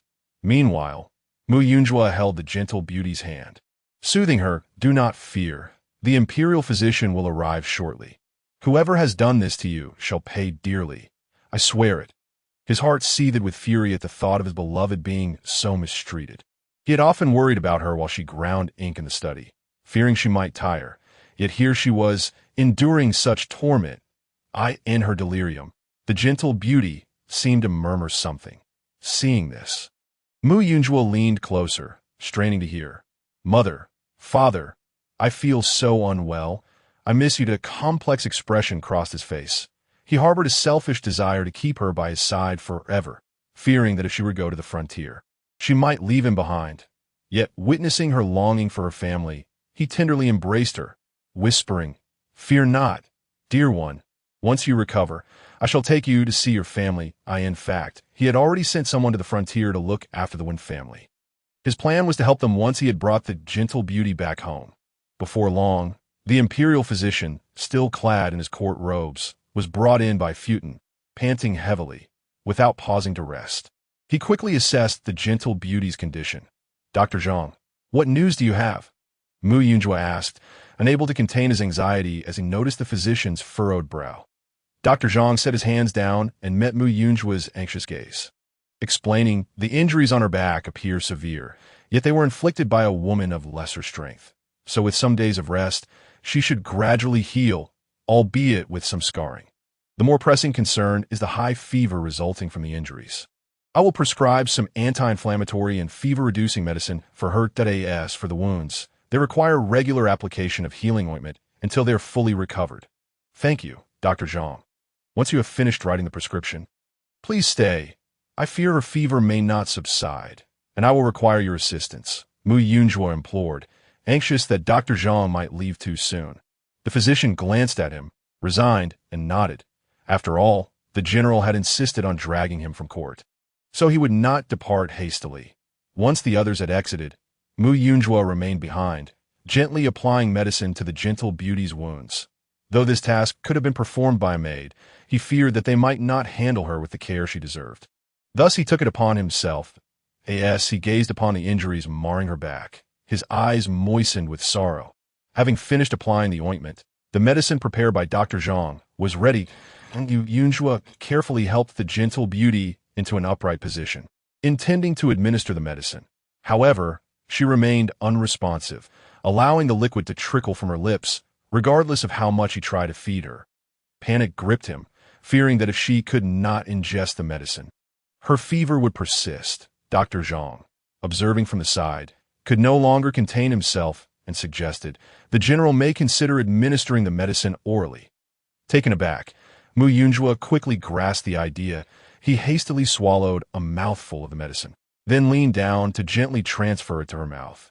Once he confirmed that she had swallowed the medicine, he let out a sigh of relief. With her condition stabilizing, Mu Yunjua summoned the servants from the previous day, intent on uncovering the events that had transpired. "What happened yesterday? Can anyone enlighten me? Particularly, who harmed the gentle beauty?" he demanded, his gaze sweeping over the gathered individuals. His voice icy. He had initially considered assigning a few maids to attend to the gentle beauty, yet she had declined them. Now, he was filled with regret. Had she had someone close by, perhaps this would not have occurred. The servants exchanged glances, but none spoke when the gentle beauty had been taken away. Not a single person had dared to intervene, let alone voice their concerns. "If you remain silent, I shall resort to punishment, ensuring you all endure the same suffering until you are compelled to speak." Mu Yunjua threatened coldly. This. One servant hastily replied. It was a eunuch from the palace who took the gentle beauty away, as others chimed in. Indeed, that eunuch belonged to Miss Mu Wanning. Upon seeing a family member, we did not intervene. Her condition was perfectly fine when she left, yet she returned in this state. Mu Yunjua was momentarily taken aback before a wave of fury washed over him. How could Mu Wanning, who he had treated with such kindness, inflict such harm upon the woman he cherished? His expression darkened as he scoffed. How dare she, a mere orphan, take advantage of the Mu family as benevolence, thriving under our care while abusing her power? After a brief pause, he commanded, "Futin, send word to the ancestral hall, removing Mu Wanning from the family register. Additionally, take the Mu family identification documents to the government and the clan office to report this incident. The Mu family will not tolerate such a tyrant." Futin hesitated, murmuring, "My lord, what about the master and mistress?" Mu Yunjua glared at him, asserting, "Remember, the Mu family is under my command now. The general of the Mu family is Mu Yunjua, and I shall have the final say." Though Mu Yunjua was generally gentle in nature, the treatment of the gentle beauty had struck a nerve, igniting a fire within him that would not be quelled. Furthermore, sell off these disloyal servants and bring in a few trusted house servants to attend to her. Select several clever maids, and once the gentle beauty regains consciousness, allow her to choose some to keep by her side. Mu Yunjua continued. Upon hearing this, the servants in the courtyard began to plead for mercy, hoping for a reprieve from Mu Yunjua's wrath. However, his resolve was firm, and he paid them no heed. He had settled Dr. Zhang comfortably and found someone to guard Wenrou before he proceeded to the palace to seek an audience with the emperor. Upon seeing Mu Yunzhou arrive, Situ Wei chuckled. I heard that you, for the sake of a concubine, not only failed to attend court, but also forcibly dragged away an esteemed physician from the court. Even if your intention is to dispel unfounded rumors. That is rather excessive. Mu Yunzhou had once been a close companion of the current emperor, Situ Wei, and their friendship allowed Situ Wei to jest rather than take offense at Mu Yunzhou's mischief today. Furrowing his brow, Mu Yunzhou performed a respectful bow and solemnly declared, She is not a mere concubine. She is the woman I cherish. I intend to marry her. Situ Wei felt a pang of bitterness. Surprised that his friend had reached such a point, he waved his hand dismissively, saying, All right, if you are here to plead for forgiveness regarding today's incident, I've already pardoned you. Now, hurry back to your beloved woman. Do not linger here and be an eyesore. And Mu Yunzhou shook his head, stating, Your servant has come not only to seek pardon, but also to request 3 matters from your majesty. Intrigued, Situ Wei inquired, How bold of you to request 3 matters at once. Speak. What assistance do you seek from me? Mu Yunzhou bowed deeply and earnestly said, I humbly request 3 matters from your majesty. The first is permission to return to the frontier for duty. The second is for your majesty to intervene, as the cruel and ruthless consort Mu has inflicted injuries upon my beloved, who now lies in a state of unconsciousness. After a long pause without hearing the third request, Situ Wei asked, And the third? Mu Yunzhou lowered his head and replied, Your majesty, let's first discuss the first 2 matters. Rather than becoming angry, Situ Wei remarked, The first matter is granted, as for the second. This is clearly a private affair. How can I intervene? I have already reported to the authorities and the royal family, expelling Mu Weining from the Mu family. This is no longer merely my family matter. Mu Yunzhou stated. Situ Wei paused, taken aback, not anticipating that Mu Yunzhou would go to such lengths for that woman. He had heard that Mu Weining was the daughter of a close friend of General Mu. Situ Wei had married Mu Weining to win over Mu Yunzhou, but now that Mu Weining was no longer part of the Mu family, he had no obligation to protect her. Thus, he said, Speak. How do you wish for me to intervene? A surge of hatred coursed through Mu Yunzhou's heart. Just as he had promised Wenrou, he wanted Mu Weining to suffer to the point of wishing for death. He stated, I desire to repay her in kind. I wish for Mu Weining to also receive lashings, left on the brink of death, with no one to tend her. As he spoke, thoughts of Wenrou filled him with emotion, and he could not help but feel his eyes redden that if he had not gone to see Wenrou this morning, would she have left him forever? After a moment of contemplation, he carefully added, Moreover, I dare to suggest that Mu Weining, with her malicious intent and ruthless nature, does not deserve to remain by your majesty's side, that I boldly propose that she be cast into the cold palace. While it is customary for subjects not to interfere in the emperor's harem, the thought of Mu Weining potentially using her status to seek vengeance against Wenrou troubled Mu Yunzhou greatly. Situ Wei was taken aback by the usually gentle Mu Yunzhou's harshness, yet instead of being angered, he smiled and said, I knew it. You, the general, cannot remain so placid. This is more like it. This is the mighty General Ding Yuan I know. I grant your wishes. Now, what was the third matter? Mu Yunzhou quickly knelt in gratitude, but did not rise. Instead, he continued with his third request. For the third matter, I humbly seek your majesty's favor. Wenrou, from the one family of Jiangnan, has found her way to my household. She is exceptionally talented, and I cannot help but be enamored. I implore your majesty to extend a measure of grace to the one family. Upon hearing this, Situ Wei's smile faded, and he regarded Mu Yunzhou coldly. Mu Yunzhou, my kindness towards you is a matter of goodwill, but do not take advantage of my favor. Leave now, and I shall pretend you never uttered these words. Mu Yunzhou buried his head deeply to the ground, asserting, The one family has fallen from grace. Even if they were released, they pose no threat to your majesty. I will lead Wenrou to the frontier, ensuring the one family cannot cause harm to your majesty. Understanding Situ Wei's concerns, Mu Yunzhou hurriedly added, Are you not afraid that I might simply kill the woman named Wenrou? That would solve everything. Situ Wei remarked, seemingly without jest. Mu Yunzhou abruptly lifted his gaze to Situ Wei, and after a long moment he replied, If she were to die, I would not wish to live. He himself had not realized the depth of his love for Wenrou. When Situ Wei spoke of killing Wenrou, his immediate instinct was to retaliate against Situ Wei. His initial admiration for Wenrou had been vague and indistinct, but the appearance of Shangwan had illuminated his desire to have Wenrou by his side forever, with only him in her heart. Later, when Wenrou was injured, it instilled within him a profound terror. He could not bear to imagine what he would do if she were to leave him. In this moment, he understood that love is not merely a fleeting thrill, but a steadfast resolve to protect. Situ Wei regarded Mu Yunzhou for a long time before stating, "I am not opposed to granting your request. You know what I desire." The Mu family had served in the military for generations, and the Tiger Talisman had always remained in their possession. Since ascending to the throne, Situ Wei had long wished to reclaim the Tiger Talisman.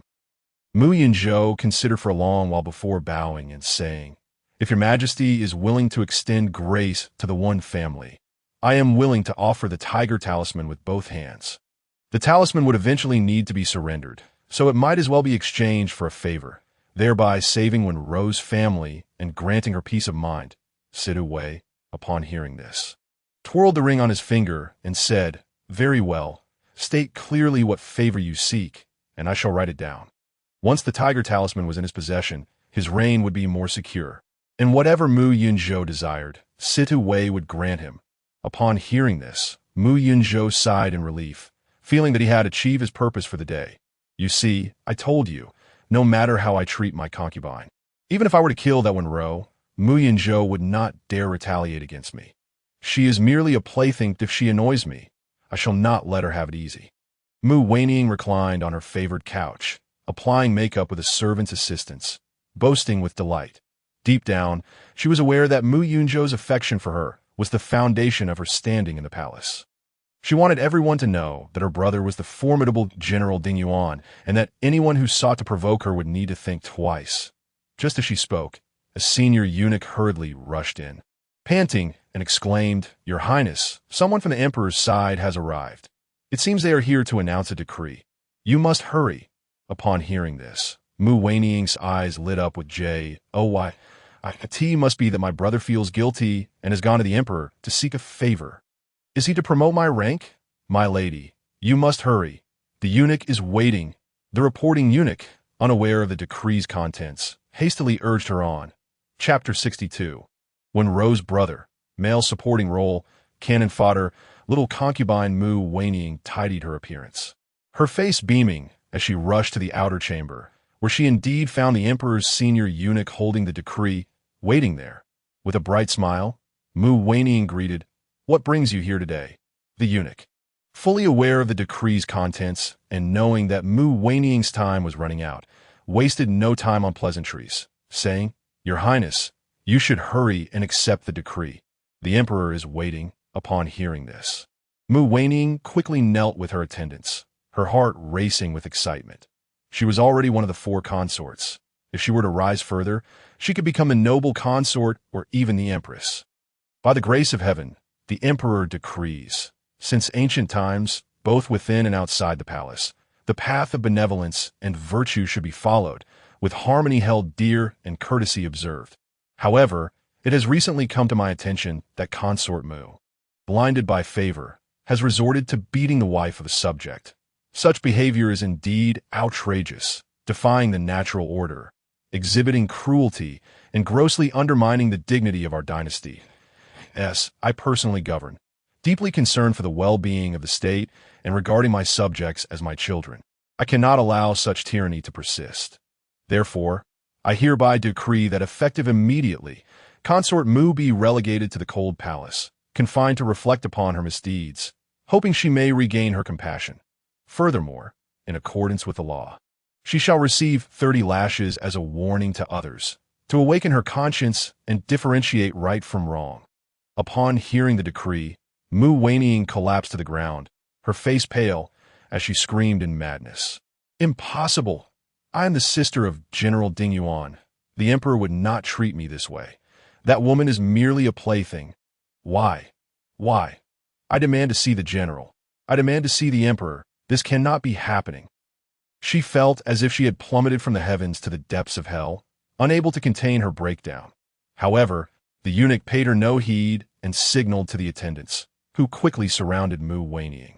Restraining her, the senior eunuch thrust the decree into her hands, saying, "Your Highness, oh no, Miss Liu, accept the decree.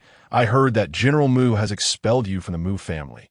Henceforth, you shall be known as Miss Liu." Liu was the surname of Mu Weiniang's biological father.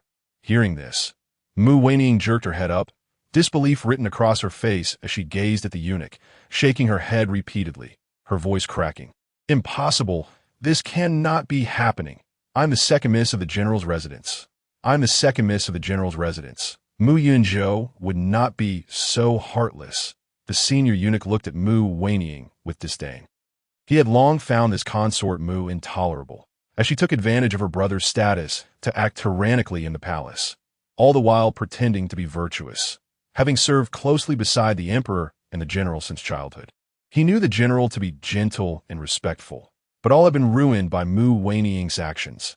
Thus, he relished the thought of her being cast aside. The senior eunuch signaled to the attendants who had come to administer the lashes. They dragged Mu Weiniang onto the wooden stool, mercilessly striking her with a stick that thudded against her flesh, producing a dull sound. Mu Weiniang let out heart-wrenching cries for help, repeatedly calling out Mu Yunzhao's name, desperately hoping for his rescue. Suddenly, the punishment ceased abruptly, and a pair of boots appeared in her line of sight. With great effort, she lifted her head and was overjoyed to discover that the newcomer was indeed Mu Yunzhao. She quickly cried out for assistance. "Brother, Yunzhao, please help me. Save me. These people intend to harm me." However, the only response she received was Mu Yunzhao's indifferent gaze. He looked at Mu Weiniang, devoid of any compassion.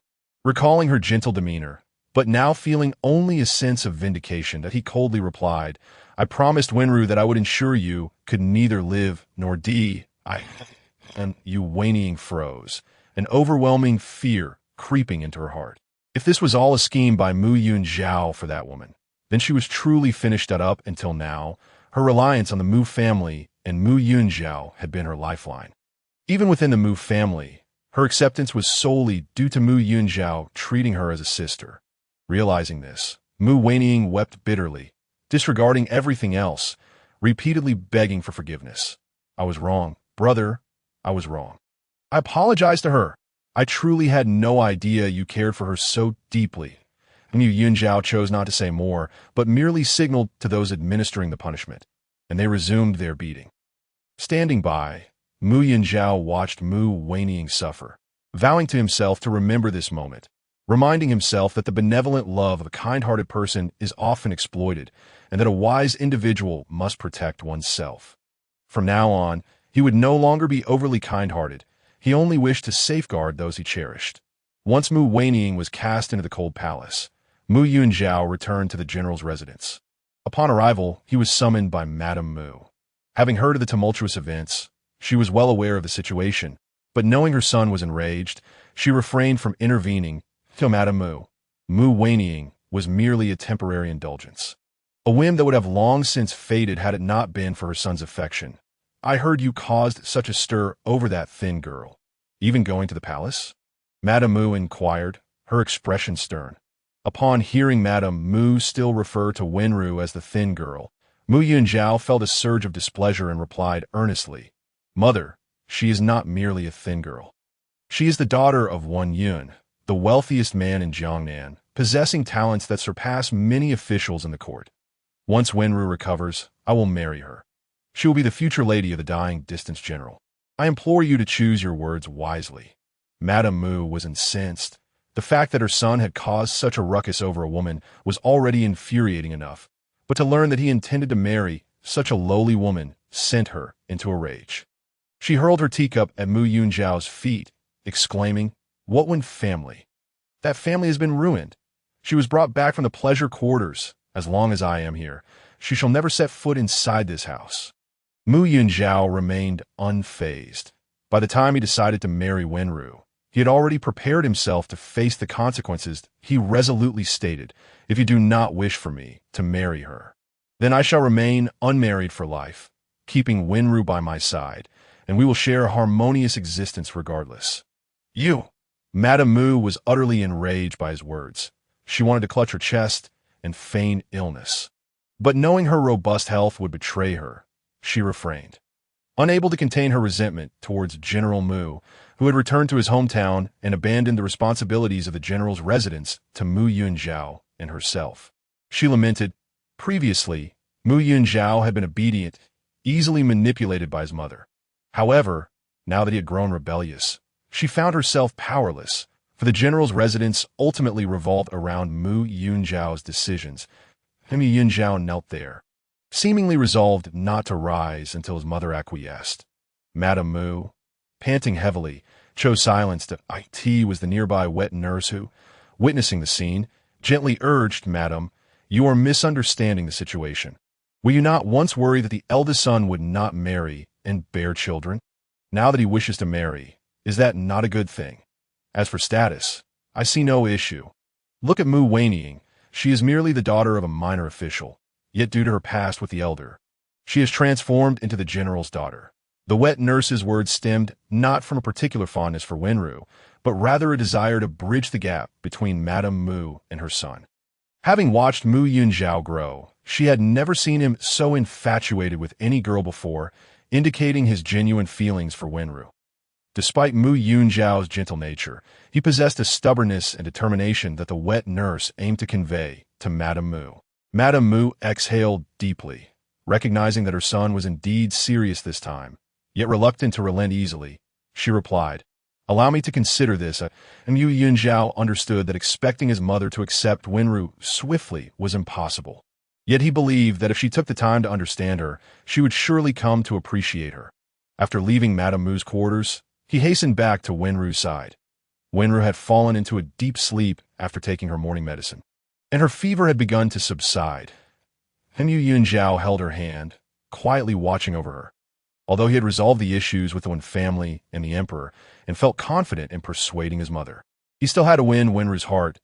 Wenrou's indifference toward him and her attitude toward Shangguan Baishu caused Mu Yunzhao great concern. If Wenrou chose to marry Shangguan Baishu, he would cherish her deeply. Yet, Mu Yunzhao was unwilling to let go. Since the Lantern Festival, he had instructed his men to keep Shangguan Baishu at bay, fearful he would seek out Wenrou again.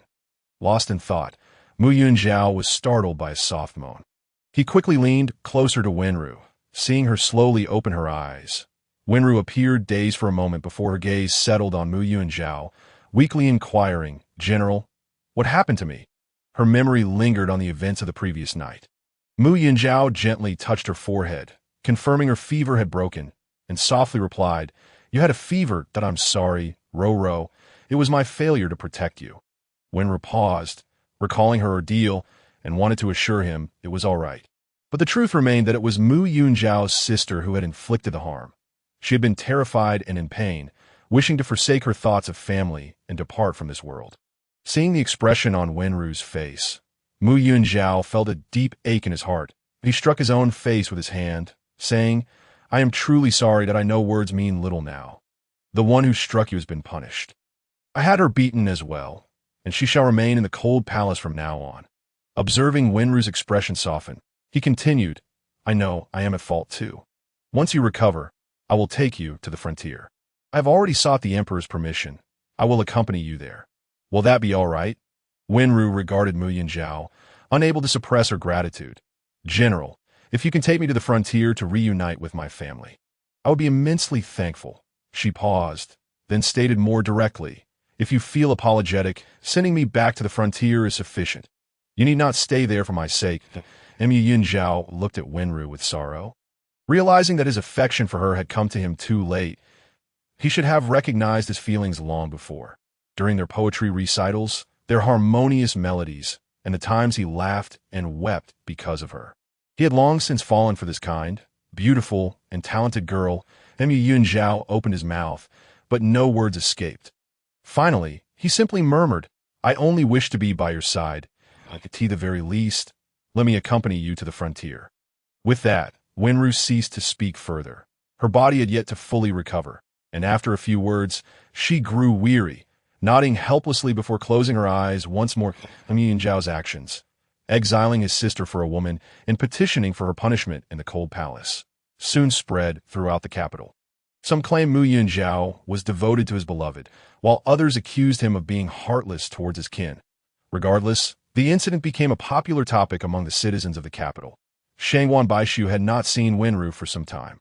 He understood that a barrier existed between them, one created by Mu Yunzhao, who had evidently fallen for Wenrou. The juxtaposition of a friend and a beloved left Shangwan Baishu in deep turmoil.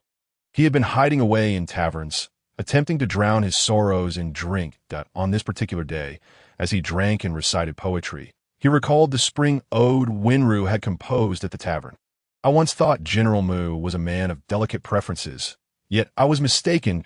He has hidden away a beauty, and I hear that she has been beaten by his sister, a patron at the tavern. Enjoying his drink, shared the latest gossip swirling around the capital. Shangwan Baishu's hand, raised with a cup, froze mid-air as he heard the news of Wenrou's beating. He set the cup down with a thud, leaping to his feet and hastily exiting the tavern without a backward glance. However, upon arriving at the general's residence, Shangwan Baishu found himself barred at the entrance. He pounded on the door, shouting, but the guards remained unmoved. "Don't waste your effort." Just then, Mu Yunzhao returned from court, spotting Shangwan Baishu and frowning. Shangwan Baishu halted his banging and turned to face his friend. Their eyes met for a long moment before he spoke. "You prevent me from seeing her, yet you have failed to protect her." Mu Yunzhao stared intently at Shangwan Baishu, resolutely stating, "This time, it was an accident. In the days to come, I intend to journey to the frontier accompanied by the gentle Wenrou, whose family resides there. I have already sought the emperor's favor for her family. I will bring her to live in the borderlands." Shangwan Baishu furrowed his brow and questioned, "Do you truly believe the emperor's decree concerning the Wen family will be so easily disregarded? Have you not heard the saying about raising a tiger at your door?" Mu Yunzhou calmly regarded Shangwan Baishu, explaining, "Hence, I have exchanged a tiger talisman for the safety of the Wen family. As long as I am with them, no harm shall befall them." Shangwan Baishu was momentarily taken aback, not expecting Mu Yunzhou to relinquish the tiger talisman for Wenrou's sake, that he spoke with a dry tone. "What will become of the general's residence while you are at the frontier?" Mu Yunzhou gazed at the plaque of the general's residence, stating, "My mother does not favor Wenrou. It would be unjust for them to reside together. I will summon my father back. What my mother needs is not my presence, but my father's companionship. With me here, my father will always find an excuse to depart." Shangwan Baishu smirked bitterly, self-mockingly remarking, "Tell me, why did you insist on bringing Wenrou to my tavern that day? You have caused me great distress." Mu Yunzhou silently observed Shangwan Baishu, withholding his words. Shangwan Baishu looked up at the sky, seemingly suppressing something within, and then he said nothing more, leaving in a solitary, forlorn state. Chapter 64. Wenrou's elder brother and the supporting male character Mu Yunzhou watched his friend's desolate figure depart, feeling a twinge of sorrow within. However, he was resolute in not yielding Wenrou to Shangwan Baishu. He even feared the possibility of Wenrou choosing Shangwan Baishu over himself in the days that followed. Mu Yunzhou endeavored to minimize his outings, spending time at home with Wenrou, who had sustained an injury to her back and was initially unable to move freely. He recited poetry for her, read books, and played the zither. The two seemed to have returned to their earliest days, albeit with their roles reversed. When the old general learned of his son's intention to go to the frontier, he returned from his hometown. Upon hearing about Wenrou, he found her quite likable, as his son had finally found someone to cherish. As Wenrou's injury gradually healed, her demeanor towards Mu Yunzhou softened, for he had treated her with utmost kindness during her recovery. Concerned that Wenrou might suffer at night, Mu Yunzhou would lay a mat in her room, ensuring he could attend to her needs at any moment. Of course, these tasks could be managed by maids. Yet Mu Yunzhou wished to contribute more to Wenrou's well-being. Given the arduous journey to the frontier, Mu Yunzhou prepared a spacious and comfortable carriage. This time, he intended to settle there, bringing numerous belongings, particularly those related to his marriage with Wenrou.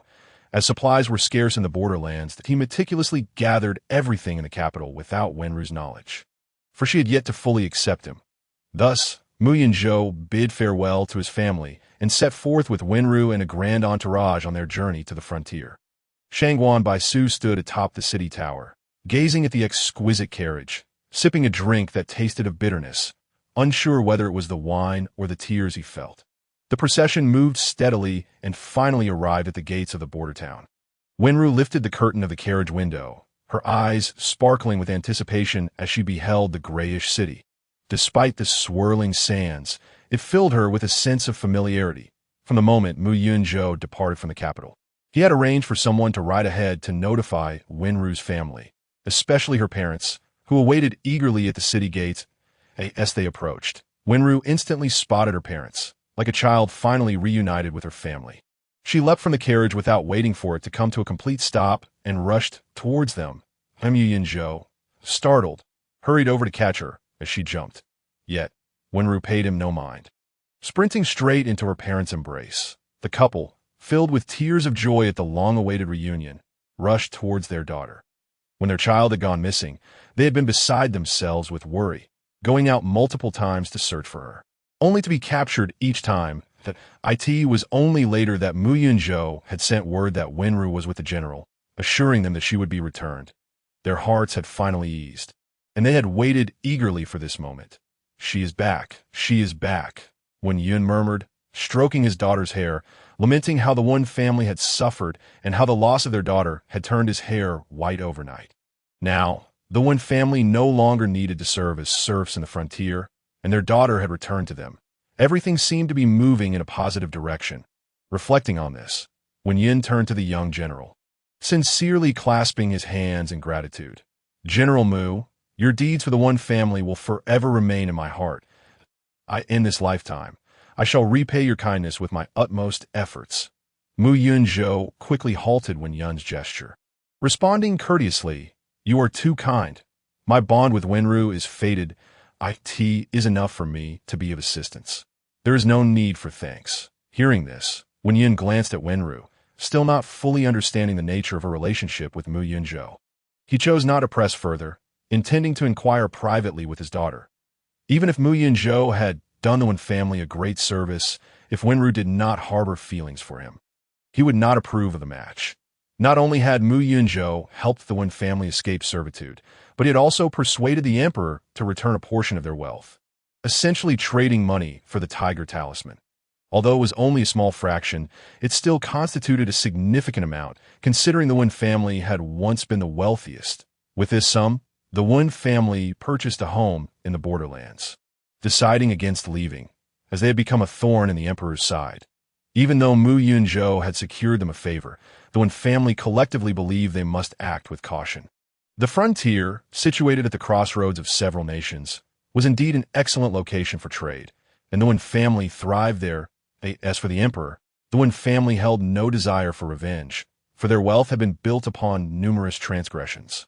And the former emperor had merely chosen to turn a blind eye to their offerings. Upon arriving in the frontier, Wenrou returned home with her parents. Since Wen Yun preferred tranquility, the Wen family procured a separate residence for him. After all, it was Wenrou who had enabled their escape from peril. Mu Yunzhou did not deter Wenrou from leaving. Rather, he shamelessly lingered at the Wen household, as Wen Yun had not hired any servants. Mu Yunzhou became the family's laborer.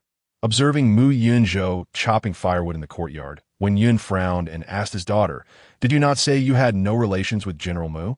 Yet he has made himself at home here." Wenrou lowered her head, slightly guilty, and replied softly, "Then father should simply ask him to leave." Wen Yun sighed, feeling helpless. "General Mu has rendered us such immense assistance. How can I dismiss him?" "Very well. Let him stay for now, and he will likely tire of it soon enough." However, contrary to the Wen family's expectations, Mu Yunzhou seemed resolute in remaining with them. Whenever there were no duties in the army, he would come to work at the Wen household. Gradually, the Wen family grew accustomed to having an extra member in their home. When Wenrou and her mother prepared meals, they would always make an extra portion. Just as they had settled into this routine, Mu Yunzhou abruptly stopped visiting. Wen Yun, while practicing calligraphy, occasionally glanced towards the door, noticing the absence of Mu Yunzhou. Unable to contain his curiosity, he asked, "My dear, could you step outside to see if Yunzhou has arrived? He is usually here before the rooster crows. What could be the matter today?" Wenrou's mother responded affirmatively and was about to head out to inquire at the military camp when Wenrou interjected, "Mother, let me go ask instead. You prepare the meal." With that, She hurriedly left. Wenrou's mother chuckled, turning to her husband. This child is clearly concerned. Wenyun, without changing his demeanor, replied, Wenrou is soft-hearted and cannot bear to see others suffer. It is only natural she would be affected by Mu Yunzhou's ploy, especially since he has genuinely helped our family. Wenrou's mother nodded in agreement. Indeed, she is gentle and beautiful, though in family cannot protect her. If she were to marry General Mu, we would have peace of mind that I see that General Mu is rare in his gentleness and treats Wenrou well. Wenyun glanced at the sky and said, When Wenrou returns, you should have a chat with her to discern her feelings that I believe General Mu lingers here, because Wenrou has yet to express her intentions. Wenrou's mother nodded in understanding. The Wen family lived not far from the military camp, and Wenrou soon arrived at her destination. However, access to the military camp was restricted, and, as expected, she was stopped at the entrance that I am here to see General Mu. I am his friend, Wenrou explained to the soldier guarding the gate. The soldier assessed Wenrou from head to toe and inquired, Are you the young lady Wenrou? Taken aback by how he knew her name. She nonetheless nodded in affirmation. Come with me. I will escort you to the general. He instructed that if Miss Wenrou arrived, she should be brought directly to him.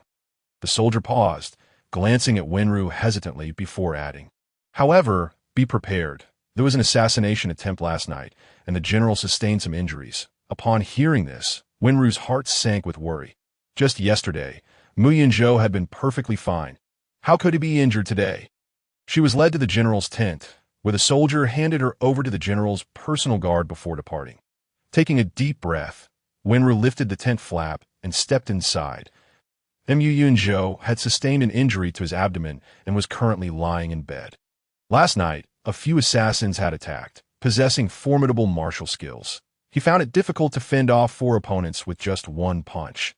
Although he managed to injure several of the assailants, he himself had also been pierced by a sword. Hearing a sound at the door, Mu Yunzhou furrowed his brow and, wary, inquired, Who is it? His subordinates would typically announce themselves upon entry, so the sudden arrival of an unexpected guest raised his suspicions. General, it is I, Wenrou said gently. Upon hearing Wenrou's voice, Mu Yunzhou's spirits lifted, and he instinctively attempted to rise to greet her, only to tug at his wound, causing a sharp pain. Observing this, Wenrou hurried to his side, pressing him back down onto the bed, scolding, You are injured. You mustn't move around. Mu Yunzhou, gazing at Wenrou's anxious expression, couldn't help but chuckle. She shot him an exasperated glance and retorted, Why are you still laughing? Still smiling, Mu Yunzhou explained, Seeing you worry for me brings me great joy. Had I known it would be like this, I should have been injured sooner. Wenrou quickly covered Mu Yunzhou's mouth with her hand. Anxiously admonishing, Don't say such things, he grasped her hand, planting a gentle kiss upon it. Noticing her lack of resistance, his eyes sparkled even brighter as he softly murmured, Would you stay with me during this time? Wenrou's face flushed crimson. She struggled to withdraw her hand, averting her gaze while nodding slightly. Due to Mu Yunzhou's injury requiring him to rest, Wenrou took it upon herself to prepare meals and nourishing soups for him daily. Since there were no attendants to serve him in the military, she assumed the role of his caregiver. Mu Yunzhou found immense satisfaction in this arrangement, growing increasingly affectionate towards Wenrou, seemingly testing the waters of her boundaries. Eventually, he would draw her into his embrace, chatting amiably. Today, once again, he playfully held Wenrou in his arms, engaging her in conversation. Her cheeks were aflame, rendered helpless in his grasp. Wenrou, once I recover, shall we marry? Mu Yunzhou gazed at her expectantly. Speaking carefully, Wenrou was taken aback by his sudden proposal, momentarily stunned. Her cheeks flushed even deeper as she finally responded, If you wish to marry me, you must ask my parents for their blessing. Upon hearing this, Mu Yunzhou was overwhelmed with joy. Interpreting her words as consent to their union, he quickly grasped her shoulders, earnestly gazing in her eyes, exclaiming, Wenrou, are you truly willing to marry me? Wenrou's face grew even redder. Unable to meet his passionate gaze, she lowered her head and softly murmured an affirmative. Mu Yunzhou had already prepared for their marriage, merely awaiting her nod of approval, and with her confirmation, he felt an immense weight lifted from his shoulders. As soon as his health permitted him to rise, he eagerly donned a lavish bridal gift and set off to the Wen family to formally propose, even though the Wen family was not as prosperous as in the past. Mu Yunzhou's dowry remained substantial. The Wen couple was satisfied, recognizing that the dowry symbolized the groom's regard for their daughter, thus solidifying the engagement between Mu Yunzhou and Wenrou in the border town. Mu Yunzhou was regarded as the highest official, and consequently, his wedding became the focal point of the entire city. Particularly as he wished for a grand celebration, the town transformed into a vibrant spectacle adorned with festive decorations. The once earthy hues replaced by jubilant reds on the wedding day. Mu Yunzhou, resplendent and dignified upon a magnificent steed, led the procession to the Wen residence, in the presence of the Wen couple. He carefully lifted his bride into the bridal sedan. Subsequently, the grand entourage made its way towards the general's residence. Although Mu Yunzhou's mother could not attend, General Mu had traveled from the capital to witness their union. With the blessings of their elders, the wedding was deemed a success. That evening, despite having been plied with copious amounts of alcohol by his subordinates, Mu Yunzhou recalled that he still had to consummate the marriage.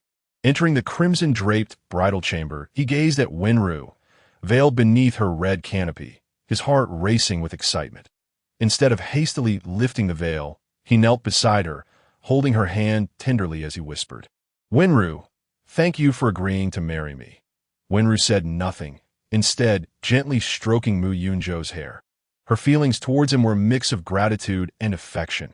Having been sold like chattel, it was Mu Yunzhou who had rescued her, respecting both her person and her talents, making her feel that her past did not render her utterly unworthy.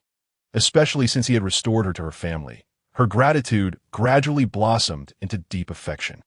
Gently lifting the veil, Mu Yunzhou's gaze locked onto Wenrou's. She blushed under his scrutiny, her already beautiful face becoming even more exquisite. After sharing a cup of wine, Mu Yunzhou could no longer contain himself, sweeping Wenrou into his arms and tossing her onto the bed. That night, Mu Yunzhou dreamt of a life devoid of Wenrou. Still infatuated with Mu Weining, he had committed numerous foolish acts to elevate her to a position of power. And in the end, she indeed became the empress. While he lost the emperor's trust, his authority stripped away, and ultimately, he was left to live a solitary life after the demise of his parents. Awakened by the frightful dream, Mu Yunzhou sat up, glancing at the slumbering Wenrou beside him. Exhaling deeply, he lay back down, pulling her into his embrace, feeling an overwhelming sense of comfort, gradually drifting back into slumber. Chapter 66, Wenrou's Brother, Male Supporting Character, and the Tragic Side Story. This chapter belongs to the second ending of Shangguan Baishu. If you prefer the original ending, you may skip ahead. The story begins with Wenrou's feverish night. Due to Mu Yunzhou's interference, Shangguan Baishu had not seen Wenrou in quite some time. Today, upon learning that Mu Yunzhou would be late returning due to official business, he summoned his martial arts teacher and stealthily infiltrated the general's residence. No matter what, he was determined to see Wenrou. Shangguan Baishu crept into the Wanzhou pavilion as dusk fell. The servants having returned indoors, he made his way directly to Wenrou's chamber, glancing around to ensure no one was watching. He gently knocked on her door, but after a prolonged silence, there was no response. Furrowing his brow, Shangguan Baishu hesitated, but ultimately pushed the door open. Upon entering, he walked straight into the inner chamber, where he could faintly hear pained groans. Startled, he rushed over, pulling back the bed curtains to find Wenrou lying in bed, drenched in sweat, occasionally uttering soft cries of distress. Shangguan Baishu quickly approached, gently touching her, anxiously calling out, "Wenrou, what is wrong? Don't frighten me." His hand inadvertently brushed against her wound, causing her to gasp in pain. In that moment, he disregarded any propriety and swiftly tore open her clothing, revealing a tapestry of lacerations. He inhaled sharply, his eyes glistening with tears. Without a second thought, he carefully lifted Wenrou into his arms and rushed outside. The most pressing concern was to find a doctor to tend to her injuries. He feared that any delay would worsen her condition. On his way, he encountered a servant on night watch at the general's residence. Recognizing Shangguan Baishu, they did not dare to impede his progress. Allowing him to carry Wenrou out without hindrance, he brought her directly to the largest medical facility in the capital, fortuitously owned by him. Upon his arrival, the staff quickly welcomed him. Shangwan Baishu waited anxiously in the outer chamber while the physician treated Wenrou's wounds. After what felt like an eternity, the physician emerged, stating, "She appears to have sustained whip wounds on her back. With some time and medication, she should heal, though scars will likely remain. Additionally, she is currently running a fever. I administered some herbal remedies, and she has since fallen asleep." Relieved by this news, Shangwan Baishu expressed his gratitude and entered the inner chamber to check on Wenrou. The medical facility had resting quarters, but due to the daytime crowd, he opted not to keep her there. He remained by her side throughout the night, and only with the arrival of dawn did he arrange for a carriage to take her back to the Prime Minister's residence. After all, it was there that he would not have to worry about Mu Yunzhou claiming her. Upon witnessing the severity of Wenrou's injuries, he resolved to take her away from Mu Yunzhou if the general could not protect her. Then he would take it upon himself to do so. The following day, Wenrou awoke groggily, only to find herself in an unfamiliar setting that a sense of fear washed over her as she attempted to rise and investigate, only to discover someone lying beside her. "Shangwan?" Wenrou exclaimed in surprise. She distinctly remembered being taken back to the general's residence. How had she ended up here, in such an unfamiliar place, alongside Shangwan? Shangwan Baishu, having been in a light slumber, stirred at the sound of her voice. Rubbing his eyes, he sighed in relief upon seeing her awake, saying, "Wenrou, you are finally awake. You truly frightened me. Who did this to you?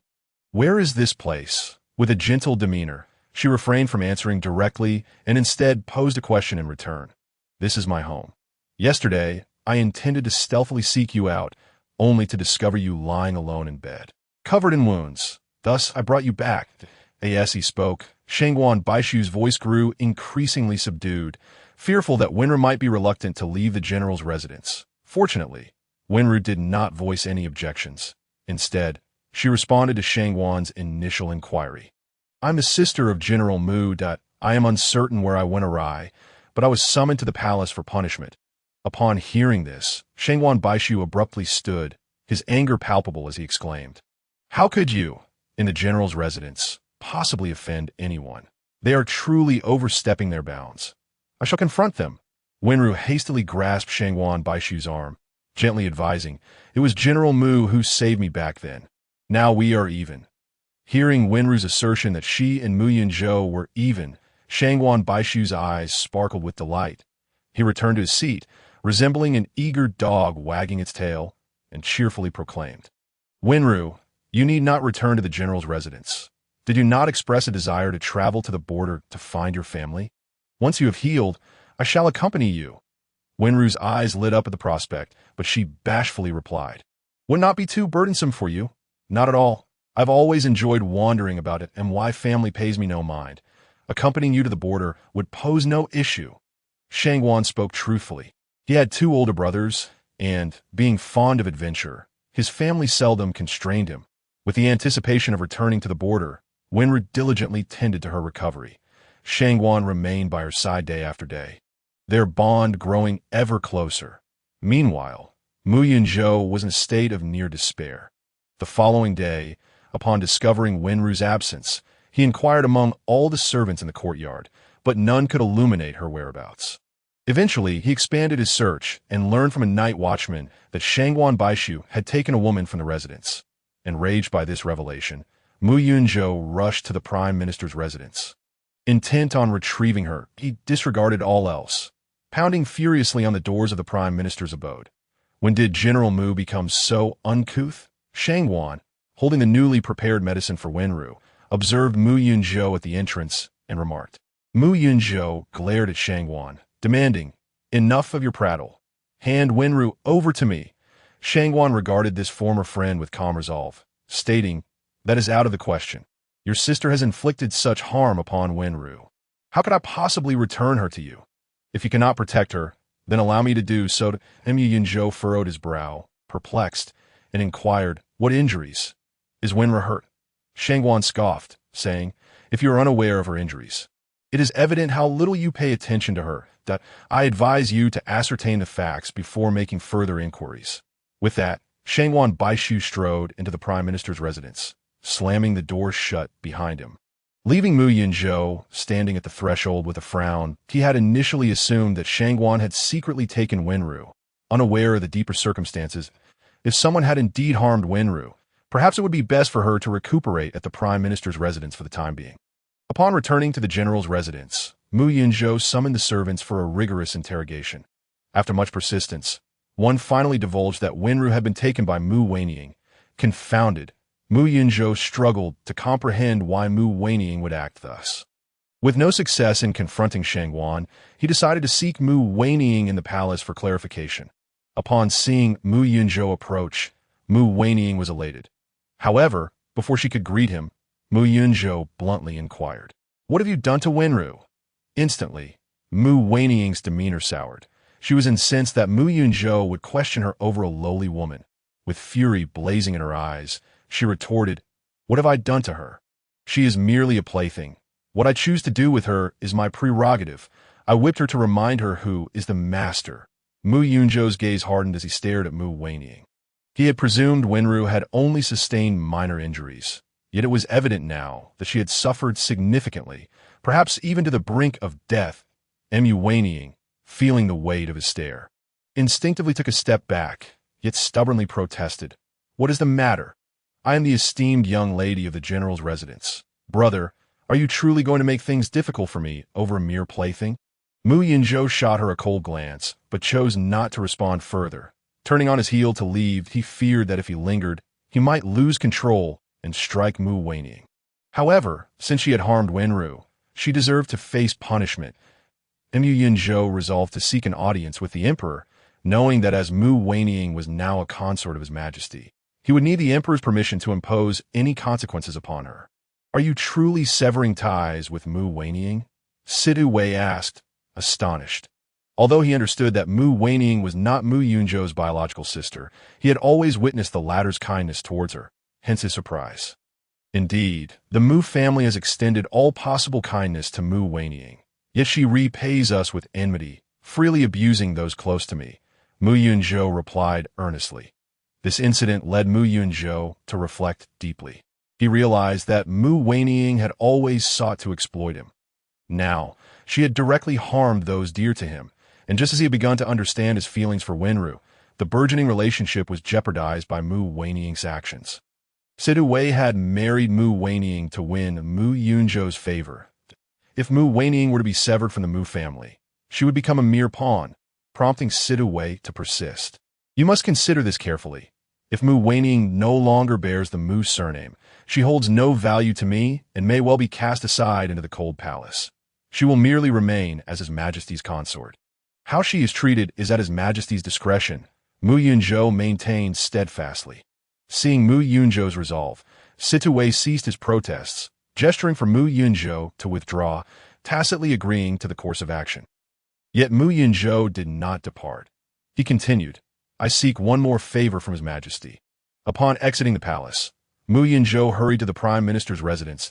He had sought a favor from the Emperor on behalf of Wenrou. If she were to learn of it, she would surely be delighted and forgive him. However, upon arriving at the Prime Minister's residence, he was once again intercepted by Shangwan Baishu. Furrowing his brow, Mu Yunzhou impatiently declared, "I have matters to discuss with Wenrou. Step aside. Wenrou is still recuperating. She does not wish to see you. She has stated that you are now even." Shangwan Baishu obstinately blocked Mu Yunzhou's path, insisting, "Please, do not persist in troubling her. I have expelled Mu Weining from the Mu family, and I have procured a favor from His Majesty with the imperial token. The Emperor has agreed to spare the Wen family. I must see Wenrou. How could she possibly not wish to see me?" Mu Yunzhou replied, furrowing his brow.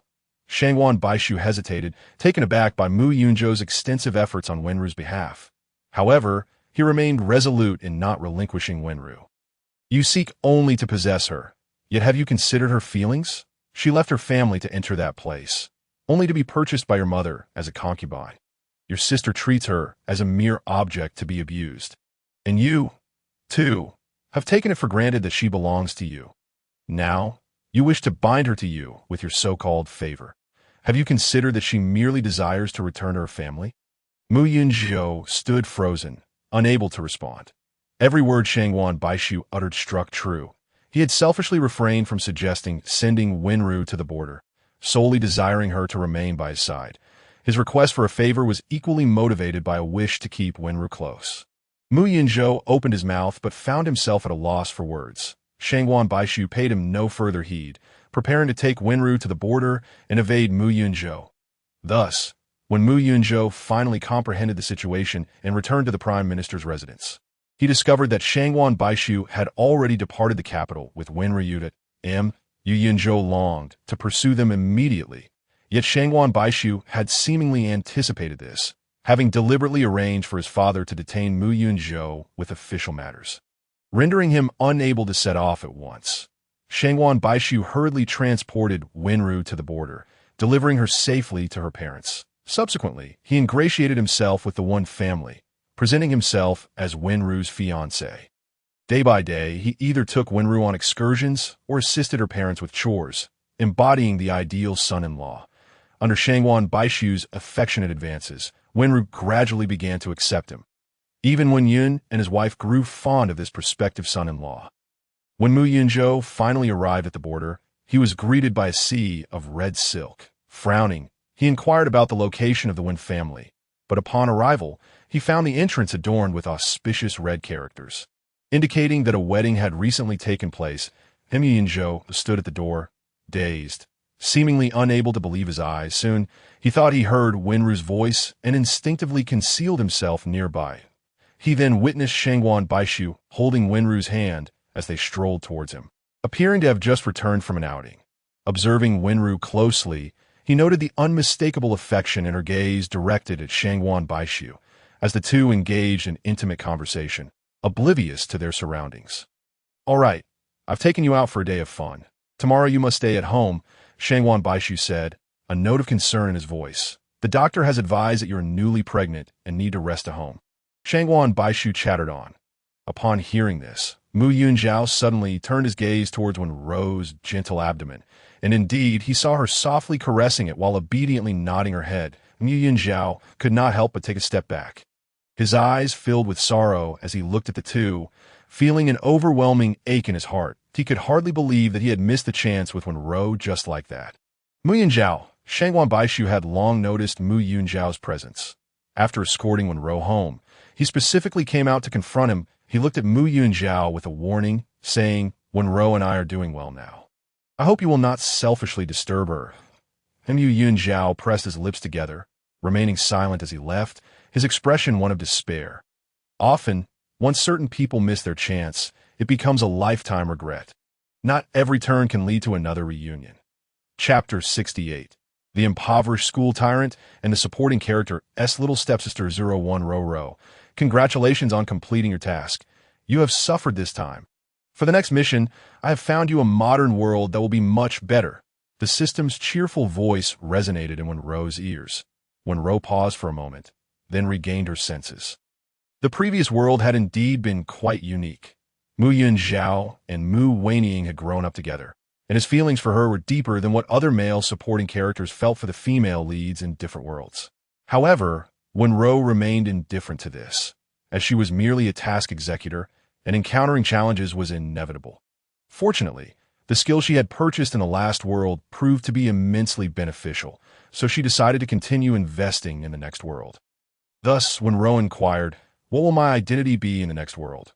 "Ro, in the next world, you'll be a high school student. No one will randomly come to bully you," the system assured confidently. Upon hearing this, Wenrou opened the marketplace, considering that if her identity was a student, it would be prudent to select a skill related to academics. After much deliberation, she finally stated, "Please purchase the skill of photographic memory for me. I warn you, do not follow me." Ling Yi impatiently turned around, glancing at the little tail behind him, and spoke irritably. Wenrou tightly grasped the straps of her backpack, hastily halting her steps as she looked at Ling Yi. Softly justifying, "But Mom asked me to go to school with my brother. Do not call me brother." Ling Yi immediately retorted loudly upon hearing Wenrou refer to him as her brother. Wenrou was taken aback, her eyes turning red from Ling Yi's outburst. Seeing this, Ling Yi raked his fingers through his hair in frustration and relented. If you want to follow, then do so. But do not call me your brother at school. With that, Ling Yi ignored Wenrou and strode towards the school. Wenrou sniffled, wiped her tears, and hurried after him. In her heart, she felt delighted, thinking that her mother was indeed right. Although Ling Yi appeared intimidating, he was actually quite gentle. The moment she cried, he instantly changed his attitude. Wenrou caught up to Ling Yi, skipping joyfully beside him while humming a cheerful tune, her little braids bouncing along. Ling Yi pressed down his cap, fearing that others might recognize him, that if his friends saw him, they would surely pursue him with inquiries about Wenrou's identity, especially since she was exceedingly adorable. Explaining would undoubtedly be quite troublesome as they neared the school. Ling Yi exclaimed, "Stop following me." With that, he took advantage of Wenrou's momentary distraction and dashed into the school. Wenrou and Ling Yi were both children from blended families. Wenrou's mother had married Ling Ye's father, making her Ling Ye's stepsister. This family had been formed for 2 years, but Ling Yi had never accepted the two women. His mother had passed away 3 years ago, and shortly thereafter, Wenrou's mother brought her into the house. This arrangement left Ling Yi quite dissatisfied. He did not want his mother to be so easily replaced, thus he displayed little kindness towards them. On the other hand, Wenrou had lost her father at a young age. Now, not only did she have a father, but she also had the dream brother she had longed for, which made her exceedingly happy as she revolved around Ling Yi. Much to his annoyance, Wenrou pouted, helplessly watching Ling Yi grow more distant, and slowly made her way to class. Never mind, they were not in the same class anyway. They both attended Qinghe High School nearby. But Ling Yi was in the second year while Wenrou was in the first. Naturally, they were not in the same class. Upon arriving in class, Wenrou obediently took out her book and began to study earnestly. After she entered, many boys could not help but steal glances at her. With her petite and adorable appearance, Wenrou was the dream goddess for many boys, and the school forum had even crowned her the school beauty. However, Wenrou paid little attention to this. Aside from chasing after Ling Yi, she focused diligently on her studies, her demeanor exceedingly well-behaved. Yet, it was precisely because of this that she garnered even more affection. At Qinghe High School, after 2 periods, there was a relatively long break, allowing students to engage in activities outside. Typically, during this time, Wenrou either studied on her own or went out with friends to buy snacks.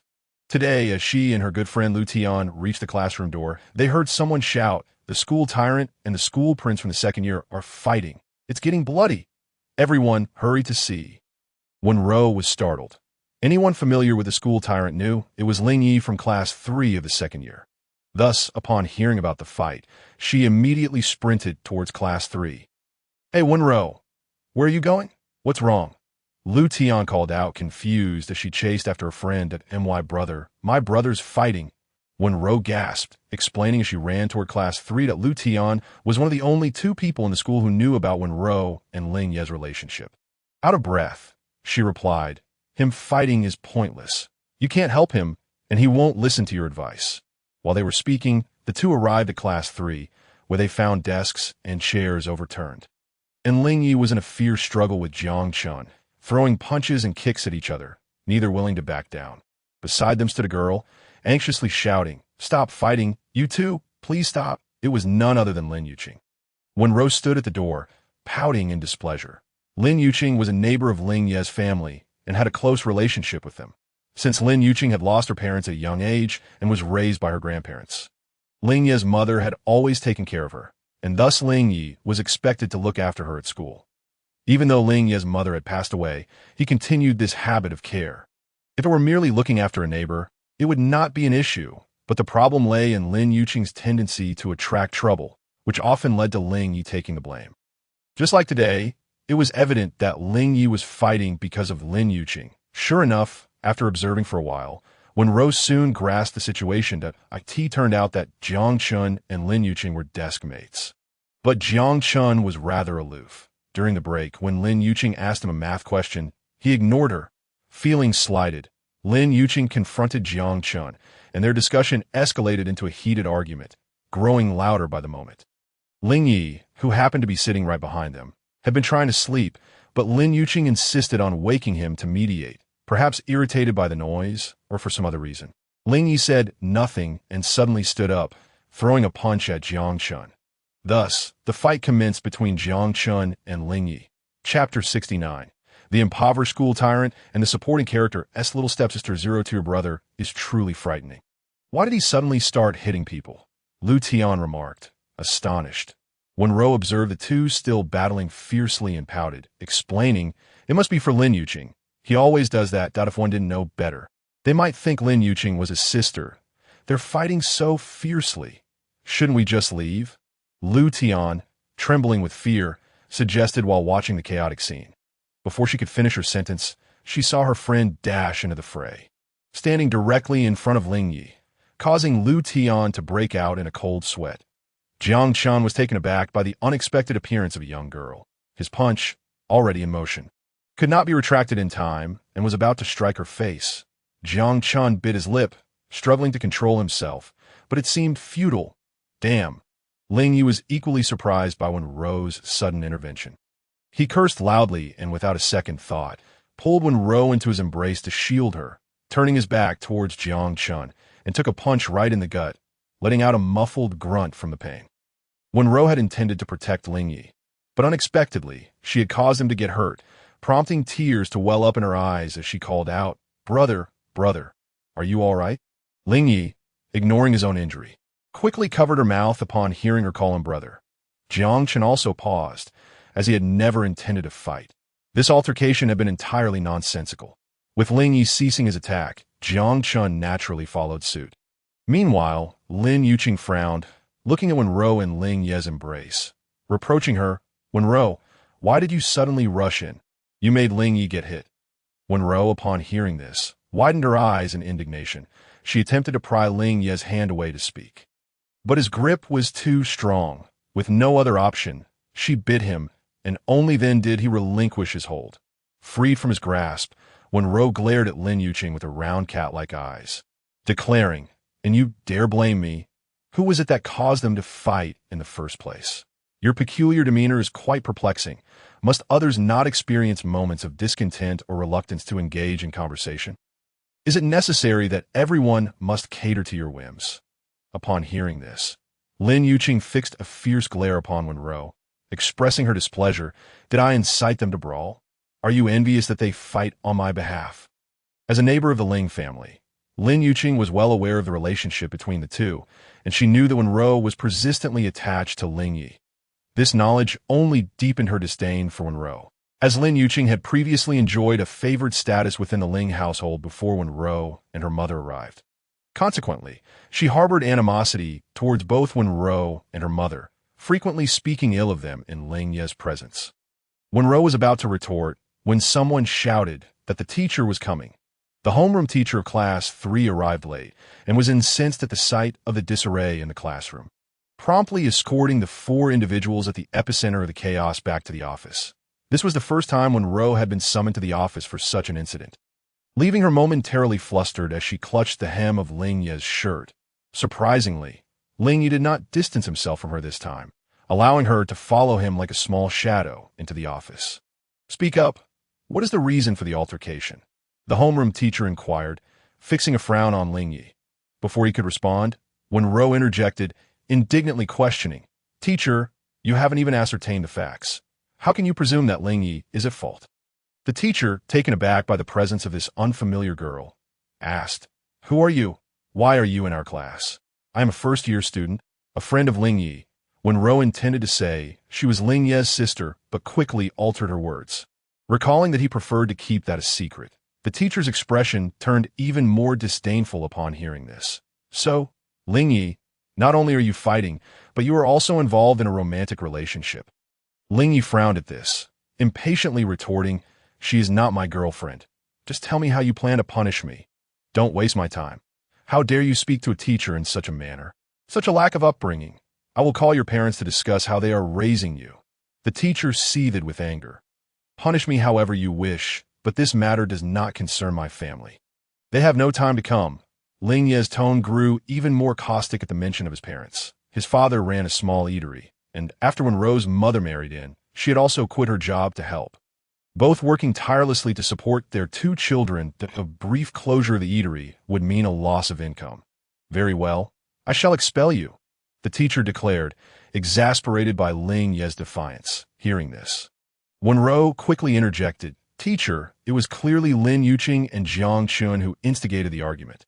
Lin Yuqing insisted on waking and napping Ling Yi to mediate. Ling Yi, you must explain why you retaliated." She tugged at Ling Ye's shirt, her urgency palpable. Ling Yi cast a weary glance at Wenrou, his expression still one of impatience that, in truth, he had struck Jiang Chun because of an earlier insult, implying that Ling Yi's mother had failed to raise him properly. This had struck a nerve, and without a moment's thought, Ling Yi had retaliated with a punch. However, he was too apathetic to explain. Acknowledging his guilt for striking first, Wenrou was on the verge of tears, fearing for Ling Ye's expulsion, and boldly declared, "Teacher, I will report you to the principal. You have not investigated the matter thoroughly," and immediately blamed Ling Yi. Threatening expulsion. The homeroom teacher was momentarily speechless. Given that Ling Yi was known as the school bully and had fought with the top student Jiang Chun, it was natural for anyone to suspect Ling Yi was at fault. Yet, she had failed to ascertain the circumstances and feared a report to the principal. Thus, she hastily amended her stance. All right, I owe you one this time. Ling Yi, you need not involve your parents, but I must issue you a warning. If you are caught fighting again, expulsion will be inevitable." Upon hearing the teacher relent, Wenrou exhaled in relief. Although a warning was serious, it was far better than expulsion. She promptly expressed her gratitude and, seizing Ling Ye's arm, hurried out of the office before the teacher could change her mind. Jiang Chun and Lin Yuqing emerged from the office unscathed, and Jiang Chun couldn't resist asking, "Do you know that girl? She looks younger than us. Which class is she in? And what is her name?" Lin Yuqing frowned at his inquiry, suspiciously replying, "Why do you want to know? You aren't infatuated with her, are you? That girl is not to be trifled with. You should abandon such thoughts." Her tone was decidedly displeased, and she stormed off after speaking. Chapter 70. The impoverished school bully and his unfortunate stepsister today. Events did not concern Ling Yi in the slightest. Rather, Wenrou was anxious that he might err again and face expulsion. When school dismissed, she deliberately waited at the entrance of Ling Ye's classroom. As soon as she spotted him swaggering out, she promptly followed. Ling Yi, noticing Wenrou trailing him, irritably remarked, "Why are you following me again? I'm worried you might get into another fight and get caught, which would lead to your expulsion." Wenrou blinked. Expressing her concern, Ling Yi scoffed and dismissed her, continuing on his way. Wenrou trailed behind him like a devoted shadow, her gaze fixed on the ground as she stepped on his shadow. As they walked, Wenrou realized they were not heading home. She hurried to catch up with Ling Yi, exclaiming, "Ling Yi, are you going to meet the two and the others?" Ling Yi responded with a non-committal hum. He had a close-knit group of friends, all dropouts, often engaging in various mischiefs, which made them appear unmotivated in the eyes of their parents and teachers. Before long, they arrived at their destination, a dilapidated warehouse where the two and the others were gathered. Upon entering, Ling Yi carelessly tossed his backpack aside, shed his school uniform, and picked up a wrench to begin working on a motorcycle. This group of dropouts earned a living by reselling second-hand motorcycles. Despite being the only student among them, and the youngest, Ling Ye's sharp intellect made him the de facto leader of the group. As he arrived, the others greeted him. "Hey, Yigo is here. Oh, you've brought your little fan along today?" Unbeknownst to them, they assumed Wenrou was merely a girl infatuated with Ling Yi, affectionately dubbing her little fan. Ling Yi didn't bother to clarify. As long as they didn't identify Wenrou as his sister, he was indifferent. Wenrou was left to her own devices, but she bore no ill will. Having accompanied Ling Yi on numerous occasions, she comfortably settled onto a worn-out sofa, pulling out her textbooks and quietly studying. Before long, the clock struck 9 in the evening, yet Ling Yi and his friends were still engrossed in their tinkering.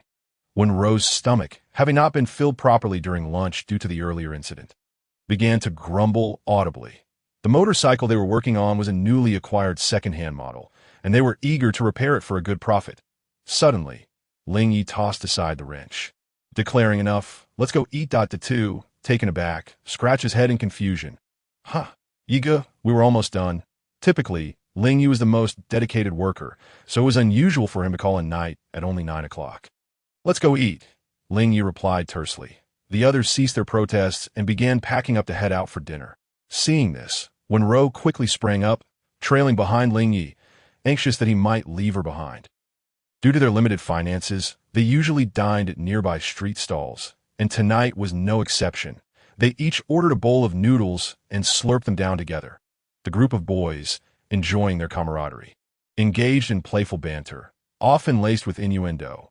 Ling Yi, however, furrowed his brow and abruptly placed his chopsticks down with a sharp noise that "What's wrong, Yiga? Is your tooth hurting?" The two was startled by Ling Yi's sudden shift in demeanor.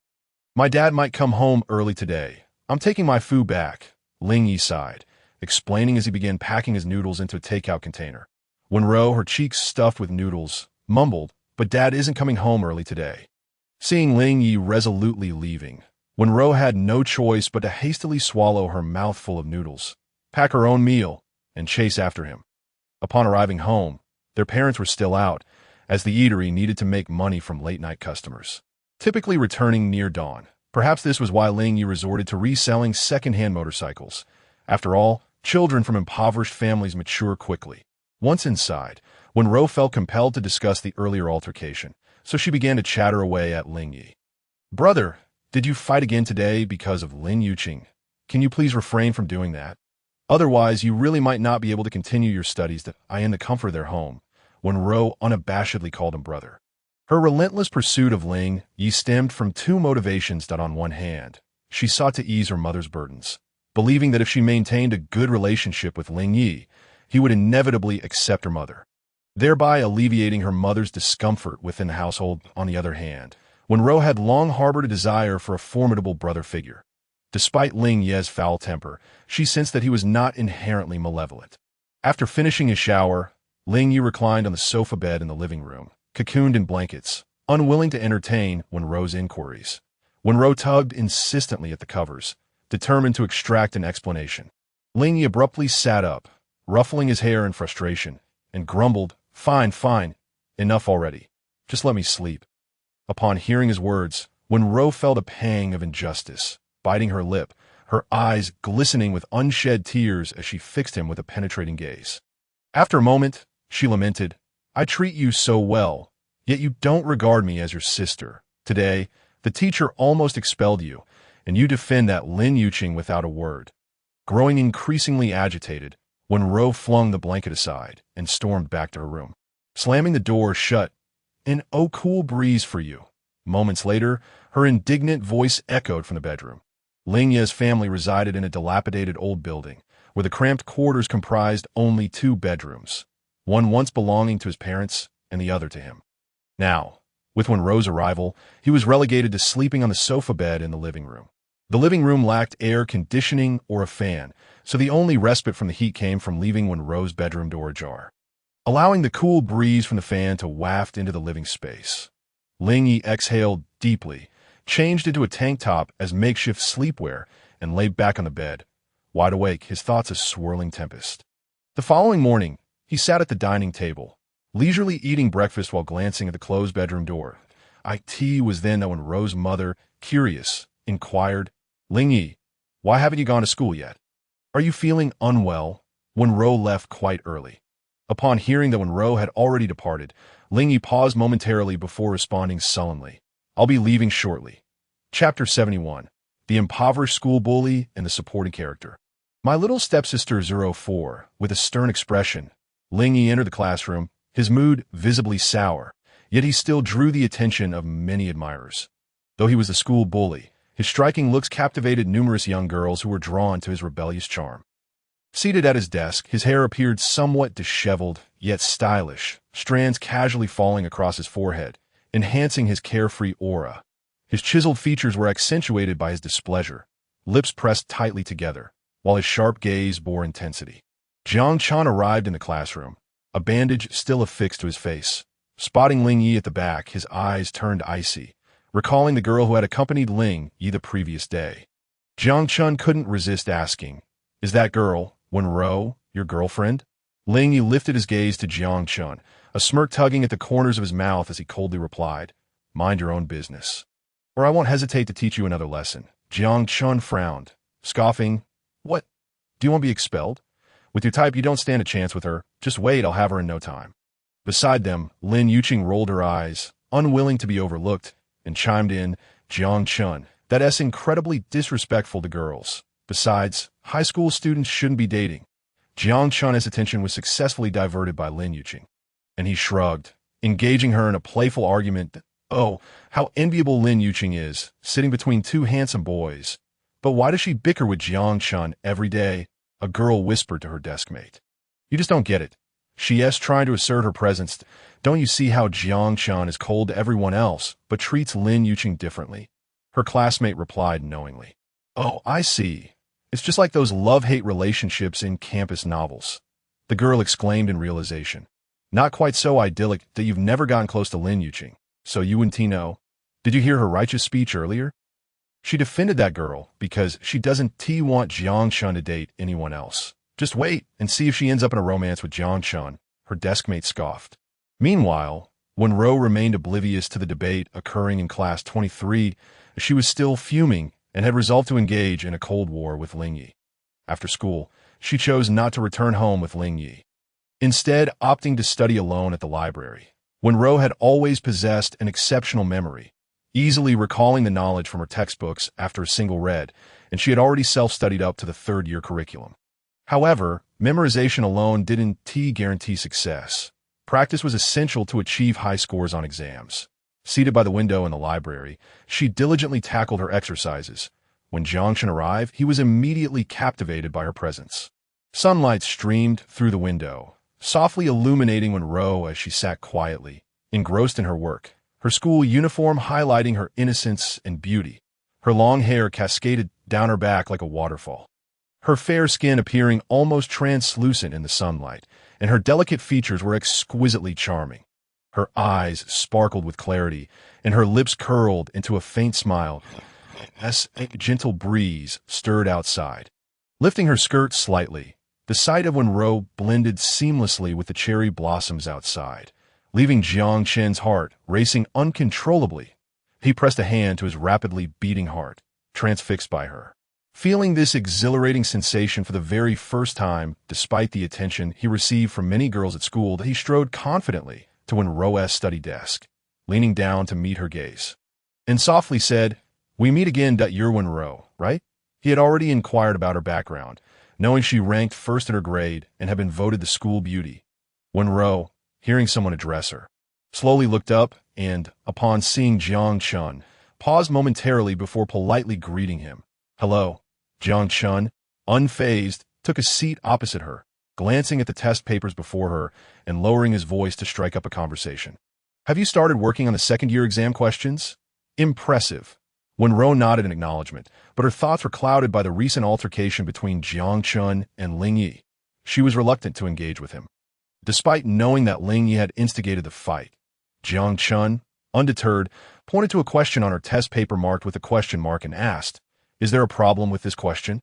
I can help you with it. Wenrou hesitated, chewing on her pencil, contemplating the implications of befriending Jiang Chun given his rivalry with her brother. However, she quickly reminded herself that Ling Yi didn't regard her as a sister and that they were currently in a cold war. Thus, she whispered, Is that really okay? Would it be too much trouble for you? With a charming grin, Jiang Chun replied in his melodious voice, Not at all, that I could use the review too.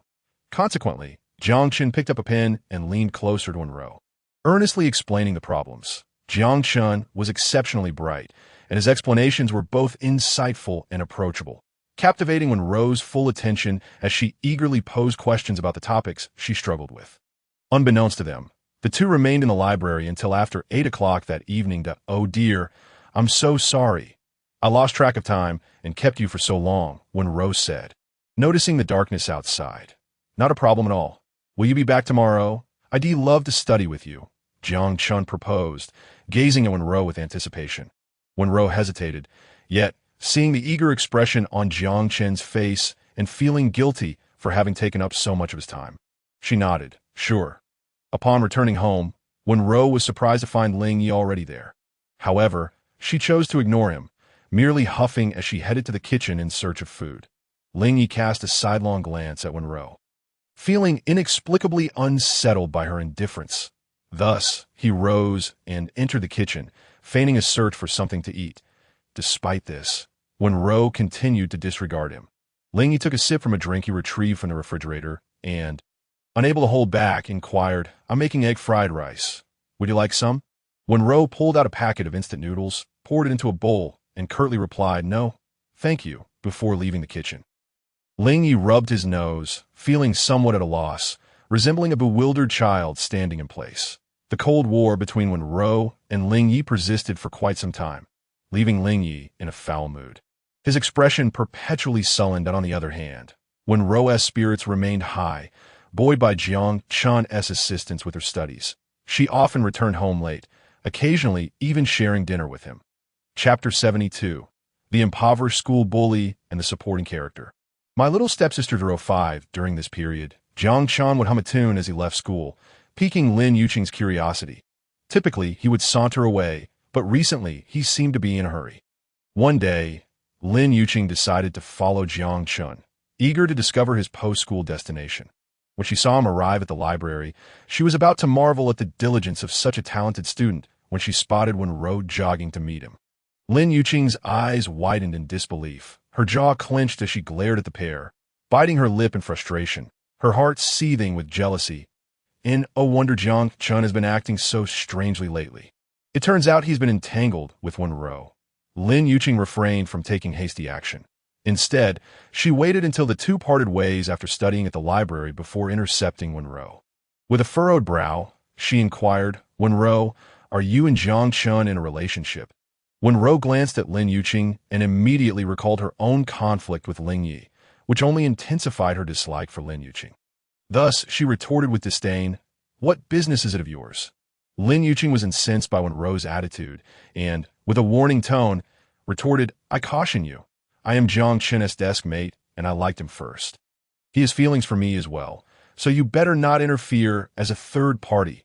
Initially, Wenrou harbored no romantic feelings for Jiang Chan. She merely regarded him as a study partner. However, Lin Yuqing's commanding demeanor made her reluctant to reveal the truth. Not wishing to waste any more time with Lin Yuqing, she rolled her eyes and briskly walked away. Lin Yuqing did not pursue her, but instead glared at Wenrou through clenched teeth. Finally stating, "Since you refuse to listen, do not blame me as the school's heartthrob." Jiang Chan not only possessed striking looks, but also hailed from a well-off family, garnering many admirers. Among them, the most fervent was a troublesome girl named Li Ling. Any girl who got too close to Jiang Chan faced threats and bullying from Li Ling, Jiang Chan's deskmate. Lin Yuqing had been no stranger to Li Ling's harassment. Now that Wenrou had ignored her warnings, Lin Yuqing resolved to report her to Li Ling, hoping to teach Wenrou a lesson and drive her away. "Are you certain Jiang Chan is dating that girl named Wenrou?" Li Ling asked, arms crossed and brow furrowed. "Yes, I'm certain. They go to the library together every day after school, behaving intimately. That Wenrou is shamelessly clinging to Jiang Chan. I saw it with my own eyes." Lin Yuqing embellished. Upon hearing this, Li Ling's fury ignited, and with her heavily made-up eyes blazing, she declared, "What audacity! Who does this interloper think she is, trying to steal my man? Just watch as I teach her a lesson." Seeing Li Ling's reaction, Lin Yuqing added fuel to the fire. "I warned her, saying Jiang Chan belongs with you, but she insisted on being a meddler." Li Ling could not tolerate this. She inquired about Wenrou's route home from Lin Yuqing, and the following day gathered a group of followers to ambush her.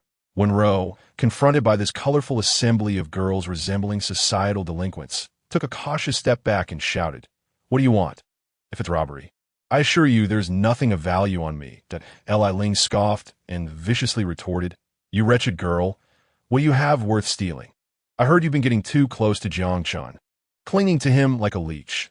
How shameless can you be?" Wenrou frowned at this accusation and clarified, "We are merely study partners. I am not clinging to him." Li Ling was clearly unconvinced and forcefully pushed Wenrou to the ground, sneering, "You can say that now, but someone saw you clinging to Jiang Chan. Stop pretending. Today, I will make you realize Jiang Chan is not someone you can covet." With that, she signaled to her entourage, and they surrounded Wenrou, some kicking her while others tugged at her clothes. Li Ling maliciously grinned at Wenrou, taunting, "You love to put on a facade, don't you? Let us see your true colors. Strip her and take some pictures. Let us see how she pretends when she's exposed." Wenrou curled up on the ground, covering her head and crying out for help, hoping to attract passersby. However, Li Ling had brought numerous battle-hardened delinquents with her, several of whom were adults, leaving Wenrou utterly defenseless as she cried out for assistance. That day, Wenrou had stayed late studying with Jiang Chun, and now being blocked on her way home, she had long surpassed her usual return time. Ling Yi, having returned home early, felt restless upon noticing Wenrou was yet to come back as the minute hand struck 9. Ling Yi could no longer contain himself. Grabbing his coat and rushing outside, he sprinted along the usual route to school, calling out Wenrou's name. Halfway through, he thought he heard her voice, and hurriedly followed the sound, only to witness a scene that filled him with rage. Wenrou was surrounded by a group of girls, her school uniform nearly torn apart, lying on the ground with her arms over her head, making feeble cries for help. Ling Yi, with eyes reddened in fury, shouted, "Everyone, stop this at once!" He charged into the crowd, pushing aside those who were assaulting Wenrou, and gently lifted her into his arms. Li Ling frowned upon seeing Ling Yi, who was quite notorious in that area. Even the local delinquents respected him, making him a force to be reckoned with. Unaware of Ling Yi's relationship with Wenrou, Li Ling attempted to dissuade him. "Bro, what are you doing here? This girl is shamelessly being a third wheel. Let me teach her a lesson. Just give me face." Ling Yi, seeing Wenrou's weakened state, felt his heart. He could not heed Li Ling's words any longer. Cradling Wenrou in his arms, he strode up to Li Ling and delivered a swift kick, growling, "If you dare to bully her, you're all finished. I'll let you off this time, but mark my words, none of you will escape." Ling Yi scanned the group, seemingly committing each of their faces to memory, without waiting for a response.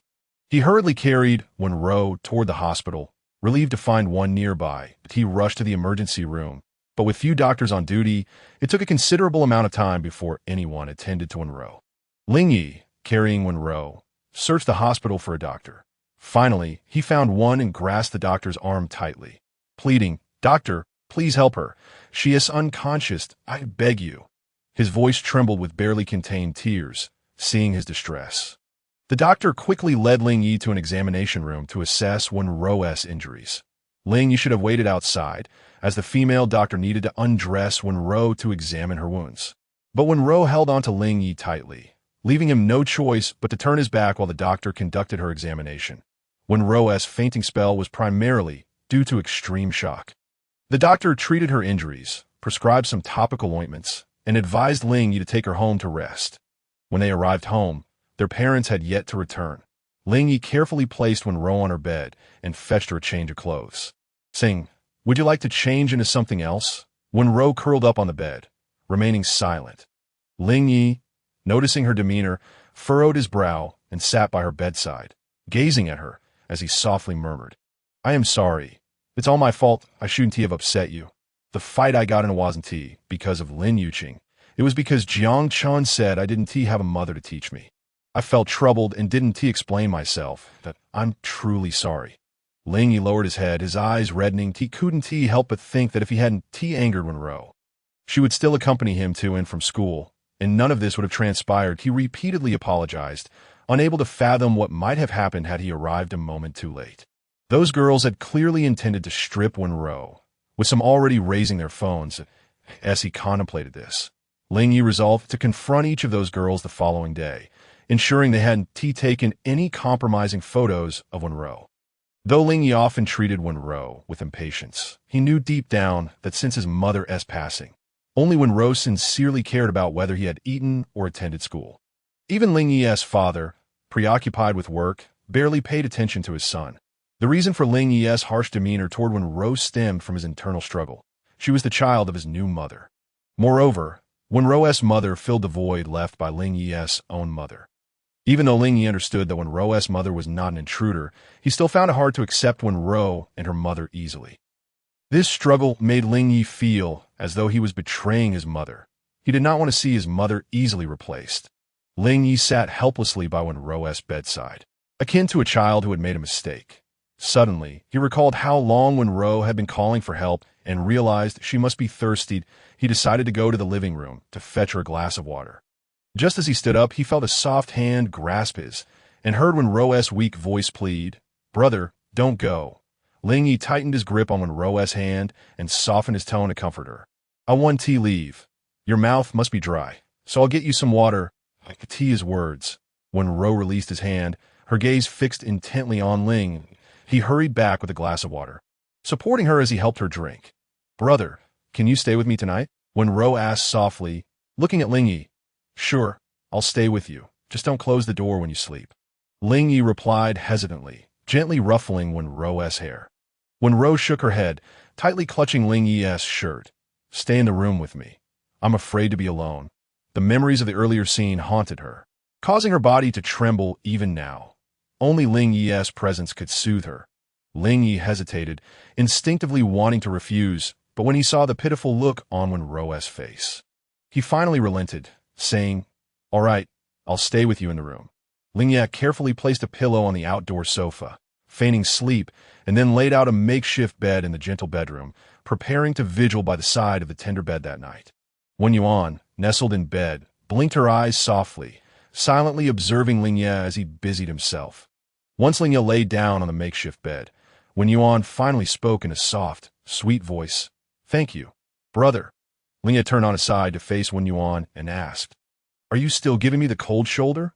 At his words, Wenyuan blushed, slightly embarrassed, and replied softly, You didn't fight because of Lin Yuqing, so of course, I'm not giving you the cold shoulder. Brother, could you be a bit kinder to me, just like you were today? Upon finishing her sentence, Wenyuan's cheeks deepened in color. Ling Yi listened to Wenyuan's almost coquettish tone, gazing at her delicate and lovely face, and felt his own face flush unexpectedly. He cleared his throat, turned away, and said gruffly, Got it, go to sleep. Wenyuan pouted, stuck her tongue out at Ling Yi's back, and closed her eyes.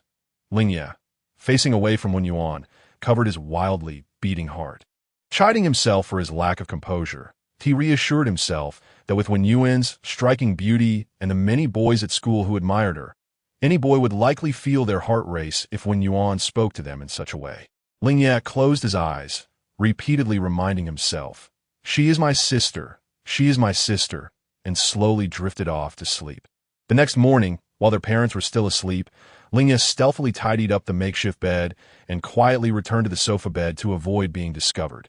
Since both of their parents worked hard, Ling Yi and Wenyuan had always been quite independent and rarely spoke of their troubles to their parents. When it was time for school, Ling Yi gently woke Wenyuan, whispering, Wenyuan, I've arranged for you to take a leave of absence. You should rest at home for a few days. Wenyuan groggily murmured in response, her body aching, reluctant to get out of bed. I've left breakfast for you nearby. Remember to eat when you wake up. I've also placed a medicine there. Don't forget to apply it, Ling Yi urged with concern, seeing Wenyuan acknowledge him. He finally left the house, but he called the school to request a leave for both himself and Wenyuan, even specifying that Wenyuan was his sister. Upon hearing that Wenyuan was ill and that there were no adults at home, the teacher readily granted them a few days off. Ling Yi's reason for taking leave was to confront those who had bullied Wenyuan. He intended to settle the score, and he was serious about it. Ling Yi held a certain reputation in the area due to his loyalty to his friends and his sharp wit. He was tough on others, but even tougher on himself, earning the respect of local delinquents. Upon hearing that Ling Yi's sister had been bullied, many young men came forward, eager to assist him in reclaiming his honor. Ling Yi, accompanied by them, waited at the school gate until they finally cornered Li Ling at the back of the school. Brother Yi, I had no idea Wenyuan was your sister. If I had known, I surely wouldn't have dared to touch her, Li Ling stammered, retreating while desperately trying to explain, her forehead glistening with cold sweat. Clearly intimidated by Ling Yi. Gather everyone from yesterday. Otherwise, don't blame me for being ruthless, Ling Yi replied curtly, uninterested in idle chatter. Ling nodded eagerly, quickly dialing for her friends. Even without Ling Yi's demand, she was eager to call for help. Being alone meant only suffering the consequences. Everyone must come. Not a single one from yesterday can be absent, Ling Yi stated, observing as Li Ling made the calls. Chapter 73. The poor school bully and his little stepsister Li Ling nodded respectfully on the surface, but inwardly cursed Ling Yi for being foolish. She wished to summon everyone she knew, eager to see how Ling Yi would behave once surrounded. Ling Yi and his group waited in silence until Li Ling's friends arrived. After scanning the crowd and confirming that all those from the previous day were present, Ling Ye said, "Take out your phones. Anyone who recorded photos or videos yesterday must delete them immediately." The gathered group, expecting a fight, found themselves bewildered by Ling Ye's authoritative tone, resembling that of a disciplinary officer. "Hurry up, don't make me resort to violence. Take out your phones. I will check one by one that if anyone uploaded anything online. Delete it at once." Ling Ye's cold voice cut through the air as he observed their hesitation. With Li Ling's group now present and outnumbering Ling Ye's, she grew emboldened, crossing her arms and taunting, instead of meddling in our affairs. "Why not keep an eye on your sister? She is just a fallen girl, seducing men and playing around. You should manage her before speaking to us." Ling Ye regarded Li Ling with a deadpan expression, his voice low and threatening. "You better take back your words. My sister doesn't want me to fight, and I'm barely holding back that if you don't wish to face dire consequences. I suggest you hold your tongue." Startled by Ling Ye's fierce gaze, Li Ling instinctively stepped back, yet emboldened by her numbers, she retorted, "So what? Your sister is nothing but a shameless girl." At her words, Ling Ye's eyes turned icy. Before Li Ling could react, he kicked her away. Standing over her as she lay on the ground, clutching her chest, he declared, "I have no qualms about the reason he is reluctant to attend school is primarily his desire to start earning money sooner. Given his grades, even if he were to continue his education, he would likely only end up in a mediocre institution, ultimately leading him back to repairing motorcycles. Ling Yi possesses a clear understanding of himself. Thus, he sees no shame in dropping out. You seem remarkably composed these days," remarked the gentle friend Lu Tian during a break, unable to restrain her curiosity towards Wenrou. Wenrou, perplexed, inquired, "What is the matter? Isn't your brother expelled? Have I perhaps received false information?" Lu Tian scratched her head, her face adorned with confusion. "Expelled? Who told you that?" Wenrou's eyes widened as she abruptly stood up, fixing her gaze on Lu Tian with urgency. Chapter 74. The impoverished school tyrant and the supporting character. The pitiful stepsister Wenrou hurriedly dashed to Class 3 of the senior year, hoping to find Ling Yi there, that if he were present, it would mean he had not indeed been expelled. With anticipation, she gazed at Ling Ye's seat, only to find it empty. Yet, she clung to the hope that he would be there, as they always commuted to school together. As soon as she appeared at the doorway, Jiang Chun noticed her and quickly approached, casually asking, "Are you here to see me? I've been worried about you since you've been ill and haven't been able to study together." Upon seeing Jiang Chun, Wenrou's eyes brightened. She grasped his arm and urgently asked, "Where's Ling Yi? Why isn't he in class?" Jiang Chun's expression soured at her inquiry about Ling Yi, and he frowned as he replied, "Why do you care about that delinquent? He was expelled for inciting fights and bullying classmates. Wenrou, listen to me. You should distance yourself from people like him." Despite Jiang Chen's lengthy explanation, Wenrou fixated solely on the word expelled. In disbelief, she took a step back, muttered a quick thank you, and hurried away. Wenrou requested an extended leave from her teacher and rushed to the warehouse, where Ling Yi often spent his time. Upon arrival, she indeed found him shirtless, working on a motorcycle. The warehouse lacked air conditioning, featuring only a creaky old fan, and Ling Yi was drenched in sweat, droplets cascading down his sun-kissed chest. He raised his arm to wipe the sweat from his brow, and, upon looking up, was startled to see Wenrou at the doorway. He quickly set down his tools and strode towards her. "What brings you here? Why aren't you in school?" Ling Yi asked. Furrowing his brow, Wenrou glared at him, her voice laced with anger. "I should be asking you the same. Why were you expelled? Didn't I tell you not to get into fights?" Realizing Wenrou was aware of his expulsion, Ling Yi sighed and expressed his thoughts. "Wenrou, being expelled isn't the end of the world. You need to be realistic. With my grades, I wouldn't get into a good school, or perhaps any school at all. Instead of wasting 2 more years, it's better to start earning money sooner. You've seen how hard my father and your mother work for a living. Earning money early would benefit our families. Besides, you will need money when you get into university." Upon hearing this, Wenrou's eyes welled with tears. Her voice trembled as she replied, "I can apply for scholarships if you don't go to school. You'll spend your life sweating over motorcycle repairs. I don't want you to suffer like this." Ling Yi initially wished to ruffle Wenrou's hair affectionately, but hesitated at the thought of his grease-stained hands. Instead, he gazed at her with tenderness and said, Wenrou, please don't worry about me. Focus on your studies. Seeing that her pleas had no effect, Wenrou bit her lip, contemplating alternative strategies. Brother, what exactly led to your expulsion? She inquired.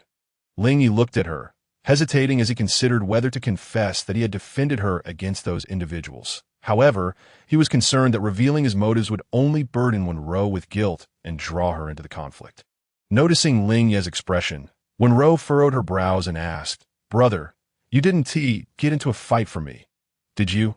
Lingyi remained silent, and when Wenrou understood she had guessed correctly, she widened her eyes.